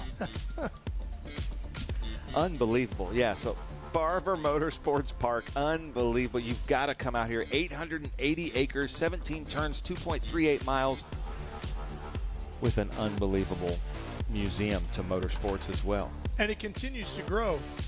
Not everything they have is on display in the museum right now, so they're looking to expand it. There's Ben, our grid chief. Just waiting to hear. We've got some track cleanup. But, you know, outside of our window here, we're looking at the buffalo, and there's some wolves and some lions. It's one of those places that every time I drive out of here, I see a new piece of artwork or something else interesting. There's Yarborough and that Golf 76. We were talking about Carl George, the guy with Zapata. His dad owned a golf stations in Nashville. Spiders on the Coca-Cola sign. You know, I'm surprised Coca-Cola with their branding, how they are. And I noticed that there's a Coca-Cola out there where the ants are eating the, you know, remember the that? rider who tossed his motorcycle up into the fence. Yeah, just an homage to what happened here in the motorcycle races in 2013 when the ants took over. Aren't they? Yeah. But there's Coca-Cola out there. They like their Coca-Cola. Who doesn't? Do you remember which rider this was? No. No. But he had a rough day, I can tell you that. Well, looks like James Rogerson is pulling out. This is the last of our SVRA. Then after this, we have the Optimus Search for the Ultimate Street Car. But this is, after this race, this will end our broadcast. And this is what I love, the details. Every racetrack promoter, I don't care if you promote a short track, a dirt track, or drag strip or a road course, needs to take a look at this idea right here. Those are not phone booths. Those are porta-johns disguised as phone booths. And they're just covers. They're just covers. And it's a simple thing, and it could be so many different things, right? And it works to just really set this place apart and clean it up for the fans. Yeah, you could do the Doctor Who TARDIS. You could do the Be Bill anything. and Ted's phone booth. Anything. You know, you could do the Superman changing in the phone How about booth. just company logos, branding Yeah. opportunities for sponsors. Just anything but a porta-john. Anything but that Now, porta-john. NOLA, to their credit, NOLA puts all their corner worker stations out of wood, and they hide the porta-john. So I also like that, but I think the telephone booth's the best idea I've seen. It's creative. And it fits with the uniqueness of this facility. So SVRA Group 6, 8, 12 going out on track. Rene Tercilla, I think, wrapped up his championship yesterday, is what Scott, his crew person, told me. That's the 009 car. I wonder what Charlotte weighs. That thing is gigantic. Dennis Jones is out there in his Porsche, another one of our Zapata racers. But my hero in this group has got to be Mayor Primo in that Alfa Romeo Group 8 car, sticking with these Group 6 and Group 12 cars. John McCormick from Nashville, Tennessee in that beautiful red Cobra. Ron Pauly, a Toyota Lexus dealer out of Little Rock, Arkansas in that BMW. And Yarborough in that Vet. There's Dennis in that Porsche. Our timing and scoring hasn't come up, so I don't have a grid sheet for these yet. Yeah, you do. Oh, you do? Oh, you're over here hoarding them from me. Well, I love it. I had mine. Just trying to make it, see, like, let's see how many of these cars Ben really knows. Yeah. So we're at Ron Pauly, Steve Yarborough, Tom Linton. He's not out there, though. I don't see him. Bill Skillman was supposed to be driven by Eric Caton, but I don't see him out there. So Wayne Baker, I don't see him out there. Clay Hargett is out there in his Mustang. I don't see Eric Ritchie. There's Eric Ritchie out in his Corvette. Dennis Jones, Steve Bockenberg in that BMW 320i. Stephen C. Hyatt in the Plymouth Neon, not Dodge Neon. I said that wrong yesterday. And then Rick Ortman in a Chevrolet Corvette out there in that 2.6. So I didn't even know Plymouth made a Neon. Oh, shoot. And there goes our sheets. Well, it was a Dodge Neon, wasn't it? Yeah, but I guess Dodge and Plymouth. It's all Chrysler. Here we go for the start, Ralph. Getting ready to get underway here. Green flag, and we're headed to turn 1. And Big Mustang's going to be the first one there. As they go through the shadows, so Renee Trusilla, Mayor Primo, John McCormick, but Eric Ritchie from mid-pack up to 4th now.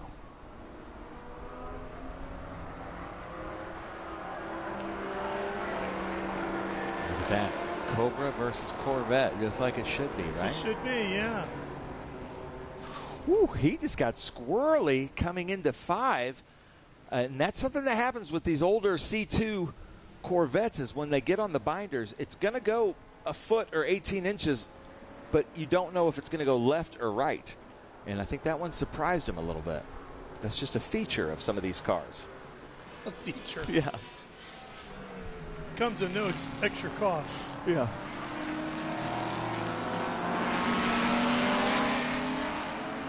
But that took him by surprise, I think. But it looks like he's gathered himself.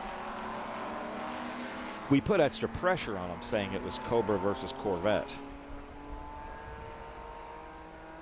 Then that BMW of Ron Pauly. He used to race a Lexus with us, but he's moved to this BMW. I think he also has a BMW shop in Little Rock. And Eric Ritchie going wide. Oh, baby, look out. Woo. It's a little bit more than a foot to 18 inches offline. Yeah, this one lap, Eric Ritchie's had an adventure. He might need to check his race suit after this one. Yeah, he might be headed to pit lane. And not because there's a problem with the car. Look at that thing still sliding. Something's happening there. Let's try to follow this car around a little bit because he's putting on a show. Eric Ritchie, you remember he was with us putting on a show at NOLA this season.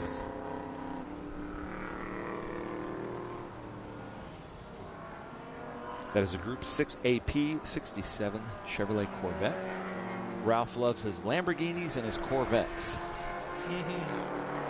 I'm a simple man. Which year of the Corvette do you like? Well, if you're really going to push me into one, I think the 67 big blocks, pretty awesome. 63 split window. I'm not shocking anybody here, right? These are all the ones that we all love. Yeah, you're not picking a 76. No.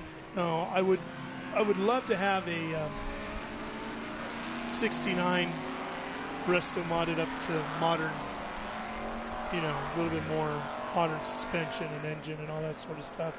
I like that body style, that Greenwood Corvette look. Yeah.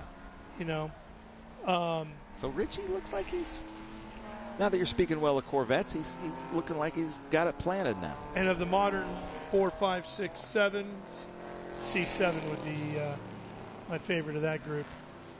Owned a 5 and a 7. Haven't owned an 8 yet. Key term.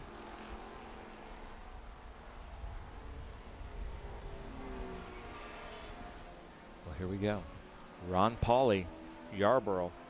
And that Ron Pauly car, that is a Group 12 2000 BMW X. That's not a 2000, right? That's more modern. A little bit of that. smoke coming out of Ritchie's Corvette there.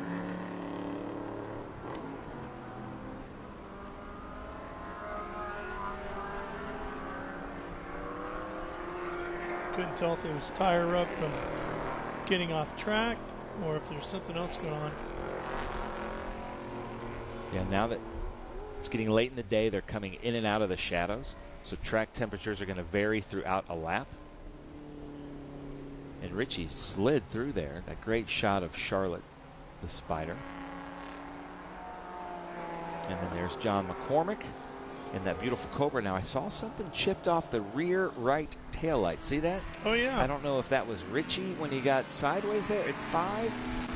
I can't tell, but I didn't notice that earlier on in the race.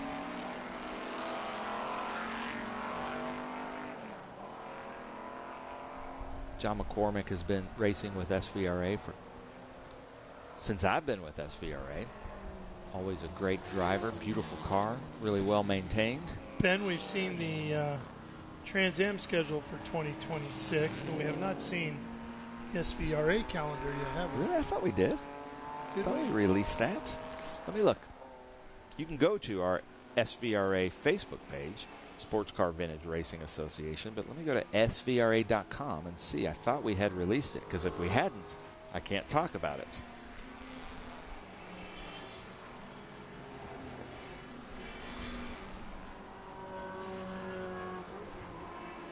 That is a beautiful car, though. You know, I love my British cars, and that's a British car with American muscle inside of it.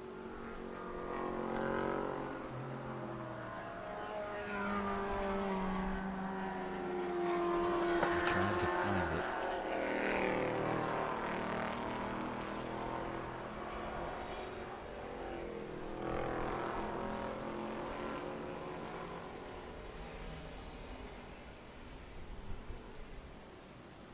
Yeah, I don't think I'm allowed to talk about it yet, Ralph, because I'm not finding our 2026 schedule. Yeah, but man, I've gotten a sneak peek, and there isn't a bad one in the bunch. It's all of the big tracks. It's not a huge change from this year, to be honest, but it is some premier tracks all across the country, as there's Dennis Jones running in 9th in that beautiful Porsche. I really like that era of Porsche. Yep. Need to put that on your Christmas list. Those Fuchs wheels. I will own a Porsche someday. I had one for a while from my mom. My mom is a car guy. She had a little Porsche Boxster, but I had it for a couple months and then gave it to my brother.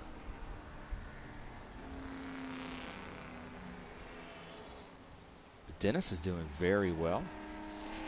We were talking about Dennis Jones yesterday. Owns a lot of radio stations in the Macon, Georgia to Savannah area. Having a ton of fun out here with us. Look at that. Getting late in the day, you can see the sunlight shining through the windshields on these guys. See his eyes. Some bright corners working their way through. And then there's that BMW 320i I don't know much about from 1975. Here it is. Steve Backenberg. 1975 So is that still considered an E30? It looks like it, but is it, it's a 320i, but I don't know if that's, it looks like it, they went from the 2002 to something else than to the E30, and then the E30 stood around for like 20 years. Yeah. But just have always liked the BMWs. Love the 2002s.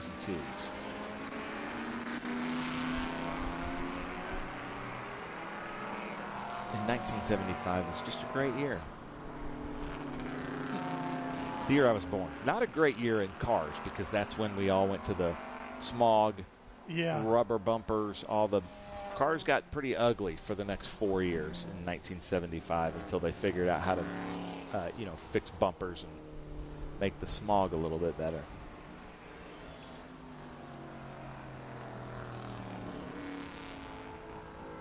But that's the number 24 of Steve Backenberg. Group 8, B sedan, BMW 320i. Mayor Primo in that Alfa Romeo. I've always really liked, of the B sedans, I like the Alfa Romeo or the Ford Lotus Cortina the most. Also like the 2002s. If I were racing, I think I'd have to pick a Datsun. But like I said, I don't make decisions based on logic and reason. I might have to go with the Alfa Romeo. Just because I like it.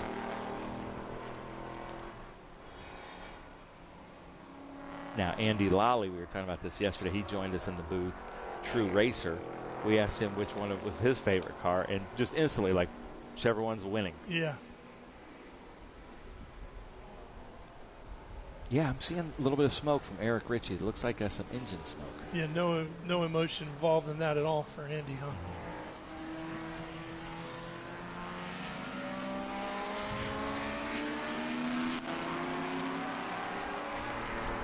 Ben, you make it home tonight?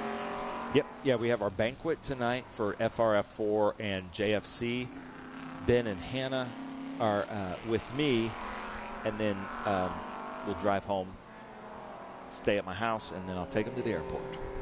It was just cheaper for a lot of our staff to fly to Nashville, where I live, and not Birmingham. But man, I love that red, white, and blue BMWs. I like that car. That car speaks to me. Yeah, that M paint, the red, white, and blue. Our buddy Boris said could get us a good deal on one of those. Yeah. He's BMW of Murrieta. I'm sure Ron Pauly could give us a good deal on some Toyotas, Lexus, or BMWs in the Little Rock, Arkansas area. And then Eric Caton was supposed to be out in Bill Skillman's Porsche, and they have every car manufacturer known to man in central Indiana at Ray Skillman, who's an old friend of yours. Yes. And of course, Mr. Hendrick, who sponsors a couple of cars in our Q3 Architecture TA2 series, has just about every brand under their umbrella as well. HendrickCars.com. Okay. Ron Pauly, he was our Group 12 champion a few years, actually, in his Lexus Toyota race cars, and now he's trying to do it in a BMW.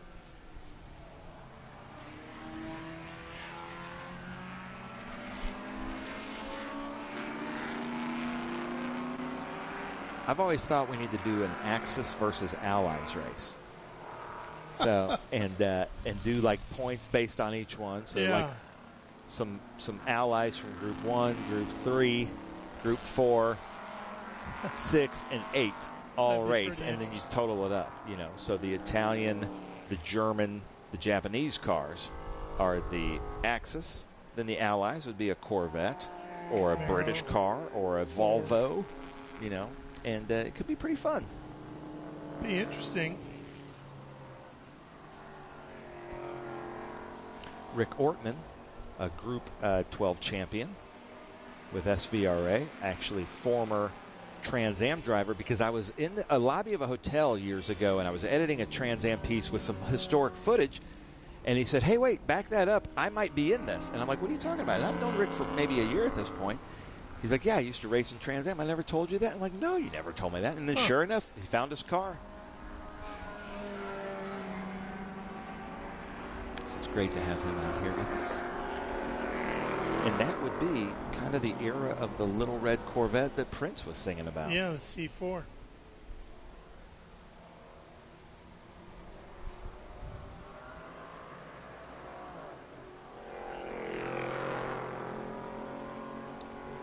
Prince loved his cars and motorcycles. Sure did. Got Harley Davidson to make a motorcycle to scale for Purple Rain. That's you know, you've made it when you can get Gibson guitars and Harley Davidson to make, because he was a smaller person, but he didn't want to look small on a motorcycle, so they made it to scale for him. There's Clay Hargett, one of just the nicest people in the paddock in that beautiful Mustang, running the New Orleans colors. Flipping that around, I saw Shaq recently had to see a Corvette enlarged so that he could fit in it. Spent a couple $1 million having that done. Nice. It's good to be the king. Yeah.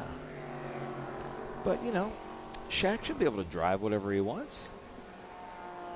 I like Shaquille O'Neal. Oh, yeah. I like that he came out with a shoe brand. Now he's running, is it Reebok? He's running all kinds of stuff. He's running one of the big shoe companies, but he used to have a shoe brand that he sold at Walmart. It was the highest selling shoe brand ever because he wanted kids to have nice shoes at an affordable price. And I back that up 100%. Yeah, he's a pretty good guy. And he's in Adam Sandler movies. And, you know, I love my Adam Sandler movies. There's Clay Hargett in that number 34 Group 12 Ford Mustang FR 500S from 2008. Mark Craig, we were talking about him, took my wife out in at the Nashville Superspeedway in his Ford Mustang GT 500. Scared her to death and made her car sick. I can't ride passenger seat in a race car without getting car sick. Really? I'm fine in the driver's seat, but yeah, give me 3 laps and the 4th lap I'll make a mess.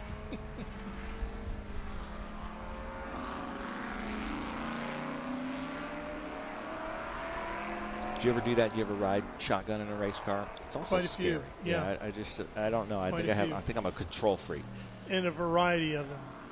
Road course stuff, off-road with Robbie Gordon and his big trophy truck. Oh, wow. Or so, yeah, that was rather interesting because he hung the rear end off of a big cliff, put the 2 wheels off, and of course Robbie being Robbie just stomped on it, and that big truck hooked up and pulled us up and out. You know, he never lifted, he just got deeper into the throttle kind of thing. And it all happened in a matter of seconds, of course. And as he got it back up off and back onto the terra firma, you know, you're wearing the radios, and I heard him go, whoa! And I thought, okay, if that got Robbie's attention, Yeah. that was a moment.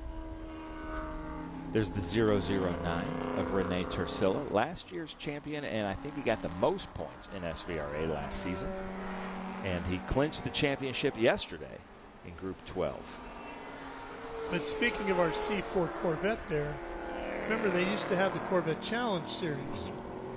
And they would come around with that series, which a lot of times would run in conjunction, because it was an SCCA championship, it would run in conjunction on a Trans Am weekend. So they were having it at Sonoma Raceway, then known as Sears Point, and I went to the press day, and which also happened to be practice day. And what they would do with the Corvette Challenge is they would give media rides in the cars, but they gave the media rides during a full practice session. Like while cars are on track. Yes. Not just on track, but hot lapping on track. Oh, man. Absolutely going for it. What could go wrong? Well, I'll tell you exactly what went wrong.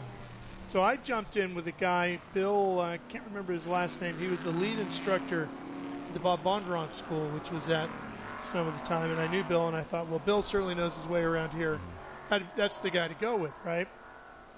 So I jumped in with him, and he's running around doing great, and we're behind a guy by the name of Animal was his nickname. Okay. Another journalist in the car. An old Animal comes down out of 9 into 10 and loses it. Very fast turn 10. Yeah. Spins the car around 360, hits the tires, car goes up in the air and lands on top of the tires facing the wrong way up the racetrack. Needless to say, that was the end of media rides in the Corvette Challenge Series. Forever. Who made the judgment to get in a car with a guy named Animal? I don't know. Animal is one of my favorite drummers, though. Yeah, he is good. There's that Plymouth Neon. It says Dodge on there. Yeah. I always liked those when those came out. Those came out when I was in high school. And there's Rene Tercilla making a pass. Now, would you consider a Dodge Neon a Mopar? Yeah. It's in the family, right? I don't know. I mean, I think Yeah, so. I didn't know if it had to have like a Hemi in it or something No, like it's that. in the Mopar family. White There's the flag white is out. flag. Come on, Rene Tercilla. Let's end this thing strong with that American flag on the roof of your Ford Mustang FP350S from 2017 with Griffin Racing. Billy Griffin was out there in Mercedes today in Trans Am. Did really well. finish on the podium with me. And by with me, I didn't mean I was in the race. I mean I was just on the podium. Following Clay Hargett in a little bit older Ford Mustang from 2008. Well, the reason why Mopar works, Ben, is because Mopar itself is an acronym for motor and parts. Oh, okay. So it's not necessarily a particular model. It's kind of everything you need for Dodge, Chrysler, Plymouth, the whole empire that they had there.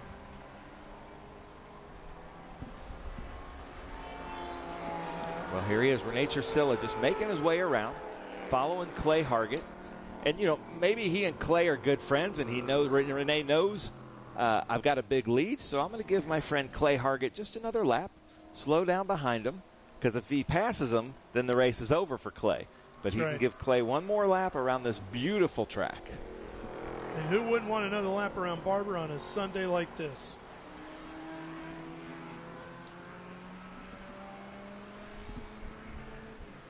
Coming out of the final corner, the last checkered flag of a great weekend here at Barber Motorsports Park goes to Chercilla, the winner here in groups 6, 8, and 12, their second sprint race of the weekend.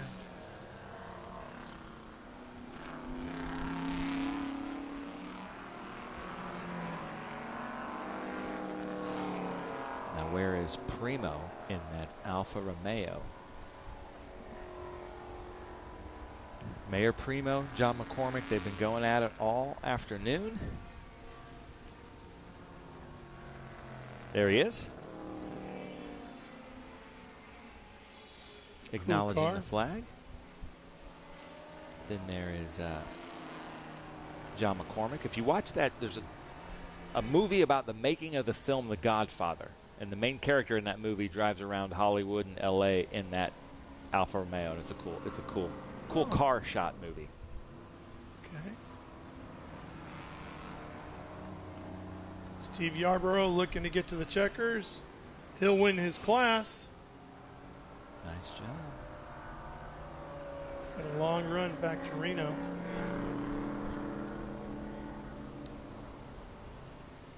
Clay Hargett getting one more lap.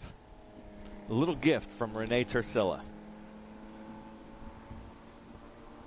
That's a great shot of the cars coming up over the hill like that. Lots of places that really knock cars off balance here at Barber Motorsports Park. Just thinking about as beautiful as this place is this weekend, imagine within a month from now when all these trees change colors. It's going to be stunning around here. The only sculpture I haven't seen our camera operators get is at pit end. It's very disturbing. The kids. There's two kids sitting on the wall. And like 2 or 3 times as I'm putting up signs, I'll hit my brakes because it looks like kids are trying to cross the track. I think our drone pilot had it earlier. I guess. Oh, there they are. Yeah, see, it's weird. So I guess they're trying to slow drivers down. But it's a little bit disheartening because it can really, you're there relaxed and all of a sudden you have a little minor heart attack. Well, here's our results. The 009 Rene Chercilla wrapped up his championship yesterday and went out there in good measure, finishing first. Mayor Primo second. John McCormick third. Eric Ritchie fourth. Steve Yarborough fifth. Ronald Pauly sixth. Clay Hargett seventh. Rick Ortman eighth. Dennis Jones ninth. In the points, Dennis Jones and Stephen C. Hyatt 10th. Steve Backenberg 11th in that BMW 320i, and I did see him come in, but there's those kids. It's a little weird. Creepy, isn't it? But I guess it gets the job done if it slows down the cars coming into pit lane. And every driver who's come in the booth this weekend has admitted that the first time they saw it, not knowing it was there, took everybody's breath away, and they all jumped on the brakes. Yeah, everybody jumped on the brakes. When Tommy Dreesy was helping me with my signs in air quotes, he said, "I don't like that. That's really disturbing." There's Dennis Jones. Look at this guy. Look at the number. I like the font of his numbers there. Yeah. If you call a number font, is that what it's called? Yeah. Pretty cool look.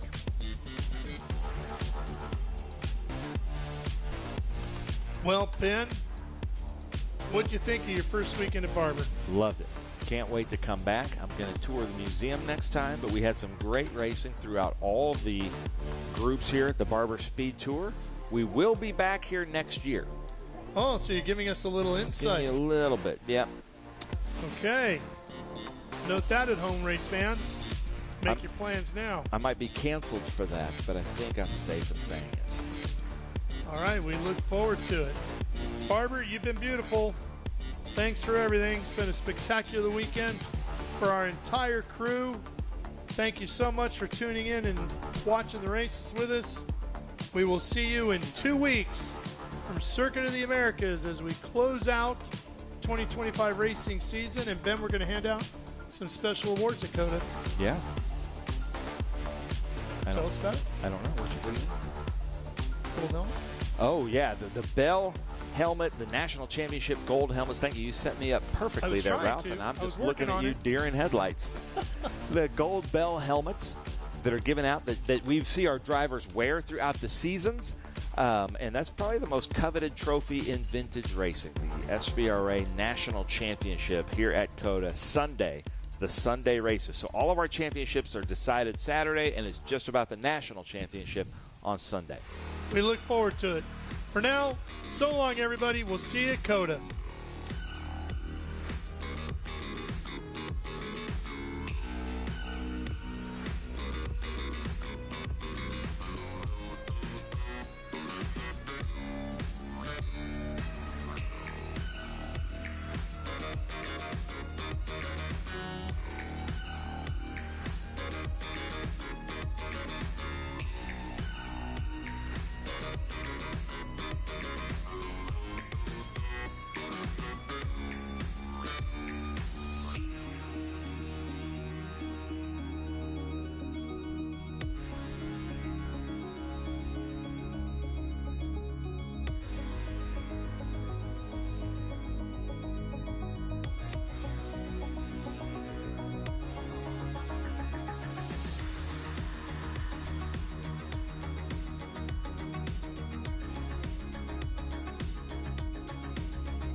On the YouTubes a little bit later. So we're going to do our podium right here on the ground level so we don't have to climb back up those stairs anymore. So I don't know how many times you've done it. We've done it a couple times this weekend. All right. We are going to do this in order because it's easier that way. Let's do group 6, AP, BP, and our GT class. Steve Yarborough. Steve, where are you here? We got so much hardware for you. It's unbelievable. But P3 today in this group along, yep, P3, that's all right. So would you like to chat with anybody out there in the internet lands? Just say hi to them. Yeah, Neil and Michelle, thanks a million. The motor's working great. There you go. All right, I think P3 is going to be on that side as soon as we get that sort. Oh, that's right, 213. I always have to remember that correctly. I swear I'm going to get it tattooed sometime. All right, and then in Group 6, the second place Group 6, Eric Ritchie. Eric, come here, Eric. Where's Eric? He's here somewhere. Eric Ritchie, Mr. Ritchie. If he's not there, then we'll bring John. Eric. Ritchie, there he is. Here, you can pan way to the back there if you want, because it's a long way. He's a pretty big guy. He's casting a big shadow. All right, Eric, we're doing Group 6 first here. I'm sorry about that, but you're going to get P2 here. And even though you can't hear me in the voice upstairs, the rest of our fans, and we love live racing media. They're a great group of people making all this happen. So, Eric, talk right to that camera right there and say anything you'd like to say to the interwebs. Well, you know, we had a lot of fun out there today. Unfortunately, I got into the back of John McCormick, but neither one of the cars was damaged too bad. And, you know, I think we'll both come back to race again. And had fun running up front for a change. So, but yeah, it was a very good day. Anyone else you'd like to thank for being here this weekend? Well, actually, nobody else was here. All right. We'll put you up P2, so that'll be like about right here. And then our first place in Group 6 is John McCormick. Come on, John. There he is, John. P1 today. Hey, Michelle's giving the hats and the $50 certificates. John, any thoughts you'd like to share with your friends in the interwebs out there? Well, I think Barber is certainly a great place to be, and SVRA is a great place to run with. They put on a good operation, and of course, I would be remiss if it wasn't mentioning Cobra Automotive, who preps my car and makes it do what it does. And it does pretty well, P1 today. Well done. We'll put you right in the middle of these two other gentlemen. I'm going to step back. Michelle will take a photo right there. Just look at Michelle, and we'll say, unfortunately, the last race of the day. Glad you guys are racing with us. Thank you very much. Safe travels to you. Let's now go to Group 8. Group 8, that is Dennis Jones. Where's Dennis? He's here. Come here, Dennis. Group 8, Dennis Jones? Yes, sir. Got a silver medal representing Group 8. And we'll say it again. Talk to the camera and just say thanks to anybody. Or Oh, yeah, I want to thank my buddies at Zapata Racing out of Nashville. I'm out of Atlanta. Say hello to Ben Sissel. Ben's our old buddy. You're not Ben, are you? You look a little like him. He's a little cleaner shaven than I am, but he's a little grayer too. We love that. I'll pay you down later. You guys did a great job this weekend. Really enjoyed it. Well, we enjoyed watching you race. All right, P2 over here. Let's put you right on this side of the Cube 3 sign. And then Group 8, our P1, Mayor Primo. And my favorite, Alfa Romeo. I'm probably yelling in this thing really loud, aren't I, Lucas? Should I bring it down a little bit? No, I'm okay? All right. All right. Mayor, would you like to say anyone to your friends out there who couldn't make it to the racetrack today? My wife and kids, normally they come with me. They couldn't. Too much soccer duties for the kids, so this is for them. Wow. It's hard not to have them with me. I understand that. I'm very lucky to have my family traveling with me, too. So, all right, we'll put you up here, P1. We'll get a nice photo from Michelle there. Gentlemen, this is our Group 8 podium. Well done, gentlemen. Thank you so much. I'm going to go to 12B. Where's my friend Stephen Hyatt? Stephen, come on up here. Stephen, you get the Patience Award of the weekend. Stephen had a little breakdown here in the podium area yesterday, and unfortunately there was a pro race going on afterwards. He had to wait here about 35-40 minutes before we could get an EV off track. So you get the Patience Award. Thank you. Any other folks you'd like to thank? Or of course, my wife, because without this, the clutch that came wrapped around another Neon, we wouldn't be here this weekend. And to the other half of the Neon guys that couldn't make it this weekend, we'll be at the Arc next couple weeks. But yeah, at SVRA, we've had a great time with the 2 races we've done this year with you guys. So we're looking to do more next year. That sounds like a good plan. All right, we'll put you over here, P2 on this side. And joining Steven is our old friend. Where is he? He's here, Ron Pauly. I am so happy that you are here to be presented a gold medal.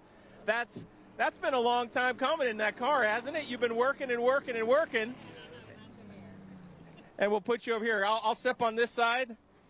And Ron, you can talk to your friends who might not be here at the racetrack. That's a lot of them. Is it? Yeah. Well, what would you like to say to any of those? Well, first, I want to thank you for all you do with all this stuff.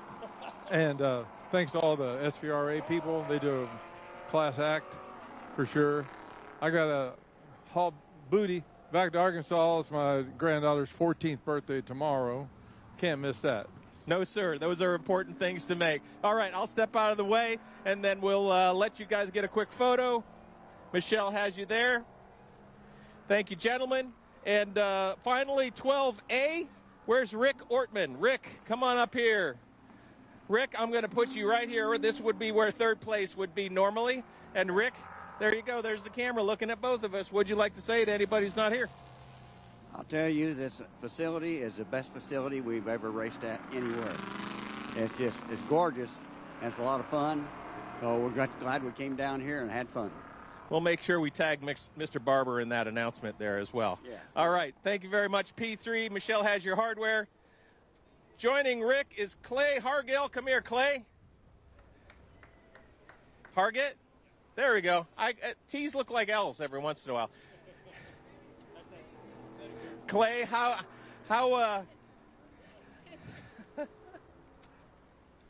thank you, Clay. All right.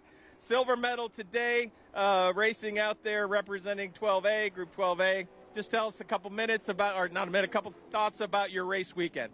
This is a really good weekend. I echo what Rick said. This is probably the most beautiful track in the country, and I can't wait to be back next year. I will be here every chance I get. That sounds great. That sounds great. I couldn't be happier or more proud to be standing on a podium with these two guys. They're quality people. Rick is one of the best I've ever known, and Renee, they're champions, and I'm honored to be standing between them. Very good. All right. Well, let's bring up Renee. And normally we're cheering and celebrating Ray, but Renee. But I tell you, there's something we got to talk about. And that checker flag comes out, that means you need to come in the next time. Okay. I don't know. Was it just like so beautiful? You said I got to do this one more time. I was just a little excited. I was looking at him and just kept on going, and they're like, "What are you doing?" Said I owe a case of beer to someone. That is exactly right. That is the penalty. Actually, race control. So maybe next event, find them out, and I think your penalty will be served. But seriously, how was your weekend, and how was racing for these guys? It was great. It's just a beautiful place, and you guys do a tremendous job. But thank you to my wife and all my guys. Scott, Osney, Billy. They give me the chance to be here. Half the time I don't know what the hell I'm doing other than driving, and they make it all work. So it's just wonderful. So it takes a village and a bunch of people to make this all happen. So maybe we should end it on that. Thanks to everybody for here that's racing with us this weekend. Let's get a quick photo. And while we're doing that, I'll say thank you from SVRA for watching and being here this fantastic season. We got one more race. It's at COTA in a couple weeks. Hopefully we're going to see you down the road.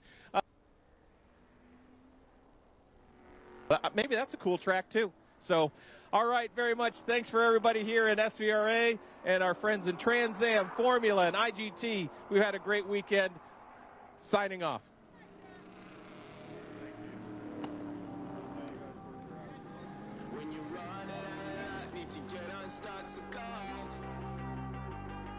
When you're up against the wall and you cannot fall, so go off, go off, go off.